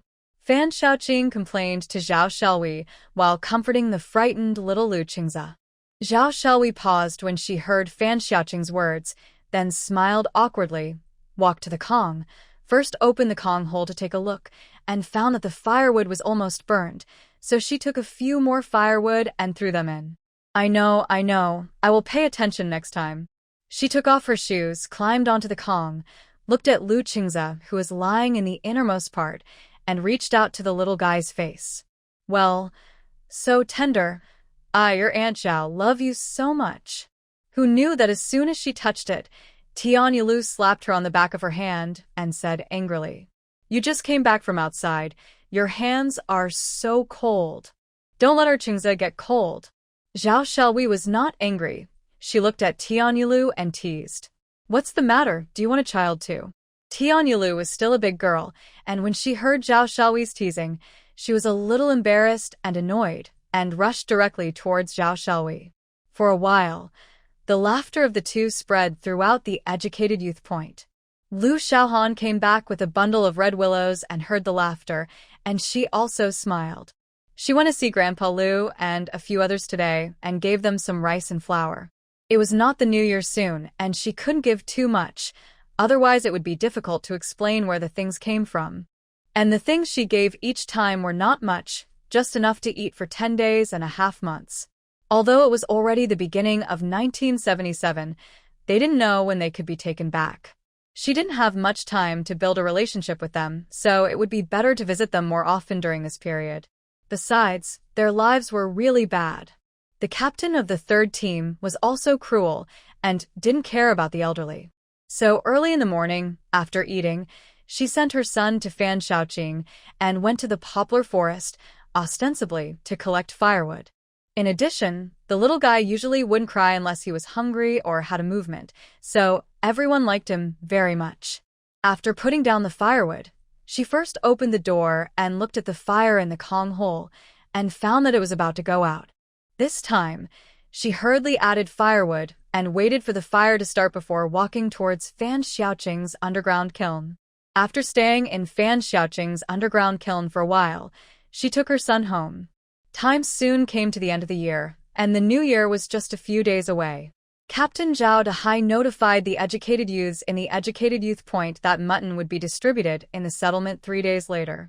These were sheep raised by the team. In addition to those handed over to the headquarters, there were still more than a dozen big sheep left. The team decided to slaughter a few sheep and give some to each household. Everyone was very happy when they heard about it. On the third morning, after having breakfast early, everyone went to the settlement of the first team. The settlement was very lively at this time. Many team members came out and lit a bonfire by the road. Everyone stood by the bonfire in groups of 3 or 5 to chat and warm themselves by the fire. When Lu Xiaohan arrived with her son, the other educated youth had already arrived. As soon as they walked to the door of the deputy team leader Li Difu's house, Sister Li saw Lu Xiaohan and said directly, "Hurry up and bring the child in. It's so cold. Adults are fine, but children can't be cold." As she said that, she took Lu Qingze from Lu Xiaohan's arms. The little guy was not shy, and perhaps he still remembered Sister Li. After all, the boy had also eaten Sister Li's milk, so when Sister Li took him, the little guy grinned. Sister Li walked into the cave with a smile. The little guy is cheerful and smiles when he sees people. He will be smart when the time comes. She put the little guy next to her son. The two little guys looked at each other when they met. Sister Li's son was a little older, now 8 or 9 months old, while Lu Qingze was only 5 months old. But it didn't prevent the two babies from talking. Anyway, Lu Xiaohan and Sister Li couldn't understand baby language, so they let the two little guys communicate by themselves. Seeing the two little guys talking and communicating there, Lu Xiaohan and Sister Li ignored them, but chatted while waiting for the mutton to be divided. It was not until 2 o'clock in the afternoon that Zhao Dehai came back on a tractor.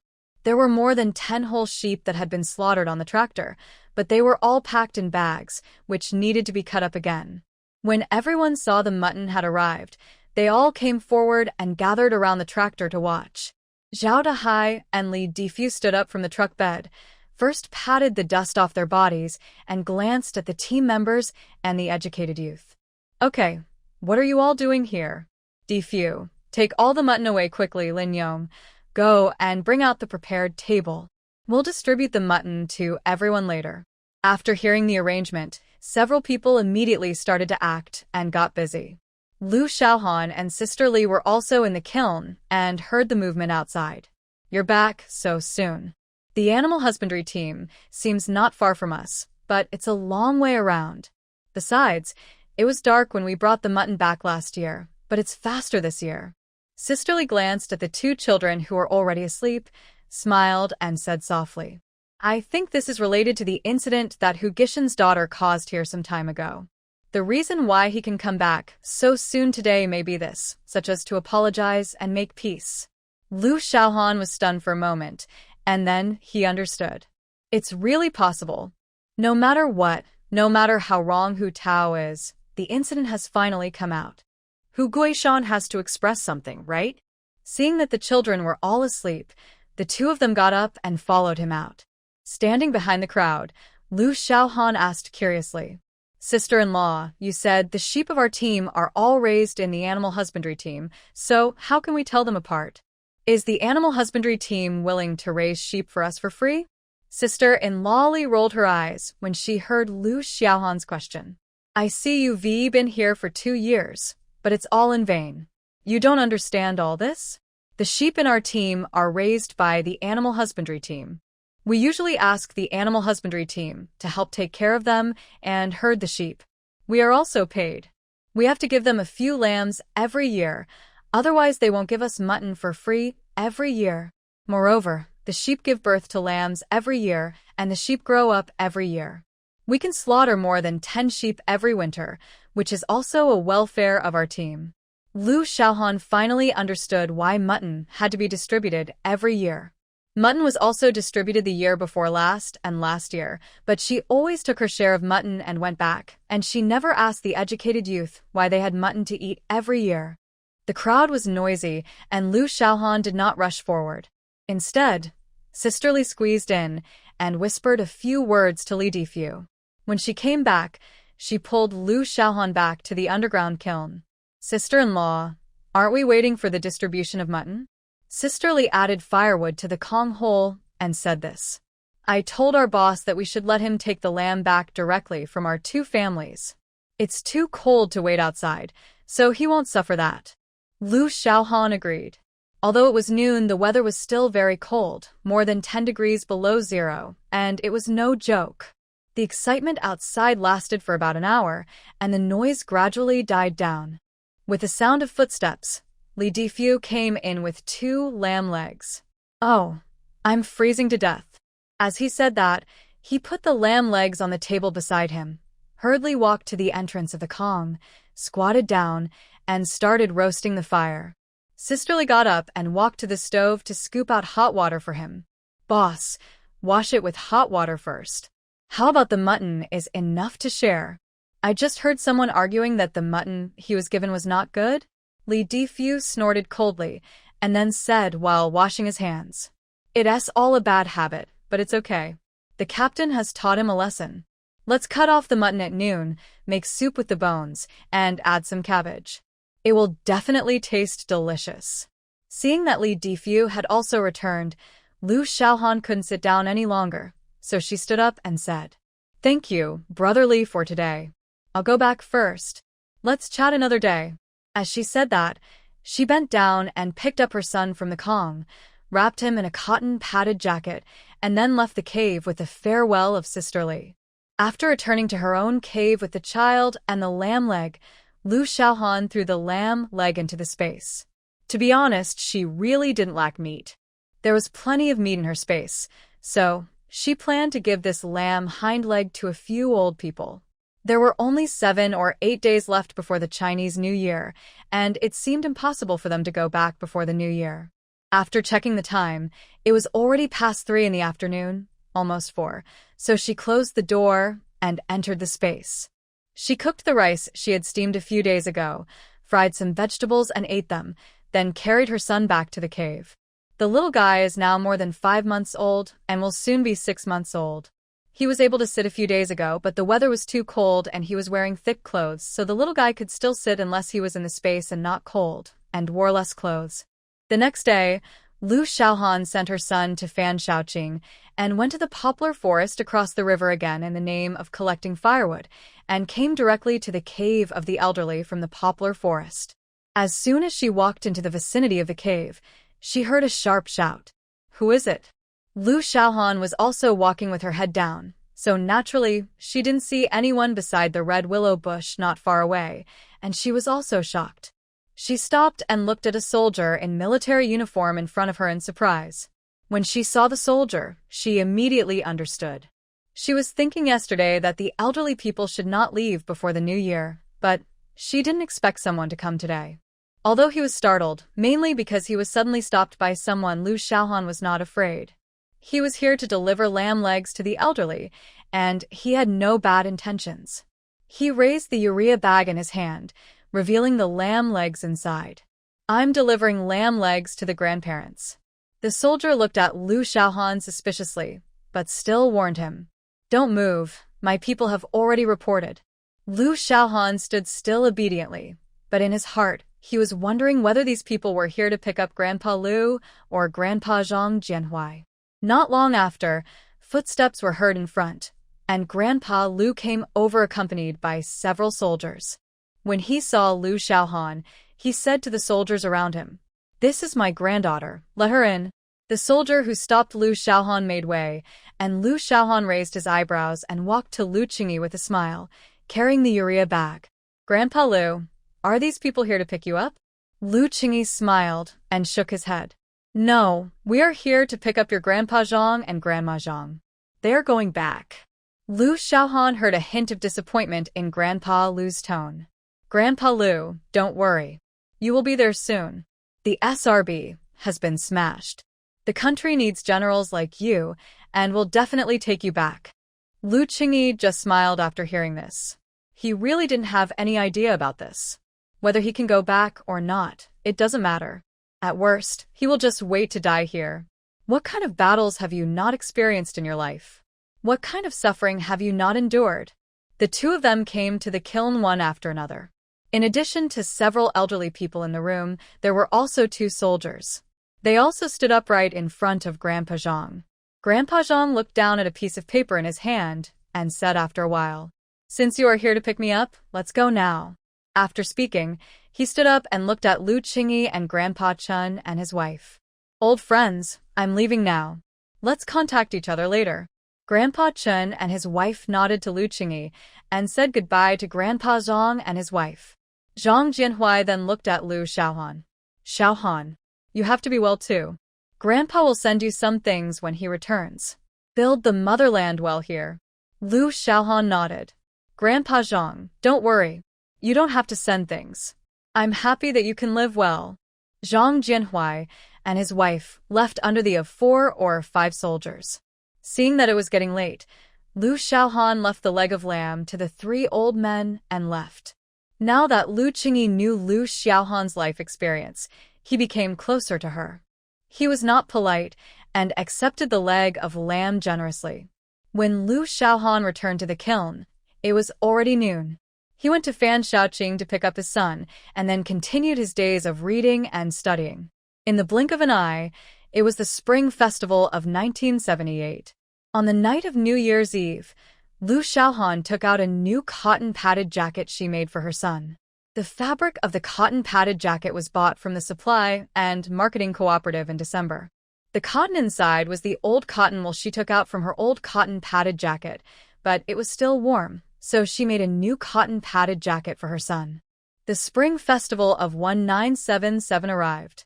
On New Year's Eve, Lu Xiaohan did not go out for a day, but stayed in the cave, reading books and playing with his son who could sit. Now that the little guy has learned to sit, he doesn't like to lie down all the time. For this reason, Lu Xiaohan specially heated the Kong in the cave very hot. The little guy sat on it without covering himself with a quilt, and then wore the thin jacket made by Lu Xiaohan for him, holding the little cloth tiger made by Lu Xiaohan with old cloth and cotton in his hand to play by himself. At noon, Lu Xiaohan took out a piece of lamb chops from the space and made a portion of braised lamb by himself. The rib bones were stewed in a pot of bone soup, and a lot of radishes were put in it. It was also a very good soup. It is said that dumplings are made on New Year's Eve in the north, but unfortunately Lu Xiaohan was a southerner in her previous life and didn't know how to make dumplings at all, so she gave up making dumplings this time. After dinner, it was time to stay up all night. Lu Xiaohan did not enter the space to practice martial arts today as an exception, because it was New Year's Eve, and she wanted to be lazy and take a day off. Little Lu Qingze had fallen asleep again. Lu Xiaohan took a book and read it by the oil lamp. It was past 12 o'clock. He was so sleepy that he turned off the light and went to sleep. In his sleepy state, Lu Xiaohan felt the surge in his chest. He opened his eyes reluctantly. He looked at it and smiled helplessly. The little guy was hungry. He closed his eyes and lifted his autumn clothes. The little guy automatically found a place to eat and started fiercely. Hiss. You can't bite, you have teeth. Just eat. Why are you biting your mother again? Lu Xiaohan, who was still sleepy, was awakened by the pain of the little guy biting him. He opened his eyes helplessly and patted his little ace gently. The little guy was obedient and stopped biting immediately, and continued to. Little boy, it seems that it's time to wean you. It's been 6 months. It's time. You can eat milk powder and egg custard in the future. Muttering in his heart, he waited until the little guy finished eating. He tilted his head and went to play alone.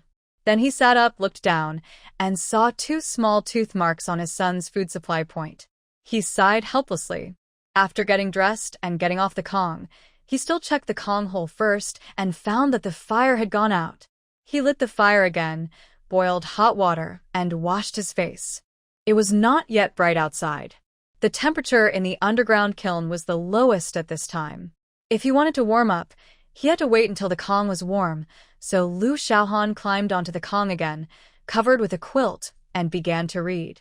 It was about 10 o'clock when he read. Lu Xiaohan also felt a little hungry, so he planned to heat up the bone soup that he stewed yesterday and eat it with the steamed cornbread. He got up and got off the Kong.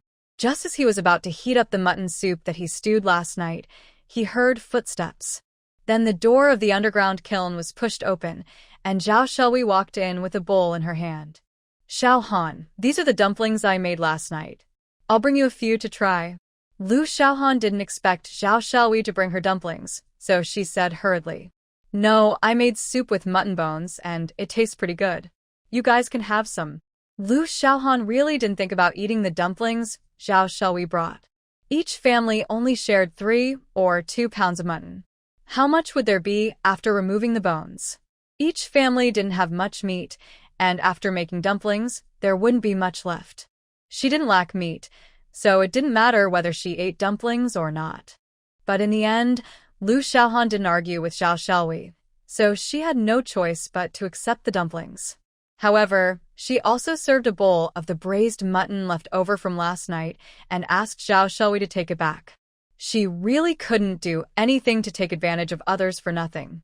The Spring Festival of 1977 passed slowly. At the educated youth camp, everyone's life was the same as before. They still read books and studied after dinner. It was the end of February and the weather was getting warmer. Although it was still a little cold, it was much warmer than in winter. The snow in some sunny places had melted, and only some snow in the shade was still there. Lu Xiaohan came back from the poplar forest with a bundle of firewood on his back. Just as he walked to the door of the cave, he saw Zhao Shelui vomiting at the door of her own cave. When Lu Xiaohan saw it, he put down the firewood, walked over, looked at Zhao Shelui's uncomfortable look, and asked worriedly, Shelui, what's wrong with you? Did you have a stomachache? Zhao Shelui had just vomited, and her eyes were full of tears. She took 2 breaths and said with difficulty, I don't know, I just had a stomachache and wanted to, but I couldn't. I was so uncomfortable. Lu Xiaohan said worriedly. Or you can go to the field health center to have a look. I'm afraid she caught a cold. The spring weather in the northwest is still very cold. If you wear thin clothes, you will catch a cold. Zhao Shelui waved her hand. Forget it. I'm most afraid of injections, so I'd better not go. Seeing that Zhao Xiaohui's face immediately changed when she mentioned going to the health center, Lu Xiaohan suddenly laughed. Xiaohui, so you are afraid of injections? Zhao Xiaohui looked at Lu Xiaohan, who was gloating, and rolled her eyes at him. What's wrong with being afraid of injections? It hurts, okay? What are you talking about? Lu Xiaohan was about to speak when he heard the voice of Sister Li behind him, so he turned his head to look. It's Sister Li. Isn't it Xiaohui who is vomiting, and I don't know what's going on? I thought she might have caught a cold, so I asked her to go to the health center, but she didn't want to. Sister Li came over with a bag of milk powder in her hand and stuffed it directly into Lu Xiaohan's hand. Look, find another bag, be frugal. It's too difficult to handle. After saying that, she stared at Zhao Xiaohui's face without saying a word. Sister Li's behavior made Lu Xiaohan and Zhao Xiaohui feel a little puzzled, thinking what was wrong. Zhao Xiaohui felt a little uncomfortable being looked at and coughed lightly. That. Sister Li, you. Sister Li laughed and looked at Zhao Xiaohui. I think you are pregnant, you don't look good. You should go to the health center for a checkup. Sister Li's words made Zhao Xiaohui and Lu Xiaohan stunned. Zhao Xiaohui's face was obviously full of joy, and she looked at Sister Li eagerly. Sister Li, what did you say? I am pregnant? Sister Li nodded. Based on my experience, 9 out of 10 times you look at your pale face, it should be because you vomited just now. You only think about eating a bad stomach and catching a cold, but have you ever thought that pregnancy will cause morning sickness? After saying that, she rolled her eyes at Lu Xiaohan. You have given birth before and have experience. How come you don't know that Zhao Xiaohui is probably pregnant? Lu Xiaohan blinked and smiled bitterly. Sister-in-law Li, it's not that I can't think of it. I didn't have morning sickness when I was pregnant. How could I know that nausea and vomiting means pregnancy? Isn't the first reaction that you have a stomachache? Zhao Xiaohui also remembered something at this moment and looked at sister-in-law Li with hope. Sister-in-law, you are right. I will go to find Lian Yuqing and ask him to find Fan Dagawei to see if the tractor can be used. Whether it is or not, we have to go and see. As he said that, he walked towards the direction of the team. Sister-in-law Li saw him and directly grabbed Zhao Xiaohui. Okay, I know where your Yuqing is. I will call him when I go back. Sister-in-law Li said a few words and left. Lu Xiaohan looked at Zhao Xiaohui with a hint of joy on her face and teased. It seems that my son is very powerful. He finally brought you a child. Zhao Xiaohui laughed. Well, I said that this saying in our hometown is very good. It's always like this. Lu Xiaohan laughed. Okay, let's go in. Where's my son? Zhao Xiaohui didn't at this time. After listening to Li's sister-in-law's words, she was in a good mood and smiled. He's not here. Fan Xiaoqing took him to her own brothel. You can go to her place. Lu Xiaohan didn't delay after hearing this, and went directly to Fan Xiaoqing's brothel. When he walked to the door, he didn't hear any movement. He pushed the door open in confusion, and then he found that Fan Xiaoqing was sleeping soundly with her son in her arms. Lu Xiaohan retreated again and closed the door. Since Fan Xiaoqing was sleeping and his son didn't wake up, he didn't disturb them. Instead, he planned to go back and rest first and come back later. But just as he walked to the door, he saw the team leader Zhao Dahai leading 2 people to the educated youth point. Lu Xiaohan looked at the man and woman following Zhao Dahai, both of whom were holding large and small bags, and was very confused. Could it be that the educated youth came again? Seeing this, Lu Xiaohan did not go back, but stood outside the kiln with Zhao Xiaohui and waited. Zhao Dahai led the 2 people to the front and smiled when he saw Lu Xiaohan and Zhao Xiaohui. Where are Qian Zhonghua and Fan Xiaoqing? Are they there? Lu Xiaohan glanced at the 2 people following Zhao Dahai. They were both 18 or 19 years old, and they should be the educated youth who went to the countryside. He also remembered that in the records of his previous life, the educated youth seemed to have stopped going to the countryside after 7 or 8 years, so there were still educated youth going to the countryside at this time. They are there. We will go and call them. The educated youth clicked here. The captain of the male educated youth was Qian Zhonghua, and the female educated youth was Fan Xiaoqing. Both of them were people who went to the countryside earlier, so they were the male and female captains. Lu Xiaohan returned to Fan Xiaoqing's kiln, and just as he was about to enter the door, he heard Fan Xiaoqing complaining about Lu Qingze. "You little brat, your Aunt Fan, haven't gotten married yet, so there's no need for you to on the Kong. Look at you, you're wearing a diaper. How come you pooped on Aunt Fan's sheets?" Lu Xiaohan laughed, pushed the door open, and walked in, embarrassed. "Sister Fan, it's all my son's fault. I'll wash your sheets later." Fan Xiaoqing looked up and rolled her eyes at Lu Xiaohan, putting the sheets aside. "No need, that's all. We still like little Qingze very much, don't we?" As she spoke, she kissed Lu Qingze's little face, who was sitting next to her. Lu Xiaohan didn't say anything polite. She walked over and wrapped her son in a cotton padded jacket. "Get up, 2 more educated youths are here. One of them is a female educated youth. The team leader asked to find you, probably to see how to arrange it." Fan Xiaoqing was stunned. Then she quickly started to put on her shoes, but she was muttering, "The SRB is gone. Why are we still sending educated youth to the countryside? Do you think there is still a possibility for us to go back?" It was normal for Fan Xiaoqing to think so, and Lu Xiaohan understood and said, "Don't worry. The possibility of going back is very high. We just have to wait." "Oh, I hope so. I'm old. A few days ago, my family wrote to me, saying that if there is no hope of going back, they asked me to find someone to marry here. I can't waste my time." As he spoke, Fan Xiaoqing got up and walked out. Lu Xiaohan smiled and shook his head. Even if he knew that there would be news that the college entrance examination would be resumed in September, he couldn't say it. After leaving the kiln, Qian Zhonghua was also called out by Zhao Shelui. Zhao Dehai said when he saw people coming out, "Qian Jiqing, Fan Jiqing, these are the 2 new educated youths assigned to our team this year. You can arrange them. It's the end of February now, and the fields will soon be busy. After a while, everyone will move back to the residential area. Just make do with them for now." "Okay, everything has been arranged. You can get to know each other. I'm leaving first. By the way, Qian Zhonghua will take them to my place later to get their rations." Qian Zhonghua and Fan Xiaoqing naturally knew what the captain meant, so they said, "We know, Captain. Don't worry. We will definitely arrange it." After Zhao Dehai left, Qian Zhonghua looked at the 2 new educated youths in front of him and said, "Wait a minute, I'll go call out the others so that everyone can meet and get to know each other." After that, he shouted in the direction of several underground kills, and then several people came out of the kills, both men and women. Seeing that everyone had come out, Qian Zhonghua introduced the old educated youths here. "My name is Qian Zhonghua, and I'm the leader of the male educated youths in the Educated Youths Point." Lu Xiaohan stood in the crowd holding her son. Zhao Shelui, Fan Xiaoqing, and Tian Yilu were all standing together. However, she didn't notice that when she introduced herself, the new female educated youth opposite her showed some surprise and suspicion in her eyes.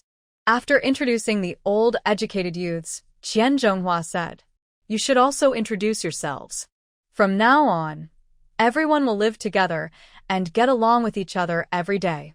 You also need to get to know each other." The male educated youth seemed to be quite straightforward and smiled heartily. "Hello everyone, my name is Li Cheng from Zhonghai City, and I'm 19 this year." The female educated youth smiled slightly when she heard Li Cheng introduce himself. "Hello everyone, my name is Gui Xiaowen, also from Zhonghai City, and I'm 19 this year." The old educated youths finished introducing themselves. Lu Xiaohan greeted everyone and prepared to go back to her own brothel, but just after taking 2 steps, she heard the new Gui Xiaowen say, "Lu Jiqing, please wait a moment. I want to ask, do you know Lu Jianjun?"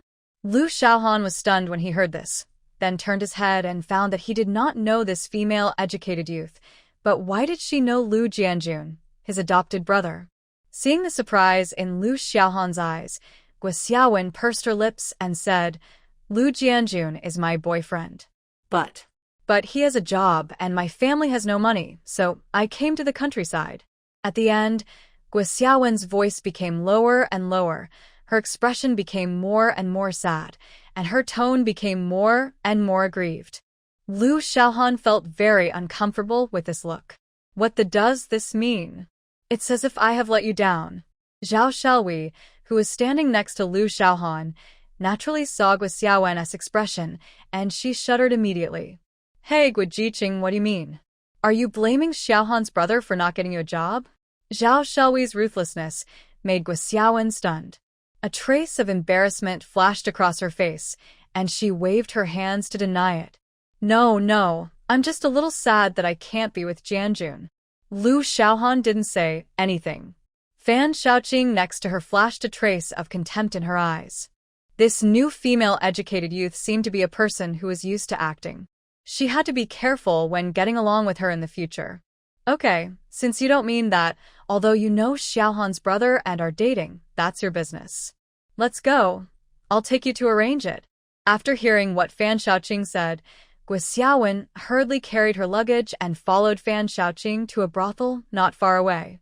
That brothel was Lu Xiuyu's brothel. There was no other way. Now, except for Lu Xiaohan, the female-educated youth here lived alone in a brothel. Among the remaining 4 people, Fan Xiaoqing and Tian Yilu lived in a brothel. Lu Xiuyu also lived alone. Zhao Xiaohui and Lian Yuqing were married, so only Lu Xiuyu could live there alone. Lu Xiuyu didn't say anything and followed them back to her own brothel. Qian Zhonghua was in charge of the male-educated youth, so he let the new male-educated youth Li Cheng live in a brothel with him, and Kong Zhening and Tang Renjie and Hao Xinjie lived in another brothel. Lu Xiaohan watched everyone leave, and then returned to her brothel again, cursing in her heart. What is this? How come Lu Jianjun's partner was assigned to a team? Now, what's going on here will probably be known by the people in Zhonghai in the future.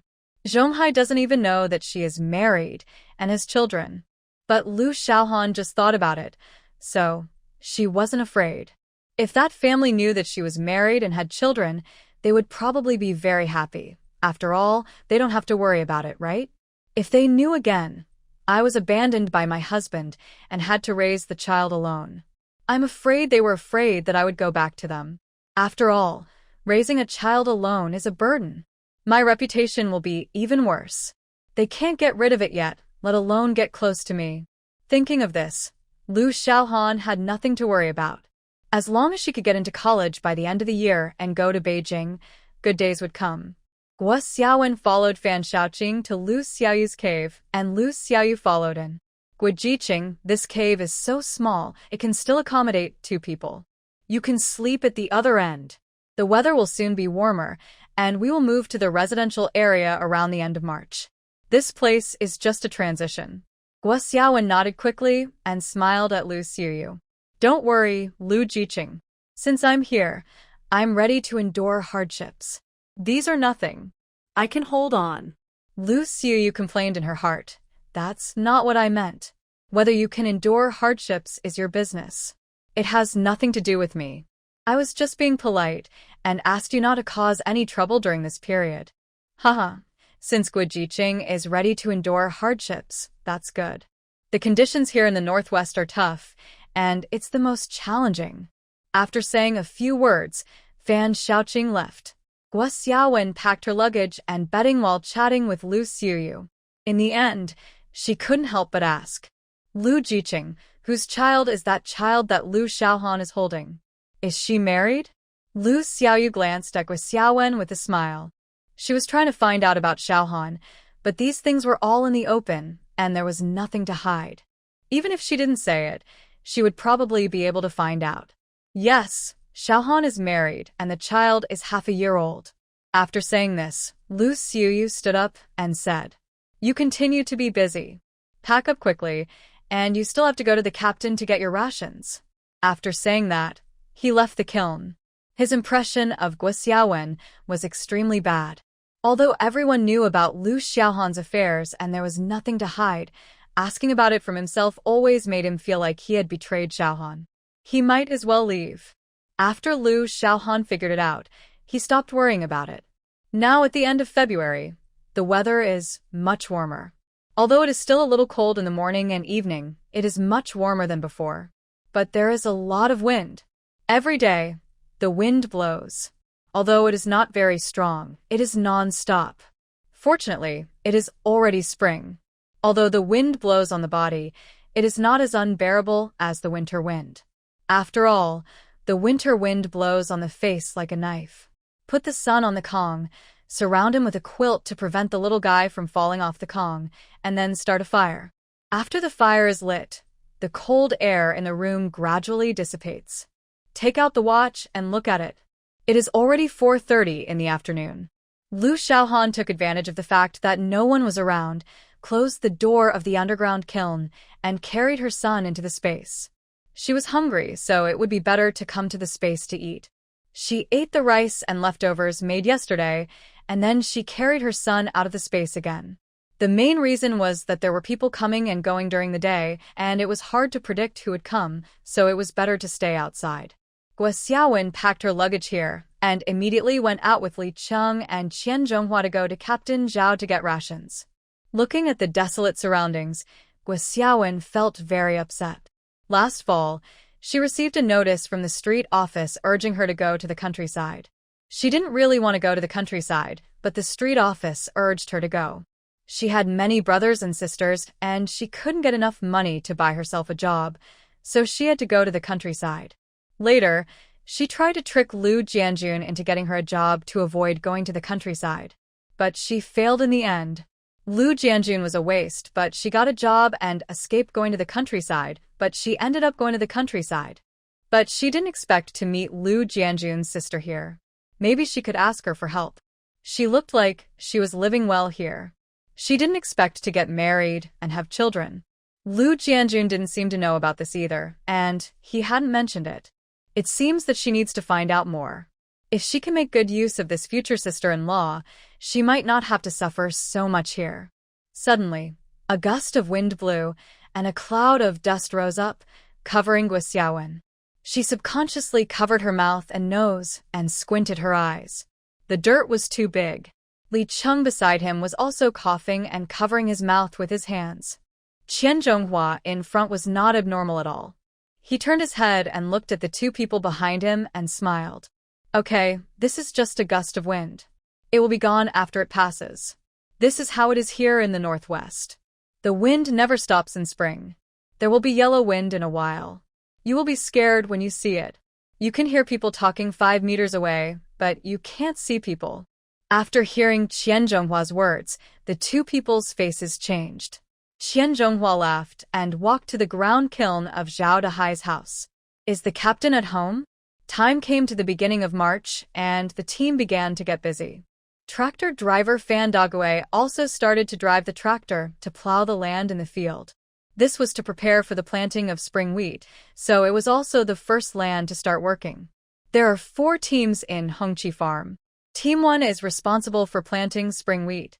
At that time, corn and other crops will be planted according to the actual situation. Some land needs to be planted with cotton.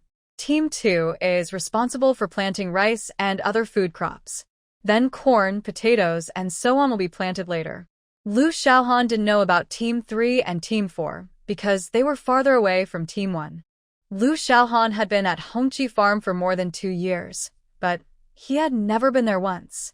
On this day, all the people in the educated youth camp went to the fields to plant wheat. Because his son was too young, Lu Xiaohan discussed with the educated youth and was responsible for cooking for all the educated youth at home. Because the weather in March was much warmer and there was no wind today, Lu Xiaohan took his son out and spread a wool felt on the ground. This wool felt is very suitable for the northwest, and it can block the cold when spread on the ground. Let the little guy sit on the wool felt and bask in the sun.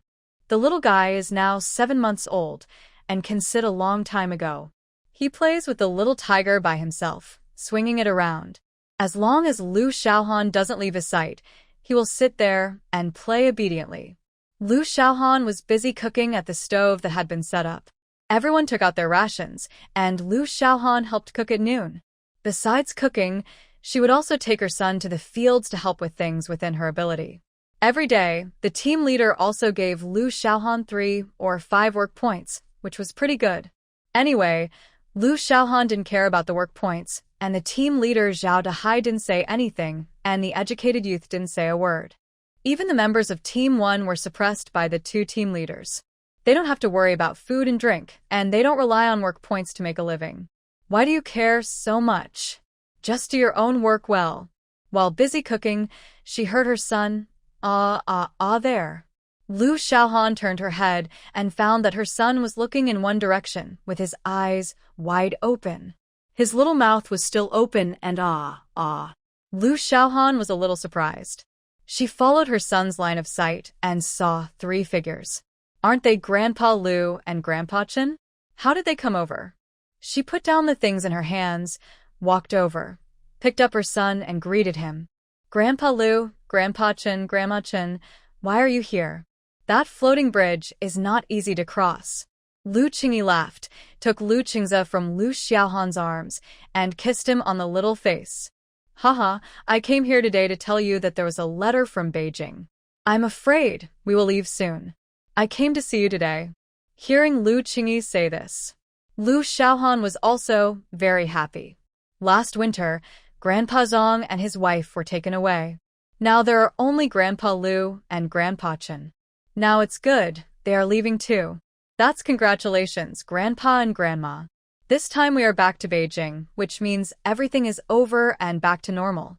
Looking at Lu Xiaohan, who was happy for him and others, Grandpa Chen was also full of emotion in his heart.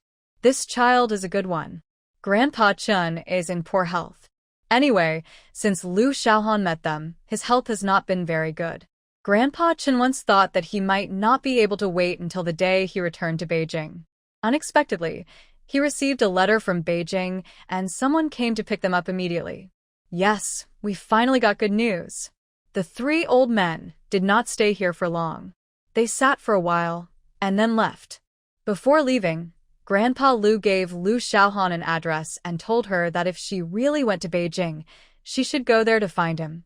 Lu Xiaohan readily agreed.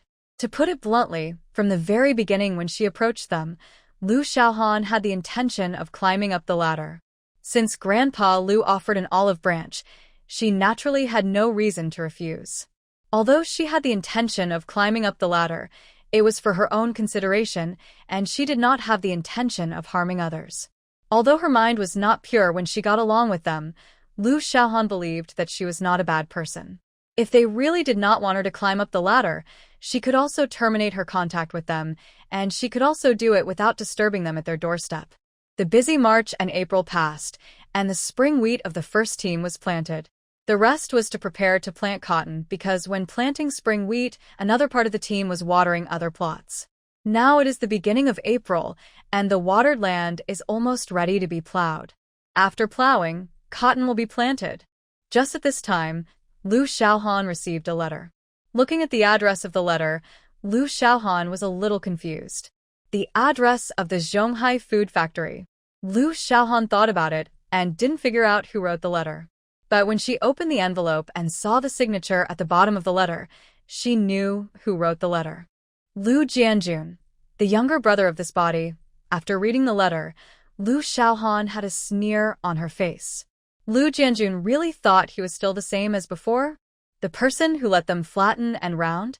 He also warned himself to take good care of Gua Xiaowen and said that she was her future sister-in-law or something. He really didn't know what he meant. And he also said in the letter that they already knew that he was married and had a child, and his husband disappeared. It is extremely shameful to say that the Lu family does not have someone like me. Even if I have the chance to go back in the future, I should not go home. My parents think it is shameful. Lu Xiaohan sneered and threw the letter he wrote directly into the stove beside him. He watched the burning flames slowly go up before he breathed a sigh of relief.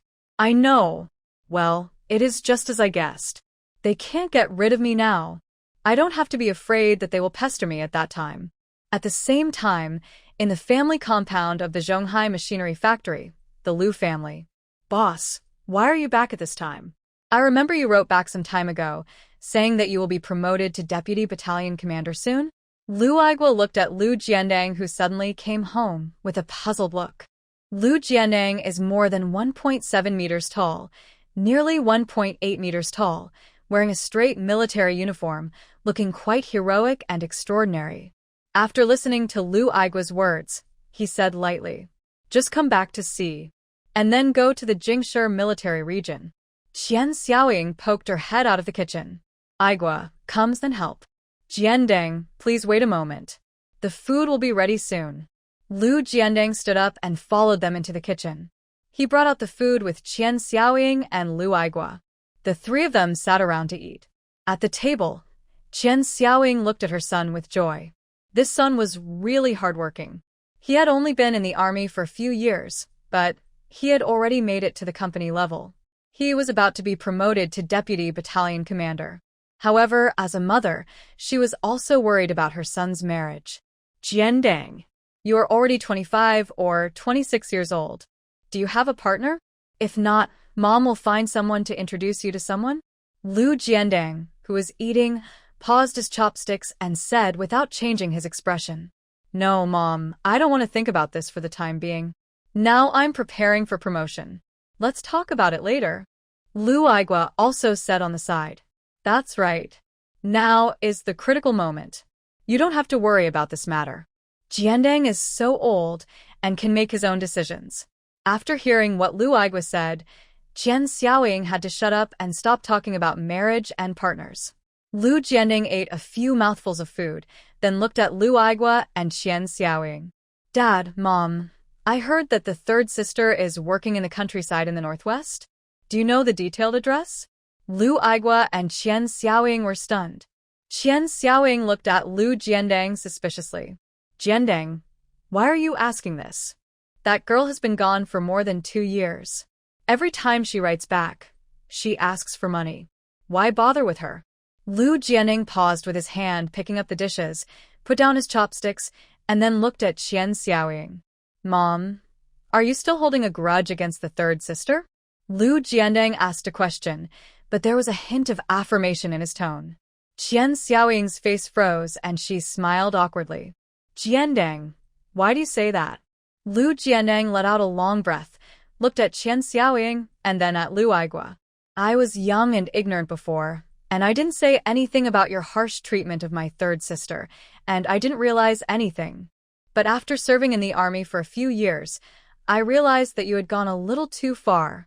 Why has my younger sister been slower than others in thinking since she was a child? I think it was caused by the difficult birth at birth. Mom, you hate her for no reason. It was you who gave birth to the child, so you can't blame my third sister for the difficult birth. Our whole family knows how you treated her for more than 10 years.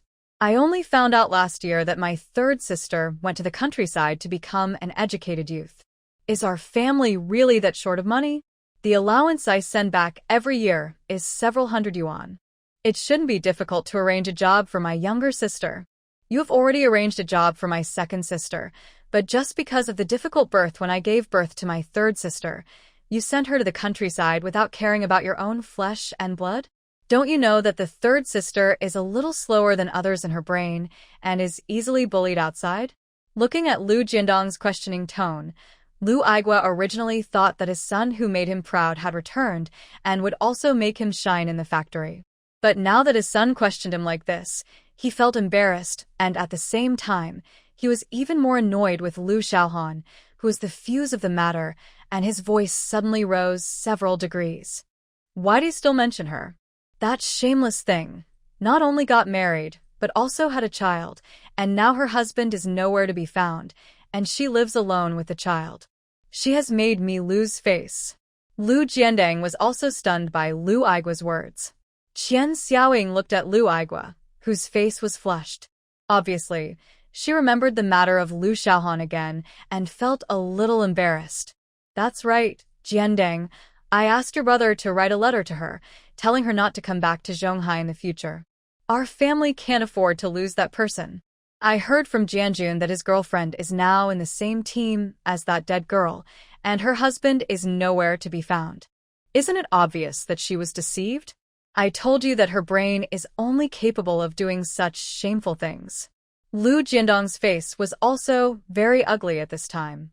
He didn't think there was anything wrong with Lu Xiaohan getting married and having children, but he was very angry that her husband disappeared.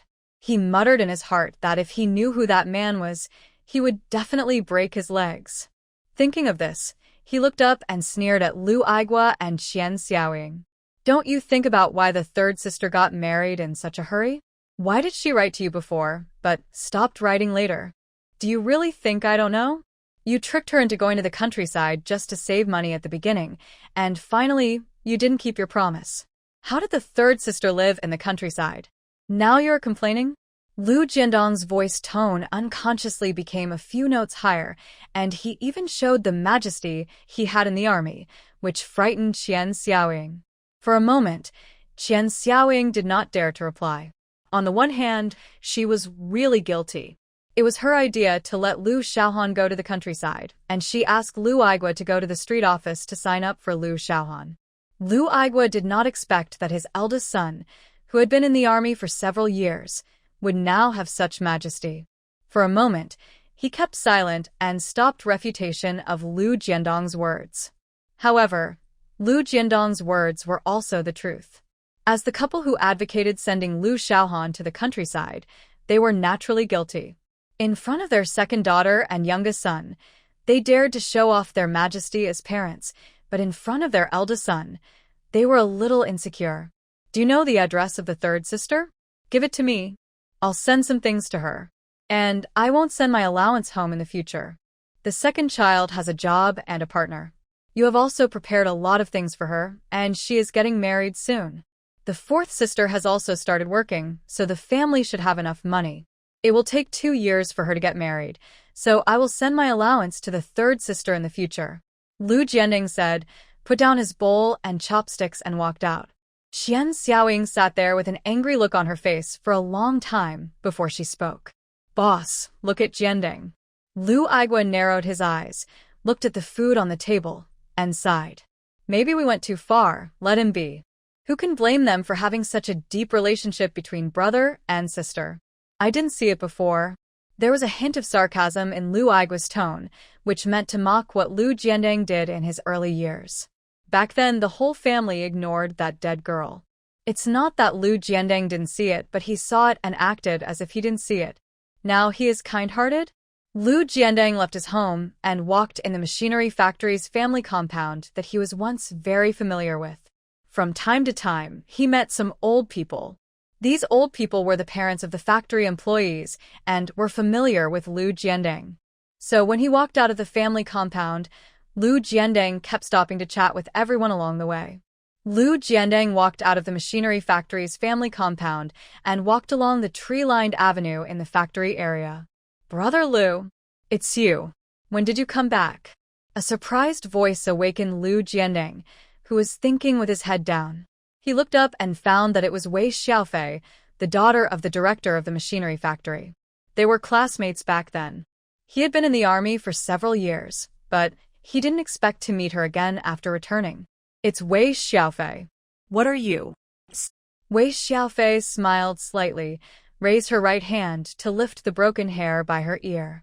I came back to visit my mother's family. When did you come back?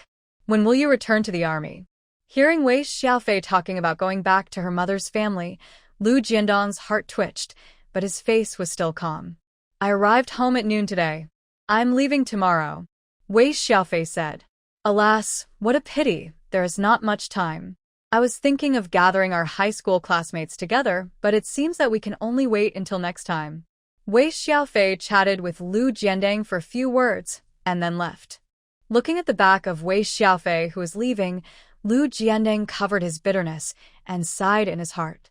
After all, they were not destined to be together. He remembered that he liked Wei Xiaofei very much when he was in high school, but just after graduating from high school, his father asked him to go to the south to join the army. He was away for 5 or 6 years. When he came back, everything had changed. The girl he missed was married. But he also understood it. He didn't mention that he liked her and she couldn't wait for him. Brother, why are you here? Hearing someone calling him, Lu Jianding turned around and saw a man and a woman walking towards him. The woman was his second sister Lu Xiaoqing, and the man was her boyfriend, the son of the deputy director of the textile factory. Oh, it's okay, come out for a walk. Lu Xiaoqing didn't notice Lu Jiandong's loss and walked up to him with a smile. Brother, let me introduce you. This is my boyfriend, Tan Qinglin. Qinglin, this is my brother. Tan Qinglin immediately stepped forward and stretched out his hand to shake hands with Lu Jianding. Hello, brother. I'm Xiaoqing's boyfriend. I've heard Xiaoqing mention you many times. Lu Jianning smiled and stretched out his hand to shake hands with him, then nodded.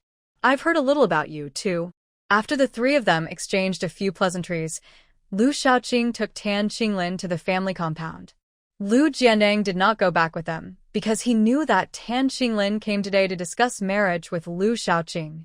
He was not at home all year round, so he did not want to get involved in this matter, so he let them arrange it themselves. Anyway, he was leaving tomorrow. After walking around the street outside, Lu Jiandeng walked towards the family compound. As soon as he entered the guard room of the family compound, he heard Uncle Tang, who was guarding the gate, standing at the door. Jiandan. Just now someone called you, saying it was your leader. I was just about to go to your house to look for you. Lu Jiandang was startled, and knew in his heart that something must have happened to make the leader call him. He immediately walked into the guard room, picked up the phone, and called the leader of the army. After a while, Lu Jiandang put down the phone with a solemn expression, thanked Uncle Tang, and immediately walked towards home. Just now the leader said on the phone that he should rush to the Jingshi military region immediately, and when he got there, he should follow the arrangements of the leader there. He didn't know what had happened and how difficult it was. Time passed quickly, and it was mid-April. There was more work to do in the fields, but Lu Xiaohan was still the same. Except for doing some work that did not delay taking care of the children, he usually stayed in the house. Yes, it was a house. These educated youth and members of the settlement moved out of the kiln at the end of March and moved to the settlement of the team. This settlement is made up of adobe houses. It is where all the people in the team live. It is too cold in winter, so everyone moved to the underground kiln. The row of adobe houses where the educated youth live were built by the team later. They are more than 500 meters away from the team. Not far behind the house is a deep drainage canal. After crossing the drainage canal, you will reach the settlement of the underground kiln.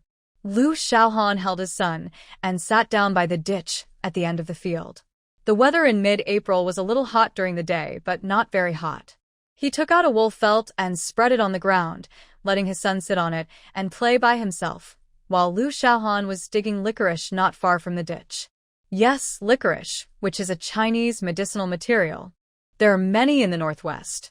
Moreover, in the nearby county, there is a factory that specializes in purchasing licorice and producing licorice paste, so it can also be dug and sold for money. Looking at the dug licorice, Lu Xiaohan wondered whether he should plant some in the space himself, so that he could harvest the licorice in the space and sell it in the future. Just as he was thinking, he heard the bleating of sheep. Lu Xiaohan turned around and saw a large flock of sheep walking along the alkali beach not far away. The person riding on the horse and driving the sheep was Yusufu. Yusufu also saw Lu Xiaohan, waved his hand immediately, and rode over. Hey, Adisi, so you're from Team 1. Lu Xiaohan put down the cantonment in his hand and smiled. Yes, I was originally a member of Team 1, but you didn't ask me before. Yusufu came closer, turned over and got off the horse, took out a pair of lamb chops from the saddlebag on the horse's back, and put it on the wool felt where little Lu Qingzhou was sitting. Give it to the child. Lu Xiaohan didn't know whether to laugh or cry. Why should he, a baby, eat mutton? Just when he was about to refuse, he heard Yusufu say, Hey, I'm going to move to the mountains soon. It will be autumn when I come back. You can only buy mutton by yourself in the future. There is not much mutton here, so I'll give it to you. Lu Xiaohan understood after hearing this. On the snowy mountains in the north, green grass does not appear until May every spring, so the sheep have to go to the mountains to graze in May and June every year.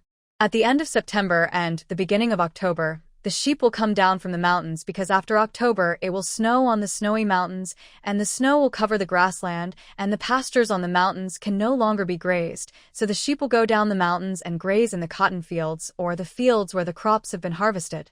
Yusufu will set off in April because from here to the snowy mountains, it takes a month to drive the sheep, which can be regarded as setting off in advance, just to reach the snowy mountain grassland, where the grassland has also regained its vitality due to the warm weather. Yusufu rode his horse and drove the sheep away. Lu Xiaohan made sure that there was no one around, so she put the lamb chops into the space. She looked at her watch and found that it was already 12 o'clock. There were still 2 hours until noon, so she took her son home. She also needed to work in the fields in the afternoon, so she needed to prepare lunch as soon as possible. After lunch, she would have to take a break and go to work. Then she would take her son with her, put him on the field, and let him play alone. Who knew that as soon as she returned to the educated youth point, she saw a postman standing at the gate, looking into the yard, and quickened his pace. "Comrade, is there a letter?" Hearing Lu Xiaohan's voice, the postman turned around and held a few letters in his hand. "It's a letter from the educated youth here, and there is also a remittance slip named Lu Xiaohan." Lu Xiaohan was stunned. Remittance slip? For herself? He was very confused. Someone actually sent him money.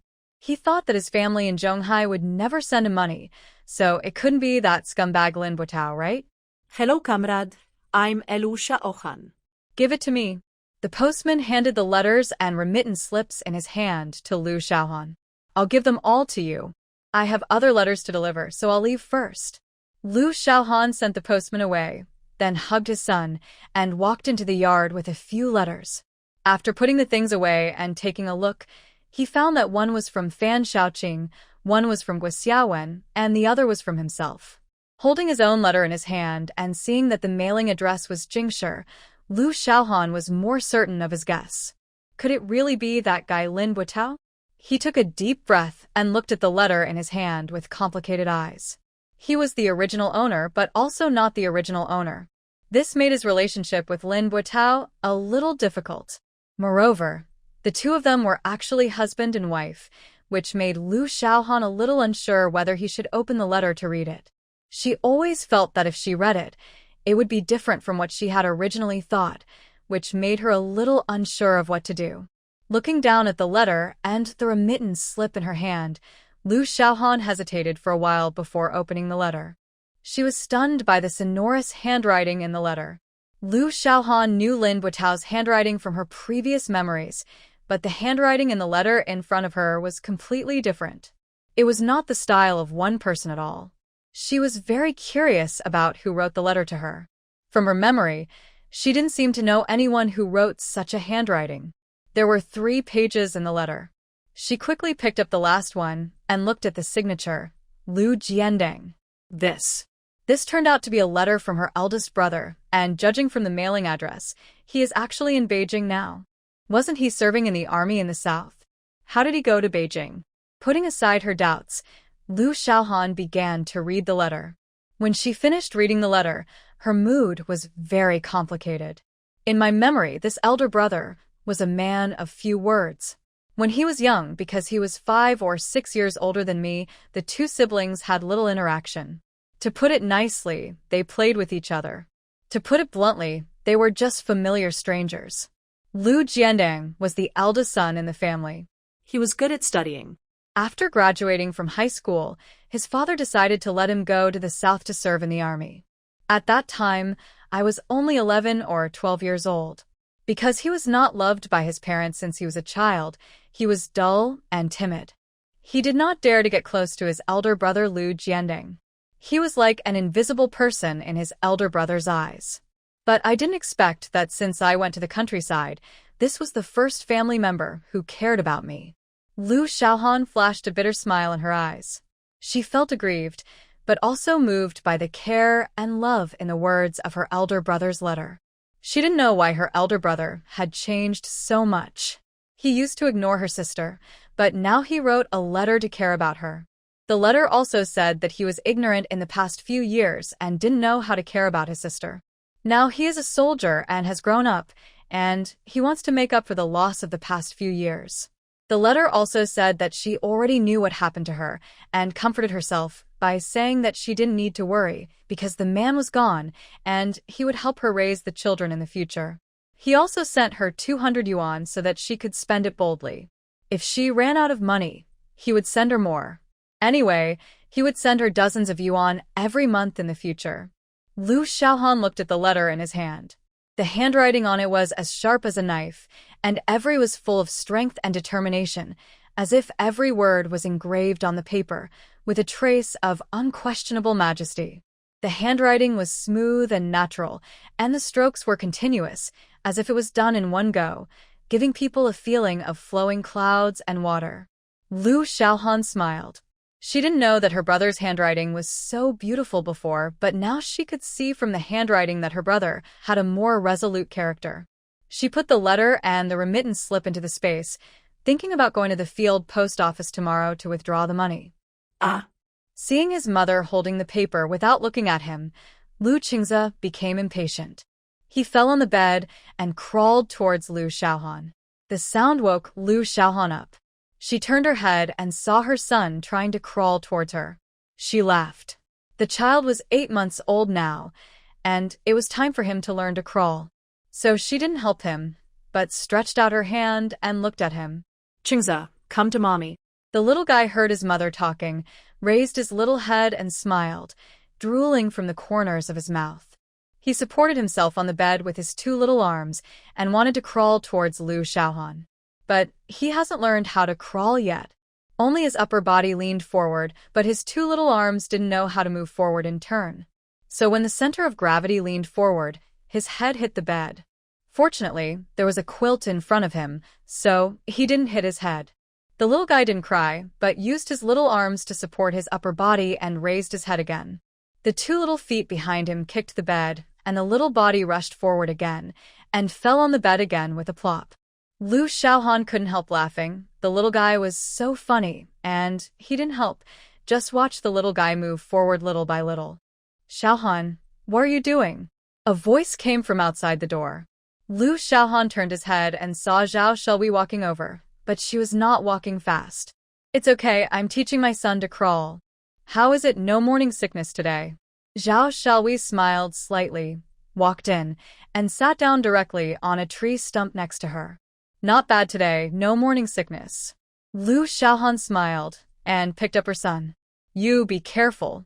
There is not much work to do these days. You should take a few days off. You are 4 months pregnant now. Although the fetus is firmly seated, you should not be too tired. Our captain is pretty good. If you ask for leave, he will not deny it. At the end of February, Zhao Xiaohui vomited. After Li's sister-in-law reminded her, she realized that she seemed to be pregnant. Later, she went to the hospital for a checkup and finally confirmed that Zhao Xiaohui was really pregnant. This made Zhao Xiaohui very happy. It was not a waste of more than a month. She took Lu Qingze to her every day and he peed and pooped. Finally, she was pregnant. Looking at Lu Qingze sitting in Lu Xiaohan's arms and staring at her with big eyes, Zhao Xiaohui liked him very much. In her mind, Lu Qingze was the biggest contributor to her pregnancy. Xiao Qingze, are you happy to see Aunt Zhao? Zhao Xiaohui reached out her hand and touched Lu Qingze's little face, and then put her finger on the tip of the little guy's nose. The little guy raised his little chin reflexively and stuck out his little tongue, wanting to eat Zhao Xiaohui's finger. Zhao Xiaohui retracted her hand, tapped his little nose, and said angrily, "You want to eat everything. Where's Sister Fan? Is she back?" Lu Xiaohan remembered that he still had a letter from Fan Xiaoqing, so he asked. Zhao Xiaohui was stunned for a moment. She's back. I saw her just now, but I think Fan de Kuei doesn't seem to give up. He keeps getting close to Sister Fan these days. Lu Xiaohan was very surprised. Last winter, Hu Tao from the animal husbandry team came to make a scene, and Fan Xiaoqing knew what Fan de Kuei was thinking. He had been hiding for a long time. Now Fan de Kuei wants to get close to him again. Is Fan Xiaoqing going to accept it? Seeing Lu Xiaohan's puzzled look, Zhao Xiaohui knew that she was overthinking again, so she said, "Don't worry. Sister Fan is with us every day. It's not easy for Fan de Kuei to get close to Sister Fan. Sister Fan also said that she doesn't want to find a partner for the time being." As she was talking, Fan Xiaoqing's voice came from outside the door, and Lu Xiaohan immediately got up and carried her son out of the door. "Sister Fan, here's your letter, come over." Fan Xiaoqing was coming back with Lu Xiaoyu and Tianyulu. After hearing what Lu Xiaohan said, she turned around and walked over. Lu Xiaohan handed the letter to her, and she didn't say anything polite, just opened the letter and read it. At the Beijing Frontier Railway Station, thousands of miles away from the farm where Lu Xiaohan was, Lu Jiandang had just got off the train and saw a young man holding a sign with the 3 words Lu Jiandang written on it. His eyes flickered slightly, and he walked over calmly and stopped when he reached the young man. "I am Lu Jiandang." The young man looked at Lu Jiandang after hearing this, and then took out the photo to compare it. Then he took the photo and smiled and stretched out his hand. "Hello, comrade, I am Bai Tao. Nice to meet you." Lu Jiandang stretched out his hand and shook it. "Let's go now. The leaders are waiting." Lu Jiandang nodded and followed the young man to the outside of the station. He got on a jeep outside the station, and the jeep started quickly and drove out of the station. Once he got on the road outside the station, the view in front of him suddenly became clear again. Sitting in the jeep, Lu Jiandang looked at such a scene and wondered in his heart, how could Stalemate live here for more than 2 years in such a harsh environment? Now it was mid-April. He looked up at the big mountain in the south, and there was white snow on the top of the mountain. That was the Snow Mountain. According to what he knew, Stalemate was in the south of the Snow Mountain, and he was now in the northern foot of the Snow Mountain. There was a snow mountain in between. After completing this mission, I will go to the farm south of the snow-capped mountains to visit my third sister and see my little nephew again. While Lu Jiandang was thinking, the jeep sped along the bumpy road for more than an hour before it stopped in front of a row of houses. Lu Jiandang got off the car and looked at the row of adobe houses without any signs. He didn't show any unusual colors. The buildings here are all like this, earthy yellow adobe houses. "Comrade Lu, please follow me." Bai Tao carried Lu Jiandang's luggage and walked in front to lead the way. Lu Jiandang followed and walked towards the row of houses.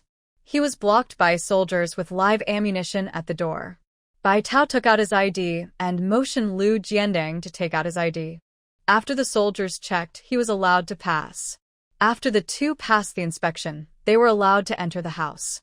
As soon as they entered the house, they saw 3 men in military uniforms. The 3 were about 34 or 35 years old. They looked dignified and were sitting there looking at the map in front of them. "Report to the chief. Comrade Lu Jiandang has been picked up." Bai Tao saluted several people first and then introduced Lu Jiandang. The 3 of them raised their heads and glanced at Lu Jiandang. Lu Jiandang, the king of soldiers in the southern military region, is versatile. One of the middle-aged men with a flat head spoke up. Lu Jiandang nodded. There is nothing to be modest about. He was versatile in the military region. In his opinion, since he was out on a mission, the leader always needed to know his strengths. "Hello, I am Gao Wanlin, the commander-in-chief of this mission. These 2 are the deputy commanders-in-chief, Tan Chung and Yudahai." "Hello, 3 leaders." Lu Jiandang also saluted immediately. Gao Wanlin put down the pen in his hand with a smile, walked around the table to Lu Jiandang, looked at him, and patted him on the shoulder. "Good, very good. Now that you are here, we have a better grasp of this mission. Let me tell you about this mission." Gao Wanlin brought Lu Jiandang to the map in front of the table and pointed to a mountain range. "This is the border between us and the Goose Country in the north. Our mission this time is to protect a scientist from our country and bring him back home safely." A group of team members had already rushed over to protect him secretly at the beginning of last year. It took a lot of effort to ensure the safety of the scientist and rescue him, but the Goose Country naturally didn't want to let them go. They had escaped from the capital of the Goose Country more than a month ago, but unfortunately the other side sent a lot of people to hunt them down. After a month, although they were getting closer and closer to our country, they were temporarily trapped in a mountain range on the border between the Goose Country and us. Unable to escape, they had to lie in wait and wait for rescue.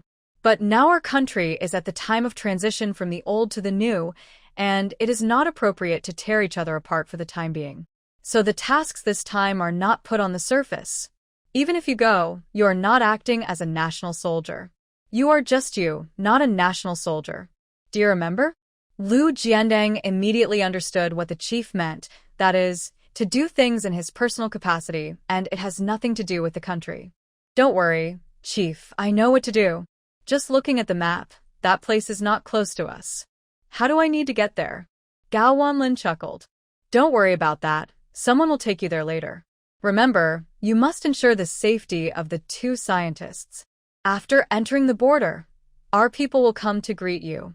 A day later, in a dark cave south of the border between I country and Hu country, Lu Jiandeng took all the equipment he was going to carry with him, and Bai Tao on the side looked at Lu Jiandeng.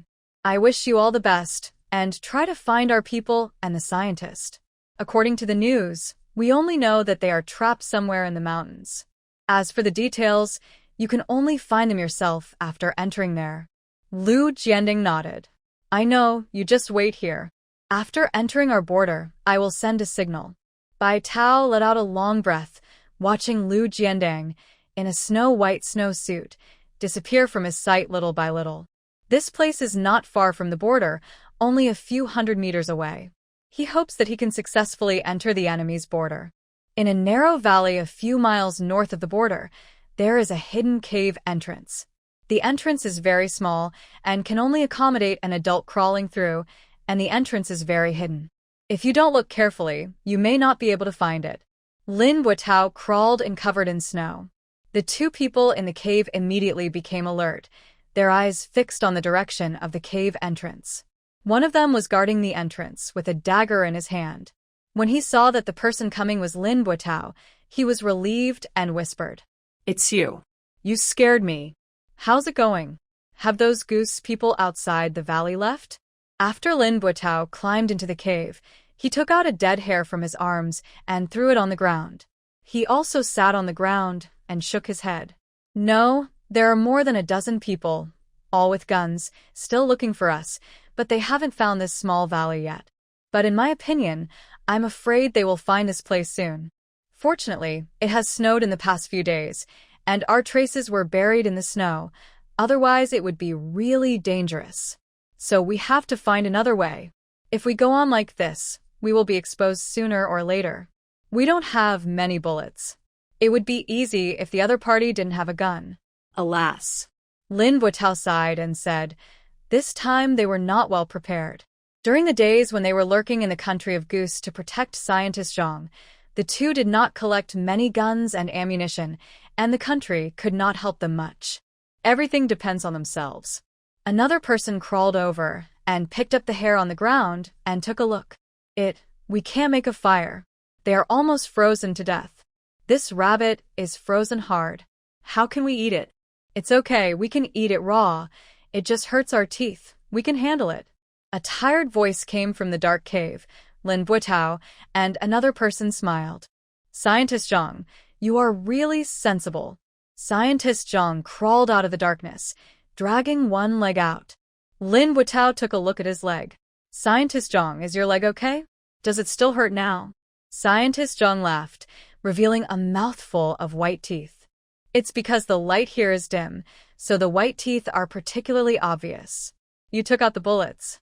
It's just been a little cold these 2 days, and the wound healed a little slowly. There's nothing else wrong. Your technique is very good, and there's no infection. Lin Buotao was relieved at this moment. When he was escaping with Scientist Zhang, they were chased by someone. Scientist Zhang was shot in the thigh by the enemy, but fortunately the aorta was not injured. He took out the bullet for him, but as Scientist Zhang said, the weather was too cold, and the wound healed slowly. It was good that there was no infection. Speaking of which, I have to thank you. If you hadn't arrived in Goose Country last year and secretly found a way to save me, I would probably be dead by now. It's good to be alive, and it doesn't matter if you suffer a little. Now, after a year, we are finally getting home, but this level is not easy to pass.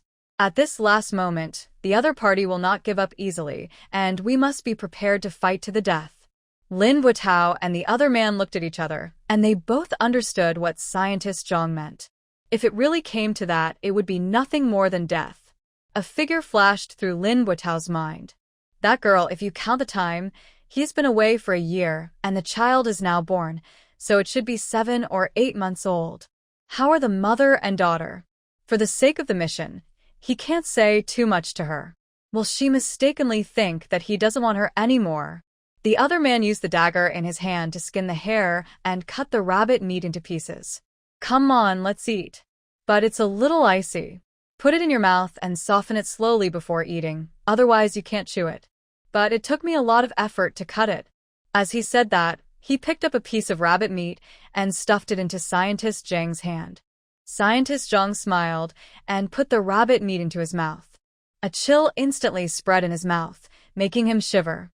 Lin Buitao also came back to his senses here, took the rabbit meat and held it in his mouth, enduring the cold, closing his eyes and resting slowly, waiting for the rabbit meat in his mouth to soften. Slowly, the smell of blood spread from his mouth. Because the rabbit meat was not bled when it died, the bloody smell gradually became strong because of the temperature in the mouth after it was eaten. Lin Buitao endured the nausea and swallowed the melted blood. He knew that he couldn't spit it out. First, it would easily attract wild beasts. Second, he also needed the blood to provide nutrition. There would be many battles in the future, and he needed these nutrients to provide himself with strength. Brother Tao, they are coming. Lin Buitao, who was resting with his eyes closed, suddenly opened his eyes, climbed to the cave entrance in a few steps, looked out, and saw a group of people walking in from the entrance of the valley. After counting, there were about 11 or 12 people, and they were the goose people. Brother Tao, this is not easy. The two of us only have 7 bullets. Even if we don't waste 1 bullet, it may not be enough. The rest can only be dealt with by hand. Lin Buitao checked the gun in his hand. There's nothing we can do. We can only take it 1 step at a time. I hope the people sent by the organization will arrive soon. We'll stay here. As long as they don't find us, we won't go out. Anyway, we still have 2 hairs. No matter how bad they taste, we can survive and wait for rescue. Scientist Zhang swallowed his saliva, took out a plastic-wrapped object from his boots, and stuffed it into Lin Buitao's arms. Don't complain about the smell. I have no choice. Please keep the things in here. If you really encounter something impossible, don't worry about me. You must take this back and hand it over to the country. Lin Buitao frowned and looked at the plastic-wrapped object in his arms and shook his head. Scientist Zhang, we are here to protect you and you back to the country. You should hand this thing over to the country yourself. After saying that, he stuffed the thing back into Scientist Zhang's hand and continued to look outside the cave. More than a dozen goose people outside the cave were walking towards the valley with guns in their hands. Apparently, because it had been snowing for the past 2 days, the traces left by the 3 of them were buried by the snow, which was much better. Scientist Zhang looked at the plastic bag in his hand and smiled. He didn't say anything else, but stuffed it back into the boot and tied the upper part of the boot with a rope to prevent the plastic bag from being lost. Lin Buitao and another person lay at the entrance of the cave, looking outside. The group of goose people were approaching here little by little. Lin Buitao was praying to God in his heart not to let these goose people find the entrance to the cave. Maybe God heard Lin Buitao's prayers, and the group of people walked directly to the cave more than 10 meters away from the entrance. They looked over and obviously did not find the cave entrance. But just when the 3 of them secretly breathed a sigh of relief, footsteps suddenly came from above their heads. The 3 of them immediately held their breath and lay there motionless. Lin Buitao and another person pointed their pistols in the direction of the cave entrance. They now had few bullets, so they needed to use them carefully and not waste a single bullet. Lin Buitao and the other person who were inside the cave were lying behind a large rock. This large rock was moved in from outside the cave to serve as a cover during a gunfight with the enemy. The 2 of them stared at the direction outside the cave entrance. The sound of the enemy talking came from above their heads. Lin Buitao and his companions did not understand what they were shouting, but Scientist Zhang heard it clearly. His face changed, and he hurriedly crawled to Lin Buitao and whispered, "They found the cave entrance and suspected that we were hiding here. They are preparing to come down to take a look. You too pay attention." Lin Buitao and his companions looked at each other and nodded, signaling Zhang the scientist to hide temporarily, so as to avoid being accidentally injured by bullets when a fight breaks out. Zhang the scientist naturally understood this truth, and immediately moved gently to the back of the cave, trying not to face the direction of the cave entrance. Sure enough, after Zhang the scientist retreated, a man jumped down from the top of the cave where they were hiding. Because the cave entrance was not large, and there was a problem with the light inside the cave, nothing could be seen. The goose countryman who came to the cave entrance looked inside, but could not see anything. He said a few words in his mouth, and then he pulled out something from his waist. Lin Buotao and the others saw that it was a flashlight. The two of them subconsciously lowered their heads and hid their bodies behind the rocks, hoping not to be seen by the enemy. But unexpectedly, the enemy actually tried to crawl in to take a look. Lin Buotao and his companions saw that, well, if they hid, they would be exposed, and now they had to be exposed. When the enemy crawled into the cave with a flashlight, the two of them were still hiding behind the rocks until the man entered the cave. Lin Buotao made a move, and before the enemy could see clearly, he grabbed the enemy's left hand holding the flashlight, twisted it hard, and heard a click, breaking the enemy's forearm. When the enemy was shocked and screamed, the pistol in his right hand was about to shoot at Lin Buotao, and his companion hiding on the opposite side grabbed the enemy's wrist holding the pistol and twisted it, directly removing the pistol from the enemy's hand, and at the same time twisting the enemy's forearm. Lin Buotao made another quick move here, twisted the enemy's head, and a slight click sounded, directly taking the enemy's life. It's a long story, but in fact it's only 3 or 5 seconds. The enemy's arms were broken, and the pistol and flashlight were taken away at the same time. The man's screams also alarmed the other goose people nearby, and they all ran towards the direction of the cave. When they arrived at the cave, their companions could no longer make a sound because Lin Buotao had twisted their necks. "Brother Tao, I'll give you my gun." Lin Buotao took the pistol thrown by his companion. He was not polite. Now that they had an extra pistol, they solved the dilemma of insufficient bullets for the time being. The two looked out through the edge of the stone in front of them. At this time, the entrance of the cave was quiet and no one came. It was obvious that the other party was also very careful and did not dare to come to the entrance easily. The two breathed a sigh of relief. As long as they did not rush in, the three of them would be safe for the time being. The rest was a test of patience. It depends on who can hold on to the end. After the enemies outside chattered for a while, they fell into a brief silence. Scientist Zhang came to Lin Buotao along the edge of the cave and whispered, "The red-haired devils are now preparing to burn us. Let's think of a way. When the fire is lit and the thick smoke enters the cave, we will all be finished." Lin Buotao was thankful that Zhang the scientist could speak goose language, otherwise his side would be passive. He nodded, took out his pistol, and continued to stare at the entrance of a cave. He knew that if the enemy wanted to use the thick smoke to make him faint, it would not be easy, because if they wanted the thick smoke to enter the cave, they would have to make a fire at the entrance of the cave, or throw the smoke into the cave after making the fire. But now he was guarding the entrance of the cave, and it would be difficult for them to make a fire here. If they wanted to throw the smoke into the cave after making a fire, they would have to go near here. After waiting for about a quarter of an hour, an enemy appeared, holding a smoky torch in his hand, and walked over. Just when he was about to throw it into the cave, Lin Buotao shot the opponent in the middle of the brow without hesitation, and the man fell down. With just this one shot, the outside became noisy again. Not long after, the footsteps faded away. It seemed that the enemy was far away from here. Lin Buotao was about to breathe a sigh of relief when he heard the gunshot again.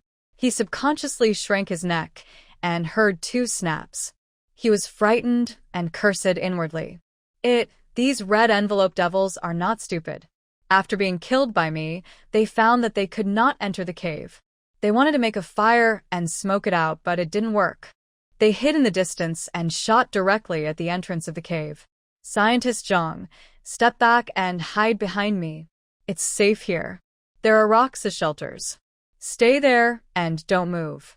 Gunshots continued to ring, and the sound of bullets hitting the rocks inside the cave kept coming. The enemy's firepower suppressed Lin Buotao and his companions behind the rocks, and they couldn't raise their heads. About 10 minutes later, the gunshots stopped. Lin Buotao raised his head and looked outside. He found that the enemy was just a few dozen meters away from the cave entrance, also lying behind the rocks, looking in the direction of the cave entrance. Now the enemy dare not come forward, but is also blocked outside. We can't get out unless someone comes to rescue us. The companions smiled. Then let's waste it. At least there are 2 wild rabbits. Although they are unpalatable, we won't starve to death. For a while, The two sides fell into a stalemate. Because the cave was too dark, the enemy did not dare to approach here easily, but they were hiding behind the rocks dozens of meters away and shooting it here at any time. Lin Buotao and the other two did not dare to easily show their heads out of the cave, so neither side could do anything to the other. The sky outside gradually darkened, and the enemy also lit a fire not far away. I don't know where they got the kitchen utensils from, but they were actually boiling water to drink. Oh, and the smell of barbecue came, which made the three people hiding in the cave, who had not eaten hot meals for several days, very distressed. I'm so greedy. After hearing his companion's words, Lin Buotao laughed. Don't worry, when we go back, I'll treat you to authentic Northwest roasted whole lamb. The companion swallowed his saliva and looked in the direction of Lin Buotao because the light was dim and he couldn't see anything. Really? Lin Buotao glanced outside. Well, I went to the countryside to work in the Northwest and I've been here for a few years. I can still treat you to a roasted whole lamb. Oh, that's good. We took the mission to go to Goose Country at the beginning of last year, and it's been a year now. I'm about to from eating bread every day. Scientist Zhang, you have been in Goose Country for so many years. How did you get used to eating bread and milk? Scientist Zhang leaned against the wall of the cave and chuckled. It's okay once you get used to it. When I went abroad, the country had just been liberated. We, the first group of people going to Goose Country, were also very uncomfortable with it. But as time went by, we gradually got used to it. Although we still can't get used to the food, we sometimes forget about it when we work. It's just to fill our stomachs. As for the taste, we don't care. Lu Jiandeng finally climbed over a mountain wall here, and then he escaped the border guards of Goose Country and entered the territory of Goose Country. According to the location shown on the map, he was still more than 10 miles away from the valley. There was no way. In order to avoid the enemy's detection, he had to take a long detour. In fact, it was not that Lu Jiandeng did not dare to break into the enemy's guard post. The main reason was that before he found the person he was looking for, he did not want to expose his existence, so as not to increase the difficulty of escaping to the country after finding the person. The snow in the mountains in Goose Country is even heavier than the snow in the northwest of Hua Country. The snow in the mountains is as deep as the ankles, and in some places it is as deep as the knees. Now, he was in the west of the valley, where the Tibetans were suspected to be, so he needed to walk to the forest in the east. It was very difficult to walk all the way. In the middle of the night, it snowed heavily again. Lu Jiandeng sighed, sorted out his equipment, and then walked eastward along the valley again. Finally, he stopped at a narrow valley and looked at the time. It was already past 3 o'clock in the morning. Looking at the narrow passage in front of him, he had to take off his equipment and throw it into the passage first. Then he began to walk sideways into the passage. This section of the road was very narrow. Even with his body sideways, Lu Jiandeng still had a hard time walking. He had to take off his cotton coat. It still took about 10 minutes before he finally squeezed out of the passage. After leaving the passage, the front was suddenly open, but the snow was getting heavier. Exhaling a white breath, Lu Jiandeng continued to walk toward the east. He walked until the sky was slightly bright. He found a tree and climbed up it, intending to take a rest. He was too tired after walking for a whole day and night. Sitting on the tree branch, he took out a steamed bun from his arms and took a bite. Fortunately, he took the steamed bun out of his backpack in the middle of the night and put it in his arms. Otherwise, he would not be able to eat it now. After eating the steamed bun, he got some snow from the tree trunk and put it into his mouth. A chill spread from his mouth and slid directly into his stomach along his throat, making Lu Jiandeng shiver. However, he felt much better. He wrapped himself in cotton clothes and rested against the tree branch. Yes, it was just a rest. He didn't dare to sleep. First, the mission was not completed yet. Second, if he fell asleep in this weather, he would not be able to wake up. Here in the valley, Lin Buotao was resting with his eyes closed. It was very cold in the cave. He curled up into a ball. With a gunshot was heard, followed by the sound of bullets hitting stones. Lin Buotao and his companions on the opposite side got up with a start and lay down to look out in the direction of the cave entrance.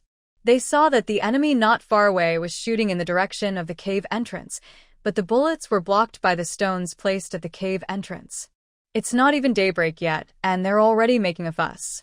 After seeing this, his companions no longer paid attention to the outside. "Brother Tao, be alert, I'll cut the hair. We should have something to eat." Alas, if it weren't for the fear of being exposed, we wouldn't dare to make a fire, and we didn't collect firewood. Who knew we would be exposed?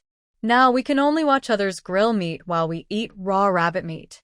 He cut off a piece of rabbit meat with a dagger and shouted to Scientist Zhang in the dark. "Scientist Zhang, come and eat meat." But after shouting, there was no sound from Scientist Zhang, and both of them were stunned. Lin Buotao quickly picked up the flashlight and shone it back, but found that Scientist Zhang was leaning against the wall of the cave, motionless. Lin Buotao stepped forward and touched the forehead of Zhang the scientist. Suddenly, he felt a heat. He knew that Zhang the scientist still had a fever. "He is sick. It seems that we can't delay. Zhang the scientist has a fever. Let's find a way to rush out today, and don't wait for rescue. Otherwise, if something happens to Zhang the scientist, our mission will be considered a failure." The two discussed and decided that Lin Buotao would rush out of the cave first to attract the enemy's attention, so that his companions could act according to circumstances and take Zhang the scientist out of the cave. Here, Lin Buotao and his companions ate some rabbit meat, and then packed up and prepared to rush out. Lu Jiandang, who was resting on the tree, was also startled by the sudden gunshots in the forest. He immediately stood up and stood on the tree branch and looked east. But at this time, the snow was very heavy and the vision was blocked, and he could not see anything. He immediately jumped down from the tree and ran in the direction of the gunshots. He had realized that the direction of the gunshots was the target of this rescue. While the other party was laughing, Lin Buotao immediately climbed out of the cave, stood up quickly, and hid behind a large rock not far away. However, he was still discovered by the other party who had been staring at the entrance of the cave, and he quickly fired a shot, but fortunately he was fast enough to dodge the shot. As the bullet hit the stone not far away, the other party began to clamor. Lin Buotao hid behind the stone. He knew that he could not delay here for too long. What he needed was to leave here first, lead these people to other places, give his companions time, and take Zhang the scientist away. He looked at the dense snowflakes in the sky, thinking about which direction to break out from. After looking around, he could only leave from the top of his head, that is, the top of the cave. He stuck his head out from the side and took a look at the enemy on the opposite side. He found that they did not approach directly but also hid behind the big rock. He raised his hand and shot, but did not hit anyone, but the enemy also retracted his head. Seeing the opportunity, he immediately dodged and rushed out, fired another shot at the opposite side, and his body reached the top of the cave, and then ran away. But then the sound of gunfire came over, and Lin Buotao subconsciously pounced and lay on the snow on the top of the cave. There was a popping sound above his head again, which was the sound of bullets hitting the stone, and the sound of rebounding. When the sound disappeared, Lin Buotao stood up again and ran forward. He did not dare to walk in a straight line, but walked in a zigzag shape, dodging bullets back and forth. Hiding behind the stone again, the enemy shouted behind him. Lin Buotao did not understand what the other party was saying, but he roughly guessed the meaning. He stretched his head out again and found that the enemy had walked out of the big stone and was chasing in his direction. Seeing this, he was temporarily relieved. Only when these people were attracted by him could his companions take Scientist Zhang out of the cave. Hiding behind a rock, he looked back and found that one of the enemies was actually walking towards the cave entrance. Lin Buotao frowned and immediately raised his hand to shoot, directly hitting the enemy who was about to reach the cave entrance. The enemy fell down, but more intensive gunfire also came towards Lin Buotao's position, and the sound of snaps was endless. Lin Buotao, who was suppressed, could not show his head.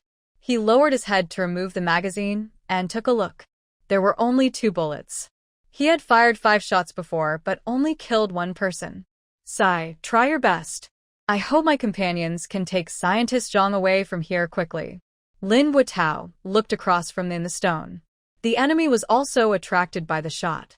He secretly breathed a sigh of relief, but he was also a little unsure whether he could escape today. There were only 2 bullets left, but there were still 8 or 9 enemies, which was not enough. At this time, the enemy was getting closer and closer to him. Although the enemy stopped shouting, he still judged that the enemy was only a dozen meters away from him by the sound of the enemy's footsteps on the snow. It was so close that the last 2 bullets could easily kill 2 people, but the next 6 or 7 people would be a little embarrassed. When he was thinking about whether his companions should take Scientist Zhang away from the cave, there was a sudden gunshot. He squatted down subconsciously, but then there was a scream from the enemy. He was startled. After the 2 of them discussed it just now, they decided to break out and attract the enemy's attention. His companion took Scientist Zhang away, so most of the bullets were with him. There were only 3 bullets in his companion's gun. Could it be that he was trying to save himself? Thinking of this, Lin Buotao was very angry. The 3 bullets were meant to ensure their safety. If they were exposed, this mission would fail 100%. He got up from the stone angrily and looked at the enemy. He found that the enemy was shouting and hiding beside some stones, and the direction they were looking at was actually the entrance of the valley. Seeing this, Lin Buotao was even more worried. He raised his gun and shot at one of the enemies, wanting to save his companions and let them leave with Zhang the scientist. This shot killed an enemy directly. He took advantage of the situation and ran out from behind the stone and ran towards the entrance of the valley. However, he was now behind a big stone. If he wanted to run to the entrance of the valley, there were only 2 ways to go. One was to rush out from the enemy's side, which was unrealistic. Once he went out, he would be in the enemy's sight. The other path was the direction from the top of the cave, when he just rushed out of the cave, so he chose this place, but just when he rushed to the entrance of the cave, he found that his companion was taking Zhang the scientist out of the cave.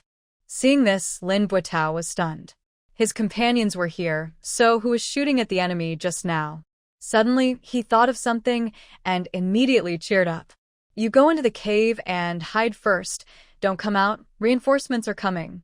After saying that, he no longer cared about his companions and Zhang the scientist, but looked towards the entrance of the valley along the direction of the cave entrance. However, at this time, there were only bursts of gunfire, but no one was seen, and no one knew where they were hiding. The gunfire continued, and the enemy temporarily stalemated with the rescuers, and the enemy also hid behind the rocks and dared not show their heads. The rescuers were hiding in the mountains and forests, and Lin Buotao didn't find where he was. He turned his head and looked at his companions. Give me your gun. You hide in the cave. I'll go around and kill these people from the side. Without saying a word, the companion threw the gun in his hand to Lin Buotao, and he dragged Zhang the scientist into the cave again. He opened his companion's pistol magazine and looked at it. 3 bullets plus his own could kill 4 more people. The other side still had 6 or 7 people.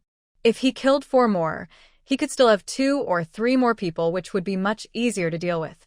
After sorting out the bullets, Lin Buotao took a deep breath. The cold air instantly circulated in his lungs, which made his somewhat tired spirit much better again. Then he climbed to the top of the cave again.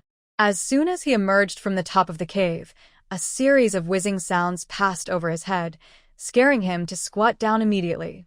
Just now, he took the opportunity to kill someone, which attracted the enemy's attention.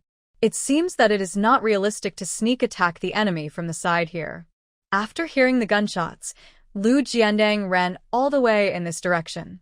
When he found that it was a small valley, he was more certain that the person he wanted to rescue was inside.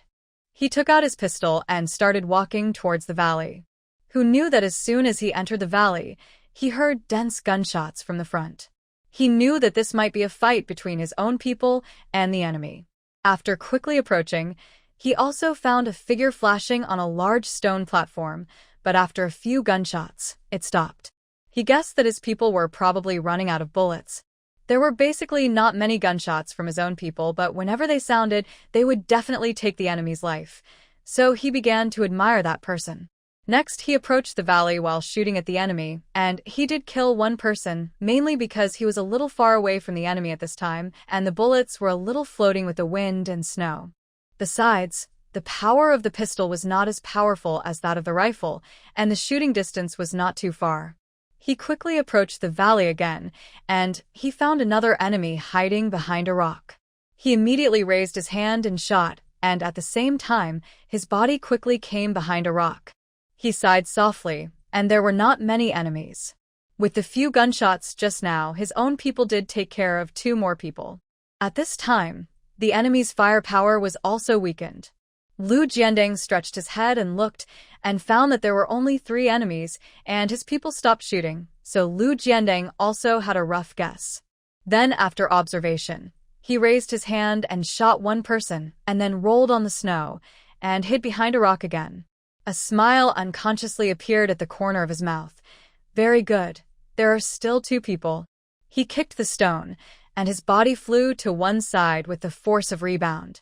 As he flew, the gun in his hand fired another bullet. As the gunshot fell, he hid behind a stone again. However, because he was in motion, the shot did not hit the enemy, but the enemy fired a bullet. Fortunately, he was fast enough and was not hit. However, in this moment, Lu Jiandeng completely locked the enemy's position. Hiding behind the stone, he thought about how to kill the 2 men. He stuck his head out and found no one. He listened carefully. There was no other sound except the whistling wind and the rustling of snowflakes. He then slowly walked out of the stone, rolled forward and hid behind a rock again, but the enemy did not shoot again for 3 times in a row. Just as he was thinking about where the enemy was hiding, there was a movement behind the big rock in front of him. He was startled and immediately got up and ran towards the big rock. When he got behind the big rock, he saw a man fighting with 2 other red-haired ghosts. The 2 of them were fighting against each other. Although his people were good at martial arts, 2 fists could not beat 4 hands, so they were at a disadvantage. Seeing this, he did not delay and rushed directly towards one of the enemies and punched him directly on the head. The enemy actually knew about Lu Jiandeng, but at this time they had no bullets, so they could only try their best to deal with one first, and then the others, but Lu Jiandeng actually showed up. When one of the red-haired ghosts saw Lu Jiandeng appear, he rushed towards Lu Jiandeng without saying a word. When he dodged Lu Jiandeng's fist, he twisted his body and punched Lu Jiandeng again. Lu Jiandeng's moves were old, so he naturally took advantage of the situation to turn around and punch the old man. After the fists collided, both of them stepped back a few steps. Lin Buitao was relieved at this time. Just now, he was fighting 2 people alone, and it was quite strenuous for him. After all, he had not eaten well or slept well these days, and his mental and physical strength could not compare with that of the old Russian. So when they came into close combat just now, he was also besieged by 2 people, and his whole body was hit by a lot of punches and kicks, and his whole body was in pain. Fortunately, Lu Jiandeng suddenly appeared and attracted 1 person away, so he could relax a little. For a while, the 2 of them fought each other in a stalemate. When Lu Jiandeng saw the old Russian took out a dagger, he also pulled out his dagger from his waist. This was a pair, and he threw a dagger to Lin Buitao. Take it. Lin Buitao casually stretched out his hand to catch the thrown dagger, and took advantage of the situation to make a downward, forcing the old Russian who was fighting with him to retreat. Taking this opportunity, Lin Buitao stepped forward and slashed the old Russian's neck with the dagger in his hand. But the Russian was also a man of combat experience. He leaned back, and the dagger still missed. Seeing this, Lin Buitao changed the dagger in his hand from a horizontal slash to a downward stab, directly piercing the Russian's chest. The red-haired ghost was stabbed directly in the chest by the dagger, causing him to groan, but at the same time, the dagger in his hand was lifted up and slashed towards Lin Buitao's abdomen. As Lin Buitao's moves were old, he was unable to withdraw immediately. His cotton coat was directly cut by the dagger. He felt a pain in his abdomen and knew that he seemed to be injured. However, he could not care about these things now. He pulled out the dagger that stabbed into the red-haired ghost's chest and kicked the red-haired ghost's thigh with his right leg. With the force of the rebound, his body retreated 2 steps directly, and then he looked down at his abdomen. Fortunately, he was wearing thick clothes and the cotton coat blocked it, so only a layer of skin was scratched on his abdomen. Although he was bleeding, he would not die. He felt relieved. At the same time, His figure flashed again and rushed towards the red-haired ghost. Although the red-haired ghost had just injured Lin Buotao, it was actually just a dying struggle. He was stabbed in the chest with a dagger, and he could no longer live. At this time, he was lying on the ground, covering his chest with one hand and trying to get up with one arm, but the dagger stabbed very deeply and had injured his lungs, leaving him with no strength in his body. Lin Buotao glanced at the red-haired ghost who was being beaten by his own people and temporarily breathed a sigh of relief. Then he walked forward to the red-haired ghost and slashed the red-haired ghost's neck with the dagger in his hand. In an instant, a dark red fountain of blood spurted out, spraying Lin Buotao's face with blood. He then turned to look at Lu Jiandang and was about to speak when there was a gunshot and Lin Buotao's body paused. He looked in surprise at the place not far away where the gunshot came from. At the moment the gunshot sounded, Lu Jiandang slashed the red-haired ghost's neck with a dagger in his hand. It was at this moment that he realized that there was another enemy. He quickly looked at Lin Buotao and saw that he was covering his left shoulder with his hand and his body was falling to the ground. He was secretly angry in his heart. Why didn't he find the enemy hiding in the distance? He thought they were all here. It turned out that the enemy had a hidden hand. He dodged and supported Lin Buotao, who was about to fall to the ground. He held him and rolled quickly, hiding behind a big rock, and immediately checked Lin Buotao's injuries. He found that he was only shot in the left shoulder scapula, and he was relieved immediately. As long as it was not a fatal injury, he would take care of it. After placing Lin Buotao behind the rock, he took out his pistol and breathed a sigh of relief. I never thought that this red-haired devil would play such a trick. There has always been someone hiding in the dark. Now he has confirmed that the last person is there. It seems that he has to find a way to get rid of him. Otherwise it is hard to say whether he can get away today. Looking at the terrain from front to back, he found that his position was not bad. There were many rocks not far away, which could serve as a barrier for him to avoid bullets. But this requires his speed to be fast enough. After figuring out how to do it, Lu Jiandang began to take off his cotton coat. He knew that if he wore too thick clothes, his movements would definitely slow down. This was a life-threatening situation. Naturally, there must be no impact at all. After taking off the cotton coat, he shivered abruptly, and then he grabbed a handful of snow from the snow and held it in his mouth, and smeared the remaining snow on his face. Then he rushed out with a flash, and his figure quickly flashed behind a stone 3 meters away, but the stone was a little shorter, so he could only squat. Just as he dodged behind the stone, gunshots rang out again, and when he rushed to the next stone, a whoosh sounded in his ears. Standing behind a stone again, he breathed a sigh of relief and became more confident in his speed. He shook his body, but he was really cold. He knew he couldn't stop. If he stopped, the blood circulation in his body would be blocked, and he would be finished. So Lu Jiandang didn't stop at all. Whenever he hid behind a fast stone, there was often the sound of bullets whizzing by. As if he had mastered the gap between the enemies shooting, Lu Jiandang quickly dodged the bullets, and he was getting closer and closer to the enemy. Obviously, the enemy also understood what Lu Jiandang meant. He lay behind the stone, staring at the stone where Lu Jiandang was hiding, and judging in which second he would appear. Lin Buotao had recovered by now. After the shot hit his left shoulder just now, the severe pain and the impact of the bullet made him know that the opponent was not using a pistol, but a rifle. Seeing Lu Jiandang take off his cotton coat and rush out, he understood what he meant, but he couldn't help him at this time. He looked around and found several pistols on the ground. He leaned against the stone and stretched his head to look. He found that Lu Jiandang was approaching the place where the enemy was hiding, but it was also extremely dangerous. If he was not careful, he would be sacrificed.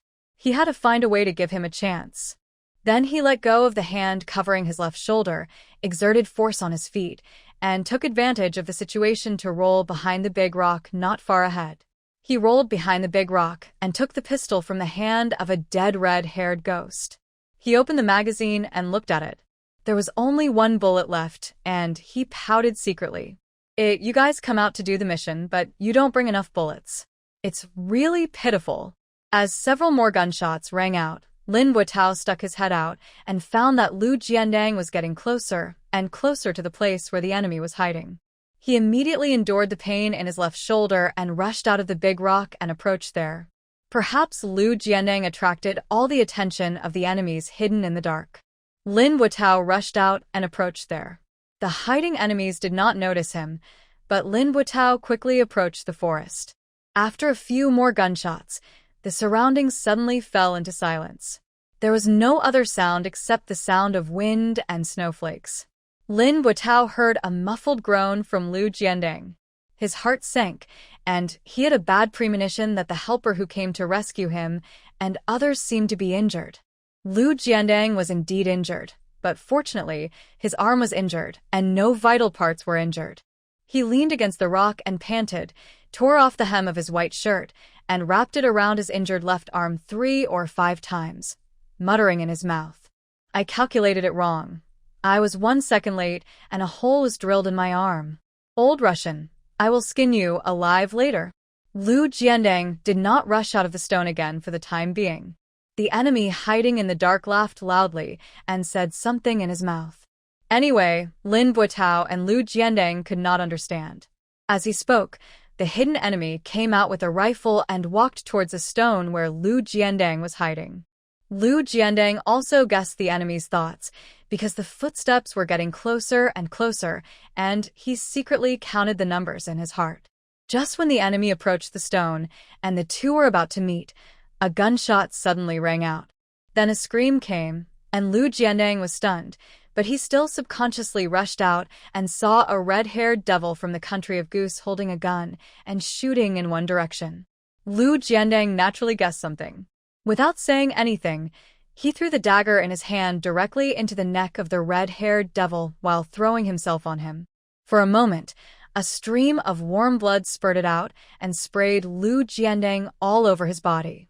After confirming that the last enemy was dead, Lu Jiandang breathed a sigh of relief, pulled out the dagger that had stabbed into the enemy's neck, and looked in the direction where the red-haired devil had just shot. Lin Buotao, who had just been shot and injured, came out with a pistol. He was relieved, grinned, and slowly stood up. Neither of them spoke.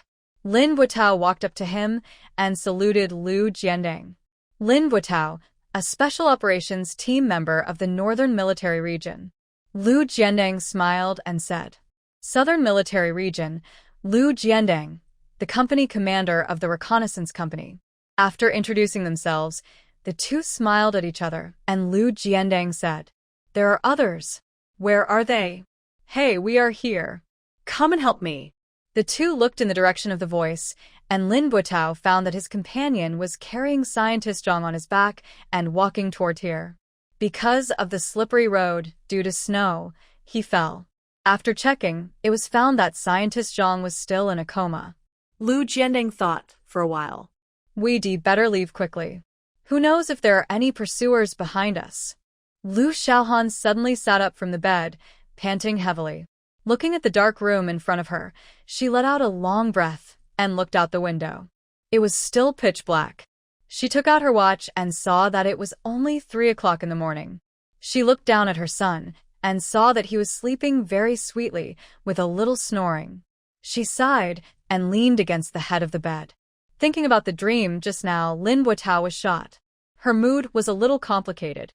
To be honest, she really had no feelings for Lin Buotao, not to mention that her two souls had merged together.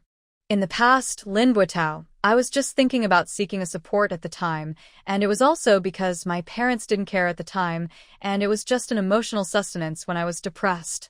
Later, Lin Buotao lost contact, and I went to ask around, which was actually a persistence that I didn't want to be deceived. Later, as time went by, I gave up Lin Buotao. Later, when the two souls merged, I didn't think about looking for Lin Buotao, and I just thought about raising him by myself. But now she actually dreamed of Lin Buotao, and this dream turned out that Lin Buotao was shot and injured. This made her feel uneasy, firstly because she was a little confused whether she really liked Lin Buotao or whether Lin Buotao was really in danger, but although it was still a little chaotic now, it was still not easy to be shot. Unless he had other identities, not just an educated youth identity, he might still be a soldier, and he was going to perform a mission. Thinking of this, Lu Xiaohan smiled bitterly. She was really possessed by a demon. Why did she start to think about it randomly? It seemed that she had read too many novels in her previous life. Forget it. Whether Lin Buitao was a soldier or not, it didn't matter. It had been more than a year since he left, and there was no news. From now on, the mother and daughter would live slowly. Now the situation is getting better and better. When I can take the college entrance examination, I will try to take the examination. If I can pass it, everyone will be happy. If not, then I will just wait to return to the city. Anyway, I know roughly the route ahead. Although I may not be clear about the details, I still understand the general situation. At most, after returning to the city, I can set up a stall and do a small business by myself, and I can also raise my son. After thinking it through, Lu Xiaohan lay down again and fell asleep with his son in his arms. The next morning, Lu Xiaohan got up early, made breakfast and ate it, and then heard the bell for work. Holding his son, he took the military water bottle and wool felt, put on a straw hat, and walked towards the team headquarters. Lu Jiqing, wait for me. As soon as he walked out of the alley here at the Jiqing point, he heard someone shouting from behind. Lu Xiaohan did not look back. She knew who it was, and she kept walking forward. Fan Shaoqing, Zhao Xiaohui, Lu Xiaoyu, Tian Yilu, and others were all walking in front, so they naturally heard the shouting from behind. Zhao Xiaohui stopped. Don't worry about her. She's so shameless.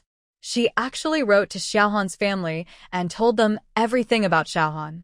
Such a person can't be treated well. Lu Xiaohan came closer with her son in her arms and laughed when she heard what Zhao Xiaohui said. I don't care. It's better to let them know earlier. They wrote to me 2 days ago, saying that they despised my affairs and shamed me. They asked me not to go back to Zhonghai even if I could go back in the future. They thought it was shameful. But it's good this way. I don't want to have anything to do with them anymore. Let's just break up. No one should bother each other. Lu Xiaoyu took Lu Qingze from Lu Xiaohan and shook him.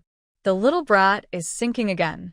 When Lu Qingze saw Aunt Lu holding him and weighing him, he thought she was playing with him, and he was immediately happy. His little body jumped up on Lu Xiaoyu's arm, and his little mouth was grinning happily. Fan Shaoqing stretched out his hand and patted the little guy on the ace, laughing. That's right. He's already 8 or 9 months old, and he's very strong. Sometimes when I hold him and put his little feet on my legs, he likes to jump around, and my legs are hurt. Zhao Xiaohui and others all agreed, saying that although the little guy is small, his calves are very strong. Lu Xiaohan smiled. It's because you ants love him. This kid is not afraid of strangers, which is good. I feel much more relaxed. Thank you very much. Fan Shaoqing waved her hands after hearing this. Why are you saying that? We all come from all over the world. It's our fate to be able to meet here in the Northwest. You are alone with the child, so we will naturally help you if we can. Several people walked towards the team headquarters while chatting. Guo Xiaowen walked behind with a flash of anger in her eyes. She was obviously unhappy that Lu Xiaohan didn't stop to wait for her. However, she also understood the reason why Lu Xiaohan didn't like her now, because when she first came here, she went to Lu Xiaohan several times to build a relationship, but Lu Xiaohan ignored her and kept her at a distance. She wanted her to help her, but later she saw that Lu Xiaohan ignored her, so she wrote a letter to Lu Jianjun in Zhonghai City, informing Lu Xiaohan of everything here, which led to Lu Xiaohan receiving Lu Jianjun's letter. No matter how open-minded Lu Xiaohan was, she was still sad because of Lu Jianjun's letter. She was no longer so clear about the original owner and herself. She knew that the original owner and herself were actually the same person. First, she was ignored by her family for more than 10 years, and then she was thrown out of the house by her family like a burden and sent to this desolate Northwest. She was heartbroken by her family. Now Lu Jianjun wrote again, telling her that her family didn't want her to go back to Zhonghai and despised her for being shameful. Although Lu Xiaohan didn't say it, it was inevitable that she was sad. As a result, Lu Xiaohan no longer wanted to care about Guo Xiaowen, the culprit of this matter. After arriving at the team headquarters, everyone took A and started to the fields. Lu Xiaohan's tasks were usually with several educated youths, and no one cared. She did as much as she could. Everyone's work points were not in the same place, and it would not affect the work points of other educated youths. But in this way, Lu Xiaohan actually did not do much work every day, 3 or 5 work points a day anyway. She didn't need work points to live now. Lu Xiaohan also told several educated youths about the letter from her eldest brother and the money he sent, saying that she didn't have to be so tired every day. After hearing this, several educated youths were happy for Lu Xiaohan. The Lu family finally had someone who cared about Lu Xiaohan, and Lu Xiaohan's life would naturally not be bad in the future. When they arrived at the end of the field, they spread the wool felt they brought on the ground, let Lu Qingzi sit on it, put the little tiger doll in front of him, let him play by himself, and then picked up and started weeding with everyone. Inside the border of Hua State, Lu Jianding stood on a branch of a tree, eating dried meat and looking towards the south. What's going on? Have our people arrived yet? Lin Buitao leaned on a stone nearby, holding a branch with a hair on it, roasting it on the fire, and glanced at Zhang, who was not in good spirits. Lu Jiandang swallowed the dried meat in his mouth. No, the signal has been sent out and it should be here soon. Let's wait a little longer, he said, hugging the tree with one hand and sliding down, sneezing twice violently. I caught a cold again. Lin Buitao laughed. In that icy and snowy place, wearing only a shirt, how can you not get cold?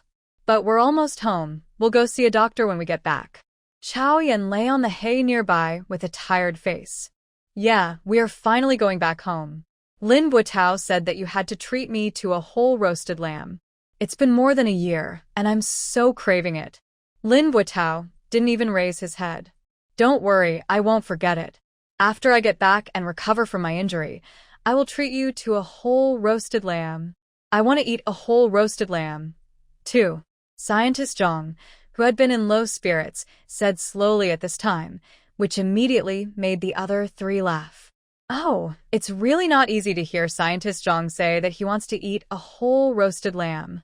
You have been drowsy for most of the day, and you are finally a little more energetic. Don't worry. We have returned to the border, and the pickup people will be here soon. As Lu Jiandong's voice fell, there was a movement not far away, and several people immediately became alert.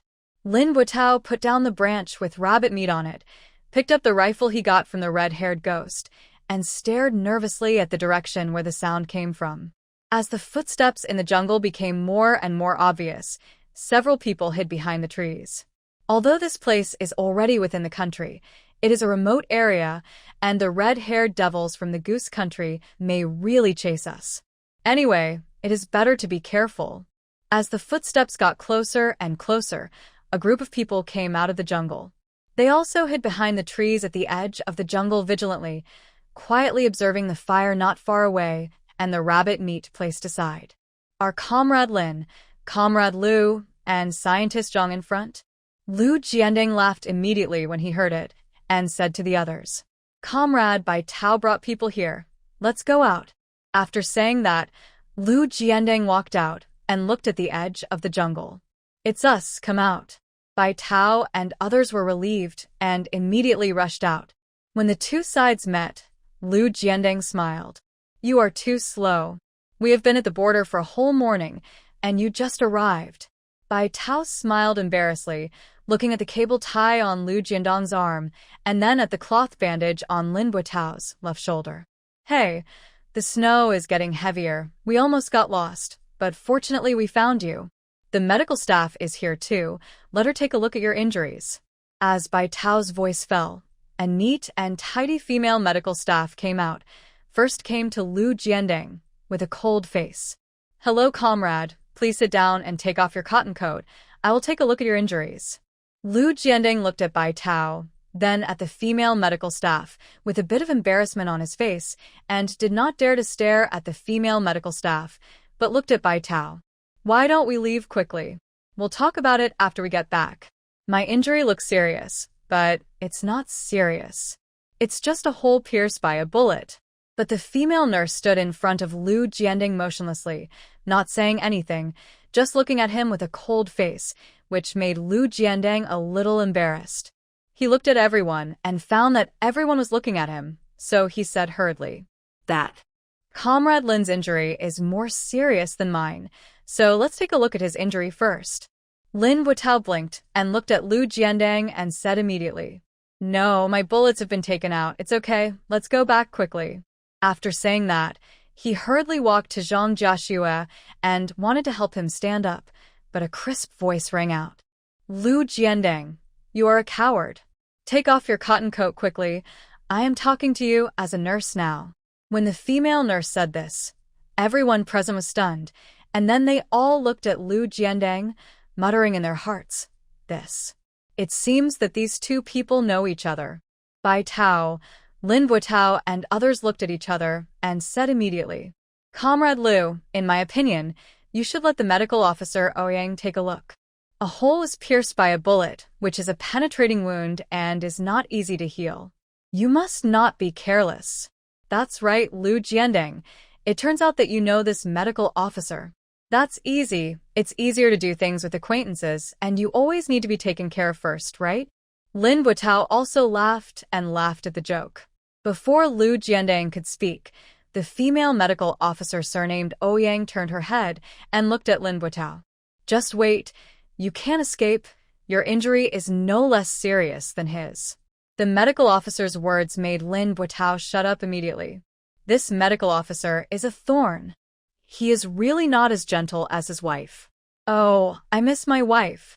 When everyone saw that Lin Buitao was also confronted by the medical staff, no one spoke anymore. Chao Yan walked up to Lin Buitao with a smile and took the branch with the hair from his hand. Hey, you guys are busy. I'll roast the rabbit meat. I've been eating raw rabbit meat for several days. I have to eat some cooked rabbit meat today. With Chao Yan's interruption, everyone started to get busy. Some collected firewood, some were on guard, and some took out food from their backpacks to share with everyone. Everyone got busy and no longer looked at the two people who were still standing there confronting each other. Lin Buitao showed Lu Jiandang a look of self-respect and sat by the fire to warm himself. Take off your cotton coat quickly. I am talking to you as a medical worker. This is also an order. You are a wounded soldier.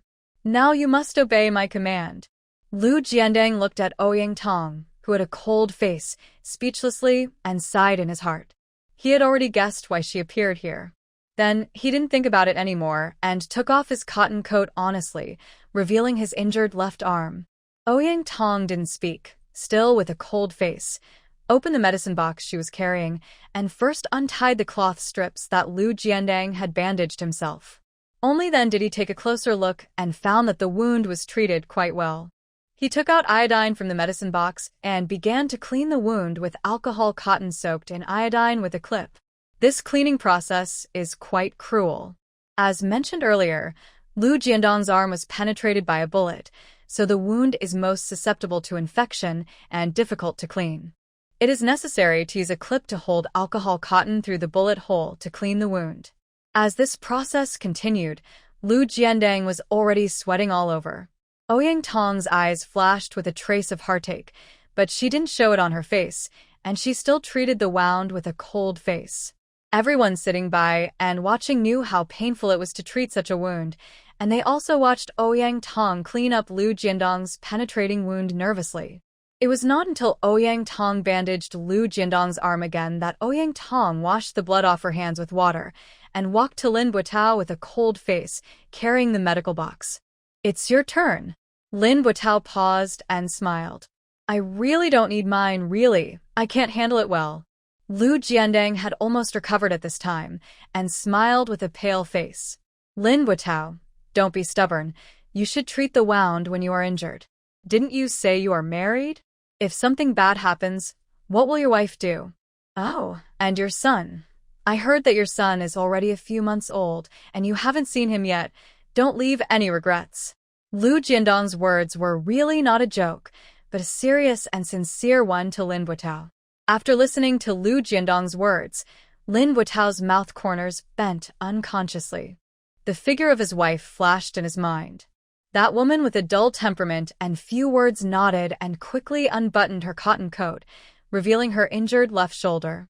The educated youth point of the first team of Hongqi Farm. Lu Xiaohan returned to the educated youth point with her son in her arms. Now the educated youths have not started to work. The reason why Lu Xiaohan came back was because her son was hungry, so she wanted to come back with her son in her arms. Anyway, the team leader Zhao Dehai also said that because of the child, she can sometimes go off work a little earlier, and everyone has no objection to this. Originally, the number of work points is determined according to how much work a person does. Lu Xiaohan works less, so the work points are less.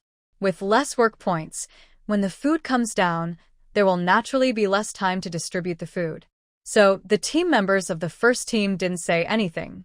Besides, everyone in the educated youth point also knew that Lu Xiaohan was rich and didn't care about the number of work points.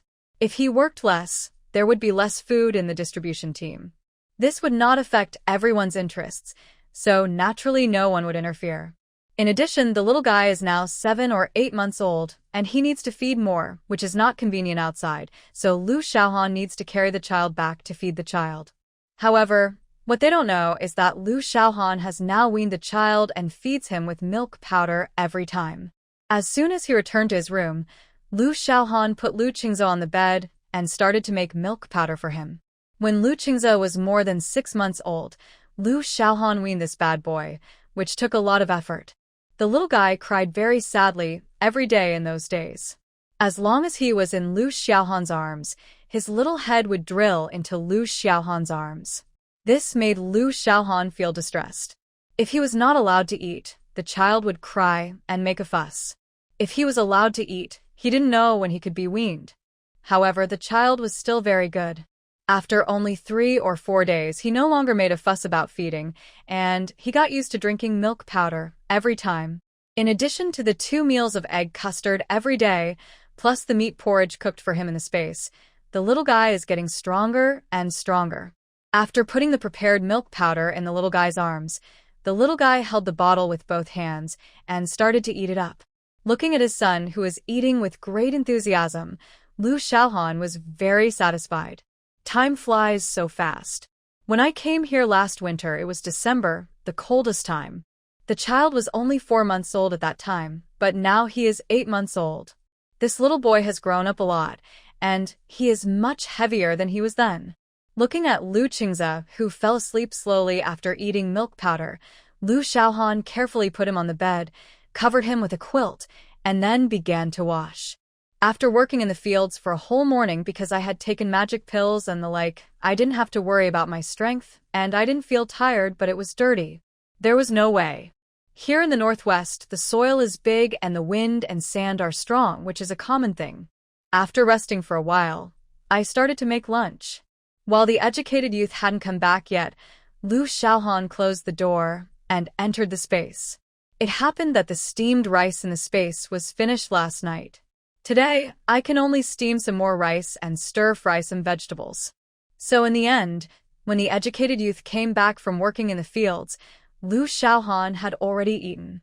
Seeing that there was still a lot of time before the afternoon work, Lu Xiaohan lay down on the bed and embraced her son and slowly fell asleep. When she woke up, her son woke up too and was sitting there playing alone. She cleaned up and found that all the educated youth had already gone to the fields, so she prepared to clean up and go to the fields as well, but she found that the sky in the west was gray.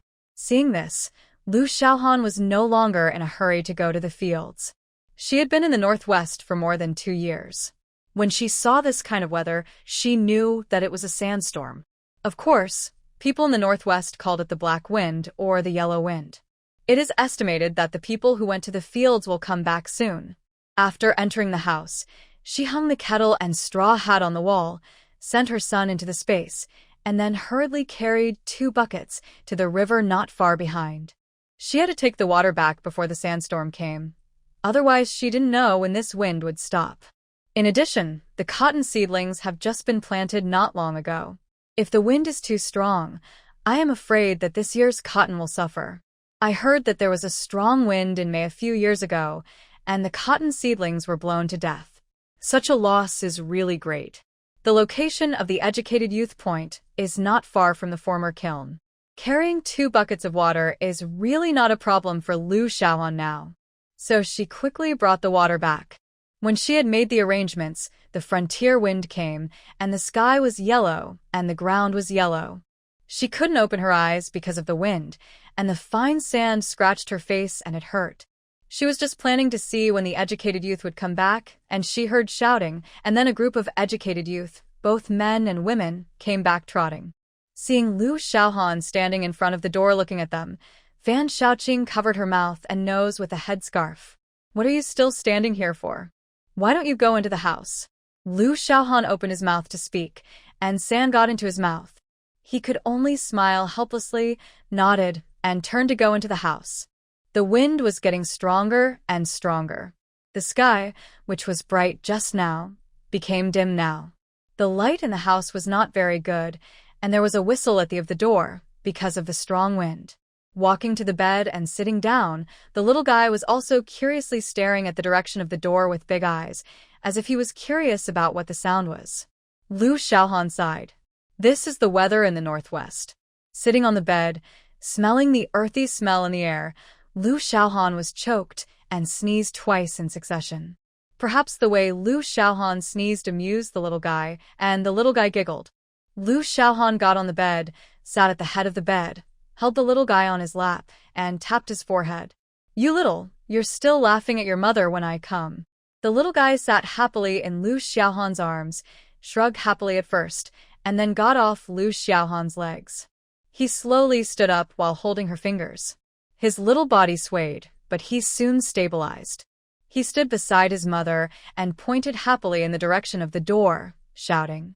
Lu Xiaohan knew that the little guy wanted to go out, so he smiled. "Qingza, be good. It's windy outside and too dirty. Let's not go out today." Lu Xiaohan had just finished speaking when she heard a loud shout from outside, which scared Lu Qingza. He looked at Lu Xiaohan blankly, and then his mouth turned up, and he was about to cry. Lu Xiaohan frowned. This loud shout was obviously made by that Guoxiaowen, who scared her son. But at this time, she didn't have time to think too much. She quickly hugged the little guy in her arms and comforted him. "Oh, Qingza, don't be afraid. It's okay, Mom is here." As soon as the little guy was in Lu Xiaohan's arms, although his mouth was still turning up, he didn't cry out, and tears were still rolling in his eyes. Seeing Lu Xiaohan was distressed, he was also a little irritated by the noise outside. The noise outside the house was getting louder and louder, and it was obvious that there was a commotion. Lu Xiaohan frowned again and looked down at his son. He found that the brat was no longer afraid, but curiously widened his eyes and did not move. It seemed that he was listening to the excitement. Seeing this, Lu Xiaohan was also at a loss whether to laugh or cry. This child is really bold. But it's okay, boys. You can't be too timid. The noise outside was accompanied by the sound of the wind. Although Lu Xiaohan knew that there was a commotion outside, he didn't know what it was about. Seeing that his son was no longer afraid, he took a headscarf, which he bought when he first came to the northwest. At that time, Fan Shaoqing and the others said that there was a lot of wind and sand here in the northwest, and wearing a headscarf could block the wind and sand, so they bought it at that time, but now it's just right for my son. Covering his son's mouth and nose, leaving only a pair of eyes, he held his son and opened the door. As soon as he opened the door, he saw several figures in the yard fighting in a ball. Lu Xiaohan looked closely and found that it was Guoxiaowen who was fighting with several women. The other women seemed to be members of the team. Qian Zhonghua, Kong Jining, and other male-educated youth were shouting to persuade them to stop fighting. It was probably because of the difference between men and women that it was not easy to break up the fight. Fan Shaoqing, Tian Yulu, and Lu Xiaoyu were all pulling the women to prevent them from besieging Guoxiaowen together. Lu Xiaohan didn't understand. Did Guoxiaowen have a conflict with the women in the team?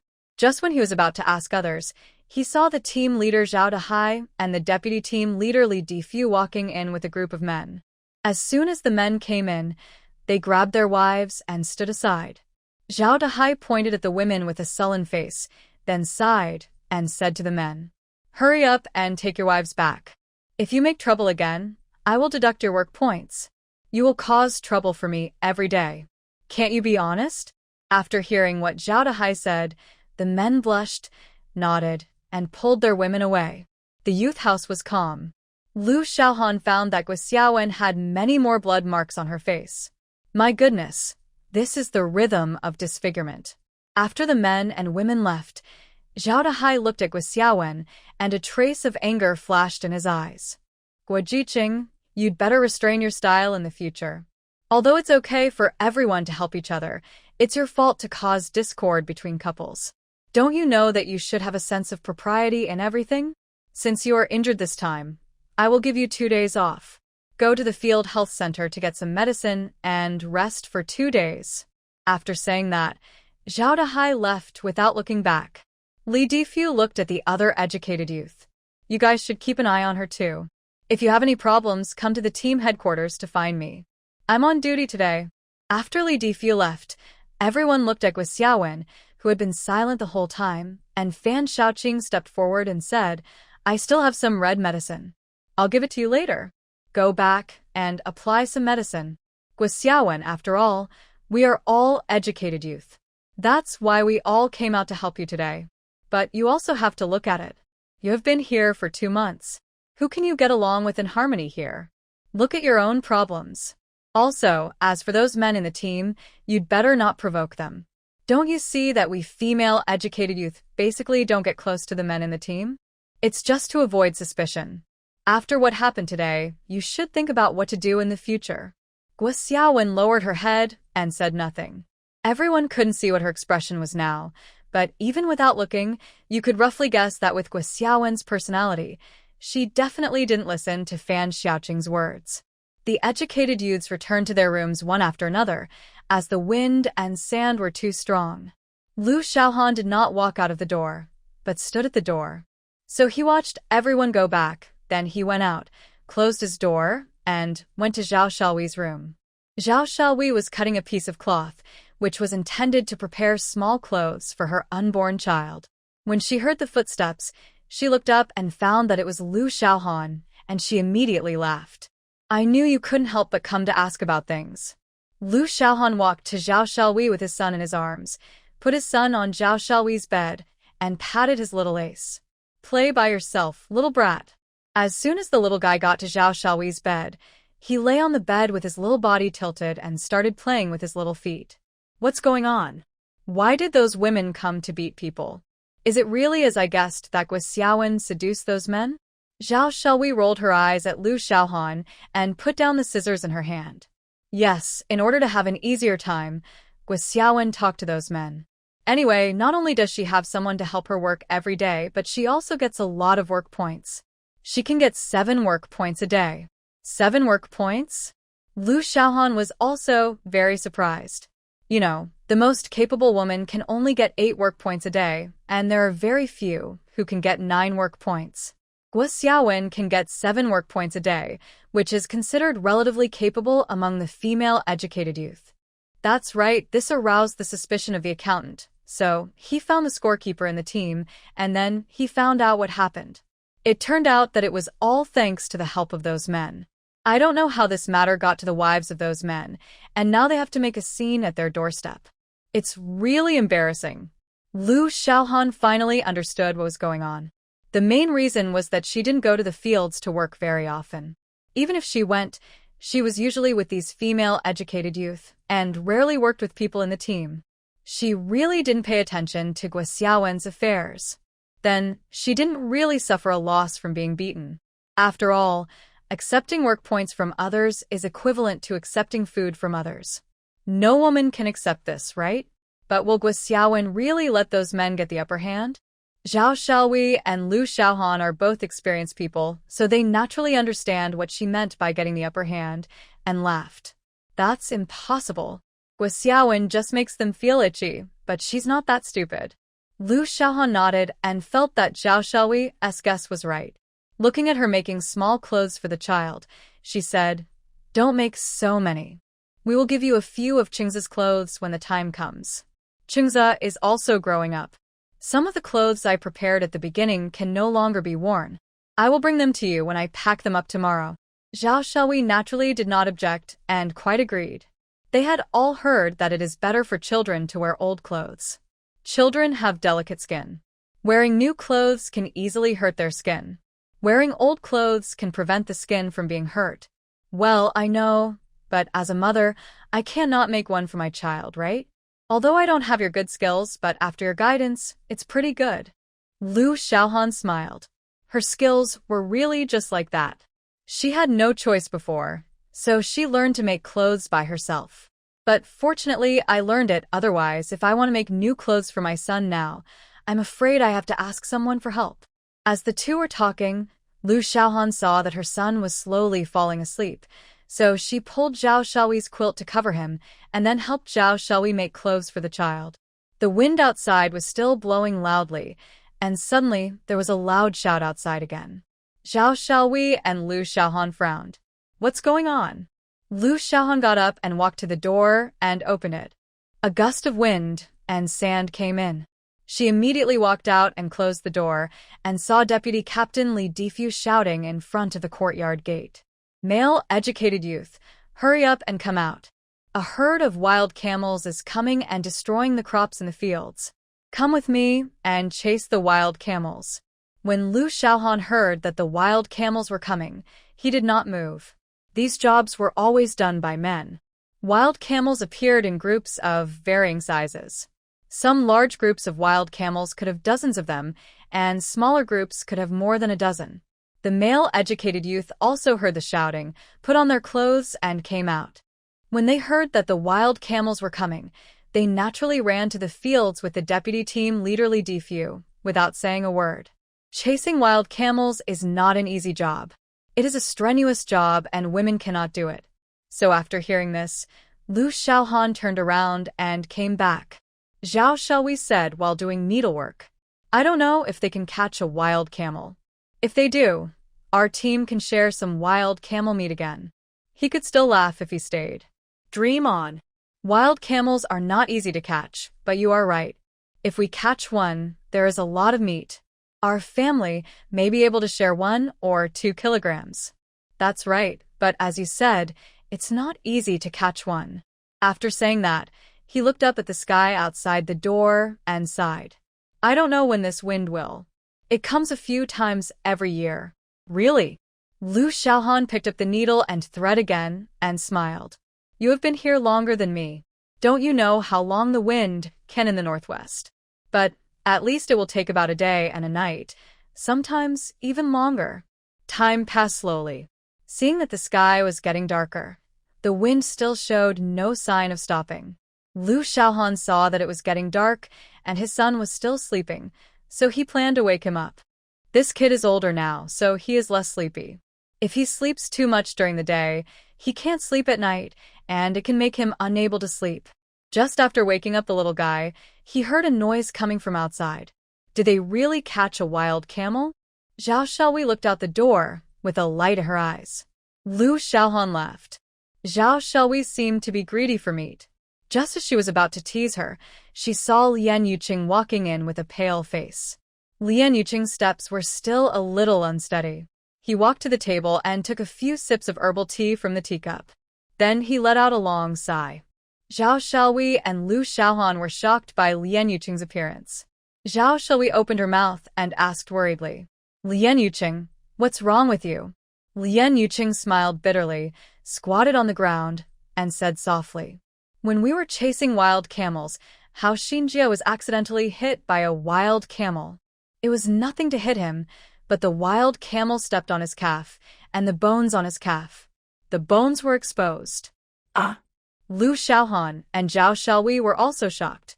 Zhao Xiaoyi asked anxiously, how is Hao Xinjie now? Lian Yuqing took a breath and asked. Not only Hao Xinjie was injured in his sleep, but also a team member was injured. The captain has asked Fan Dagway to drive a tractor to take them to the farm hospital. But the deputy captain said that they might need to go to the county town. The farm hospital does not have such good conditions. If the leg is broken, you must go to the county hospital. Otherwise the leg may not be saved. Lu Xiaohan was also shocked. Hao Xinjie's family background might not be simple. From the contact in the past 1 or 2 years, he also guessed something. Now the situation is very good, and it is estimated that good news will come from home soon. But here the leg is broken. Who went with them? Lu Xiaohan asked again. The captain went, and the deputy captain had to arrange the team's affairs. Qian Zhonghua and Tang Renjie went with them. The rest is to wait for news. Zhao Xiaohui nodded. Have the wild camels been driven away? Lian Yuqing walked to a chair nearby and sat down. Kicked him away. The captain will probably be criticized at the site this time. Lu Xiaohan and the others could guess that the educated youth was injured in the team, and Zhao Dahai, as the captain, must be responsible. And the educated youth office at the site will not sit idly by. As for whether it was Zhao Dahai's responsibility, he probably had to bear part of the responsibility. Not to mention him, the deputy captain Li Difu was probably also responsible. Alas, I just hope Hao Xinji's leg is okay. But it takes 100 days to heal this broken bone, and I'm afraid he'll have to lie in bed for more than 3 months. Lu Xiaohan did not stay in Zhao Xiaohui's room any longer. After all, Lian Yuqing had returned, and it was inconvenient for him to stay there. So he carried his son out of the room and prepared to go back to his own room. As soon as he walked out of the room, Lu Xiaohan quickly covered his son's face with a headscarf. The wind and sand were so strong that no one could be seen more than 10 meters away. It seemed that this sandstorm was quite large. He walked towards his own door. When he was almost there, he found that there was a person standing at his door. He looked carefully and found that it was Guo Xiaowen. Perhaps because she heard the footsteps, Guo Xiaowen also turned her head to look over. She saw that Lu Xiaohan wanted to smile, but perhaps the wound on her face was torn and it hurt a little, so the corner of her mouth twitched. Lu Jiqing. Lu Xiaohan nodded and asked calmly, "Are you okay?" Guo Xiaowen's eyes flashed, and she pointed to the sky. Lu Jiqing, why don't we go in first? Look at the wind blowing so hard. Besides, the child is still young. Don't let the wind and sand hurt the child. Lu Xiaohan looked down at her son. To be honest, she really didn't want Guo Xiaowen to enter her room, but looking at her son, she still walked forward, took out the key, opened the door, and walked in. Guo Xiaowen followed into the house naturally. Lu Xiaohan walked to the bed and put her son on the bed. The little guy Lu Qingze reached out and grabbed the headscarf on his head. The chubby hand grabbed the headscarf and swung it back and forth. He was having a lot of fun. Lu Xiaohan didn't care about him, but looked at Guo Xiaowen, who followed in, and said, "What are you doing here?" Guo Xiaowen was watching Lu Qingze playing, and she actually saw the shadow of Lu Jianjun on the child's face and smiled. "Lu Jiqing, I came here to borrow some money from you. I'm going to the farm office to send a telegram to my family. The money is not enough. Don't worry, I will pay you back when my family sends me the money. I won't borrow more, just $2. After listening to Guo Xiaowen's words, Lu Xiaohan sneered in his heart. He had offended himself, and he still had the nerve to come to him to borrow money? Did he really think he had such a big face? He had read Lu Jianjun's letter. It was this woman who secretly wrote letters to Lu Jianjun and others. Otherwise, they would not have sent him a letter to sever relations. "I'm sorry, I don't have money. You can see that I don't work much every day and can't save any money. You also know my situation. The child's father is gone. I am here thanks to the help of all the educated youth and the team leader's rationality and fairness, so that our mother and son will not suffer a serious crime. But I really don't have money. I still owe the deputy team leader several dollars. Why don't you go to the team to borrow some?" Guo Xiaowen did not show an unhappy expression after hearing what Lu Xiaohan said. Instead, she smiled and lowered her head. "I know I did something wrong. I shouldn't have told Jianjun and the others about you. But things have already happened, and it's too late for me to regret. Since you have no money now, forget it. I'll look for it somewhere else. I'm leaving." After saying that, Guo Xiaowen turned and walked out the door. When she got outside, she looked back at Lu Qingze, who was playing on the bed. "This child looks a lot like Jianjun. I see the shadow of Lu Jianjun in him. As the old saying goes, nephews resemble their uncles. This sentence is really true." After that, she smiled at Lu Xiaohan again, then closed the door and left. Lu Xiaohan squinted at the closed door. What did Guo Xiaowen mean? He knew the saying that nephews are like uncles, but he really didn't see the shadow of Lu Jianjun in his son. Did Guo Xiaowen say this to disgust him? He shook his head and stopped worrying about what Guo Xiaowen meant. This woman was a little tea-like. He had to be careful in the future. Looking at his son, who was having fun playing with a headscarf, Lu Xiaohan suddenly thought of something. Could it be that Guo Xiaowen wanted to build a good relationship with him first, and then take action against his son later? But thinking about it again, it was impossible. She shouldn't be that stupid. But I still need to be careful. My son must not leave my sight. Because of the sandstorm, it was dark outside, and the light inside the house was not very good. The house was not tightly closed, and there was a slight smell of earth in the house. Lu Xiaohan walked to the wall, took out a lighter, and lit the oil lamp hanging on the wall. The house was only slightly brighter, and a layer of fine sand and dust could be seen floating above the oil lamp. Alas, this northwest is really dirty. When I get up early tomorrow morning, there will be a layer of sand on the bed. It was windy today, and the stove outside couldn't cook. There was no stove in my room, so I couldn't cook. It seemed that I could only enter the space to cook. But it was still early, and Lu Xiaohan was not in a hurry. He continued to take out the high school books and read them. Now think about it, how Xinjie broke his leg, and he couldn't go out for the next few months. He could study hard and prepare for the college entrance examination. It's the end of April now, and the exam will start in less than 8 months. There's really not much time. After reviewing for a period of time, I have learned all the knowledge again. This sandstorm lasted for 3 days and 3 nights, and it gradually subsided on the 4th day. Everyone was relieved. The cotton field in the team was fine, but the cotton seedlings had not yet come out. Hao Xinjie, who had a broken leg, also sent back news. On the same day, under the leadership of team leader Zhao Dehai, he went directly to the field health center. After the doctor at the health center examined him, he directly transferred him to the county hospital because their medical technology could not set bones. And the injury of another injured team member was also serious. He was stepped on the back by a wild camel and injured his lungs, which was not something the field health center could do. Finally, under the leadership of the field leaders, they drove the field truck to the county hospital. After a day and a night, both of them were rescued. Down. Moreover, the two were seriously injured and needed to stay in the hospital for a few days for observation. Only after they were sure they were fine could they go home. Tang Renjie stayed in the county hospital to take care of the 2 wounded. Moreover, the team leader Zhao Dehai also promised to give him 6 work points every day and not let him delay earning work points. It was not until the beginning of May that Hao Xinjie was confirmed to be fine and was sent back by the tractor. However, the team member did not come back and continued to stay in the hospital. His injury was more dangerous than Hao Xinjie's. Hao Xinjie would become disabled at most, while the team member might die. As soon as Hao Xinjie came back, everyone was very happy. Seeing Hao Xinjie being carried down from the tractor by Tang Renjie, everyone came forward to greet him. Hao Xinjie was in a very good mood and greeted everyone with a smile. As soon as he sat on the bed, Hao Xinjie said, "Oh, I'm finally back. These more than 10 days in the hospital really made me feel so uncomfortable. The smell of disinfectant is really bad.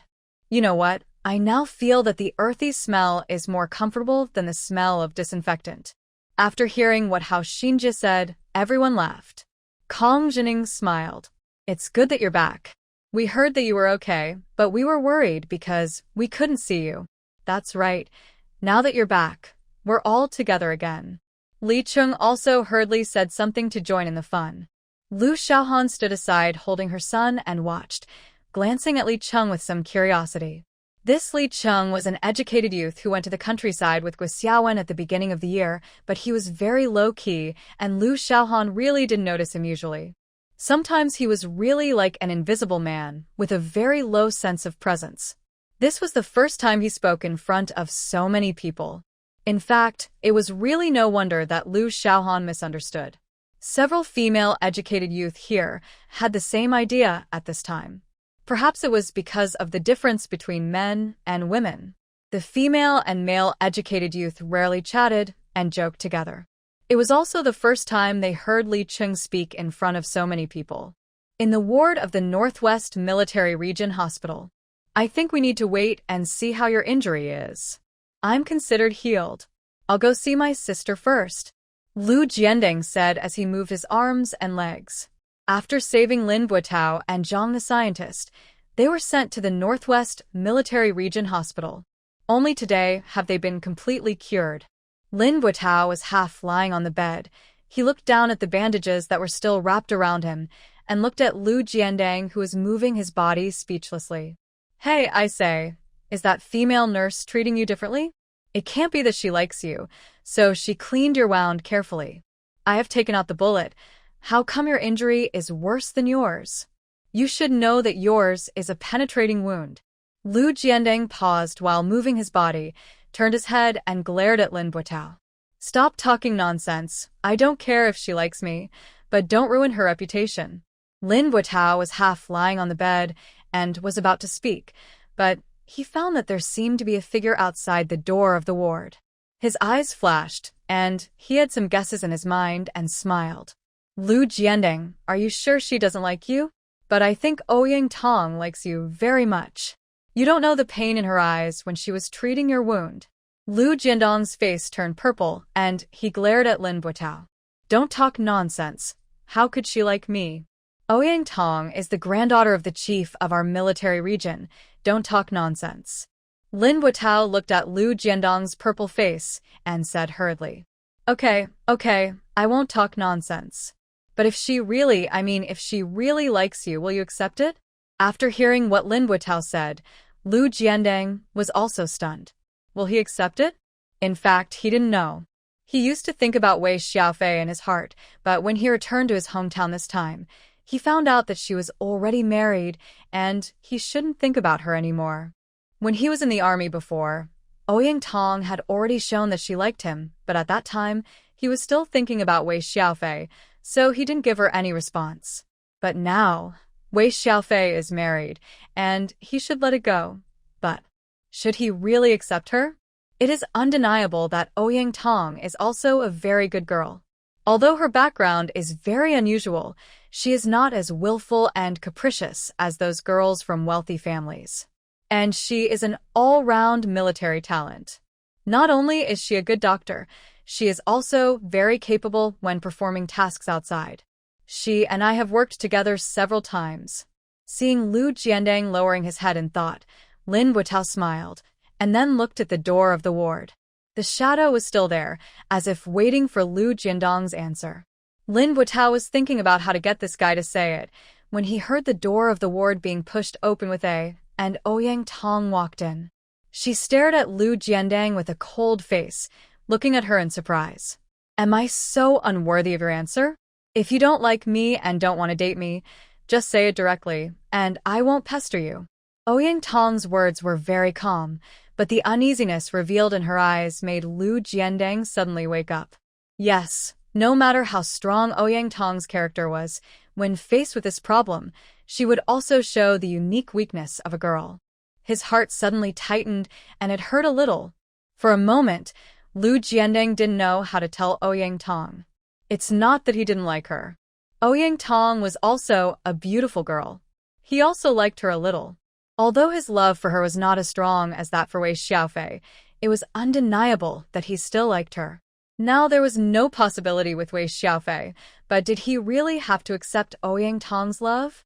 He lowered his head and thought for a while, then looked up at Ouyang Tong and said, Ouyang, it's not that I don't want to give you an answer now, but I haven't seen my own heart clearly. I tell you the truth, I did like a girl before that was my high school classmate, then I joined the army and I didn't go home for several years. I went back not long ago, and I found out that she was already married. I also know that I should let go of this fruitless relationship. I also know that you like me. If you say that I don't like you, that's a lie. I know that this is all the vanity of men. I dare not give you an answer now. I'm afraid of hurting you. Please give me some time. Let me figure out whether I like you now or not. Ouyang Tong's eyes flashed with a hint of pride, but Lu Jiandeng didn't notice it. He was still immersed in the self-blame of making Ouyang Tong sad. But Lin Buotao, who was half lying on the bed, saw it very clearly. He actually saw the joy of success in Ouyang Tong's eyes. He suddenly realized that Ouyang Tong's aggrieved expression just now was all a show. But she deceived Lu Jiandang. But he would not tell Lu Jiandang. This boy seemed smart, but he was really calculated by women in this regard. Why does he look so happy? Lin Buotao was grinning when he heard Ouyang Tong say, Lin Buotao, I heard that you got married? Lin Buotao was thinking about something. When he suddenly heard Ouyang Tong's words, he was also stunned and nodded subconsciously. Yes, I got married. What's the matter? Ouyang Tong smiled slightly. Your grandfather just called the hospital today and asked you to bring your wife back by the end of the year. I heard that your son is almost 1 year old, right? Lin Buotao looked at Ouyang Tong suspiciously and said after a while, No, Ouyang Tong, how do you know my grandfather? Ouyang Tong glanced at Lu Jiandang, then walked to the stool beside and sat down. My grandpa and your grandpa are old comrades in arms. They were good comrades who came out of the same trench. My grandpa returned to the south not long ago. This time I came here and went to Beijing in advance to visit Grandpa Lin on behalf of my grandpa. Lin Buotao knew what was going on. That's natural. I will take my wife and children home at the end of the year. I told my grandpa about getting married at that time.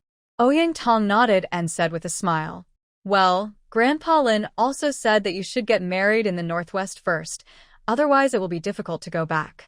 In this way, Grandpa Lin doesn't have to worry about offending his good brother. I heard that you still have a little childhood sweetheart who is still pestering you? Lin Buotao's face was bitter when he heard it. Why did Grandpa tell everything out? Lu Jiandang came back to his senses at this time. Looking at Ouyang Tong and Lin Buotao chatting and laughing, he suddenly felt a bit sour in his heart. At this time, Lin Buotao was really annoying. Hey, Ouyang, let's go out. He's still a patient. Let him recover. And I also plan to go to the south of the snow mountain to visit my sister. Now that I'm here, I won't feel at ease if I don't go to see her.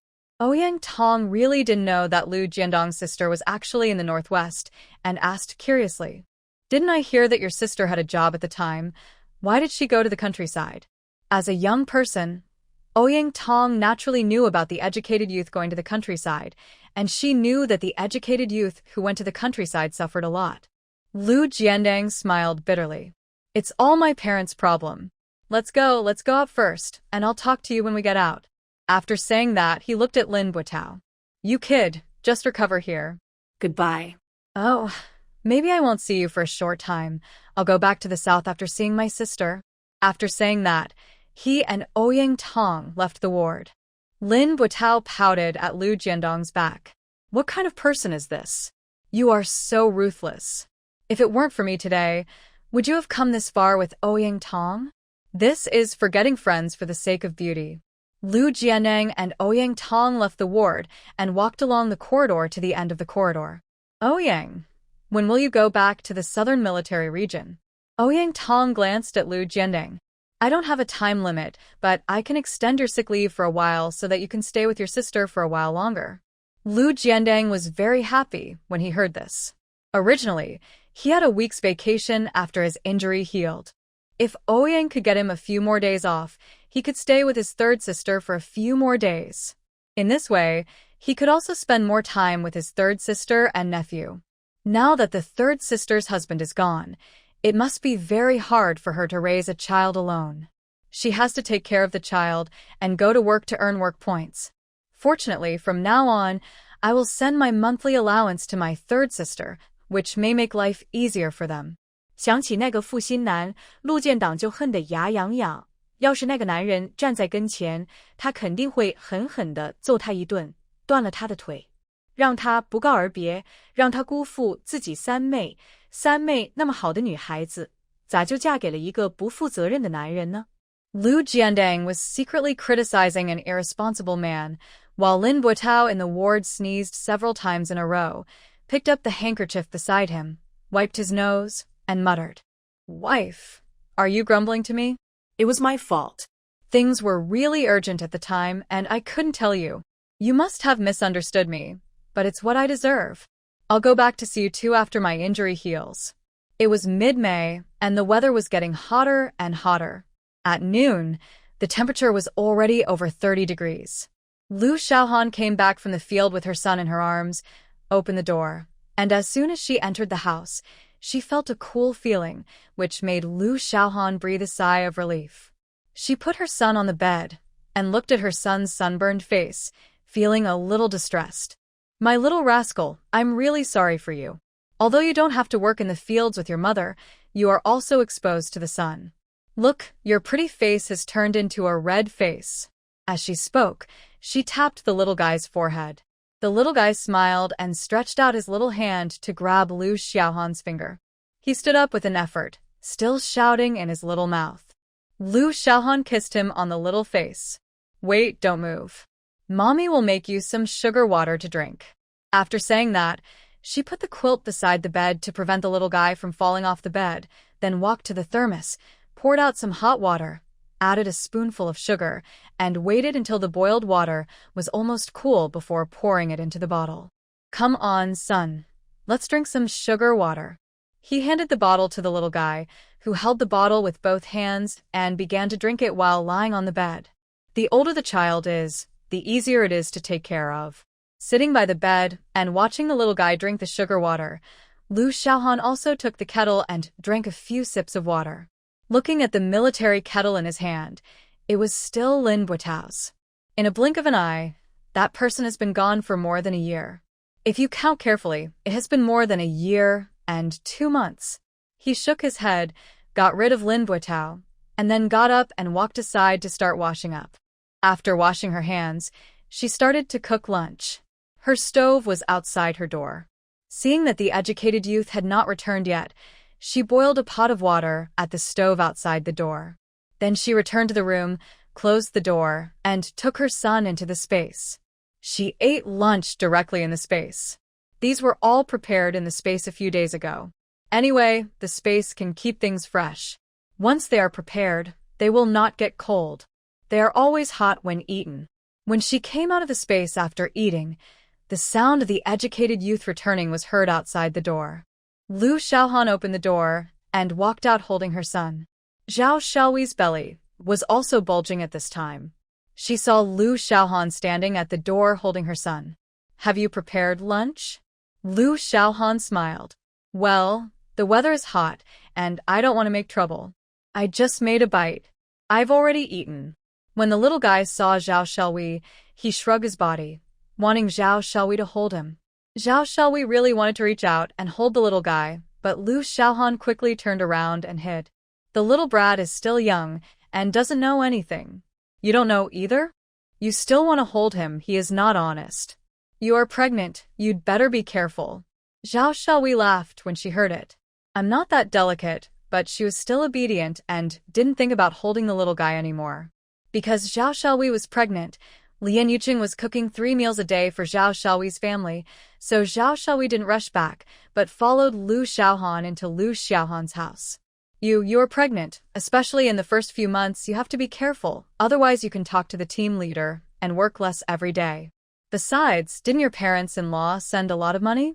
With that money, you don't have to go to work. It's better to take good care of the fetus at home. Zhao Xiaoyi smiled, lowered her head and touched the little feet of the little fellow, and said softly, "How could I not know? It's just that he can't stay idle. The work in the fields every day is not heavy, so he sits on the ground to rest." The two were chatting in the house, while the team leader Zhao Dehai looked at the group of people who suddenly appeared in the house with surprise. No, it's not a group of people. To be exact, there were 2 strangers in military uniforms. The man had bronze skin and thick sword eyebrows. He looked tall and majestic. Judging from the 4 pockets on his military uniform, he must be an officer. The woman was also in a military uniform, also with 4 pockets, and was also an officer. As for the other few people, I know them. They are all some officers and leaders of the field office. Officer Wang, this. Before Zhao Dehai could ask, Officer Wang, who followed, smiled. Captain Zhao. This is Comrade Lu Jiandeng. He is here to visit his sister, who has gone to the countryside. Lu Jiandeng also stretched out his hand at the right time. Hello, comrade. I am Lu Jiandeng, the brother of Lu Xiaohan, one of your educated youth. I just happened to come to the northwest for something, and I came to visit my sister, who went to the countryside. Zhao Dahai suddenly realized that Lu Xiaohan had never mentioned that she had a brother, who was an officer. He remembered that when Lin Buotao left, he asked him to take good care of Lu Xiaohan, but he didn't expect that the other person's brother was also an officer. He quickly stretched out his hand and shook hands with Lu Jianding. Haha, hello, Comrade Lu. Lu Xiaohan lives in the educated youth point of the first team of our Hongqi farm. I will take you there now. Lu Jianding nodded. Then I'll trouble Captain Zhao. After speaking, Lu Jianding looked at Secretary Wang and others and said, Thank you for your help today. I will stay here with my sister for the next 2 days. When I go back, I will get together with you. Secretary Wang and his companions said hurriedly, Comrade Lu, please be busy. We will go back first. If you have any questions, just go to Captain Zhao directly. If that doesn't work, let Captain Zhao call us. After seeing off Secretary Wang and his group, Zhao Dahai took Lu Jianding and Ouyang Tong to the educated youth site. Comrade Lu, look, it's over there. Looking in the direction of Zhao Dahai's finger, they found that a few hundred meters ahead, there was a group of yellowish-brown adobe houses, roughly divided into 2 rows, with 4 or 5 rooms in a row. Here, Zhao Shelui saw that it was almost time, so she prepared to get up and go home. Okay, I'll go back to eat first, and you should rest too. With this brat around, you won't be able to sleep well at night. I heard that the kid didn't sleep at night. Lu Xiaohan laughed and glanced at his son who was playing. So, I dare not let him sleep too much during the day, otherwise he might torment me at night. Zhao Shelui laughed and pinched the little guy's feet. She was about to speak when she heard Captain Zhao's voice coming from outside. The two were stunned. What did Captain Zhao want to come here at this time? So they both got up and walked towards the door. Who knew that just as they reached the door, there was a knock on the door. Lu Jiqing, your elder brother is here to see you. Then the door was opened. Zhao Dahai was standing outside the door, and behind him stood a man and a woman. When Lu Xiaohan heard Zhao Dahai say that your elder brother is here to see you, she was a little stunned. Big brother Lu Jianding? She hadn't seen him for many years. Since Lu Jianding joined the army, he never came back. It has been 6 or 7 years since they last saw each other. Zhao Shelui naturally saw the 2 people standing behind Zhao Dahai. She still saw the shadow of Lu Xiaohan on the man's resolute face. They were senior and junior brothers and sisters, so naturally they looked similar. She turned her head to look at Lu Xiaohan, and seeing that she was staring at the man outside the door in a daze, she walked up to her and touched her gently. What are you thinking about? Your elder brother is here. Lu Jianding looked at the dazed Lu Xiaohan, and he was also sighing. He hadn't seen her for 6 or 7 years. The third sister, who was unknown at home and had a very low sense of presence, has grown up now. She is 21 years old this year. Third sister. I am the eldest brother Lu Jianding. Lu Jiandong's voice brought Lu Xiaohan back to her senses. She looked at such a tall brother, and tears flowed down unconsciously. But Lu Xiaohan could be sure that this was not her own emotion. Although the 2 souls were now completely merged, she believed that she was still rational and would not cry like this, but she just couldn't help it, and her heart was full of sorrow. Seeing Lu Xiaohan crying, Lu Jianding was also panicked, and his heart was even more distressed. He blamed his parents even more and blamed himself even more. He shouldn't have been so indifferent all those years, and he was simply not a human being. When Zhao Dahai saw the reunion of the brother and sister, he immediately winked at Zhao Shelui and turned away. Zhao Shelui also hurried out of Lu Xiaohan's house, and then found that everyone from the educated youth point had appeared, and they were all looking at Lu Xiaohan's room at the door, and hurriedly said, Okay, go back to eat. Brothers and sisters meet, so naturally they have something to say. Don't disturb them. After hearing this, everyone went back to their rooms. Guo Xiaowen, on the other hand, looked at Ouyang Tong standing at the door of Lu Xiaohan's room with a surprised face, and wondered who this woman in military uniform was. Could the man just now be Lu Jianjun's eldest brother Lu Jianding? He looked much more energetic than Lu Jianjun, and his military uniform was really mighty and extraordinary. Suddenly, I felt that Lu Jianjun was really a bit embarrassing. No one knew what Guo Xiaowen was thinking. Ouyang Tong just looked at Gui Xiaowen standing at the door strangely and ignored her. Instead, he stood at the door and didn't go in. Now the brother and sister have met. Looking at Lu Xiaohan's appearance, I'm afraid that he has suffered a lot of grievances in these years. Naturally, he doesn't need to pretend to be strong in front of his elder brother. It's not easy for him to go in at this time, so he just waits outside the door. Lu Xiaohan in the room finally suppressed the bitterness in his heart, and then he looked up at Lu Jiandang embarrassedly and smiled. Brother, why are you here? Lu Jiandang saw that Lu Xiaohan's mood was a little stable, and then he was relieved. He came to visit his sister and naturally didn't want his sister to cry when she saw him. I came here to do something. I still have time, so I came to see you. After saying that, he saw the baby sitting on the bed, staring at him with big eyes, and his heart softened immediately. This is his sister's child. He looks really good with a chubby head, but why does this child look familiar, as if he looks a little like someone? But before he could think clearly, the little man on the bed ahed twice, and Lu Xiaohan also smiled and walked to the bed and took out a simple stool. Brother, please sit down. After saying that, he looked at Ouyang Tong, who was standing outside the door. Brother, who is this? Lu Jianding walked to the bed without saying anything, picked up Lu Qingze, who was sitting there, sat on the stool, and looked outside the door. Come in, Ouyang. Don't stand outside. It's hot now. Ouyang Tong smiled and walked into the room. Lu Xiaohan quickly took out another stool and placed it next to his brother. Comrade Ouyang, right? Please sit down. My place is very simple and a little messy, sorry. After saying that, Lu Xiaohan walked to the simple cabinet on the side, poured boiled water for the two of them, and put some sugar. Lu Qingze sat in Lu Jiandong's arms, not afraid, raised his little head, and looked at the person who suddenly appeared with curiosity. Lu Jiandong looked down at the little guy, smiled immediately, and touched the little guy's face with his right hand. I'm your uncle. Call me uncle. Lu Xiaohan had just poured the water when she heard Lu Jiandong's words, and she didn't know whether to laugh or cry. Brother, the brat is only 9 months old, and you ask him to call uncle. He must know how to do it.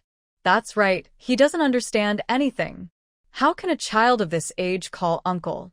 Ouyang Tong also echoed. Lu Jiandong finally reacted, smiled embarrassedly, took the tea handed by Lu Xiaohan, and took a sip, then said, I forgot. And little Lu Qingze called Dayudiu at this time. The three people sitting there were all stunned. Lu Xiaohan blinked and looked at his son uncertainly. What does this mean? Is he calling uncle? Lu Jiandong and Ouyang Tong were also surprised. Looked at Lu Qingze, who was sitting in Lu Jiandong's arms. Oh, this is incredible. The little guy is calling uncle. Lu Xiaohan shook his head. Impossible, he is only 9 months old. It's not the age for him to call people, it's just a coincidence. But as Lu Xiaohan's voice fell, Lu Qingze, who was sitting in Lu Jiandong's arms, looked at Lu Jiandong again and called out, Dayudiu. Lu Jiandong immediately smiled and laughed. Oh, our eldest nephew is calling uncle. It must be right, he is calling uncle. With the little guy's jokes, the awkward atmosphere in the room completely dissipated. Brother, comrade Ouyang, you haven't eaten yet. I'll cook for you now. You sit down and rest first. Who knows? Lu Jiandong hurriedly said. Third sister, no need. We had dinner in the canteen of the field office before we came here, and it was the leaders of the field office who treated us. We couldn't save face and just had a meal. After speaking, he looked at Ouyang Tong again. Hurry up and bring the bag. Take out the things I bought for my third sister and nephew. Ouyang Tong just remembered and hurried to the door to get a big bag. She opened it and took things out. Lu Xiaohan saw that there were really a lot of things. There were several bags of milk powder, several bags of malted milk, and many snacks, biscuits, and several pieces of fashionable fabrics. Third sister, I wanted to buy you 2 new clothes, but in my impression you were still 13 or 14 years old, and I don't know how tall you are now. I really don't know how to buy them. I had no choice but to buy fabrics. When the time comes, you can find someone who can make clothes for you. Lu Xiaohan didn't know whether to laugh or cry, but she still felt warm in her heart. In that family, there turned out to be a big brother who cared about her. When she was at home before, maybe the big brother was not very old and didn't feel deeply about family affection.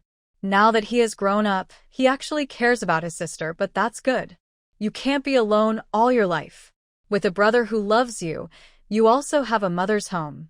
I received a letter from my eldest brother some time ago. Actually, the feelings I had then were not as deep as today. No matter how much affection there was between the lines, it was not as strong as it is in reality. Thank you, eldest brother. I'll be polite then. Lu Jiandang was very happy when he saw that Lu Xiaohan did not refuse the letter. Because of what happened a few years ago, he really felt ashamed to come to see his third sister. In fact, he was ready to be driven out by his third sister. He knew that his family had hurt his third sister's heart a few years ago, and he wanted to make up for this shortcoming. It would be a lie to say that he was not worried, but he also knew that he had to come, otherwise he would regret it for the rest of his life.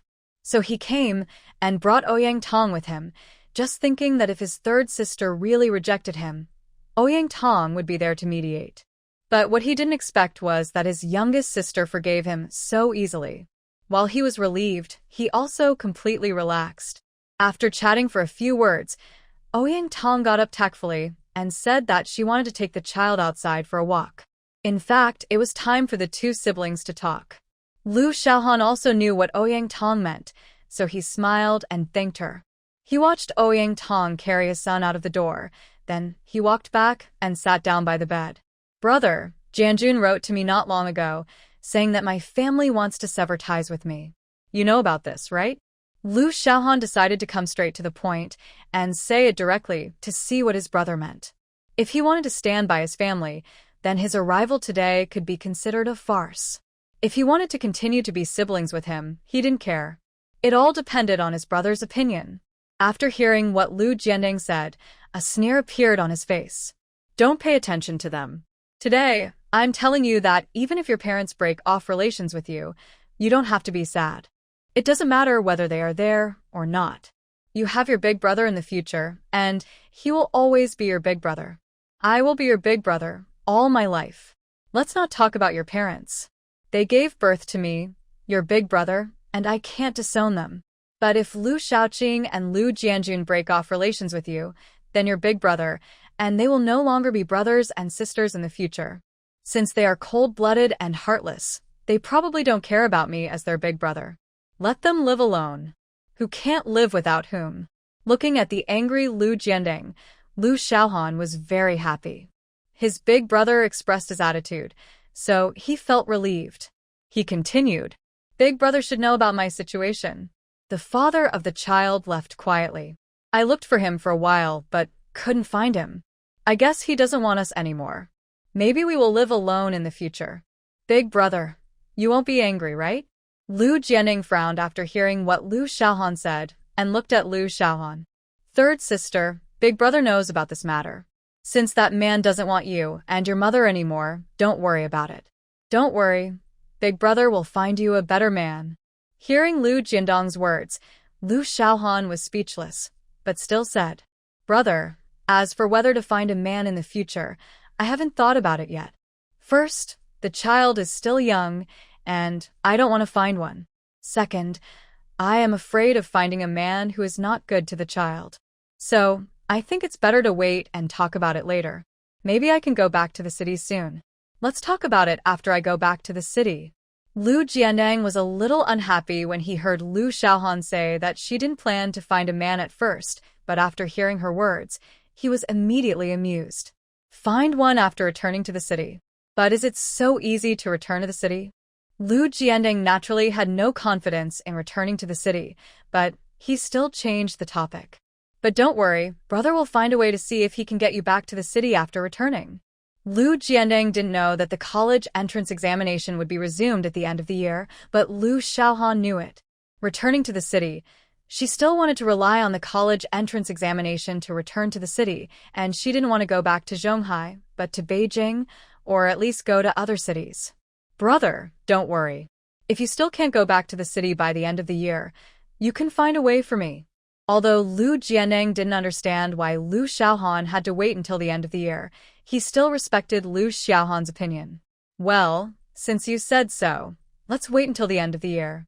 In fact, Lu Jiandeng was not very confident about getting Lu Xiaohan back to the city, but he planned to ask Ouyang Tong for help. Ouyang Tong's grandfather was the leader of his own army, to see if he could get Lu Xiaohan back to the city. In the afternoon, Lu Xiaohan asked for leave. When the eldest brother arrived, he naturally had to accompany the eldest brother. Zhao Dehai naturally approved the leave. Besides, Lu Xiaohan was not on time for work. He took time to work every day. He could do as much as he wanted and give 3 or 2 work points. Lu Jiandeng held Lu Qingze and Lu Xiaohan, and Ouyang Tong followed him. They turned around near the educated youth site and came to the underground kiln in the small poplar forest. Lu Xiaohan pointed to the underground kiln where he had lived and introduced it to Lu Jiandeng. Brother, we moved here to live in winter and summer. It's actually very warm in the cave in winter. It will be midsummer soon, and we will move here again. It's warm in winter and cool in summer, very comfortable. Lu Jiandeng looked at the low cave, the roof of which was only about 30 centimeters from the ground. He handed Lu Qingze to Lu Xiaohan and then bent down to enter the cave to take a look. Well, it's really cool in here. As soon as you come in, you can feel a cool breeze. It must be very comfortable to live here in the summer. Lu Xiaohan said with a smile. That's right. In fact, the Northwest is much better than the mainland in both winter and summer. Living in the cave in winter and lighting a Kong is very warm, and you won't be unable to sleep in the summer because the weather is too hot. But there are just a lot of mosquitoes. Lu Jiandeng really agreed with this.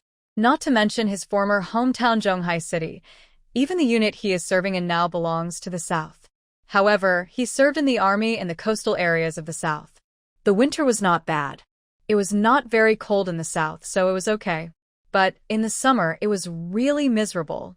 Not to mention training every day. Even if he did not train, his clothes were never dry. Then Lu Xiaohan took Lu Jiandeng around and told him what he had done on that piece of land. He also told him some interesting stories about his son sitting and playing in the field, which made Lu Jiandeng laugh. Ouyang Tong followed behind, looking at Lu Jiandeng, who had changed a lot from before. She was also very curious. In fact, she didn't know much about the situation of Lu Jiandeng's family. Lu Jiandeng was a dull person. Whether in front of acquaintances or strangers, he spoke very little. But this time in the Northwest, especially today, she found that Lu Jiandeng also had a cheerful side. Third sister, my brother is going to stay with you for a few days before going back. First, I want to accompany you, and second, I want to see your life here. Otherwise, I am worried about your brother. Lu Xiaohan did not disagree with Lu Jiandeng's request, so he said, Sure. The bed in Kong Jinning's room at the Youth League Center is quite big, so my brother has been staying there for a few days. But Comrade Ouyang. Ouyang Tong looked at Lu Xiaohan and said before Lu Jiandeng spoke, I see your bed is not small either. How about I live with you? Lu Xiaohan blinked and smiled. Of course, but the conditions are simple. I'm afraid Comrade Ouyang won't be used to it. Ouyang Tong waved her hand indifferently. You think I'm too delicate. I'm also a soldier, just like your brother. What kind of hardships haven't I suffered? I trained with them. The three of them chatted as they returned to the yard of the Youth League Center. As soon as they walked to the gate, they saw Guo Xiaowen coming out of the room. Brother, third sister, are you back? Guo Xiaowen's sudden address not only stunned Lu Jiandeng and Ouyang Tong, but also confused Lu Xiaohan. No. Guo Xiaowen, why do you call me that? Guo Xiaowen raised her hand to push the loose hair behind her ears, smiled shyly, and looked at Lu Xiaohan and said, Look at what you said, third sister. Jianjun and I are dating, right? Sooner or later, we will be a family. Isn't it natural for me to call you third sister? After hearing what Guo Xiaowen said, Lu Xiaohan felt as if a group of crows were flying over her head. How could it be like this? Why didn't you call me third sister before? Why are you calling me third sister now? She turned her head and looked at her eldest brother Lu Jiandeng, and suddenly she realized that Guo Xiaowen saw the value of the Lu family, thinking that since her eldest brother was an officer, Lu Jianjun would definitely be able to take advantage of him, right? Lu Jiandong's face had already darkened at this time. Guo Xiaowen's words were telling them clearly that I am your future fourth brother's wife, and you should take care of me. You are Guo Xiaowen, right? First, your relationship with Lu Jianjun has not been settled yet, and second, we are not familiar with each other. It is better not to call each other like that. It will easily cause misunderstandings. As a soldier, Lu Jianding naturally could not say anything tough. After saying that, he hugged Lu Qingze and walked towards Lu Xiaohan's room. Lu Xiaohan glanced at Guo Xiaowen's changing expression and suddenly wanted to laugh. The eldest brother's words seemed not serious, but in fact they were indeed a bit unkind. She smiled at Guo Xiaowen and followed her eldest brother. Ouyang Tong glanced at Guo Xiaowen with a smile and followed. Guo Xiaowen looked at the backs of the three people walking away, and a trace of haze flashed in her eyes, but it disappeared immediately. She lifted her hair behind her ears again, and then turned around and walked out of the yard of the Educated Youth Point. Standing in the house, watching Guo Xiaowen's back through the door, Ouyang Tong showed a hint of irony at the corner of her mouth. This woman is quite a bit. Xiaohan, you'd better be careful with her in the future. Lu Xiaohan naturally knew what Ouyang Tong meant. The last time Guo Xiaowen came here to borrow money, she saw that Guo Xiaowen was very good at acting and had a thick skin. No matter how you don't give her face, she will remain calm, as if your words are nothing in front of her iron wall. In fact, Lu Xiaohan is still a little afraid of such a person. She is really shameless and doesn't care about her face. What can you do to her? Do you really beat her up? Lu Jiandang put Lu Qingze on the bed, took a sip of the herbal tea beside him, and snorted. With Lu Jianjun's brain, he is usually calculated by others. Forget it, never mind, it's their own business. They are spoiled by their parents, and we can't control it. When Lu Xiaohan heard this, he felt that his elder brother was right. He recalled the ambiguous words that Guo Xiaowen said when she came at the beginning of the year, which had a hint of tea. He also recalled the letter that Lu Xiaoqing had written to him, saying that it was about buying a job for Lu Jianjun. Now Lu Jianjun has a job, but Guo Xiaowen has moved to the countryside. Now that he thinks about it, could it be that Lu Xiaoqing wrote to him just to buy a job for Guo Xiaowen, asking him to send money? Thinking of this, Lu Xiaohan told Lu Jiandang about his guess. After listening to Lu Jiandang, Huda stood up and walked back and forth. He said, "A fool, a bunch of fools. Fortunately, you, third sister, didn't send them money. What kind of people are they? They were tricked by a woman."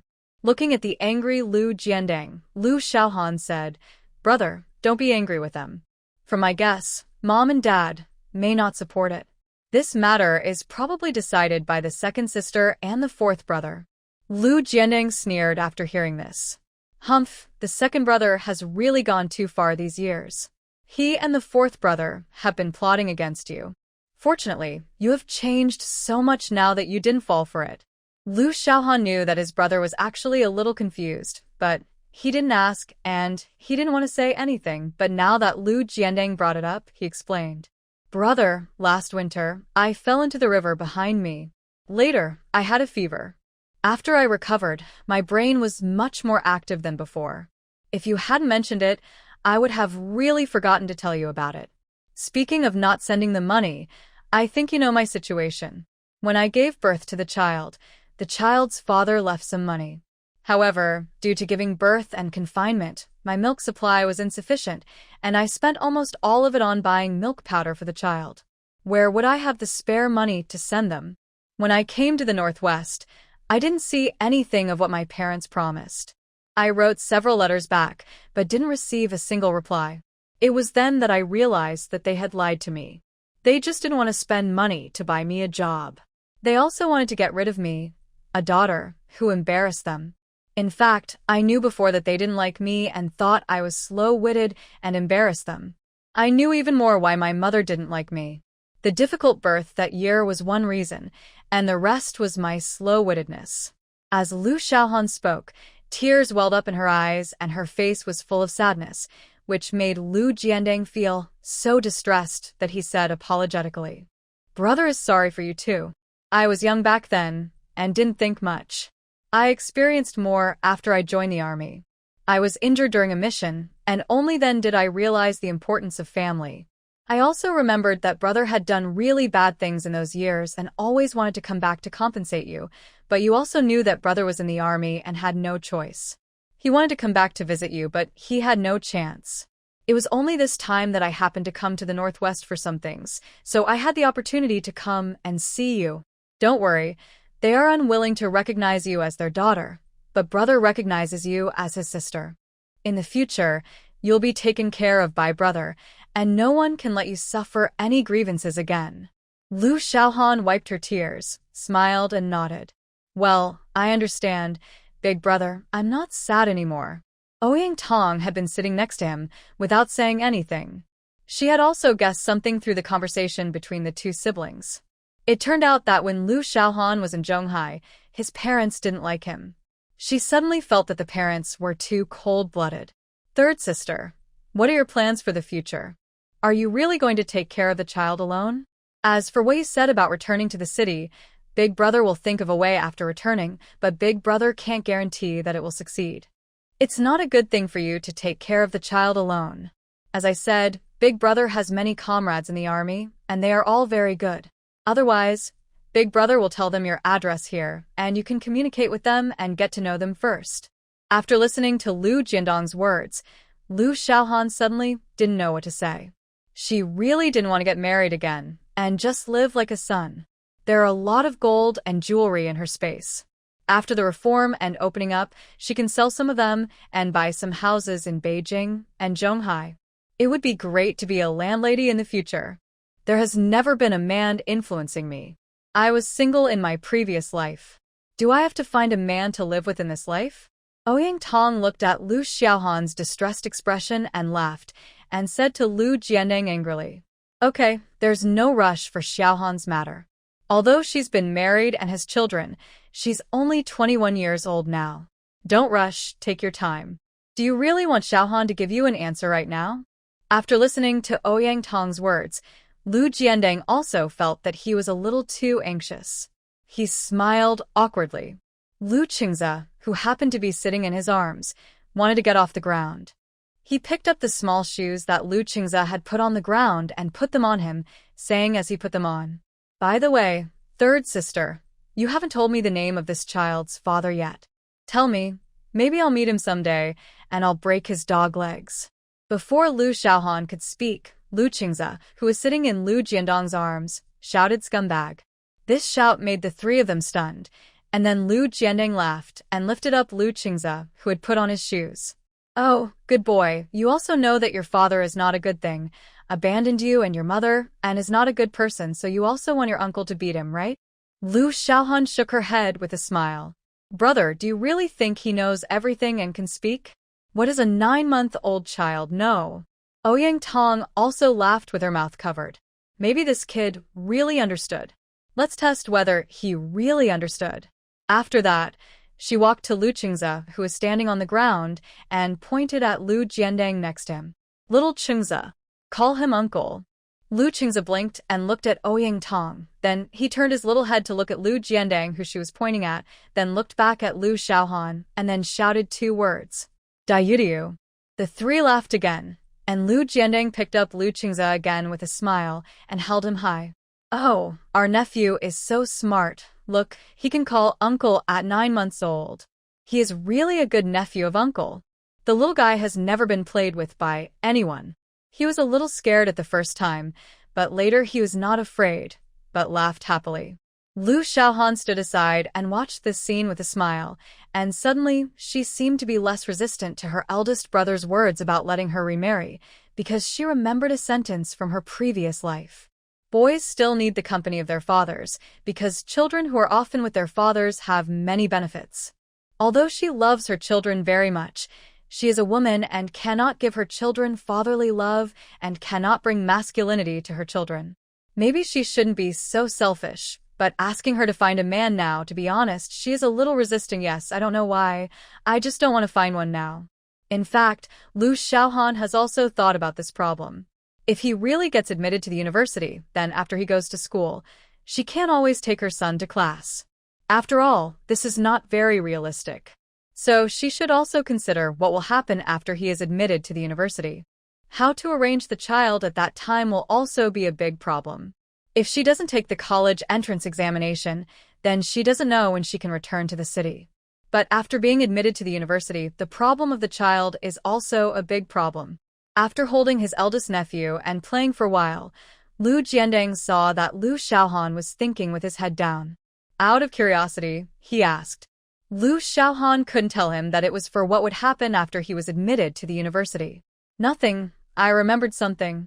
Lu Jiandeng glanced at Lu Xiaohan suspiciously and did not speak. Instead, he started playing with Lu Qingze. Seeing that he had forgotten the question about the name of the child's father, Lu Xiaohan did not mention it again. Glancing at Ouyang Tong, who was sitting aside and watching Lu Jiandeng and Lu Qingze playing, Lu Xiaohan guessed in his heart that Ouyang Tong's eyes looking at his eldest brother were not pure, and the deep love in her eyes was too obvious. It seemed that good things were not far away for his eldest brother. In the ward of the Northwest Military Region Hospital, Lin Buotao walked to the window and stretched and moved his body again. The gunshot wound on his left shoulder no longer hurt. Well, not bad, I'm finally healed. I've been suffocating for a while.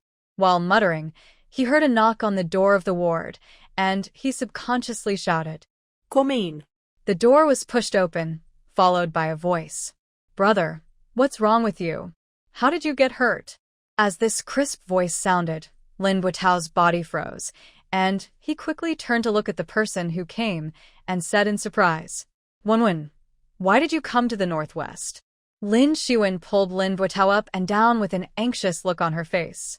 Seeing that he was in good health, she was relieved and tears flowed down her eyes.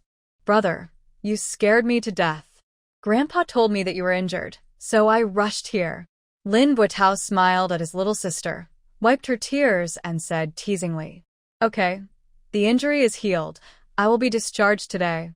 Don't cry, you are almost a little cat." Lin Shiwen heard Lin Buotao say this, then burst into laughter, took out a handkerchief to wipe her tears, and smiled at Lin Buotao. "Brother, who is here too?" He pointed to the door of the ward with his finger. Lin Buotao subconsciously looked over and almost fainted when he saw it. Why didn't this stinky girl say it earlier? There was someone else coming, and it was someone he didn't want to see. "Brother Tao, long time no see." A pretty short-haired woman in a military uniform outside the ward door looked at Lin Buotao with a heroic smile, which made Lin Buotao feel annoyed, but he didn't know what to say, so he forced a smile. "Yutong is here too." Mu Yutong nodded with a smile. "Well, Shiwen wanted to see you.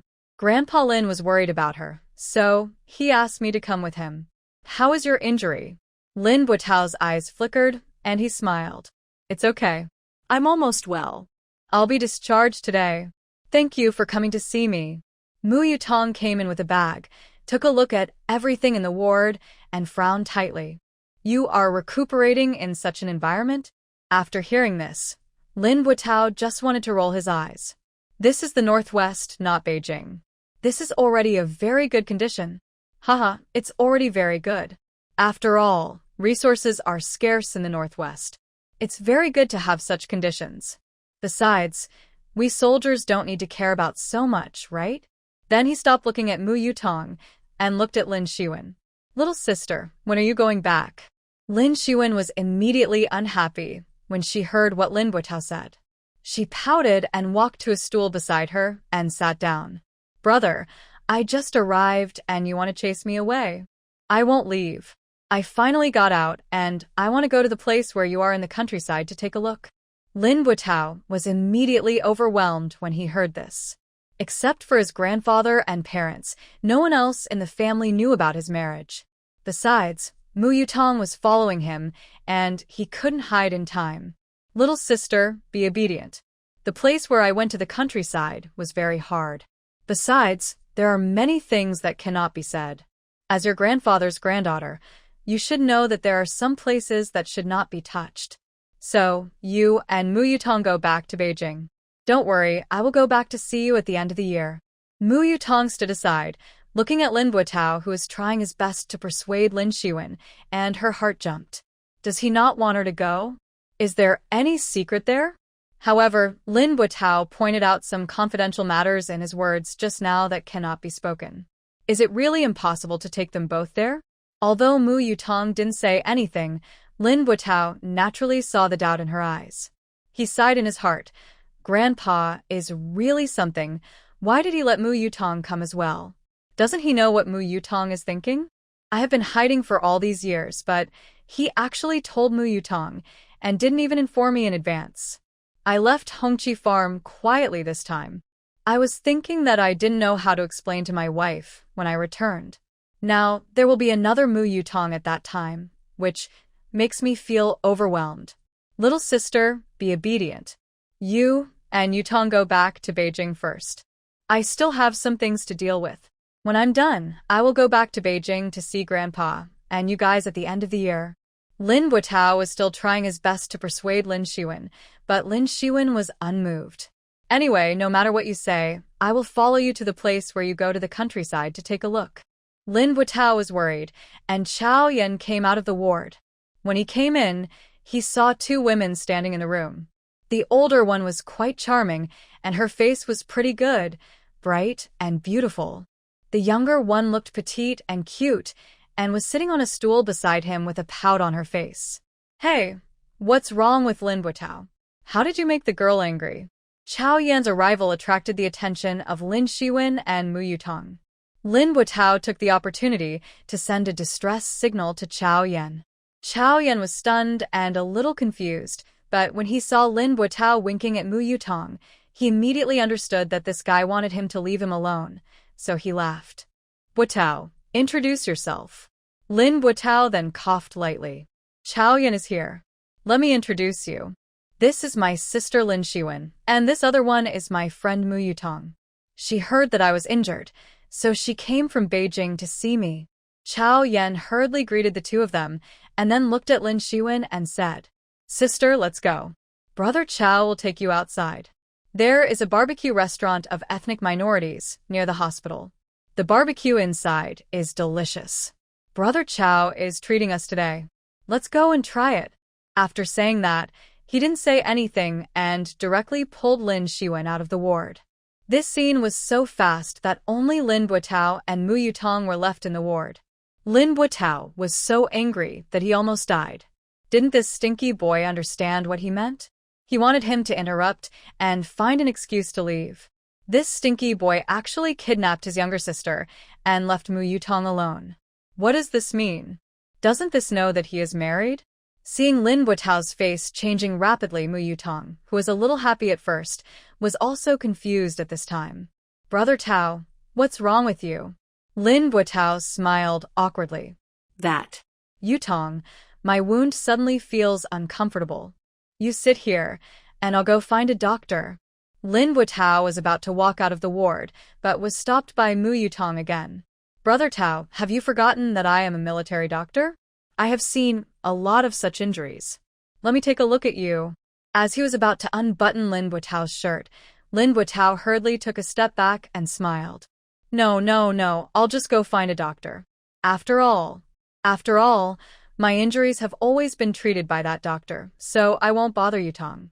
After saying that, Lin Buitao immediately flashed out of the ward and rushed towards the doctor's office. But he didn't notice that after he left the ward, Mu Yutong came out with a sneer on her face, looking at his back and muttering softly. Lin Buitao, you must be mine in this life. You can't escape from my palm. Lin Buitao had already walked away. If he heard what Mu Yutong said, he would definitely go crazy. I'm annoyed when I see you. If it weren't for the fact that your grandfather is my grandfather's old comrade in arms, I wouldn't want to pay attention to you. The reason why I came to the Northwest to work in the countryside is first because of the mission and second, I want to avoid you. Lin Buitao fled to the doctor's office. Before closing the door, he glanced at the door of his ward with the corner of his eyes and happened to see Mu Yutong standing at the door looking at him. He immediately shook his head speechlessly and closed the door of the doctor's office. The doctor behind the desk looked at Lin Buitao, who suddenly appeared in his office, with a puzzled look. Comrade Lin, what's wrong with you again? Why are you in the office? Lin Buitao just remembered that he was in someone's office, so he smiled. I'm going to be discharged today, so I came to say hello to the doctor and thank you for your care during this period. The doctor smiled. It's not a big deal. It's the doctor's duty to treat illnesses and save lives, right? There's no need to say these things. In fact, we should say thank you the most. It's you who protected national security, isn't it? Lin Buitao chatted with the doctor in the doctor's office for a while, then said goodbye and left the doctor's office and returned to his ward after leaving the office. When he found that Mu Yutong was not there, he was relieved. It was good that she was not there. He quickly took out the casual clothes that he asked Chao Yan to send yesterday and changed. After changing his clothes, he carried his bag and left the ward. He was thinking about what to do, whether to leave here quietly by car and go back to Hongqi Farm, or go to the barbecue restaurant to continue to persuade Xiaomei and let her take Mu Yutong away from here. After thinking about it, in order to prevent his ears from suffering in the future, he decided to go to the barbecue restaurant and persuade his younger sister to take Mu Yutong back to Beijing. Who knew that as soon as he walked out of the hospital gate, he saw Mu Yutong standing under the poplar tree not far from the gate. Lin Buitao suddenly had a toothache. Why was this matter so annoying? Seeing Lin Buitao coming out, Mu Yutong walked over happily and said with a smile, "Buitao, is your wound okay? What did the doctor say?" Lin Buitao sighed in his heart. "It's okay, just pay more attention." As he said that, he walked towards the barbecue restaurant. Mu Yutong naturally followed him. She knew that Lin Buitao didn't like her. She had liked Lin Buitao since she was 15 years old. But this man was like a wooden man and never understood what she meant. But just 2 years ago, Lin Buitao disappeared and she didn't find out where he went. Even if she went to the Lin family, she didn't get any news, so she had no choice but to continue waiting. But just a few days ago, Lin Shiwen found out from somewhere. Lin Buitao was injured in the northwest. Worried, she asked his grandfather for the address. Just then she was there, so she came here with Lin Shiwen. This time, she would not let him disappear quietly again. She would definitely go to the place where he went to the countryside to have a look. Lin Buitao did not talk to Mu Yutong and quickly went to the barbecue restaurant. There were not many people in the barbecue restaurant, only 3 or 2 tables, among which were Chao Yan and Lin Shiwen. As soon as he entered the store, he heard Chao Yan saying there, "Sister Shiwen, you don't know that the barbecue in the state-owned barbecue restaurant near your hospital is the most delicious. You can try it when it is served later. It will definitely be worth the trip." When he heard Chao Yan's voice, Lin Buitao was so angry that his teeth itched. This guy, who is not good at doing things, is more likely to cause trouble. He walked to the table and sat down, looking at Chao Yan and said, "Go buy some more barbecue. Here are the tickets and money. Go." After saying that, he looked at Lin Shiwen and said, "Little sister, be obedient. I will buy you tickets later, and you can go back to Jingshi." Lin Shiwen was about to retort, but when she saw Lin Buitao's serious expression, she paused and then made a bitter face. "Brother, can't you really stay here for a few more days? How about you go and do your work, and Sister Yutong and I will play here for a few days before going back." Lin Buitao frowned tightly when he heard that, took a deep breath, and then whispered, "Little sister, be obedient and go back to Jingshi. It's not safe here. Do you know?" Before Lin Shiwen could speak, Mu Yutong, who was sitting next to her, interrupted. "Don't worry about safety. I also know some martial arts, and I will definitely protect Shiwen." Lin Buitao almost rolled his eyes when he heard Mu Yutong's words, but fortunately he held back. He also knew that it was childish for a grown man to roll his eyes. "No, you must leave here quickly. I will take you to the station after dinner." Lin Buitao's words were full of doubt, which made Lin Shiwen, who still wanted to act like a spoiled child, shut up immediately and dared not object anymore. She liked to act like a spoiled child in front of her brother, but she was not a fool. She knew that her elder brother would not harm her and let her go back. It seemed that the situation here was indeed a bit bad, so she nodded. "I know, elder brother." Mu Yutong still wanted to stay, but Lin Buitao said in a serious expression, "You are a soldier and should know some things. I don't say it, but it doesn't mean that there is no. If you are asked to go back, you should go back." Lin Buitao's words were extremely serious, which made Mu Yutong shut up immediately. Although he was still a little confused, he stopped talking because of this sentence. Chao Yan came over with 2 plates of grilled lamb chops. Seeing that the atmosphere at the table was not very good, he blinked, but did not ask more questions, but smiled and said, "Come on, let's eat barbecue and side dishes. If you feel greasy, there are side dishes to relieve the greasiness. Sister Shiwen, try it. It's delicious." Chao Yan's jokes made the meal not too boring. After the meal, Lin Buotao and Chao Yan drove the military jeep to send Lin Shiwen and Mu Yutong to the train station. It was not until the afternoon, when it was almost dark, that they sent the 2 to the train. Seeing the train go away, Lin Buotao was completely relieved. Sitting in the jeep outside the train station, Chao Yan asked curiously, "What do you mean? The sister finally came to the Northwest.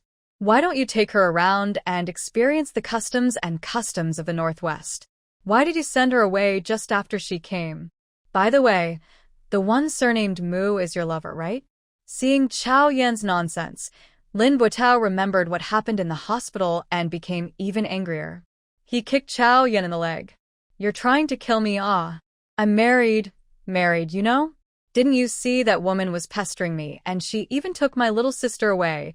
How can you not be stupid?" Chao Yan was a little stunned by Lin Buotao's scolding and said after a while, "No, buddy, you are really married? You are not joking?" Lin Buotao rolled his eyes and leaned back in the chair. "I have nothing to do and I'm still joking. Is this a joke?" Cao Zan so my embazats? "Hey, I'm sorry, buddy. I really thought that what you said at that time was to tease that guy Lu Jiandeng, but I didn't expect that you really got married. Today I thought you wanted me to take the girl away, and you wanted to be alone together." I'm sorry. Okay. Lin Buotao vented a lot, and the anger in his stomach dissipated a lot, and he closed his eyes and leaned back in the chair. "When are you going back to the Jingbu military region? The mission has been completed and you are not injured, so why are you still here?" Chao Yan also leaned back in his chair and said slowly, "After I complete this mission, I can rest for a while. Since I have come to the Northwest, I have to play here before going back. Maybe after a while. Oh, by the way, didn't you say that your wife is in the south of the Snow Mountain? I will go with you to see your sister-in-law." And Lu Jiandong's sister is also in the south of the Snow Mountain. Maybe we can see Lu Jiandong there. Lin Buotao glanced at Chao Yan speechlessly, but did not object. He started the jeep and drove towards the city. when are we going to the south of the Snow Mountain? I heard that it's getting hot there now. Lin Buotao drove the car. It's only a little bit hotter there than here. It's not as cold as the north of the Snow Mountain in winter, and it's hotter than here in summer. As for when we leave, we will take car to cross the Snow Mountain tomorrow morning, and we should be there the day after tomorrow. On the train from the northwest to Beijing, Lin Shiwen and Mu Yutong were sitting on the sleeper berths. This time, Lin Buotao found a way to buy them 2 sleeper berth tickets so that they could have a good rest on the train. Mu Yutong closed her eyes and dozed off on her berth, while Lin Shiwen lay on her berth with a book in her hand and started reading. These were all books that her eldest brother stuffed into her bag for her to kill time on the train. Lin Shiwen tilted her head and glanced at Mu Yutong, and a smile flashed to her eyes. This time when she came to the northwest, she actually understood Mu Yutong's thoughts. She also liked Mu Yutong more, and she was very happy to let her be her sister-in-law. But judging from her eldest brother's expression, it seems that he doesn't have any feelings for Mu Yutong. But she didn't plan to care too much. No matter how much she liked her, it would be futile if her eldest brother didn't like her. It was impossible for her to force her elder brother to marry a woman he didn't like. After all, no matter how good Mu Yutong was, she couldn't compare to her elder brother in terms of closeness. She was very clear about this. Mu Yutong, who closed her eyes, naturally didn't know what Lin Shiwen was thinking. If she knew, she would definitely be very angry. She would feel that all these years of flattery did not win Lin Shiwen's support. At this moment, she was still thinking about how to discuss with her grandfather about how to marry Lin Buotao after returning. Amid the clanging of the train, the sky outside gradually darkened. Because it was evening, the light was not very good. Lin Shiwen also put away her books and took out the naan that Lin Buotao bought for her in the restaurant near the station from her backpack. Naan is a kind of ethnic minority food unique to the Northwest. It tastes very fragrant. It is a kind of pancake that Lin Shiwen likes to eat most after coming to the Northwest. Sister Yutong, come and have some naan. It's getting dark. Mu Yutong opened her eyes and smiled, then took the naan and said, "It's getting dark so soon." Lin Shiwen nodded. That's right, but it gets dark much later here than in Beijing. It's only after 9 o'clock now, but it's already dark after 7 o'clock in Beijing.